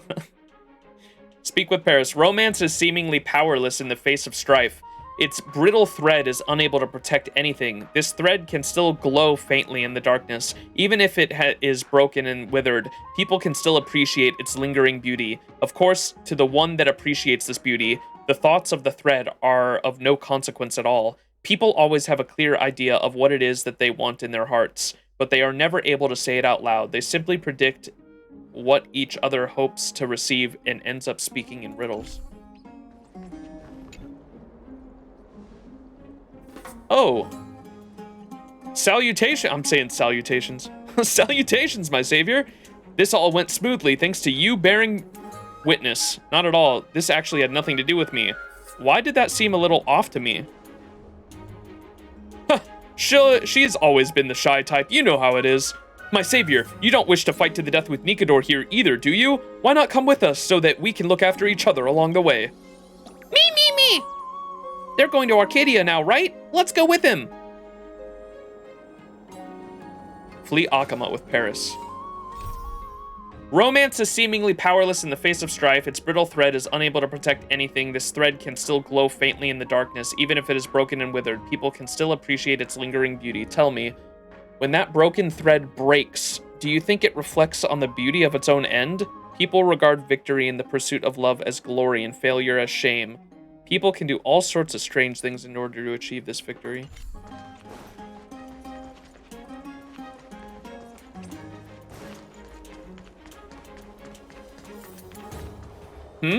Why is she still in the city? Has she gotten lost? The captain of Onawan are there too. Something isn't right. Uh-oh.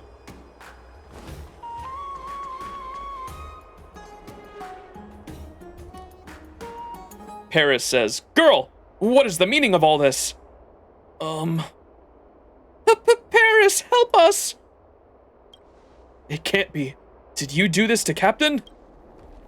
Paris, what are you saying? This Titankin is... Look out! She's an intruder! It's a trick! Oh, it's not actually her. We can do it! Me! This is double speed. Bloom. The dead return!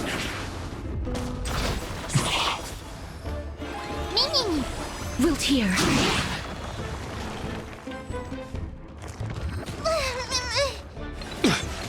Receive divinity. Embrace a new life.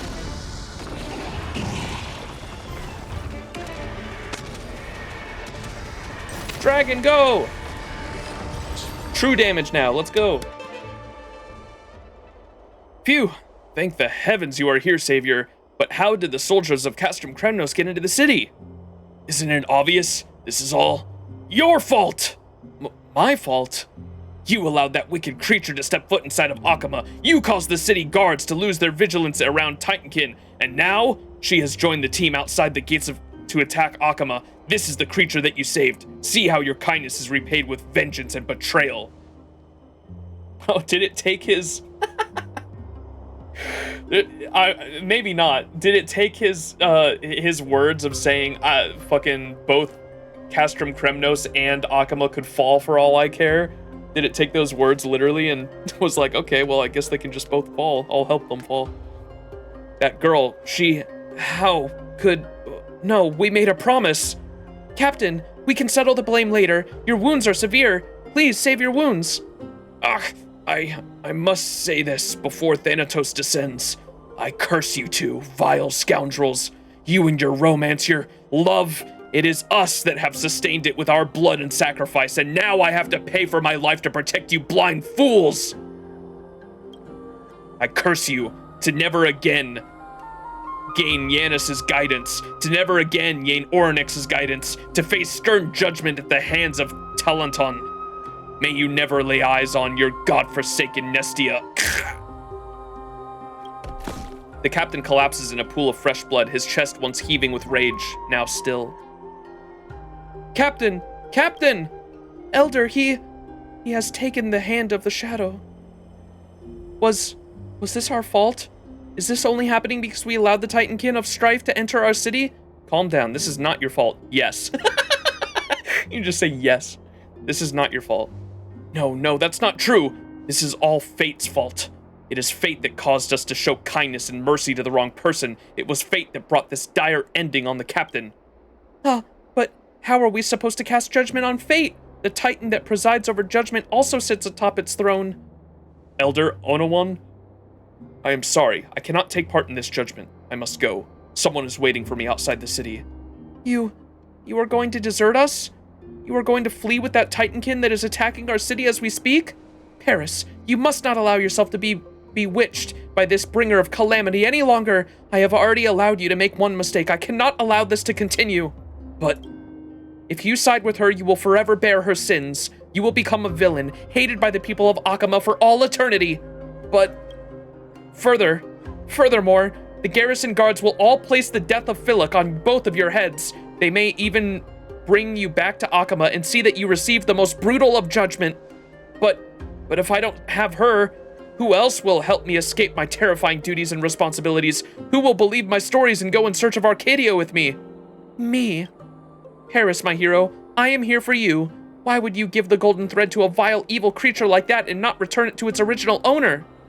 With my influence, you can be spared from the battlefield and kept far away from the nightmares of strife. Let us escape to Dawncloud and spend our days in peace under the protection of Kefali. Then, when the black tide falls and strife has been defeated, we can ride our grand carriage as nobles and go in search of the city of romance. Arcadia. That's right, Arcadia. With the golden thread as my witness, it is a land known to the people of my hometown. I can help you find it. What are you playing at? A homewrecker knows when to strike. At least go and look for the statue, lady. I remember now why I'm mad. You're saying that Paris should run out into a battlefield and risk his life among those insane Titankin to look for her? Savior, I think Onawan is right. I cannot take the risk. Why, what if she really betrayed me? I, a normal man, am I not as frail as an ant before the Titankin? I cannot die. I cannot die. Exactly. Philip would not lie to me. That girl, the Fure Archer's battle instincts must have been awakened by her kin. She must have chosen to return to the forces of Castrum Kremnos. She has betrayed me. To fall in love with a woman from a rival city and abandon everything as I flee. This is the kind of romance I read in my stories, and that is how I became obsessed. Paris, make a decision quickly. The guards are coming. I cannot help clear the name of a soldier who attempts desertion.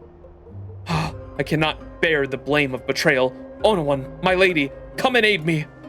Fear not, Paris. I will keep you away from the bringer of catastrophe and help you find the land of your dreams. Forget that liar, okay?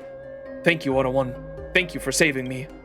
Surrounded by the sounds of the fighting outside the city, the two embrace as if it wrapped in an unseeable cocoon. They stand beside the corpse of the captain, his eyes open past the precipice of death. The smiles of the faces are forced as fear devours any joy in their eyes. Though their faces are beautiful, there is something distorted about this image. Mimi, Angie. Partner, the memory here is starting to fade. The statue lady doesn't know what happens after this, so we cannot investigate any further. However, what this does mean is that everything that happened here, she knew it was coming. Receding memory. Damn. On the outskirts of Akama, the soldiers wandered in doomed madness. Listen, listen now. Listen quick, listen. There is a familiar voice in your soul. It is Strife. Strife has come. The golden blood you were gifted begins to stew, and the fated desire boils up within you. Will you respond to the call of your soul and throw your body into the strife, or will you hold on to this golden thread and escape into the distance ahead? I don't know. Both of these paths are my fate. One is strife, and the other is romance. But the roar of your instincts deafens you on the battlefield, so you still opt to fire the arrow of strife that you wield.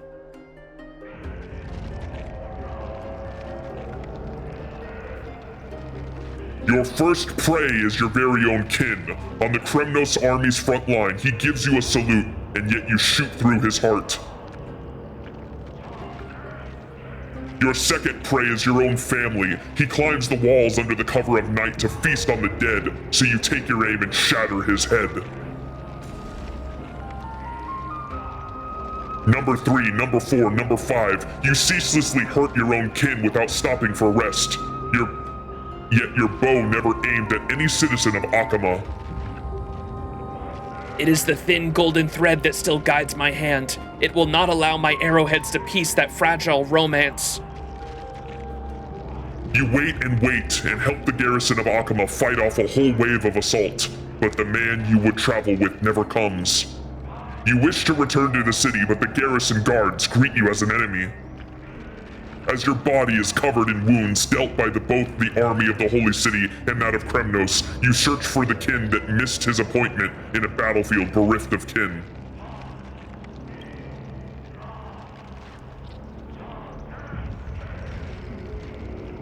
Paris. That girl. That Fury Archer's battle instincts must have been awakened by her kin. She must have chosen to return to the forces of Castrum Kremnos. She has betrayed me. That's right.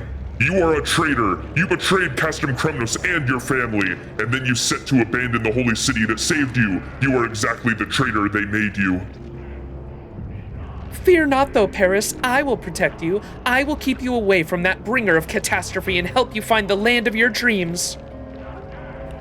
That's right. You bring calamity, and you've caused Akama to fall. The city was kind to you, but you brought strife on them all. Let me cut this golden thread on my arm. I cannot have the traitor following us. Now, the thread is cut. Your hands will never again hold silver trinkets, kitchenware, or tapestries. All that remains are arrows and weaponry. Now, there are no more choices open for me. Only one path of fate remains. Go to the strife. Oh, you see the citizens in the background change to the Titankin? From that moment on, I've been in a long dream. In my dream, I am malnourished, a starving lion. I cannot think about anything but hunting for food. So I hunt, I devour, and kill endlessly. I feel the biological sensation of hunger for the first time, so I swallow silver jewelry, cooking stoves, and unfinished tapestries. Until I see the ring with the broken thread around it once more, and I come to my senses in the wastelands under the black tide. The man wearing the ring lies on the ground as my arrows guide their hand of Thanatos to claim his soul. The woman who traveled with him abandoned him. Their extravagant carriage, decked with flowers, sped away from his corpse without ever turning back. Oh yeah, the stream is lagging a bit. Hang on, let me give it a moment then.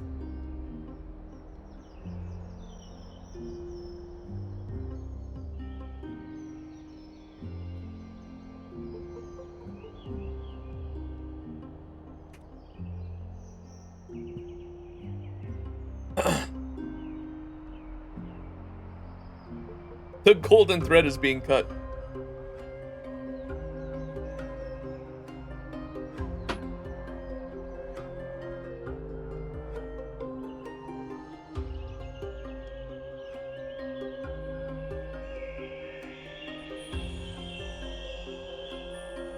All right. Looks like the stream's green again. We good? Refresh if you're delayed. I think we're good. Had a mini lag spike there. Fucking Xfinity. I think we got it. We're good again. So the archer finds fucking. Did Paris did Paris get killed by the girl? Ona one? The man wearing the ring lies on the ground as my arrows guide the hand of Thanatos to claim his soul. Or did she kill him? Did the Titankin kill him? The woman who traveled with him abandoned him. Their extravagant carriage, decked with flowers, sped away from his corpse without ever turning back. To this day, I still do not understand what this romance is that he spoke of.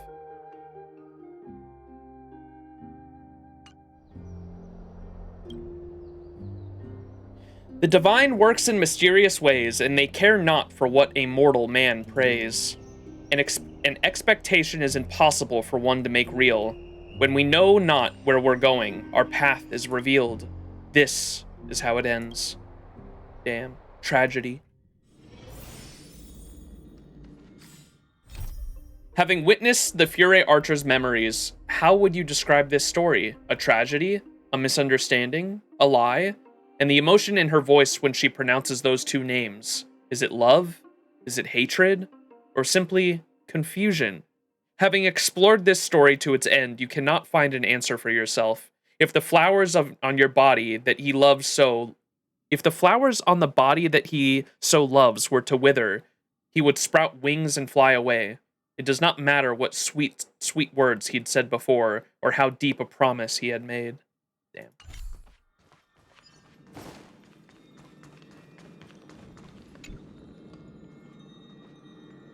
As the lingering echoes of the memory fade, you return to the smoke-filled streets of Castrum Kremnos.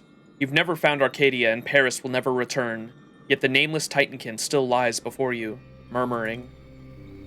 This story, it ended differently than how I'd imagined. Paris. As the Titankin's speech grows weaker, you bring your ear closer, hoping to hear her final words. Arcadia. Arcadia. Where could it be? The Titankin of Strife utters nothing more. She falls completely still, as if she had become a real statue. Partner, her memory, it's disappeared. Having lost her life, the Titankin's body is no different from a pile of rubble. You know that before long, the blood-stained winds of Castrum Kremnos will whip up the surrounding gravel and reduce it to dust, carrying it far into the distance. Perhaps the land that this dust will be carried to is the true Arcadia. Does Circes, the Reason Titan, know that place? Will Nestia, the Romance Titan, await them there? You do not know. All that you can hear is the echoing war drums of Nikador, the Strife Titan. Statue Lady, your memory, we will not forget it.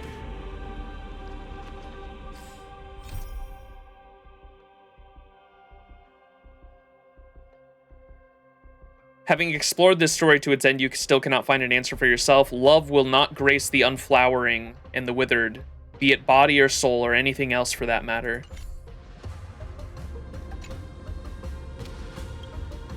She's dead. No, perhaps death doesn't even exist for her. She has merely returned to an eternal slumber, a place untouched by romance or conflict.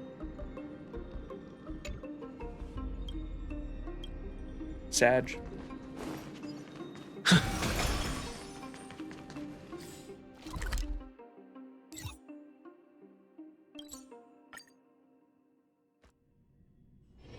I headcanoned her name is Arcadia. Where to now?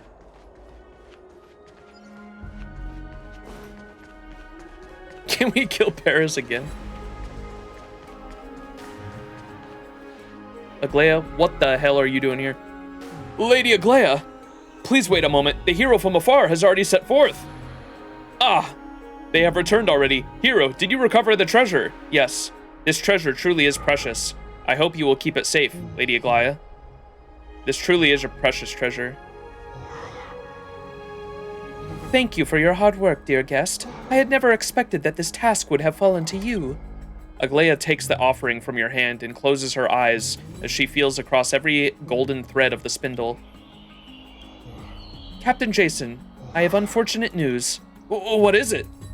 Seeing the look in our dear guest's eyes just now, I fear this object may carry some special meaning. It could be that this object was considered extremely precious to someone before. However, if you are to judge it through the eyes of reason, it has neither divinity nor value. It is no more than a simple and unremarkable dyed thread.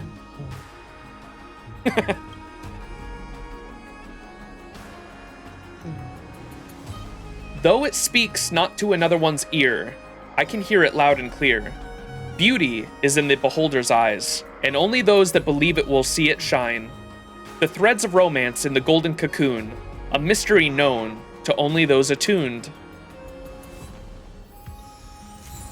Do we get to keep it as an item? Aw.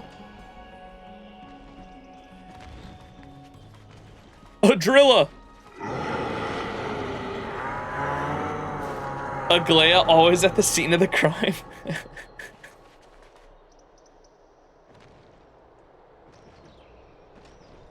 Girl become a butterfly titankin. What is happening is that the archer was Helen of Troy.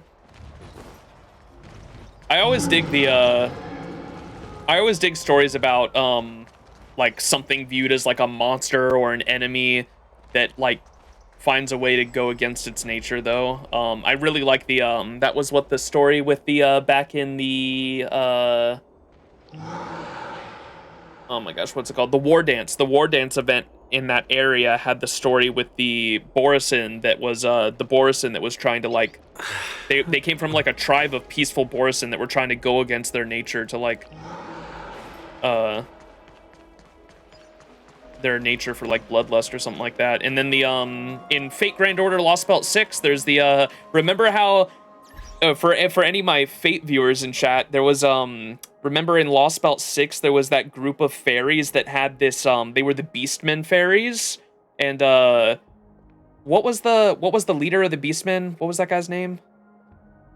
The Borisin Temple, yeah. Borisins get -10 aura points every time we gotta fight Hule. The Fang Clan fairies, yeah. What was the name of their leader? I'm so lost on this story, not gonna lie. Well, that was we're doing like side quests today, Jess. It's all good. The that was like a side quest we just did. It was like an old Greek tragedy story, essentially.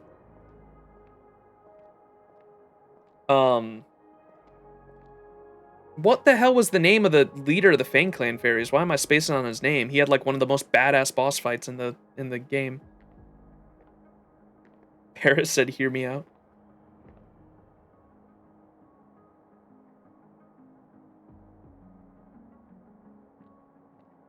Woodwose, that's what his name was. Bogart, I think? No, Bogart was the lion one. Woodwose is who I was thinking of. Woodwose had the restaurant set up, remember? And it was like the whole, like for the first half of Lost Belt 6, we had no idea what these restaurants were that the Beast Fang Clan fairies had that were like essentially werewolves, and we were like, oh shit, they have all these popular restaurants for the Beastmen all across the land. That's gotta be some fucked up shit. I bet they're like, and then we knew that like somewhere else in the land that the kingdom had human farms, and we were like, oh shit, they're like literally like they had like forced breeding human farms where they would like slaughter humans and then sell them off as slaves and shit. And I was like, oh fuck, they're probably eating humans in those fucking restaurants. And then we find out later on that no, they were actually vegetarian. They were vegetarian restaurants, and that Fang Clan was specifically trying to overcome their bloodlust and overcome their nature as Fang Clan fairies. And I thought that was really cool. And I think that's a detail that a lot of people miss in Lost Belt 6, because everyone sees the true nature of the fairies and they're like, oh my gosh, they're monsters. They gotta be annihilated. We gotta kill all the fairies. Their existence is evil. But when you see that they were trying to overcome their nature. And that's like, you could say the same thing about humans. You go back to the fucking Stone Age, you have fucking, or just today, you have humans doing terrible fucking shit all the time. And it's us overcoming our nature to actually be peaceful and understanding and empathetic creatures. That's something that we have to constantly work towards. And so I love stories like that where you get to see like a species that's not human do that, because I think that it's supposed to be like a mere reflection of humans.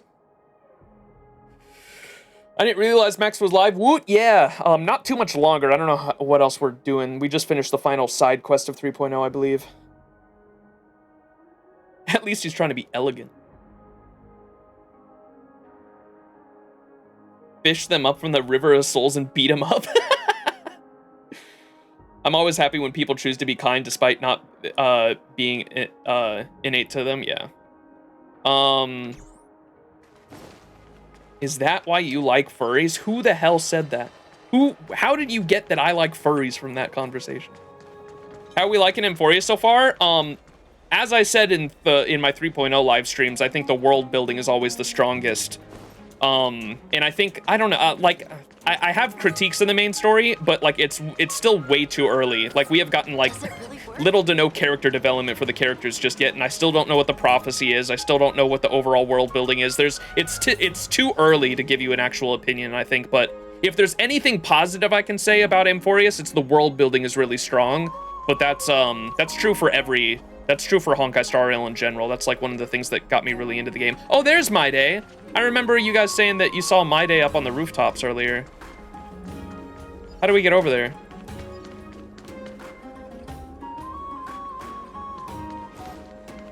Chat, how do I get to My Day? Double reward. The wolf contain. Chat, how the hell do I get over there? Blind? What do you mean blind? Was there a staircase over here?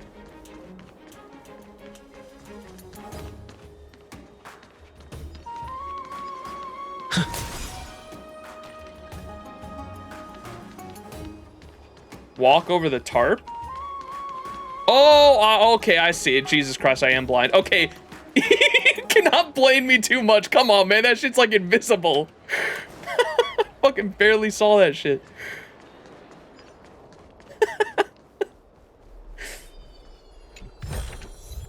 Amphoreus, demigod of treasures. Did I get a bunch of chests?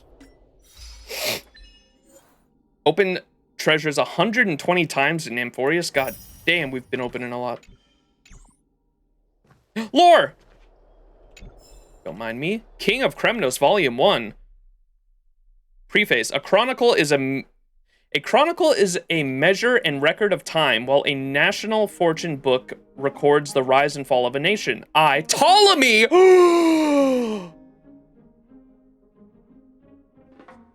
Non de demo! 120 times, that's almost one poll.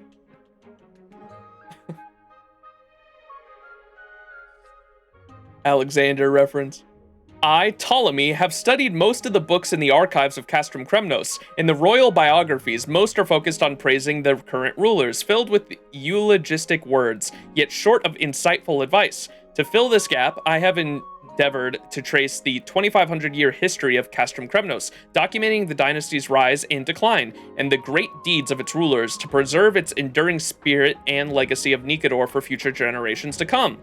My work, King of Kremnos, is yet to be completed, as I follow the lone detachment, and with each day uncertain and future fates unknown, I may never have the chance to see the new King of Kremnos ascend to the throne. Should I fall before then, I leave it to the future hands to complete this work. Volume 1. At the dawn of the Era Bellica, Nikador forged hundreds of warriors and weapons determined to claim the heads of the Fountain Titans. While the people of Amphoreus trembled in fear, one warlike tribe was awestruck by the Lance of Fury's glory.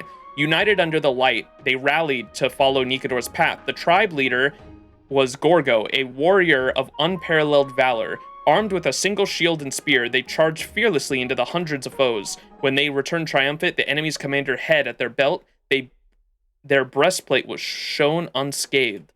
The battle between the strife Titan Nikador and the Sky Titan Aquila was long and arduous. In pursuit of the 100-eyed giant bird above the clouds, Nikador's divine body often streaked from one city to another. Therefore, Gorgo's tribe had to march day and night, guided by only the earth-shaking battle roars of Nikador. During these relentless journeys, Gorgo and their followers traversed many lands and had countless wondrous encounters. After extensive research, I've chosen to record some of the most credible tales. Gorgo's most renowned feat is their bare-handed battle against the great lion of Tretos. At the time, their tribe was passing through the city of Tretos, where the local lord hosted a banquet in their honor. However, no meat was served. The lord explained that the fierce lion had long occupied the outskirts of the city. All meat was regularly sent to appease the beast's hunger, for if its hunger went unsated, it would raid the city, devouring its vulnerable inhabitants. Gorgo's tribe revered the warrior spirit of Nikador and despised the idea of settling in one place for a life of peace. Initially, they intended to leave this land to its own fate. However, after days of travel without a single taste of meat, their hunger became unbearable. Driven by desperation, they ventured to the outskirts of Tretos to hunt the lion. Under the scorching sun, Gorgo and their followers, armed with spears and shields, ventured into the plain to confront the fearsome beast. Unlike ordinary lions with dull coats, this Tretos lion was extraordinary, its form massive as a city gate, its fur gleaming like a golden flame, shining under the sunlight like a colossus gilded in the gold. At the sight of the magnificent creature, Gorgo's grit ignited. Casting their spear and shield, they instructed their followers to stand down. They would face this beast alone, barehanded, for an ultimate battle of strength. The duel was over in moments. As the lion emerged from its lair, Gorgo struck swiftly, effortlessly, bringing the beast down. With a few swift blows, they shattered several of its joints. Though the lion lay defeated, its thunderous roar it still echoed, enough to shatter the innards of ordinary folks. Yet Gorgo and their followers, hardened by years of following Nikador and enduring the terrifying battle cries of titans, felt no fear. It is said that for over a century after the lion's death, its dying roar continued to reverberate across the outskirts of Tretos. Years of pursuing Nikador had left the entire tribe utterly exhausted. It was then that they arrived at the city devoted to Orynyx, where the local priest delivered a divine oracle. The blade of fury and their pursuers shall forever hang above the earth. After days of deliberation, Gorgo and their followers made a decision. They would build a fortress for Nikador's arrival. When Nikador passed by, their mightiest warrior would stand atop the fortress to halt them. Then the entire tribe would display their indomitable spirit, seeking the Strife Titan's recognition and benediction. Months later, the fortress was complete, and Nikador, in pursuit of Aquila, drew near Gorgo's tribe. The entire tribe shouted Nikador's name towards the divine body, but the Strife Titan, fixated on hurling spears at Aquila, paid them no heed. Seeing that Nikador was about to leave, Gorgo had an idea. They rushed into the storeroom and retrieved the head of the Tretos lion, a monstrous trophy so fearsome that perhaps even Thanatos refused to claim it. Remarkably, years had passed, yet the head remained unrotten. With a few strides, Gorgo leapt onto the fortress wall, raising the lion's head high above their forehead. Using the beast's hollow skull as a resonator, they let out a deafening roar. Though not so powerful as Nikador's battle cry, it was enough to halt the Strife Titan in its place. As Nikador turned to look back, Gorgo flung their arm and hurled the head with such force that it embedded itself in the wall. Leading their warriors, they once again shouted praises to the Lance of Fury. The proud Strife Titan finally acknowledged their resolve and bestowed upon the tribe a blade forged by the Titan's own hand. To honor the Titan's gift, the tribe began to build a fortress around it with giant stones. Over time, a mobile citadel known as Castrum Kremnos took shape. Gorgo was crowned its king, revered by later generations as the founder of Kremnos and the Lion Slayer King. Holy fucking shit, dude. What a badass story about the creation of a city. Wild. I wish you could see it like way in the distance. I know it's like a mobile city, but it'd be cool if you could like see it from here. Non the demo. My day. Only in the heat of battle does this curse of immortality turn into a blessing. The reason people spend time alone is to enjoy peace and quiet. You must understand such a simple logic, surely. There's no need to be so harsh. Let's have a chat. Fine, what do you wish to say? What kind of titan was Nikador? As is known to all, Nikador is the god of war, the god of fear, and the god of glory. Of course, there are those that see Nikador as a foolish and violent thing. They call Nikador the Mad King. It does make sense. To a flock of sheep, even a yawn from a wolf is enough to send them into hysteria. They are dead now, and there will be no more wars. Fear and glory? Is that not contradictory? To Kremnoians, fear is the path to glory. The reason that Kremnoans vowed to follow Nikador to death is so that Nikador can forge limitless fear into endless glory. In the glorious era before Strife Titan fell, only the Crown Prince, who could hold their spear firm under the divine pressure and stand tall under the rain of blood, was worthy to become the king of Kremnos. I can understand Achamon's grudge against Nikador. However, I do hope that you will understand that Nikador has gifted more than just suffering and fear to Amphoreus. Before the Lance of Fury fell into madness, they served as the guardian of Amphoreus. The power of strife is also the queller of strife. Nikador is dead now, and there will be no more wars. I'm curious what he's going to say to this. Yeah, right. It is too early to be so complacent. Titankin of strife still roam this world, and the black tide rages on. Only when the true purpose of war is eradicated can peace descend. When a threat to your survival looms over your head, you have but two options: to beg for mercy and buy time, or to draw your sword and go to battle. I'm sure you do not have to be a Kremnon to know the right answer. I can understand that Achamon's grudge against Nikador. However, I do hope that they would... Yeah, same thing. I want to hear about the origins of the Kremnon detachment. That is a very long story. Let me give you the abridged version. I'm not sure if you have heard this before, but I had a few issues with my hometown. I elected to leave Castrum Kremnos for various reasons and wander across Amphoreus. The Kremnon detachment was a group of my fellow countrymen who were willing to follow me. Though they were exiles, their drive exceeded even that of the soldiers of Kremnos. Word of our might spread across Ladon, Aedonia, and Inionas. Later, we happened to ally ourselves with Akama and offered our service to the Flame Chase journey led by the Gold Weaver. During that time, this lone army of Kremnos achieved great military success. Along the expedition, we fought back into their home city and defeated the previous king. What a chilling story of royal leadership. Do you folks miss home? I left my hometown at a young age. Though I carry the blood of Castrum Kremnos, I bear no affection for that kingdom. As for my kin, the Kremnons show how much they miss their home by fighting without restraint. When I see them on the battlefield, blood-stained and raising a cry of valorous death before glorious return, I knew that Akama could never be their true home. That is all I will say for now. If you are interested, you can go into those Verix Leos and ask about the achievements of the Kremnon detachment. But do not trust their every word. They love to piece together stories to stir the pot. What's his answer to the other one? What a chilling story of royal leadership. Perhaps this narration is an understatement. The suffering and sacrifices that we experienced during that expedition were heavier than any words could convey. Why are you not taking the trial of Nikador? Oh, I was curious about this. He kind of expressed his feelings, but I was like, there's got to be more than that. Phynon is better suited for it than I am. You two seem evenly matched.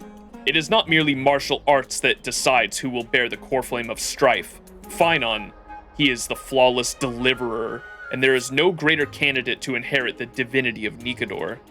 As long as he can overcome the fear in his heart, glory shall become his crown. Allow me to interrupt your interrogation here. I have my own reasons for not accepting the core flame. I will not allow my decision to be shaken by your intentions. You may save your breath. See, there is a deeper reason, okay. I figured it was something about his history with Kremnos, but I wanted to know what.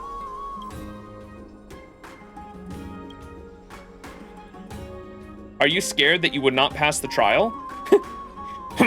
If a battle to the death with Nikador could not incite fear in my heart, what could scare me about a mere trial? The thing that stops me from grasping the core flame is not the trial of the Titan, but the trial of Castrum Kremnos. Allow me to interrupt your interrogation here. I have my own reasons for not accepting the core flame. Yeah, same thing as last time. Okay, that's all for now. Farewell. Ooh.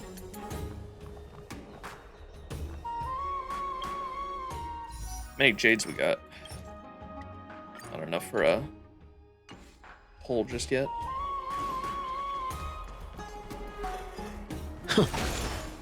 Surely one pull? You think I'll get one in one pull?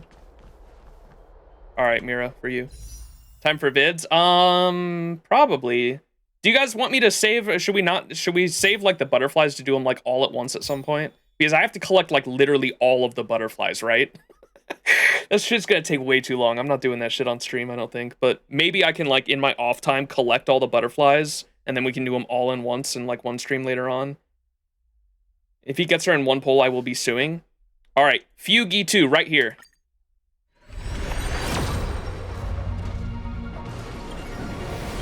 Damn. Next one for sure. Damn. Okay, but this one for sure. Damn. But this one for sure. Last one.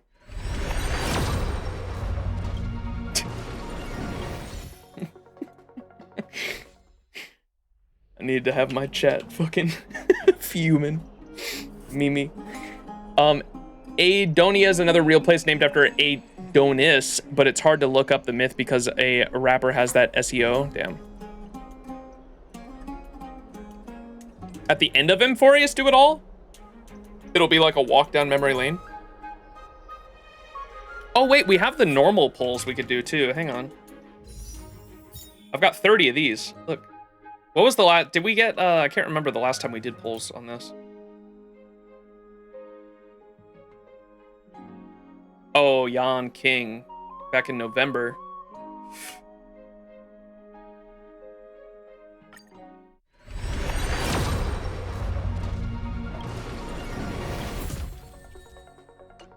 Pila. Surely we get doubles.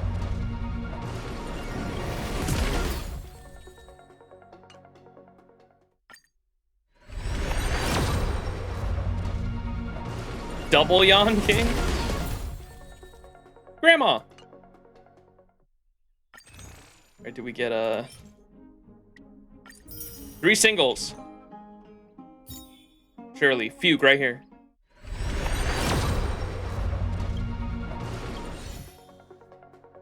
Fugue! Currently at...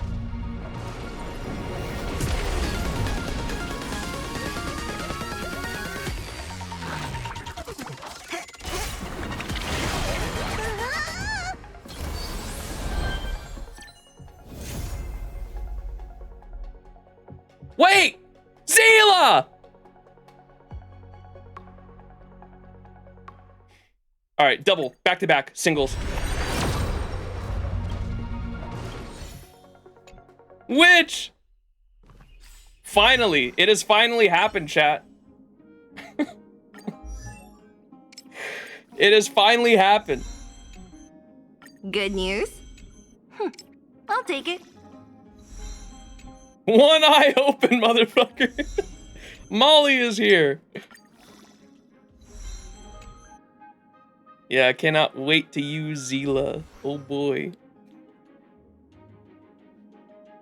Surely, why the fuck? Can someone answer me why Sparkle and Black Swan? Like, I have Sparkle and Black Swan and I'm excited that they're getting buffs, but the amount of characters that should have gotten buffs before them is pretty fucking crazy to me. Like, come the fuck on.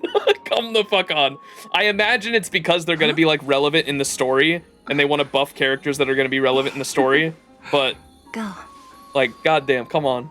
Zila deserves a buff. Dill deserves a buff. Argenti deserves a buff.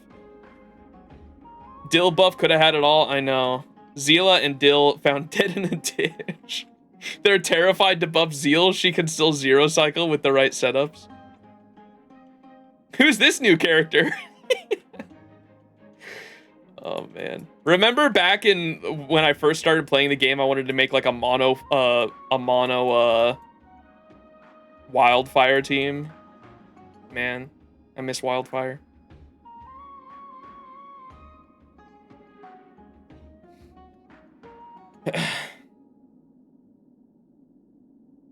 If they did buffs for balance instead of money. Daniel, Dan IL. All right. Well, all right, is there any other, I think we're done with side quests, right?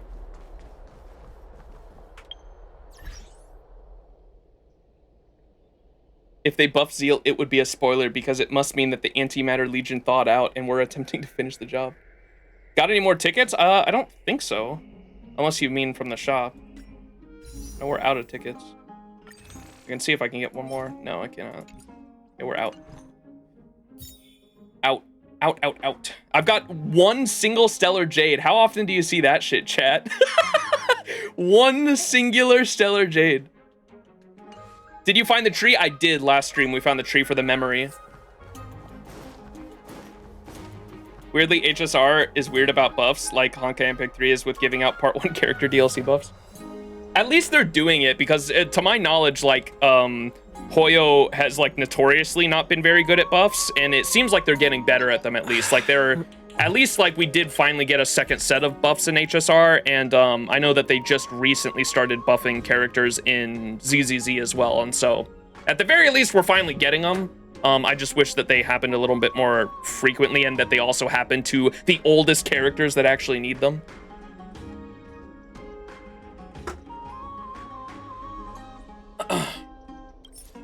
Zila!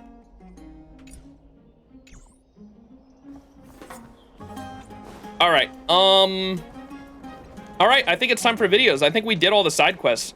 Is there any, chat, speak now or forever hold your peace. Is there any side quests we missed? I don't think so. I think we, like, literally did all of them. Because if we go to, missions, Fate's Atlas here, we at least did the big ones, because this was all the big ones from 3.0 right here. We did all 3 of these. My favorite one was definitely the Socrates one. I love that one. I love the Socrates one. The Arcadia one was good as well. I enjoyed that one. And then this one was decent as well. This is probably my least favorite, but I didn't hate it. Arcadia one was probably my second favorite, and then my favorite was definitely the Socrates one. Socktire's the GOAT. Check map for question mark. Those are mini quests.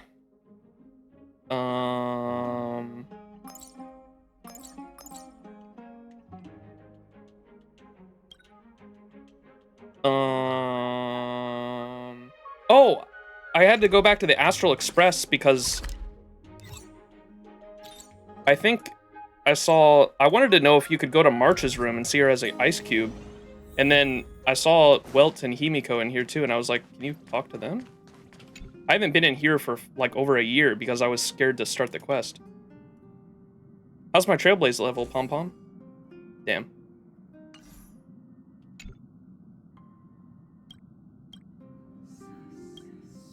Dude, I remember this. This hasn't changed in forever.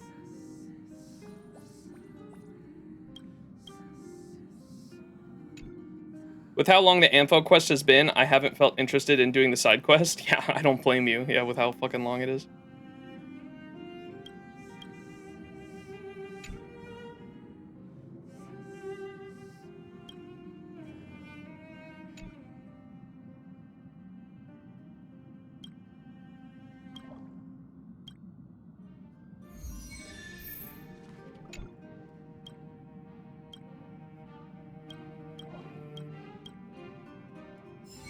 Dub. Himiko? Oh, back so soon?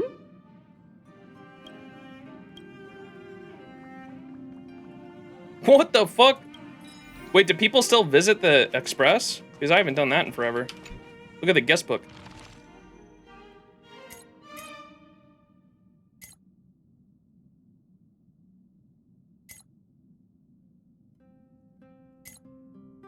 Thank you, gift from Black Swan.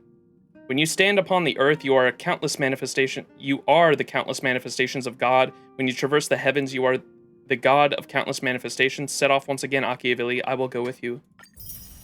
Dub!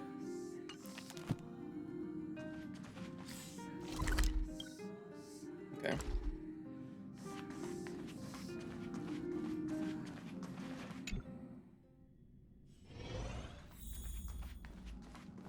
Yeah, I haven't gotten the weekly pickup yet. I did last week, though, on last stream.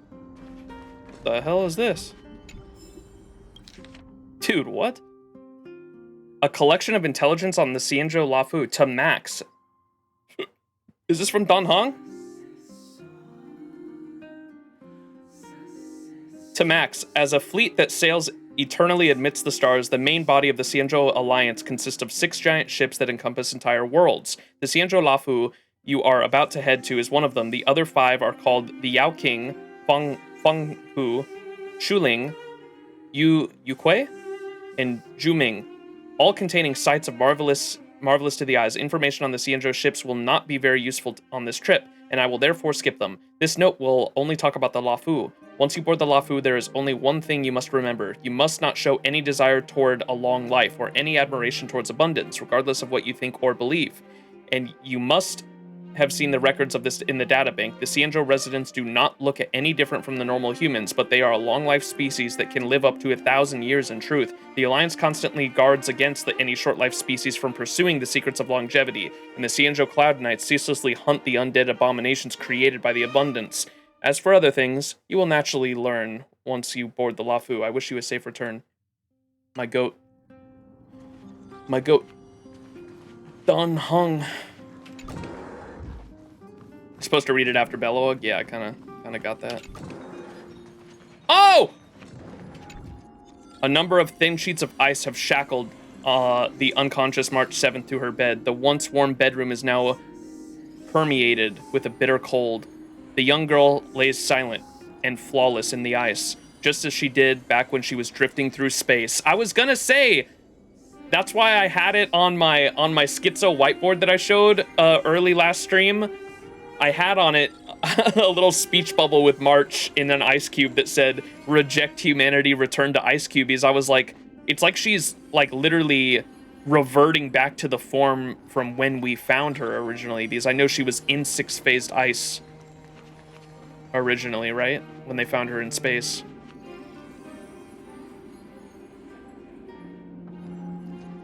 The singularity, chat.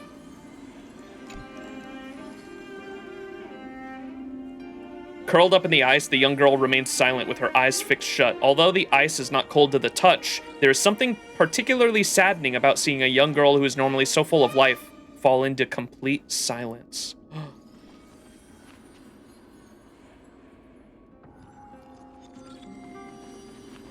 Have I researched the names of the Remembrance talent materials? I have not.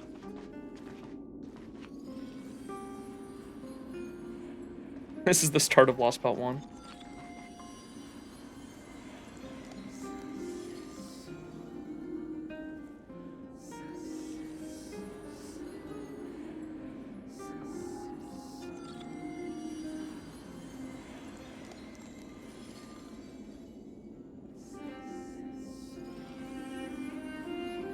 Huh. Alright. Well, chat. I think it's time for videos. Max theorizing. Well, just staring at it like... Similar to Penacony, it's like, what is the actual planet? Like, that's not a fucking... Like, in my head, how I imagine Penacony was like, Penacony is just like a... Penacony itself, there's no, like, actual... Or I guess there is a planet, but you never actually see it. And I imagine when you enter the system... you immediately go into the dream because the entire system is full of this fucking floaty memory bubble. Like, the entire system is, like, encroached in a leaked Memoria memory bubble, and you just, like, immediately enter the dream as soon as you go into the system.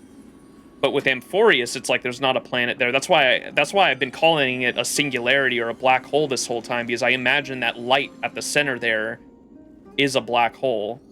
And it's like us literally entering a singularity when you go inside of it.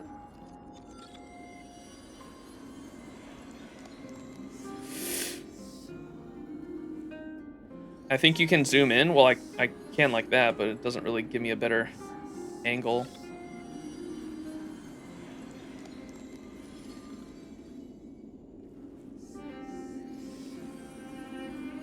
Penacony's onboarding area is the hotel, if I remember correctly, but that's in the dream, is it not? Because remember, that was like the whole plot twist of the story, was like that you're already inside the dream when you're at the hotel. The hotel is the real world? I don't think it is. Y'all are capping. You're in the... That's why, like, as soon as we enter... As soon as you blast it off in the Trailblaze... Only when you enter... When you first enter 2.0... That circular motion around it, it's, like, made of light, and the infinity symbol is, like, the ring around the planet. What, Try? The hotel is normally in the real world if Anna's dream wasn't around. Chat, what are the rings? You better tell me what the rings are right now.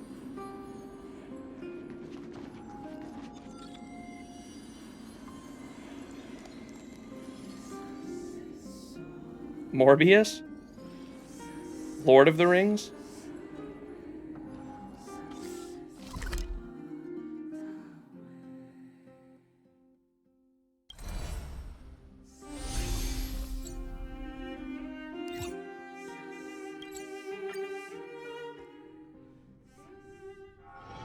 It's still early. Where to now?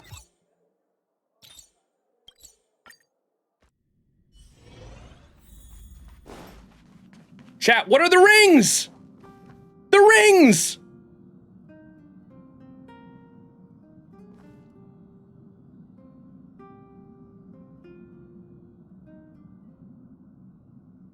Revelry reality, but it said that when we were in the dream too. Like, it literally said that since the very beginning. Elden Ring, indeed. There has been a physical world. They have infrastructure to keep people alive while they sleep for years and centuries. Those are mechanical, like ring worlds. Roads for cars. Roads for cars.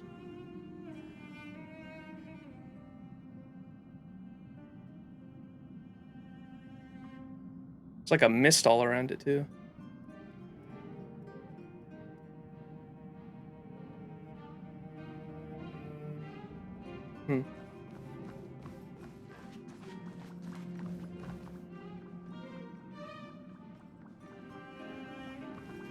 Pom-pom! Can I get a pom-pom arrive in chat?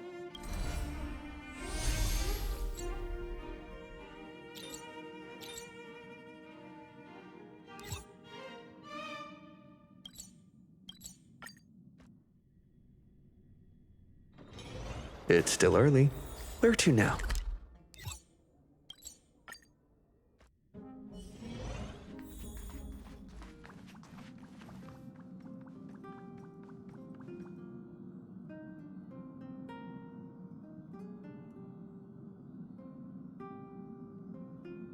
Bro, what the fuck?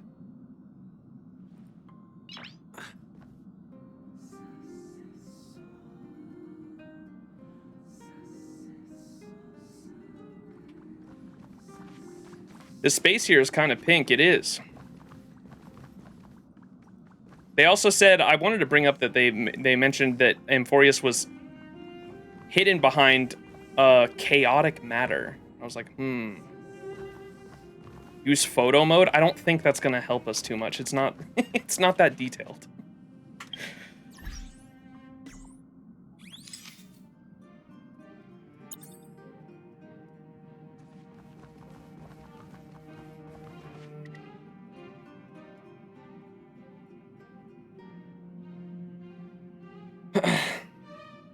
Could only see it with the help of the garden, yeah.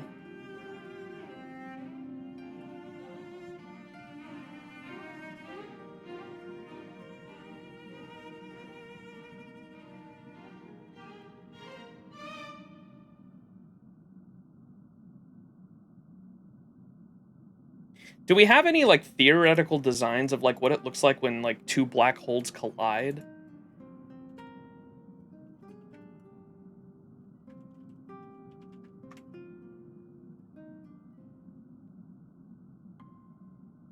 Bro. What the fuck? Am I cooking? Am I cooking, chat?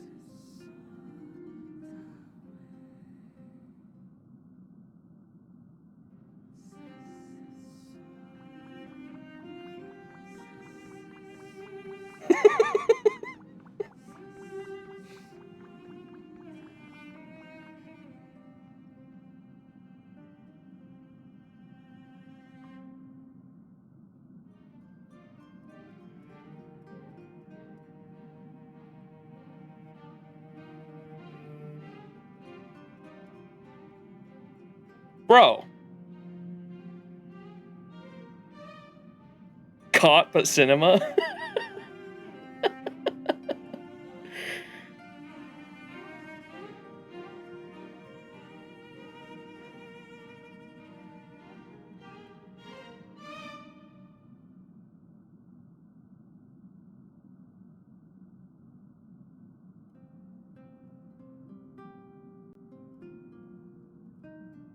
Huh.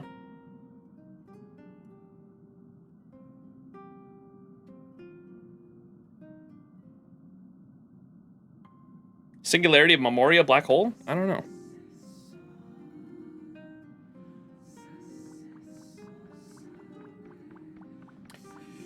Oh, like the one in Penacony? Dude, that thing's so fucking cool. I was pissed they didn't do more with it, man. Like, they kind of did with 2.7, but that thing was fucking... There's so many cool sci-fi things you could do with that shit.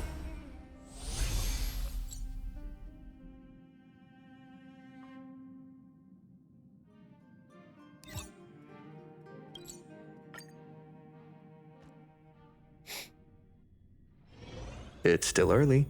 Where to now?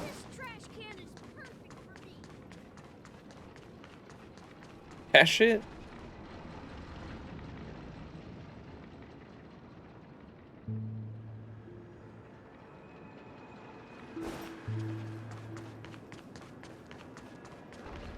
It's totally stable. There's nothing to worry about.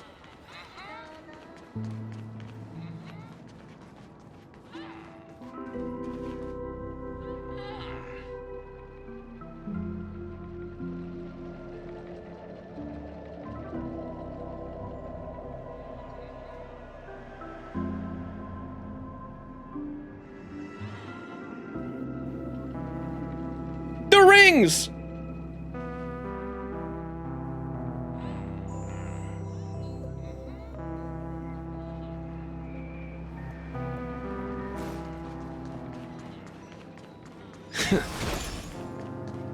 Alright, what the fuck am I doing?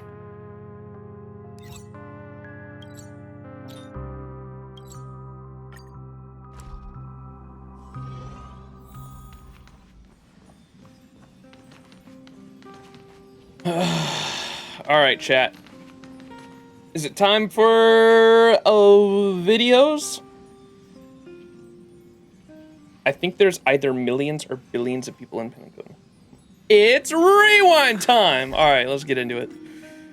Without further ado, let me pull up my playlist. We're gonna watch Nameless Faces again first. W. Can I get a W in chat for Nameless Faces? Can I get the oiled up, fine on oiled up emote? Give me the fine on oiled up emote. Stat, chat.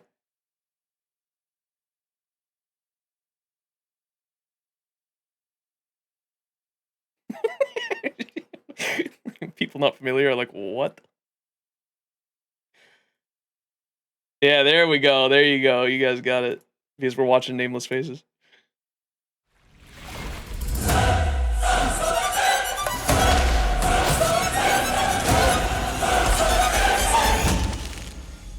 All right, should I analyze the fuck out of this now that we have more context?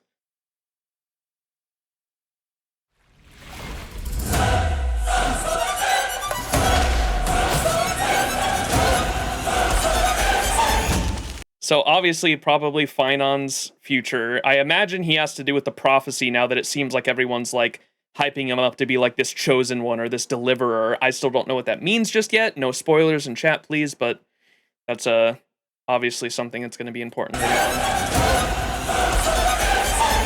And then simultaneously, you have a flash of this. I pointed this out the first time we watched this, but you have the flash of this, the Dark Shadow Reaver guy. And then the little Honkai Star Rail icon with all the what is it called? The Titan marks there.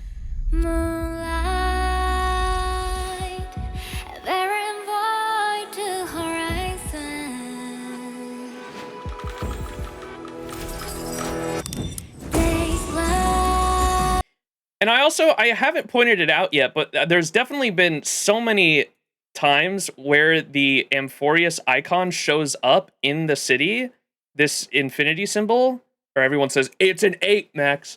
The infinity symbol, it shows up at the Temple of Time, or the Temple of Orinox, or whatever. Remember, it was on the gate when we first saw it. It was in the past at Castrum Kremnos, all over the place. It's in Akama in several locations.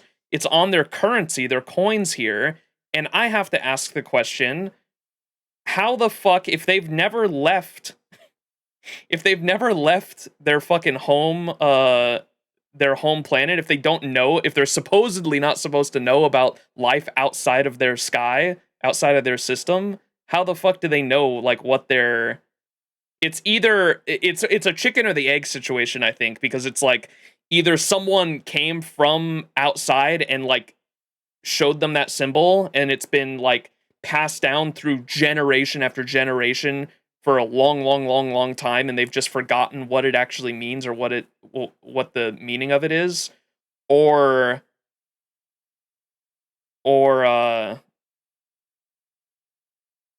the planet itself, or the location of Amphoreus and the singularity black hole cluster, whatever the fuck it is, took shape because of their, like, belief somehow. I don't know. Maybe they could see it above them? I don't know. Yeah, well, yeah, because the night... I guess we haven't seen what the night sky really looks like because of the... They talked about how the night sky was disappeared. I'm so sorry. I blinked. Can we replay from the beginning? Sure, Tripod. Thank you for the dono.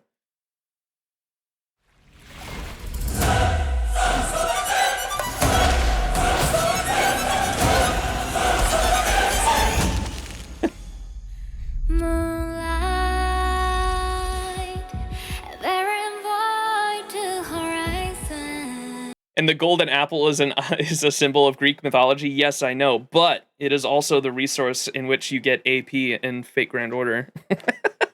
I have a lot of golden apples saved up for lottos, don't you worry.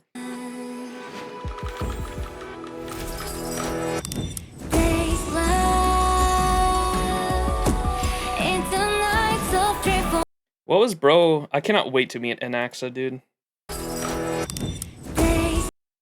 And El Gato, definitely the trickery heir. And Anaxa definitely has to go with the wisdom. Remember when his character design first came out and everyone thought that he was gonna have something to do with the Fate collab because he's literally got, like, a command seal on his fucking hand. Oh man, excited to see what that's all about. He does look like a mage from Fate, straight up.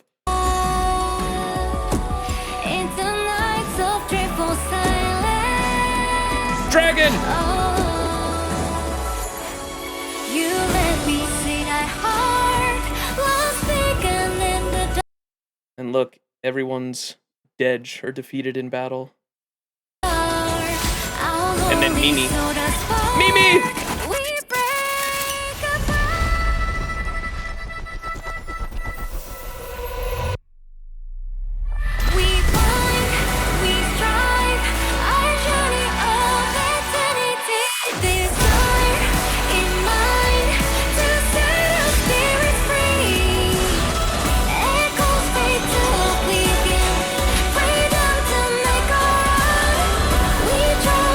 She touched us. What the fuck? Now I kind of... What? I never really... I guess I didn't know her power the first time we watched this. What the fuck? We dead.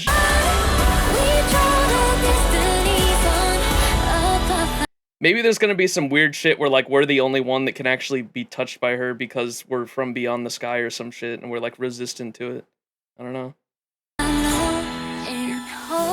Ooh.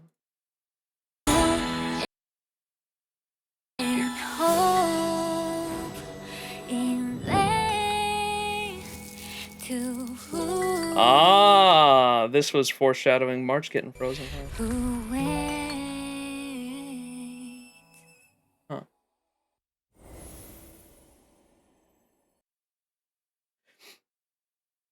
smooth transition of from us to Finon too, which I imagine is like supposed to show that he's the main character of this story. I do remember seeing that, yeah. Right there. I imagine that's supposed. And look, the Trailblazer is the whole. Wait, the whole express crew's there. What the fuck? Surely they come in as backup, because I was so disappointed that it was only me and Don Hung that went down there. Surely the rest of the express crew is fucking Sunday there. Is he in the first frame? Yeah, he is. Okay. Because I was like Sunday. I was so excited that Sunday was gonna join us on the Astral Express. And then, like, the first planet we go to, it's like, yeah, he's not coming with you. I was like, what? Come on, man. I'm excited for Sunday to get some more character development because I'm excited to see his redemption arc. I love redemption arc stories.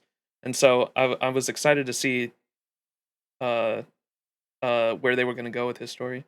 The Trailblazers assemble? Yeah, they might have a moment like that where everyone comes down. The lyrics for the song are different in CN. Are you interested? Not really. I think it's gonna take too long. I'm gonna overanalyze the fuck out of it, so we'll save that for another day.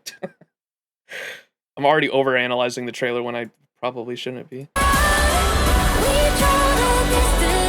But yeah, the MC, the Trailblazer turning into Finon there, I imagine foreshadows just the fact that like this is. I'm getting the feeling they're trying to tell us that this entire story of Amphoreus is going to be about Finon. Like Finon is the main character of this story, so. That's kind of what I'm getting from this.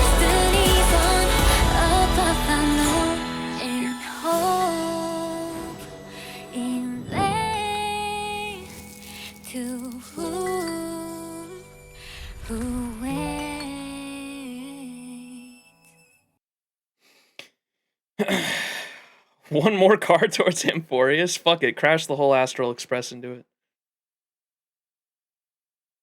We're gonna watch this again too. Detachment. 3. Some of these trailers we've already watched, but I wanted to watch them again just because we have context now on Amphoreus. 2, 1. Like we did with Sunday. I'm over here.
Okay, that's definitely like a fucking Core Flame animation that they just used right there, right? Like that's this animation's totally getting reused for like when she gets a Core Flame.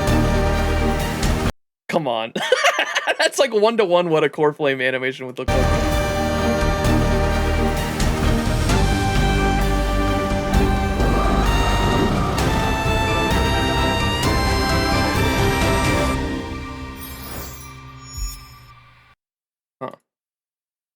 Okay. The Golden Epic trailer, the Amphoreus Saga of Heroes. So someone commented on the last VOD that this trailer is actually the prophecy, and I wanted to ask live chat about that because I was like, would they really show that in a trailer? And I feel like, does the description say anything about that? I do not call your name suddenly or without cause. I come here to recount history. The black tide of the end fell upon the land. Gods descended into madness, and mortals turned their weapons on each other. It's only kind OG? What? In the legend's beginning, the world was pure chaos. Oh, it's just part of it? Then the gods cast down the core flames, and the titans were born within. 3 titans carved the heavens and earth, 3 wove the threads of fate, 3 molded life with their hands, and 3 guided calamity's gate. The titans' blaze enlightened civilizations, and people of all realms thrived endlessly. And I like how I noticed that the sun is Akila's eye now too. Like that's totally Akila's eye in the design. That's cool. But the golden age was fleeting, and from beyond the sky came the heretical black tide. Its gloom was darker than death itself, driving the And did she say, from beyond the sky came the heretical black tide? I don't know if that was like information that was really relayed to us in game just yet in 3.0. Beyond the sky came the black tide. Came the heretical black tide. Its gloom was darker than death itself, driving the titans to madness and the mortals to mutual war. Strife broke out across the land, and the stain of blood consumed the light of dawn. As the gods waged war, the sun itself grew quiet in awe. A millennium of divine conflict. And there's the eye closing, or Akila's eye closing. Left only a shattered world and an age of darkness. The core flames flickered and dimmed, and the age of the gods met its end. Golden blood fell to the ground as a distant prophecy resounded. Flow, golden blood. Golden blood fell to the ground as a distant prophecy resounded.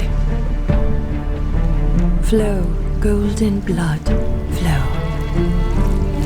Converge into a boiling river that flows to the heroic heirs of this world. Aglaya the Gold Weaver, you must gently caress the holy city's silken web and hearken to the sounds and voices of destiny. There shall be the 3-faced messenger traversing through myriad doors, bearing tidings to you from hundreds of worlds. Anaxagoras the Foolish has enough knowledge to refute faith and to stir up a torrent capable of slaying gods. Go seek the priest who severs dawn from dusk, and let the sky become the slumbering cot from which she wakes. Make him roar, Mightymost the Undying. Pierce the enemy's king with Kremnos' blood. Set her in motion, Cypher the fleet-footed. Command the frozen time to once again flow. And that servant of the Hand Shadow, the daughter of River Styx. If you grant her the right to embrace, then even frozen death will sleep peacefully at her fingertips. You will hear the sound of the ocean's abyss reverberating through the storm. You will see outlanders from faraway realms visiting under the veil of gloom, until the journey's end, when the titans of old have all fallen, and the nameless new king ascends the throne alongside countless heroes, to embark on the grand mission of deliverance. That's the final boss right there. That's gotta be like the fucking... I don't know what that is. No one tell me. Watch that shit be like inside of the fucking... Inside of Kefali's fucking... Kefali statue. Like the Kefali statue fucking shatters and that shit emerges. Oh my god, that'd be fucking dope.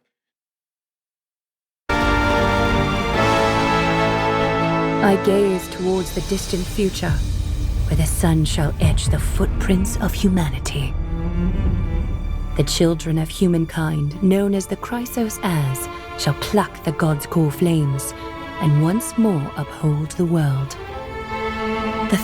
Okay, so is this is the prophecy right here?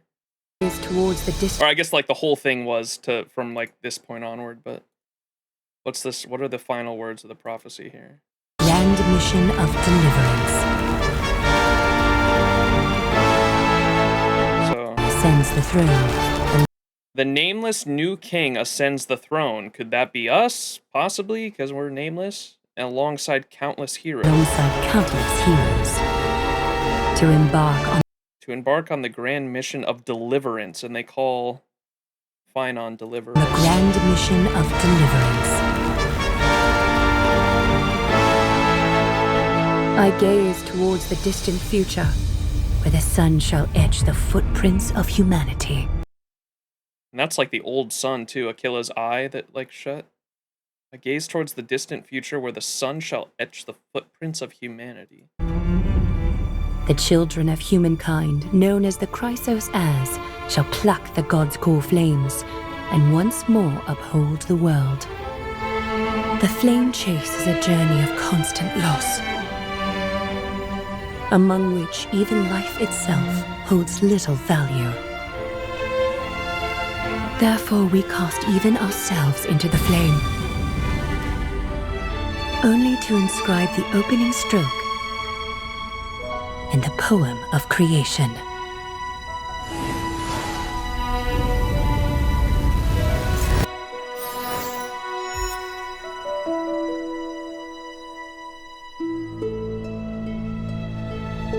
Most heroes' journeys in the universe are just dice tosses they threw on a whim.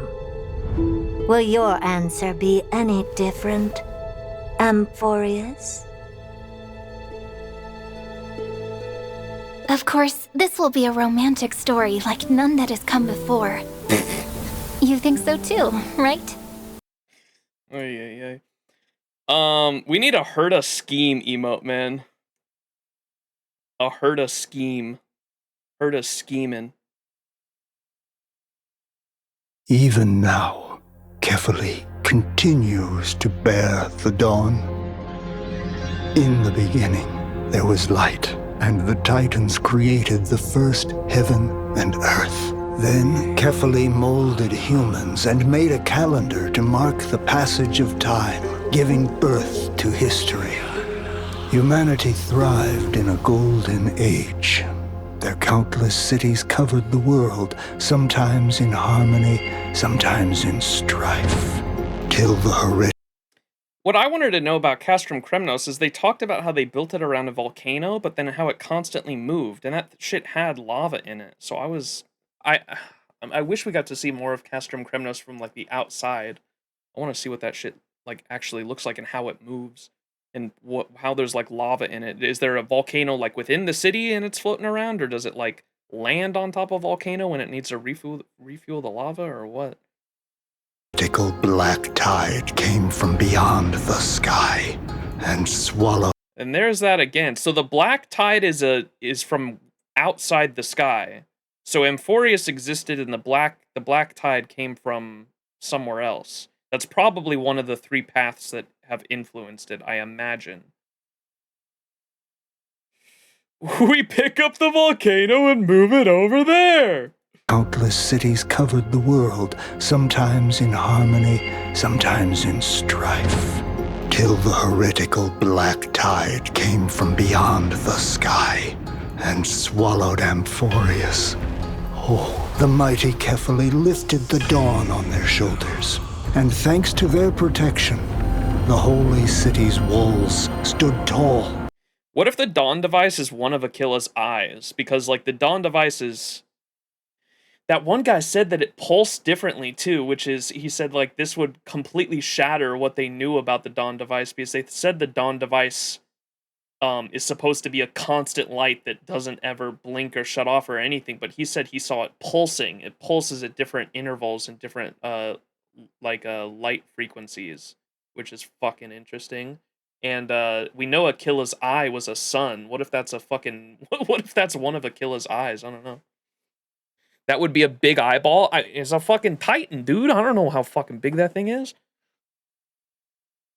Pulsing, throbbing even. All right, moving. But a Titan's eternal slumber was the price we paid. Wait, you're right. People edited that map to be FGO. You're right. It does kind of look like fucking an FGO map. Wait a second. Sometimes in harmony, sometimes in strife. It does look like an FGO map with the nodes and everything. What the fuck? Till the heretical black tide came from It's Septum. beyond the sky and swallowed Amphoreus. Oh, the mighty Kephili lifted the dawn on their shoulders, and thanks to their protection, the holy city's walls stood tall. But a titan's eternal slumber was the price we paid. Now darkness envelops Amphoreus, and the horns of war sound from within Castrum Kremnus' ruins. The black tide took Nikador, the titan of strife, and in madness they fell. Their armies now raise their spears, vowing.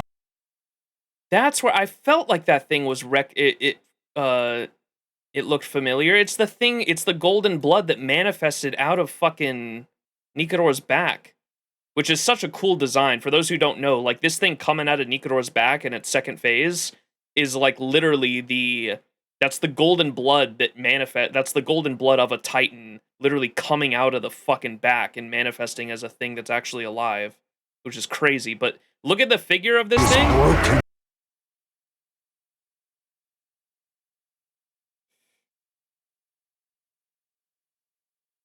Go back to the previous trailer. The sound of the ocean's abyss came. It looks similar to this. Oh, that is it. That's Nikador right there. It's coming out of Nikador's back. Okay. I didn't realize that before. I thought this was something completely different. This is Nikador. It's just a different angle, yeah, and it's like way bigger. Okay. I thought that was something completely different. Alongside countless heroes, to embark on the grand mission of deliverance. I gaze towards. Huh. I guess they were trying to foreshadow that, like, he was getting strife, huh? Because that seems like that's what Finon's getting right now as of 3.0.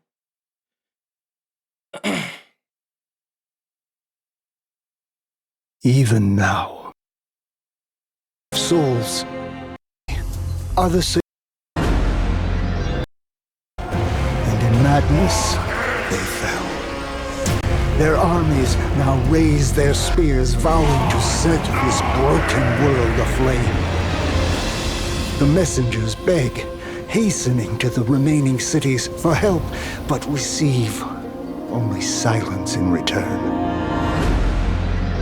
Temple of the Three Fates, Yanosopolis. Are the priests there willing to share their god's prophecy? No. The scales have long been broken, and Orynyx the Time Weaver hides in the mist, their prophecy silent. The cradle of knowledge, grove of epiphany. Are the sages there willing to provide their knowledge? No. The flames of war burnt through all the leaves, and even Circe's the Reason Titan has entered death's embrace. Ah, death. Death! Thanatos, the Death Titan, once promised to guide the deceased back to the River of Souls. But even when the ocean waves have fallen silent, where is the Reaper who protects the lost? And Aquila, the giant god of the sky, why have you closed your eyes, leaving humanity alone in the Evernight? In the Evernight. Have you closed? Look at his fucking eye.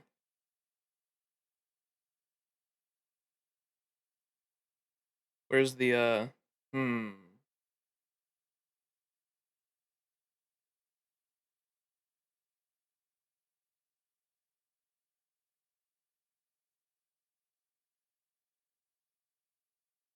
Have you closed your eyes? Is this 238?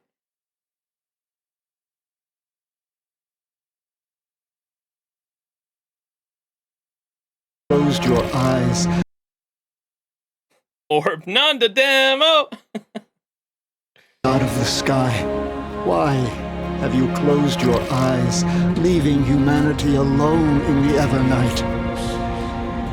Oh, gods, what has happened to you all?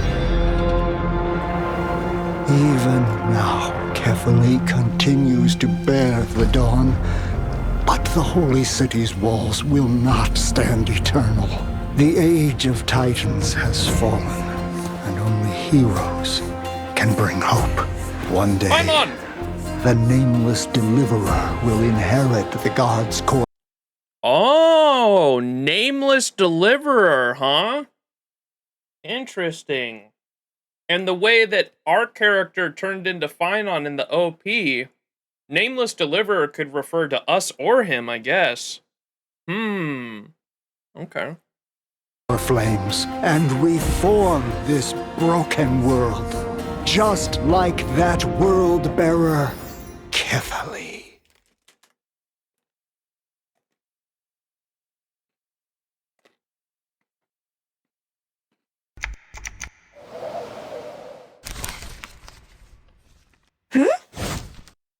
What is this one? Keeping up with Star Rail. Trailblazer Remembrance. Where's Albert?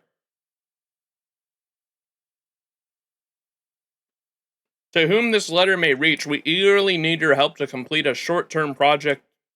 Though the task is on short notice, your expertise on the subject matter is guaranteed to benefit us immensely. We look forward to your participation. P.S. Please browse through the document enclosed with this letter, then bring it with you. Regards, Herda. Can you believe it? Me on the big stage! I guess being a little stubborn pays off after all. But why pick me? Gotta be for something huge. Yep, definitely huge. Oh, what do we have here? Mem? Mimi! Memmy! Memmy, mem, mem, mem! Mem, mem! Mem, mem, mem, mem. Mem, mem, Bro. mem. Surely we have subtitles for Mimi. I do have subtitles are on. Can you believe it? Me on the big stage! I Pink guess being a little Pocky. stubborn Pink Pocky for Pink Mimi. pays off after all. But why pick me? Gotta be for something huge. Yep, definitely huge. Oh, what do we have here? Mem? Memmy! Memmy! Memmy, mem, mem, mem! Where are my Mimi subtitles? Mem, mem, mem, mem. Mem, mem, mem. Mem, mem, mem, mem. Mem, mem, mem. Mem, mem, mem, mem. Mem, mem, mem. Mem, mem, mem, mem, mem, mem, mem. Mem, mem, mem.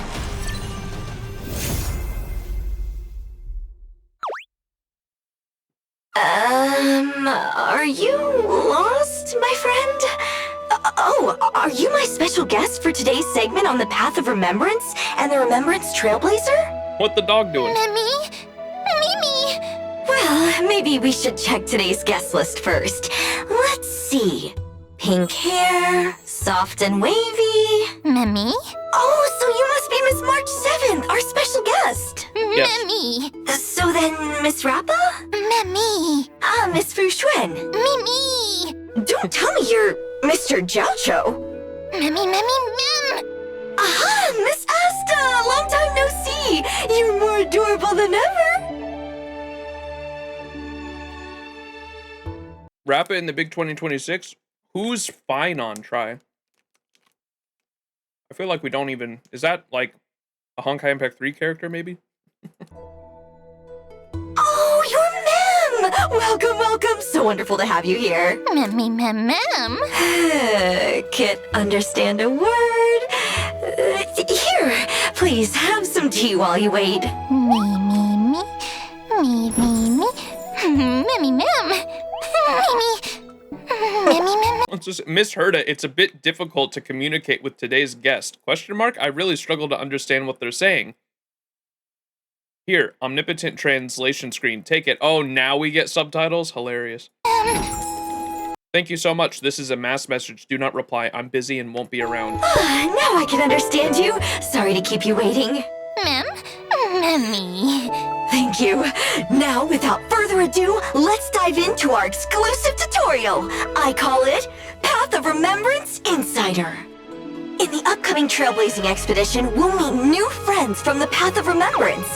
And here's the best part. The trailblazer is getting remembrance powers too. Just like with the Harmony. Me. Right. This path has super important partners called Memo Sprites, like Mem here. Mem! And the ones who summon Memo Sprites are called Memo Masters, like the Remembrance Trailblazer. The core mechanic of this path lies in summoning Memo Sprites. Let's look at how Memo Sprites work. Memo Sprites get most of their base stats from the Memo Masters, but they get... Holy shit, man. Clear out your fucking notifications. You all see that? God damn. Clear out your notifications, Stell. Memo Sprites get most of their base stats from the Memo Masters, but they get their own skills and talents. And here's the cool part. They're independent. First, you can level... Like, oh my god, bro, what the fuck? Clear out your notifications. Why does everything have a red exclamation point on it? Up the Memo Sprites' abilities independently. Me. Just use materials to level up their skills and talents. And don't worry, the total materials needed for both Master and Sprite equals one regular character. Second, and this is super important, once summoned, Memo Sprites fight independently alongside their Masters. That means their own turns and their own skills. Both the player and the enemies can target them, and when they attack or get hit... This is reminding me of the ad I did for Hoyo that I don't think that they ever used. Do you guys want to see that towards the end of the stream? I'm pretty sure they only owned the actual video for 6 months, so I should be able to show it to you guys now without an issue, but the the only time you will catch me glazing Herda, man. I glazed the fuck out of Herda in that video. They regenerate energy for their Masters. Shilling one. But I also... In the video, I also mentioned the new Remembrance path, too. That's why I was remembering this, because I literally have to describe the mechanic. Wait, if we have 4 Memo Masters all summoning Memo Sprites at once, that means... Now that's what I call strength in numbers. Oh, and here's another cool thing. Memo Sprites trigger special talents with special effects when they appear and disappear. Oh, if those summoning and dismissing effects are super powerful, we could try to keep summoning and dismissing Memo Sprites over and over. Oh, I bet that would cause some massive damage. Me. Just imagine, one super-powered Memo Sprite backed by the whole team could totally own the battle! Me! Wait, what if we summon multiple Memo Sprites? We could do even more damage and clear enemies super fast! Me! Is all of that possible with your Memo Sprite friends? Me! Alright, let's get back to reality. Time to take a look at the Remembrance Trailblazer. The Remembrance Trailblazer is an ice character following the Path of Remembrance. The Express is heading to Amphoreus soon, and I can't wait to see how our ice-type Trailblazer shakes things up there. For starters, their basic attack deals ice damage to one designated enemy. The Trailblazer's skill summons our friend Mem. Now, if Mem's already on the field when the Trailblazer uses their skill, it'll heal Mem and charge them by some percentage. Otherwise, when Mem is summoned, they'll get an instant charge of some percentage.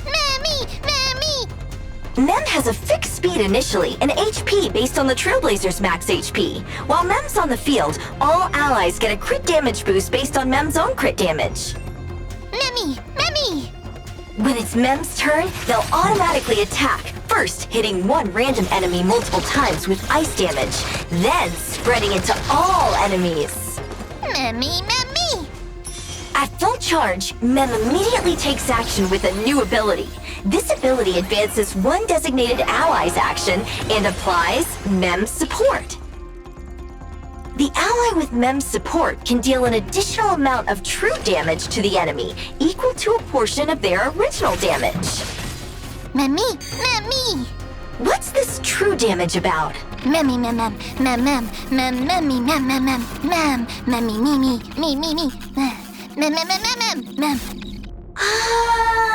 That makes sense. When Mem disappears, the Trailblazers' action is advanced. Mimi. Hey, cheer up! You'll be teaming up real soon. Mimi.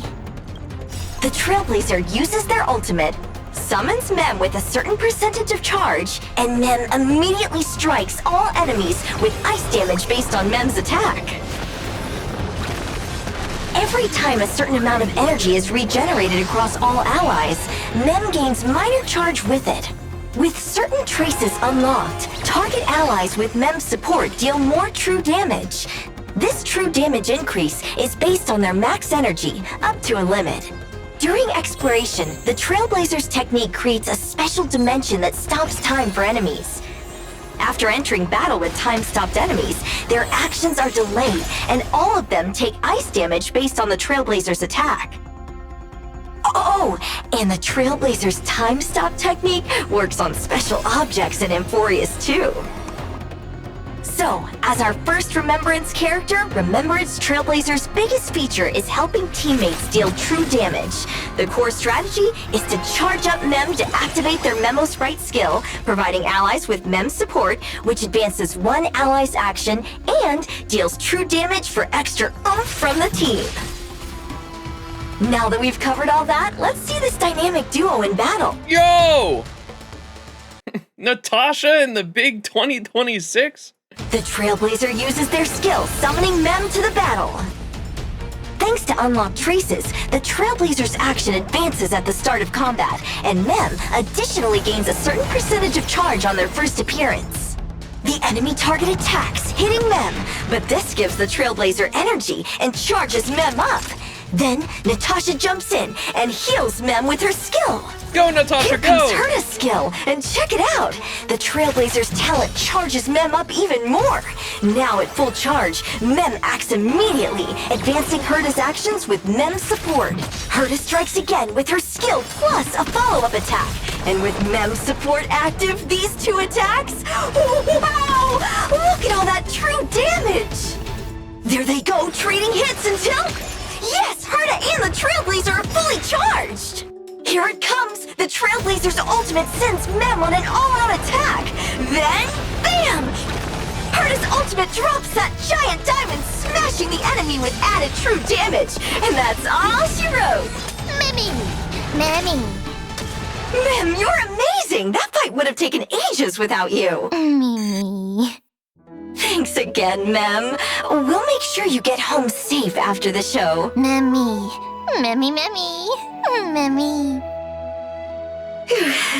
Miss Herta, did I do okay? Passable. Good enough for a wish. Go on. Name it. This place is so fun.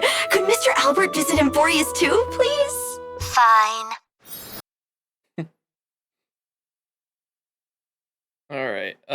All right, Myrid Celestia trailer, Herta time, chat. Oh boy, time for the Herta glazing. Well, after I think the Herta trailers are all we have lined up for the rest of this playlist. After we watch that, I'll show you guys me glazing Herta. The only time you'll ever catch me glazing Herta in the ad I did for Hoyo this time last year. I once visited the Eon to ask them a question. What question would stump the all-knowing droid head? Yes, that's exactly what I asked. If there are no mysteries in this universe that can't be solved, how will you prove it this time? I've tackled many conundrums for pleasure, but before long, they become solutions. No matter. The good stuff is always further ahead. Solutions are boring, but they bring new questions, such as, what is my limit? Could Herta be the great genius of legend? Do you even need to ask? Look at these achievements! Solitary waves theory, spark model hypotheses, Sigma baryons conversion method, Herta sequence. So many problems to solve, so little time. Oh, and de-aging. Are you saying? I'm not done! I also discovered the imaginary leakage phenomenon and captured and sealed the Stellaron. Maybe one day we'll even see a Stellaron in a living body. And I want to meet Droid Head. I will meet them. So we need to start running. Start running with your puppet body. Huh? Puppet? Yeah, this way. Herta can run even faster. Faster? Faster, faster. Faster. Faster, faster, faster. Time and space. Two conundrums hindering human progress. What was that? It was like an actual, like, real picture of a fucking Herta. What the hell? These are like little, like actual real life toys. What the fuck? They just inserted these pictures in here. Yes. It was too easy to step over this limitation. But it's still not enough. Step out of the circle at your feet and look down from a higher world. In an extrapolation concerning the universe, I rolled a die. Curious, blessing, reward. Countless questions arise from here. Though what I want are not solutions, but for the die to never stop. The best answer is a question. Because my thinking never has an end. So, Droidhead, what are you thinking so hard about now? You pay no heed to the universe and refuse to answer my question. Holy ASMR. Then I can only do it myself. Okay. Just the Thanos shit. Her voice here went fucking all throughout my headset. That was crazy. You pay no heed to the universe and refuse to answer my question. Then I can only do it myself.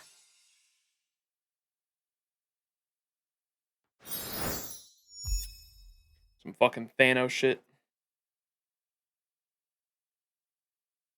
All right, next one we have, that was the Myrid Celestia. Now we have the animated short, The Herta as the Herta what? The Herta's Magic Kitchen? Boy.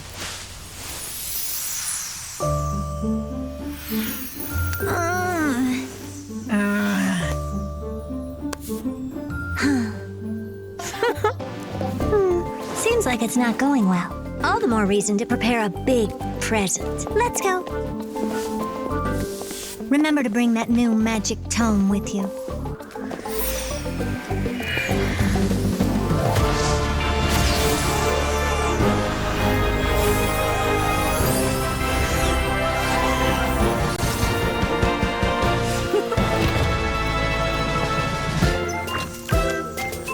What the fuck?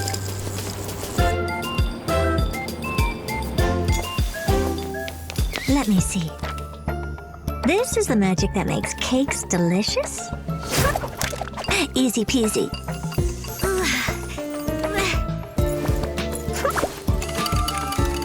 All right. Over to you. I need a coffee. Cooking is a piece of cake for a genius.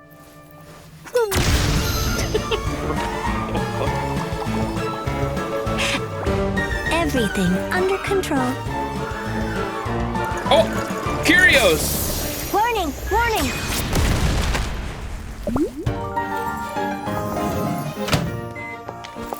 What?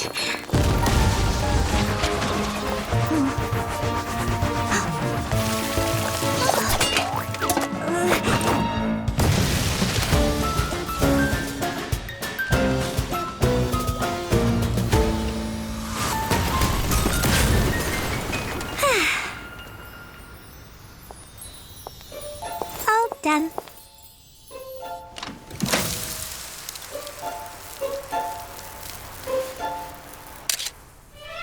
I still remember that line of yours. For a genius, nothing is more precious than failure. The smell of burnt food. How strange. I prepared a cake and rushed over to congratulate you as quick as I could. Still, I've got something bigger coming. Let me borrow your lap. Look.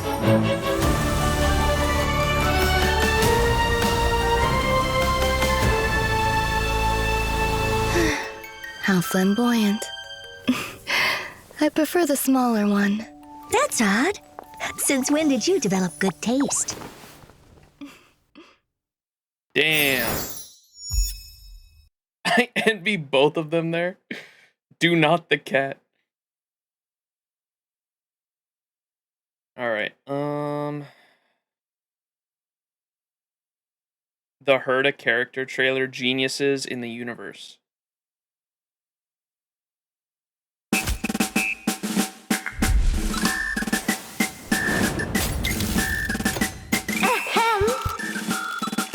Thank you for making time in your busy schedules to...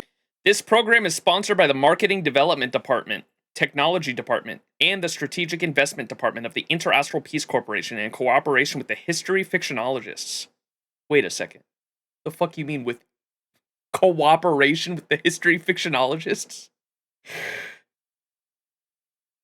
What does the bottom text say? Geniuses in the Universe is a large-scale erudition competitive puppet show produced by the Herta TV. The program focuses on... We have only a single purpose. Ensure Herta City remains great for all eternity. Now, let the noble creator witness your achievements.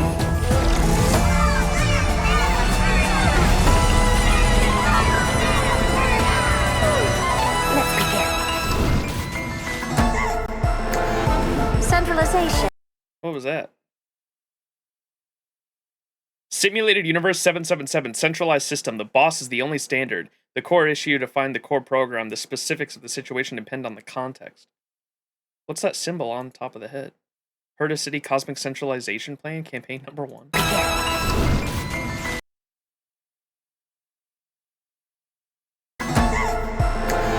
Centralization. You want to sort the Hertas into different grades? Let's just start over. Geniuses love stabbing each other in the back. Didn't you know? Oh, I heard a virtual idol. Is that the Herta with the Hoyoverse shirt on? Oh. Let's just start over. Simulated Universe 777. Let's just start. What does that say? Industrialization. Humanity is the biggest bug. Geniuses love stabbing each other in the back. Didn't you A-High development plan. know? Oh, I heard a virtual... What was that? So many Easter eggs in this.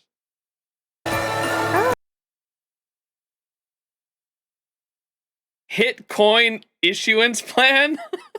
I heard a virtual idol. Heard a virtual idol? Simulated Universe 233, follow Herta, thank you. Spinning. Kuru.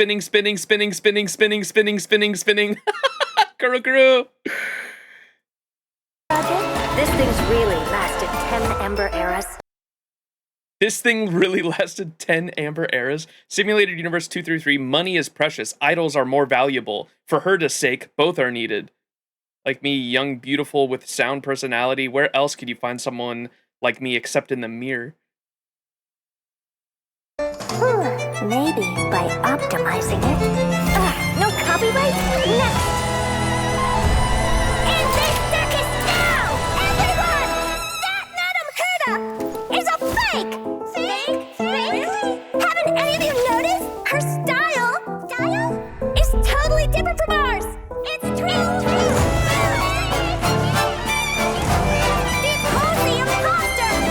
Herta Revolution!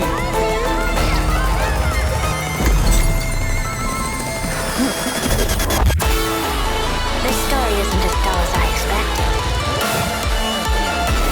Remember, the biggest problem is having no problems at all. Come on,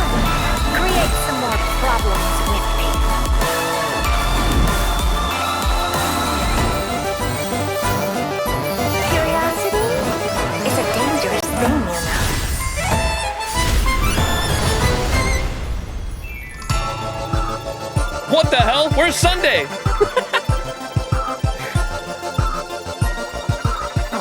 Another failure. I'm perfect, as expected. Confidential document. Herda personality completion plan. Herda is absolute.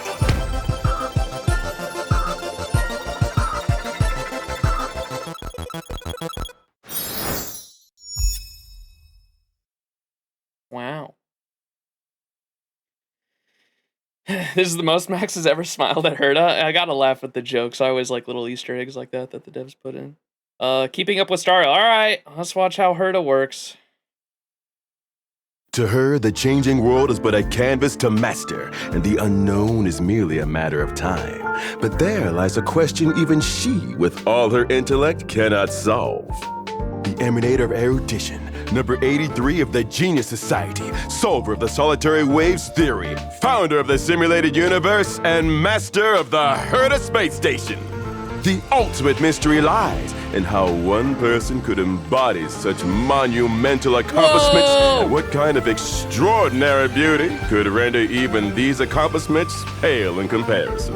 Today on Keeping Up with Star Rail, we uncover the brilliance of the remarkable Madame Herda! What? Render even these accomplishments pale in comparison? You're talking about the emanator of erudition here. A woman of I have to say, even though I critique Herda's character all the time, and I guess there's things Herda has said that I dislike, but I don't like hate her as a character or anything. She's just I fucking hate egotistical characters in general. That's just like a thing with me, and so the ego fucking throws me off. It has since I first met her. Remember, like, you could go back to my first Honkai Star Rail stream, and this little fucking 3-foot tall midget like looking up at me, calling me names and shit. I'm like, the fuck you talking down to me for? I'm up here. What? I love her voice actress though. The voice actress, let me pull up the video I know her for. I talk about it all the time. The World of Warcraft what was it, Shadowlands trailer or cinematic?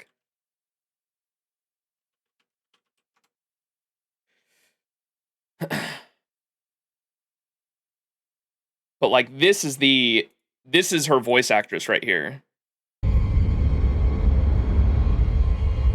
A monument to suffering.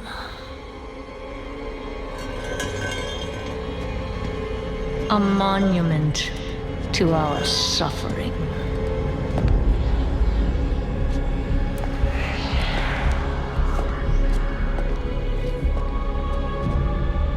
The veil between life and death. Where a usurper sits on a frozen throne. Peak VA, yeah, she's amazing. But no king rules forever.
this crown.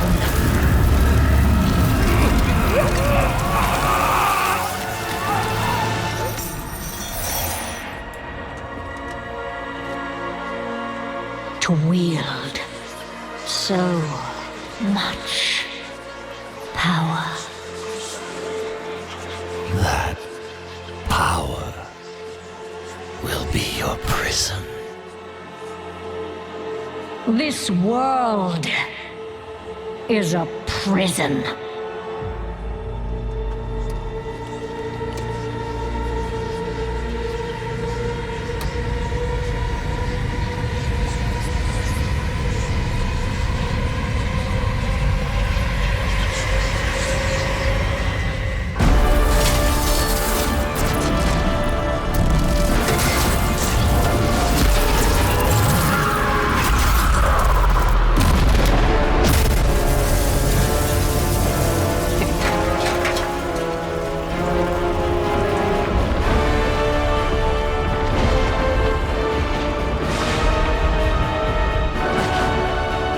Goosebumps, bro. So sick. And I will set us all free.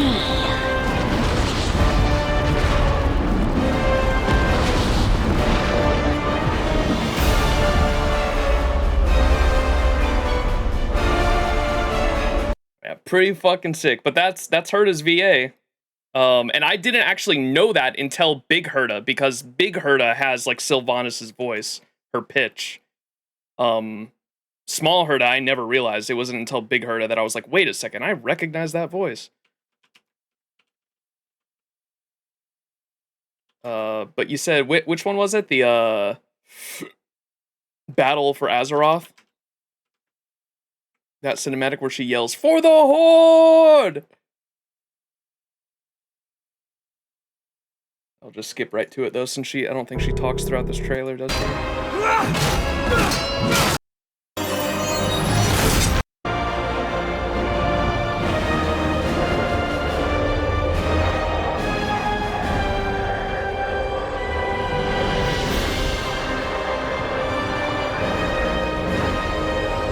Stand as one for the Alliance!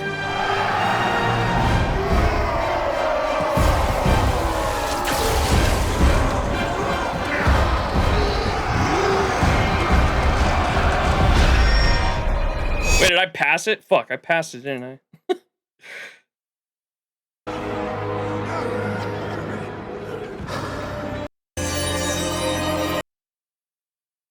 Way back over here.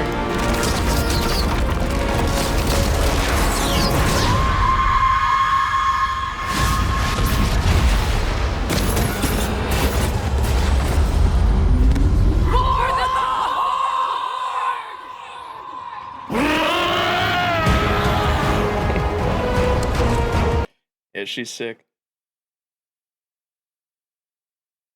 All right. Back to Starella. I wanted to point out that that's the voice actress, though, just so you guys know, like, where I know her from, anyway. What? Render even these accomplishments pale in comparison? You're talking about the emanator of erudition here, a woman of unmatched intellect. Nothing can outshine her brilliance. Why the sudden toxicity? Do you have a need to prove something? Just admit it. If she didn't expect the principle of first come, first served thing, the great Madame Herta would have become an emanator of beauty long ago, with beauty as dazzling as her talent. Wait, there are 2 more versions of me just as cute? Am I in heaven? It's just a figure of speech. My bad. This program is sponsored by the illustrious Madame Herta. Our thanks also go to the automatic compliment puppet she provided, ensuring we capture the full scope of her genius and beauty. Beauty coming after genius? That's unacceptable. Redo that line. I like it just the way it is. Don't touch it. Wow, these 2 versions of me are so bad-tempered. So irresistibly captivating. Somebody save me. All right, let's dive right into the main topic. The number 2 one, like, scooted away from her. Look at this one. These two versions of me are so bad-tempered, so irresistibly captivating. Somebody scoots away. All right, let's dive right into the main topic. The Herda is an ice character following the path of erudition, a peerless genius with breathtaking beauty who specializes in using magic to unleash massive attacks. Magic? Isn't she a scientist? What's so strange about that? Magic is simply science yet to be discovered, and the pinnacle of science is magic. Thus, the great scientist Madame Herda is without a doubt also a magician. Oh, it's Magic Girl Herda! I'm done for. Now I understand. What an ingenious concept. Madame Herda never ceases to amaze. With her basic attack, the Herda wields magic with effortless elegance, dealing ice damage to one designated enemy. With her skill, the Herda deals ice damage to one enemy, then deals damage again to those hit by this use of the skill and their adjacent targets. This effect can spread one extra time. You should be overwhelmed with gratitude. Having a true genius open the gates of knowledge for you is a rare opportunity. And to be graced with even a single glance from the beautiful Madame Herda? That's a once-in-a-lifetime chance. Madame Herda, I beg you, use that skill on me. God damn it, You living souls would make such a demand. Oh, you're just a puppet. Forget I said anything. Using her ultimate, the Herda's attack is increased for several turns, and she deals ice damage to all enemies. Once it ends, the Herda takes action again and gains one stack of inspiration. While possessing inspiration, the Herda wants you to hear her out. She plans to upgrade her skill. Consuming one stack, the Herda unleashes her enhanced skill, dealing more damage on top of her skill's damage. A genius's talent stands out, often an essay length.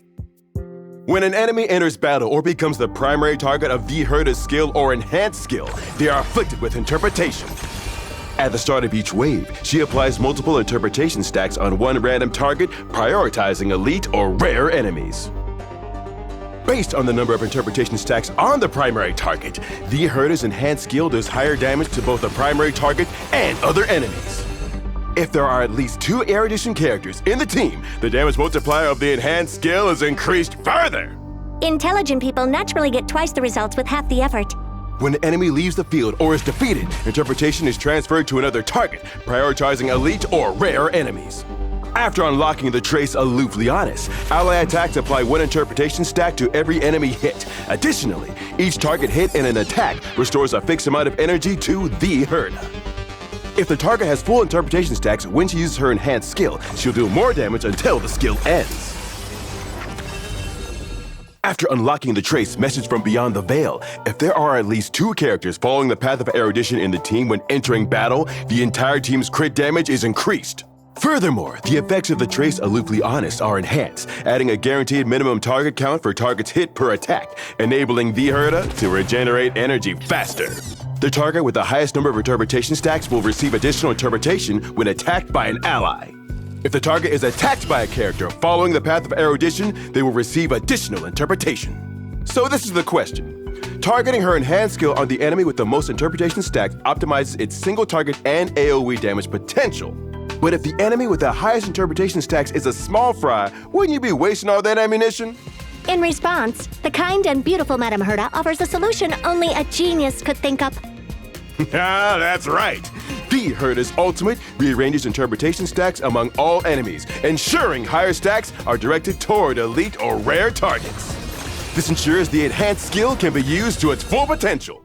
Using her technique, the Herda's attack is increased at the start of the next battle for a set number of turns. Bro, I forgot the skill names are all fucking memes too. Technique vibe checker. Is increased at the start of the next battle for a set number of turns. If basic treasures are in the current area, using the technique highlights the locations of a certain amount of them. Herda's map, at your service for navigation. Additionally, after using the technique to enter battle in the simulated universe or divergent universe, the Herda deals true damage to all enemies based on a percentage of their max HP at the start of each wave. The great Madame Herda's got your back, so what's the holdup? Go on, come test. To sum it up, the Herda excels at handling crowded battlefields with an elite commander, with her enhanced skill at the heart of her offensive strategy.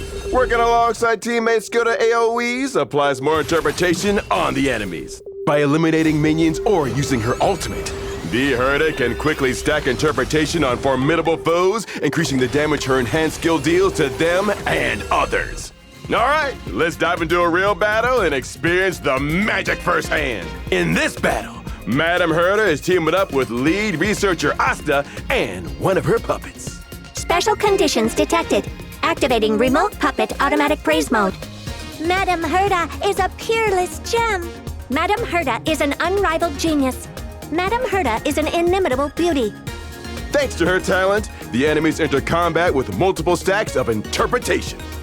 The puppet takes action first, leveraging the Herda's trace to deliver a crushing blow that reapplies interpretation to all enemies.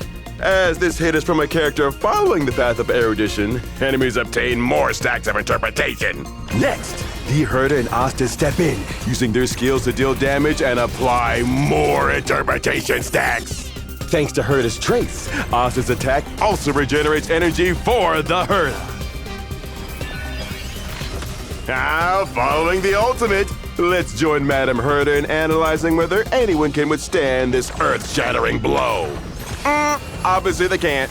Alright then, that's a wrap. Such a rush to clock out? You've barely scratched the surface of even 1,000th of Madame Herda's talent and accomplishments. Trying to capture Madame Herda's beauty in under 10 minutes? Aren't you ashamed of yourself? No. You can't clock out. I haven't finished singing Madame Herda's praises.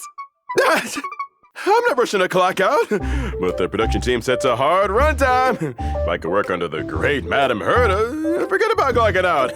I'd work for free. What? What's happening? Keyword detected. Initiating workflow. Madame Herda has just granted her approval. Show some gratitude. The personnel contract amendment is now in effect. As of this moment, you are officially an outsourced employee under Madame Herda. Oh no. What? We don't care if you're happy, but here's to a happy partnership. What the fuck? Ay, ay, ay.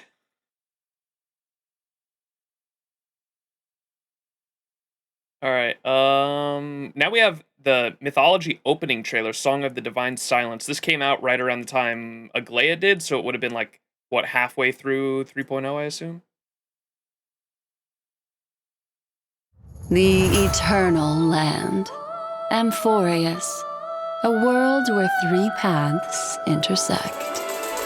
Titans, the ancient gods of Amphoreus, once worshipped by humanity, they now stand as their foes.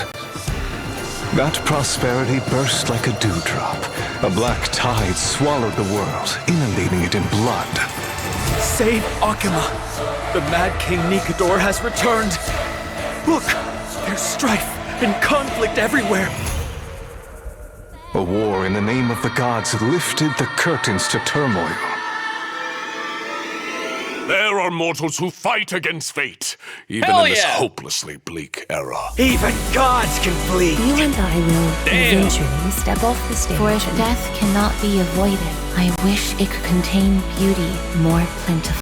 Okay, are these all their future storylines here for each character? Dude, even gods can bleed is a hard-ass line. Give me that shit. And even they can fight against their fate. Inundating it in blood. Save Akima! The Mad King Nikador has returned! Look! There's strife and conflict everywhere!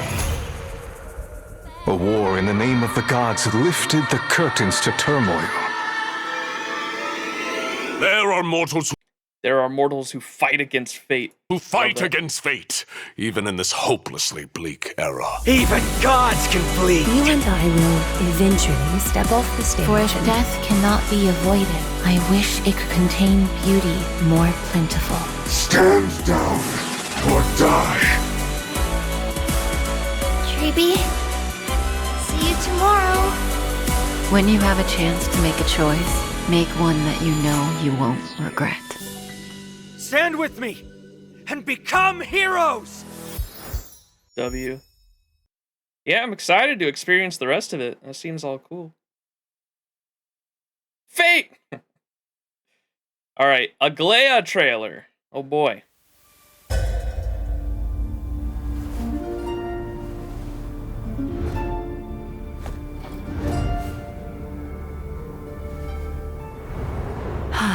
what a beautiful morning. Time for my perfect master to start her immaculate day. As a connoisseur, she speaks her mind. Perfect. As an overseer, she keeps her word. No. And as an artist, she pursues the superlative. Though occasionally, she can be somewhat impulsive. Won't you dance with me? Those gorgeous steps. Her graceful bearing.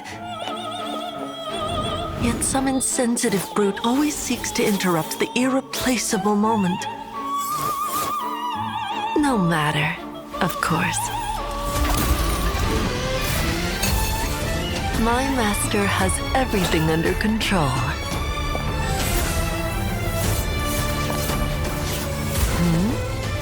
Who am I exactly? You needn't worry. I am an insignificant tool. If I can help fulfill that golden tragic wish, I am willing to be crushed to pieces.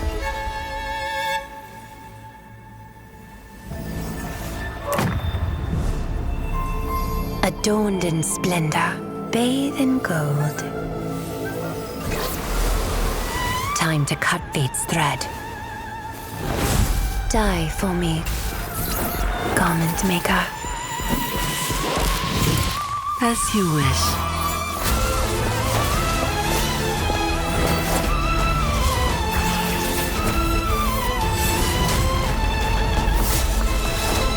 Why is that one so big? I want to fight a Titankin that big.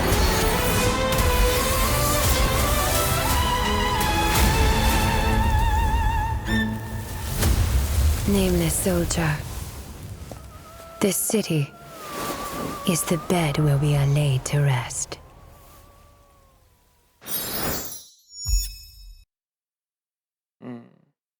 Oh, she didn't get a unique one, or is it in the next, maybe the next one? Usually the characters get like a unique star rail symbol, don't they? It's there. In the city, kissed by the...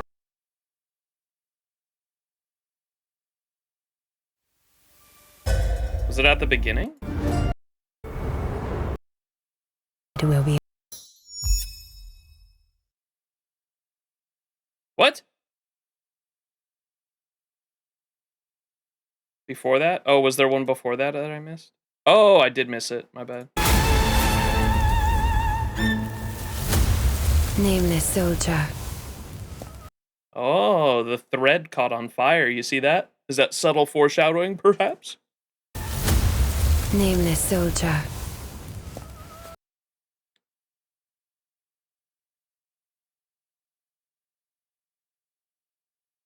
In the city, kissed by the dawn, the weaver connects the golden thread of destiny. The Chrysos heir with the core flame of romance summons this world's heroes to embark again on an endless journey. To strike down the gods, reclaim the divine fire, and breathe new life into the dying land of Amphoreus. On this episode of Keeping Up with Star Rail, let's catch up with the artist who weaves destiny, Alglaya, Weaver of Gold. And whether or not your world has a day-night cycle. Good morning, Tribby! afternoon, evening. Good sunny days, rainy days, snowy days. Good head, good legs, good body. Okay. Such well-behaved kids. If you don't cause any trouble, I can eat you a lollipop later. He seriously thinks we're kids, doesn't he? Should we remind him? This isn't the first time. But since it's Alby's first time hosting from Amphoreus, let's not ruin the illusion for him. True, grown-ups are all about saving face. Let's just humor him. One lollipop not enough. How about two? Yay! Albie is the best! Wow. Who knew I had such a gift for handling kids? All right then, let's dive into today's topic. Aglaya is a lightning character on the path of remembrance. As the current leader of the Chrysos heirs, she is still a dress master working in harmony with her memo sprite, Garment Maker. Using elegant and swift swordplay, she cuts the threads of fate of any who stand in her way, just as if she were tailoring fine clothes. Aggie comes from a noble family and has been rigorously trained in court swordplay since childhood. She might dislike fighting, but if you challenge her, you'll only be asking for trouble. Aw, Treeby, that's not polite. You should address her properly as Sister Aglaya. That's right, Treeby. Show some manners. No way, no way. She's just Aggie to me, and that's final. Fine. Aggie it is. When Aglaya uses her basic attack, it deals lightning damage to one enemy. Using her skill, Aglaya summons her mannequin lookalike, the memo sprite called Garment Maker, and immediately takes action. If Garment Maker is already on the field, using her skill will heal it. When Garment Maker is summoned, its action immediately advances. And when taking action, it attacks automatically. It deals lightning damage to one enemy and adjacent targets. While Garment Maker is on the field, Aglaya's attacks can cause targets to be inflicted with the Seam Stitch state. When Aglaya attacks a target in this state, she deals additional damage. Additionally, Garment Maker will prioritize attacking enemies with Seam Stitch. After attacking such targets, Garment Maker gains increased speed up to a limit. Using her technique, Aglaya summons Garment Maker to charge forward with her. She and Garment Maker then enter battle together. After entering battle, Aglaya regenerates a certain amount of energy, applies the Seam Stitch state to a random enemy, and deals lightning damage to all enemies. After unlocking the trace The Speeding Saw, at the start of battle, Aglaya regenerates energy if her energy is below a certain threshold. Despite her focus on efficiency in battle, Aggie never sacrifices the beauty of combat. So many years have passed, yet her habits remain unchanged. Would you look at that? Little Treeby pretending to be all grown up. Actually pulls it off pretty convincingly. Who says I'm pretending?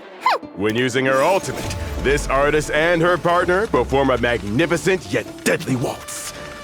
Aglaya summons Garment Maker and enters her supreme stance state, then immediately takes action. In this state, her basic attack becomes enhanced. Together with Garment Maker, Aglaya launches a joint attack based on both their attack, dealing lightning damage separately to one designated enemy and adjacent targets. While in the Supreme Stance state, Aglaya gains speed-boosting stacks through her Memo Sprite's talent, which further increases her speed. Additionally, Garment Maker becomes immune to crowd control debuffs. After unlocking the trace, the Myopic's Doom, Aglaya and Garment Maker's attack increases while in Supreme Stance state, scaling based on their combined speed. After using her ultimate, a countdown appears in the action order. When the countdown ends, Garment Maker self-destructs, and Supreme Stance is dispelled. Okay, let's sum it up! Aglaya and Garment Maker work in perfect harmony. By attacking the same target as Aglaya, Garment Maker gains increased stackable speed. The faster Garment Maker's speed gets, the faster Aglaya's speed becomes in Supreme Stance state. In this state, Aglaya and Garment Maker's speed boost their attack, allowing them to unleash devastating enhanced basic attacks to dominate the battlefield. Phew, what a long summary! Leave it to Master Treeby. The summary of the summary is... Sleepy one sleeping. If you praise Aggie, we're instantly friends. But it seems like not everybody wants to, huh? And they're big bad guys! Don't lose, Aggie! Now we see. Aglaya begins by activating her skill, summoning Garment Maker. She follows up and immediately takes action, using her basic attack to apply Seam Stitch to the Troublemaker on the enemy team. Garment Maker attacks next, prioritizing the enemies with Seam Stitch, gaining a speed boost in the process. The enemy counters and the fight intensifies. With her energy full, Aglaya activates her ultimate, entering the Supreme Stance state. In this state, her speed increases from the Memo Sprite's talent, further boosting her and Garment Maker's attack. Her basic attack transforms into the more threatening slash by 1,000-fold kiss. The enemy takes massive damage, and with another attack from Garment Maker, only one enemy remains. Thanks to their repeated attacks on the enemy with Seam Stitch, Aglaya and Garment Maker's speed now outpaces the enemy. Before the enemy can even react, they fall under her blade. And that's a wrap. Wow, Albie's That's a Wrap had some real punch to it. Young people, huh? Energetic. You're still young. You'll never understand the misery of unpaid overtime. Eh? What's this? Teacher, if you're done pretending to be a child, please come to Memorial Palace. We have important matters to discuss. Yours faithfully, Aglaya. Oh no, I'm not done playing yet. Haggy sure knows how to boss people around. Who's the elder here anyway? Say something too, Trinin. Are we calling it a day? Hold up! Wait a minute! You're really her elders. The jig is up. But don't forget, you still owe us lollipops. Yeah, wait. Caught. I apologize for my lack of manners. Let me go make a pot of tea for the three of you. Nope, we want lollipops. They can't be reasoned with. Cinema. All right. Do you guys want to see the fucking ad now? I think that was it for the 3.0 videos. Yeah, that was it. All right. Caught up on the marketing material. You guys want to see me glazing Herta? Never before seen by anyone other than Hoyo, I don't think.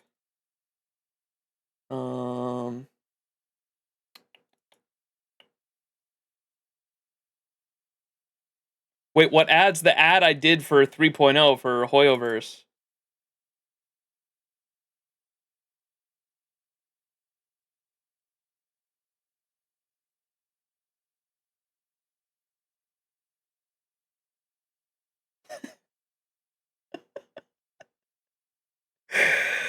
Oh god. Hey y'all. All right.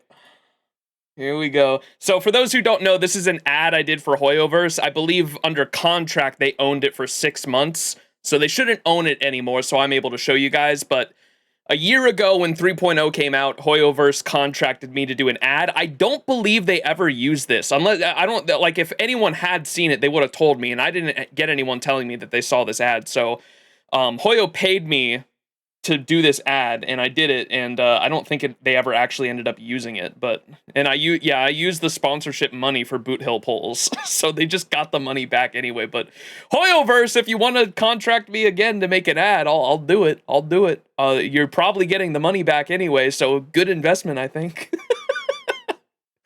But yeah, here's the here's the ad that I did for Hoyoverse. Oh boy.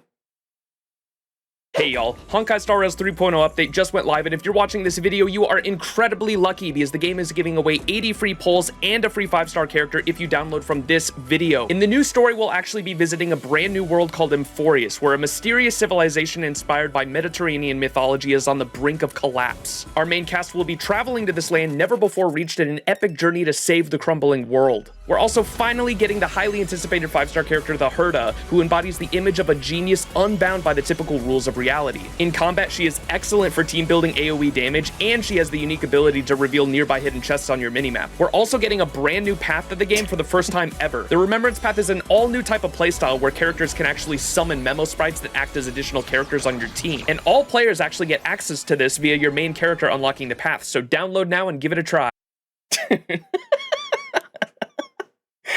Oh my god. And I had a vertical version too, and I don't know why they had me use the word like Mediterranean mythology, because I think I remember saying I wanted to use the word Greek, and they didn't like me saying Greek mythology. They wanted me to use Mediterranean mythology. Because I guess not all of it's Greek, I guess. And then here's the vertical version. Hey y'all, Honkai Star Rails 3.0 update just went live, and if you're watching this video, you are incredibly lucky because the game is giving away 80 free pulls and a free 5-star character if you download from this video. In the new story, we'll actually be visiting a brand new world called Amphoreus, where a mysterious civilization inspired by Mediterranean mythology is on the brink of collapse. Our main cast will be traveling to this land never before reached in an epic journey to save the crumbling world. We're also finally getting the highly anticipated 5-star character, the Herda, who embodies the image of a genius unbound by the typical rules of reality. In combat, she is excellent for team building AoE damage, and she has the unique ability to reveal nearby hidden chests on your minimap. We're also getting a brand new path to the game for the first time ever. The Remembrance Path is an all-new type of playstyle where characters can actually summon memo sprites that act as additional characters on your team. And all players actually get access to this via your main character unlocking the path, so download now and give it a try. Cinema, dude. Damn, the only time you'll fucking catch me glazing Herda, that's for sure. All right. Would have taken that to the grave with me. It's not just Greek, it's also Roman in the entire general area. There was an NPC earlier today named after a place in modern Iraq.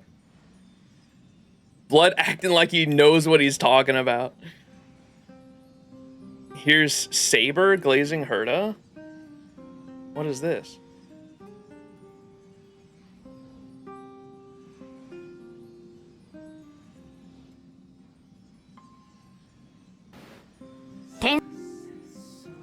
Oh, I remember when that came out. No, we dropped that in fucking yeah, Kawasumi did an ad in for the JP Honkai Star Rail game. I remember when that came out. Ugh. 10 what? 10 toes? You'll learn to appreciate the Herda.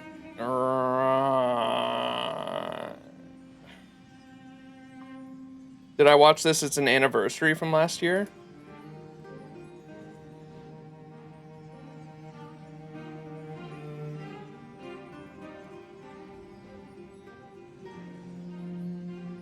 Oh, is this the animation? Yeah, I saw, well, it was part of the, I saw it because it was part of the, what's it called? The concert that I went to. I saw it during the concert at the theater that I went to watch it, where I got the poster and the ticket. I got an express ticket. I remember Kirei did one for Sunday too back then. All right, well, that is gonna have to do it for the stream, I think, chat. Yams, did you see who I got? Were you here for that? The small part of Boot Hill choking Aventurine in it? Zeely, stop laughing! Wanna spar? Pelabog mentioned.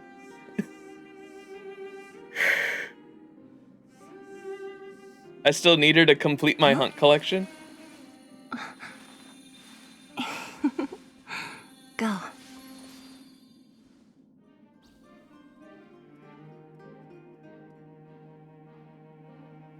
You will lose one more 50-50 for the Dahlia polls? What do you, I already lost one. What do you mean? I think that was a little early too. Is it already in my records? Is it? Oh, it has. How many was that? 1, 2, 3, 4, 5. It was only 5 multis in too. About 50 polls. It was a little early. And that was the lost 50-50, so now I'm guaranteed. I think I'll get E2 Fugue. Because like if her, how long, 16 days left on her banner. Yeah. Worst comes to worst, I'll do a top up and make sure I get that guaranteed E2 for sure before the banner goes away, I think. Hell yeah.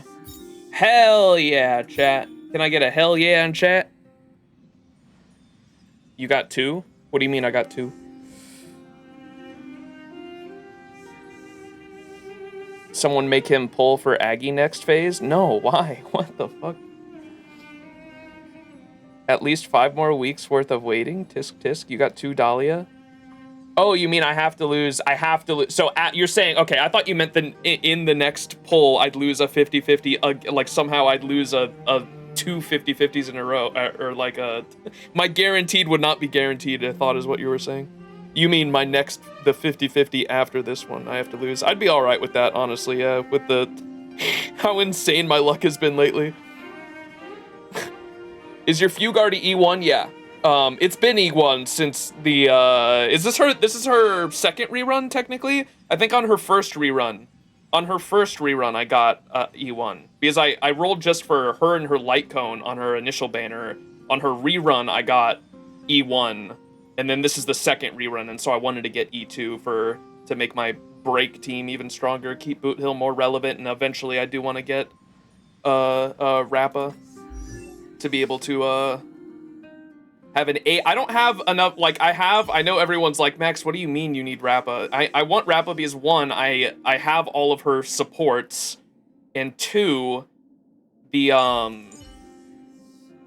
I have all of her supports, and two, I don't have enough, like, AoE units. I know I have, like, Saber is, like, obviously, like, my best AoE unit, but other than that, my E6 units are Boot Hill and Archer that are both hunt characters. And even though Boot Hill has the blast attack on his E6 technique, it's not as crazy as people make it seem to be, because it only activates on breaking units, and two, it doesn't do break damage. It doesn't do break damage. It does damage to their actual just HP bar. And so like, every now and then it's nice because you'll get, like, a kill with it or something, or it just does it takes a HP off of their HP bar, the side enemies, but, like, it's not like it's fucking, I would not constitute Boot Hill E6 as a blast character, technically. Archer is gonna be busted. Boot Hill! Indeed, Marching Yams. Everyone's gonna be fighting for supports. Not that... How so, though? Because you're bringing them... You're not gonna break... In what situation is Boot Hill and Rappa fighting to be the DPS in a certain environment? Like, you're either doing AoE or hunt content. So they're not gonna be fighting for supports. Or you're gonna be choosing which DPS to bring in, is all it is. That was my mindset for it. I'm either going into content where there's 5 enemies on the field, in which I would bring Rappa, or I'm going into content where there's a big boss that I want to kill really fast, and that's when I would bring Boot Hill. That was my mindset, at least.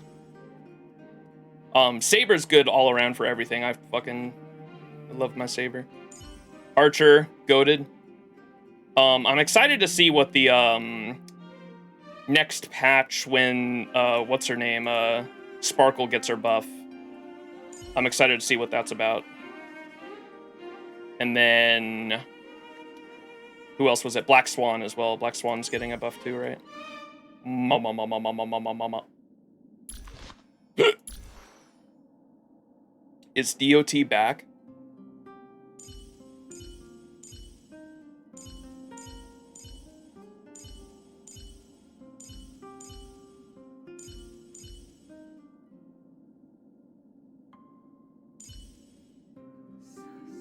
You didn't get the fish? I was so disappointed that we got the fish before a fucking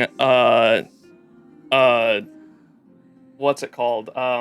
Sustain. I want a DOT sustain. Until we get a DOT sustain, I don't think they could release another DOT DPS and I wouldn't roll for them. I want a fucking sustain. Until we get a DOT sustain, I ain't rolling for any other DOT units. I was gonna say you could try now for E2 Dahlia, but you refuse to build her. What are you talking? Yams, you are rage baiting, and it's working. Stick to currency wars with Jiao Chu? Yeah, with his fucking healing ass. The DOT sustain of Hua Hua. Fucking, it's the what's it called all over again. Lingsha. Why don't you build Lingsha? Build Lingsha, Max. Why hasn't he built Lingsha yet? I don't understand. Build Lingsha. You should build Dahlia.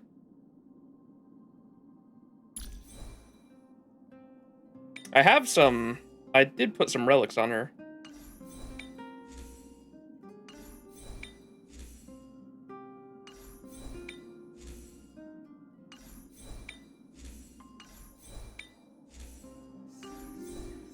I think she wants an energy regen rope, but I just haven't gotten one. I have been farming it, though. Alright. I bet you don't even have an eagle set on him, SMH. You're right, I definitely don't. That's why I have the better Boot Hill. I'll let you have that one, Yams.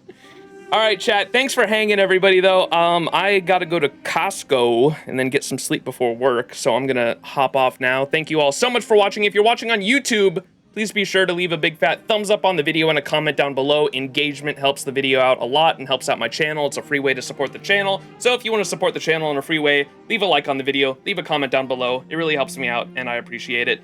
Chat, say bye, YouTube. Appreciate you all. Thanks for hanging, everybody. Love y'all. I will catch you all next Sunday morning. Even though today I streamed Monday morning just because we didn't finish the side quest last stream because I got really tired. Next Sunday morning, you can still expect 3.1. We will be starting Honkai Star Rail Amphoreus 3.1 next Sunday morning. Be there, or be square. Hope you guys are looking forward to it. All right, peace out, everyone. Love y'all. I will catch you next time. Bye-bye!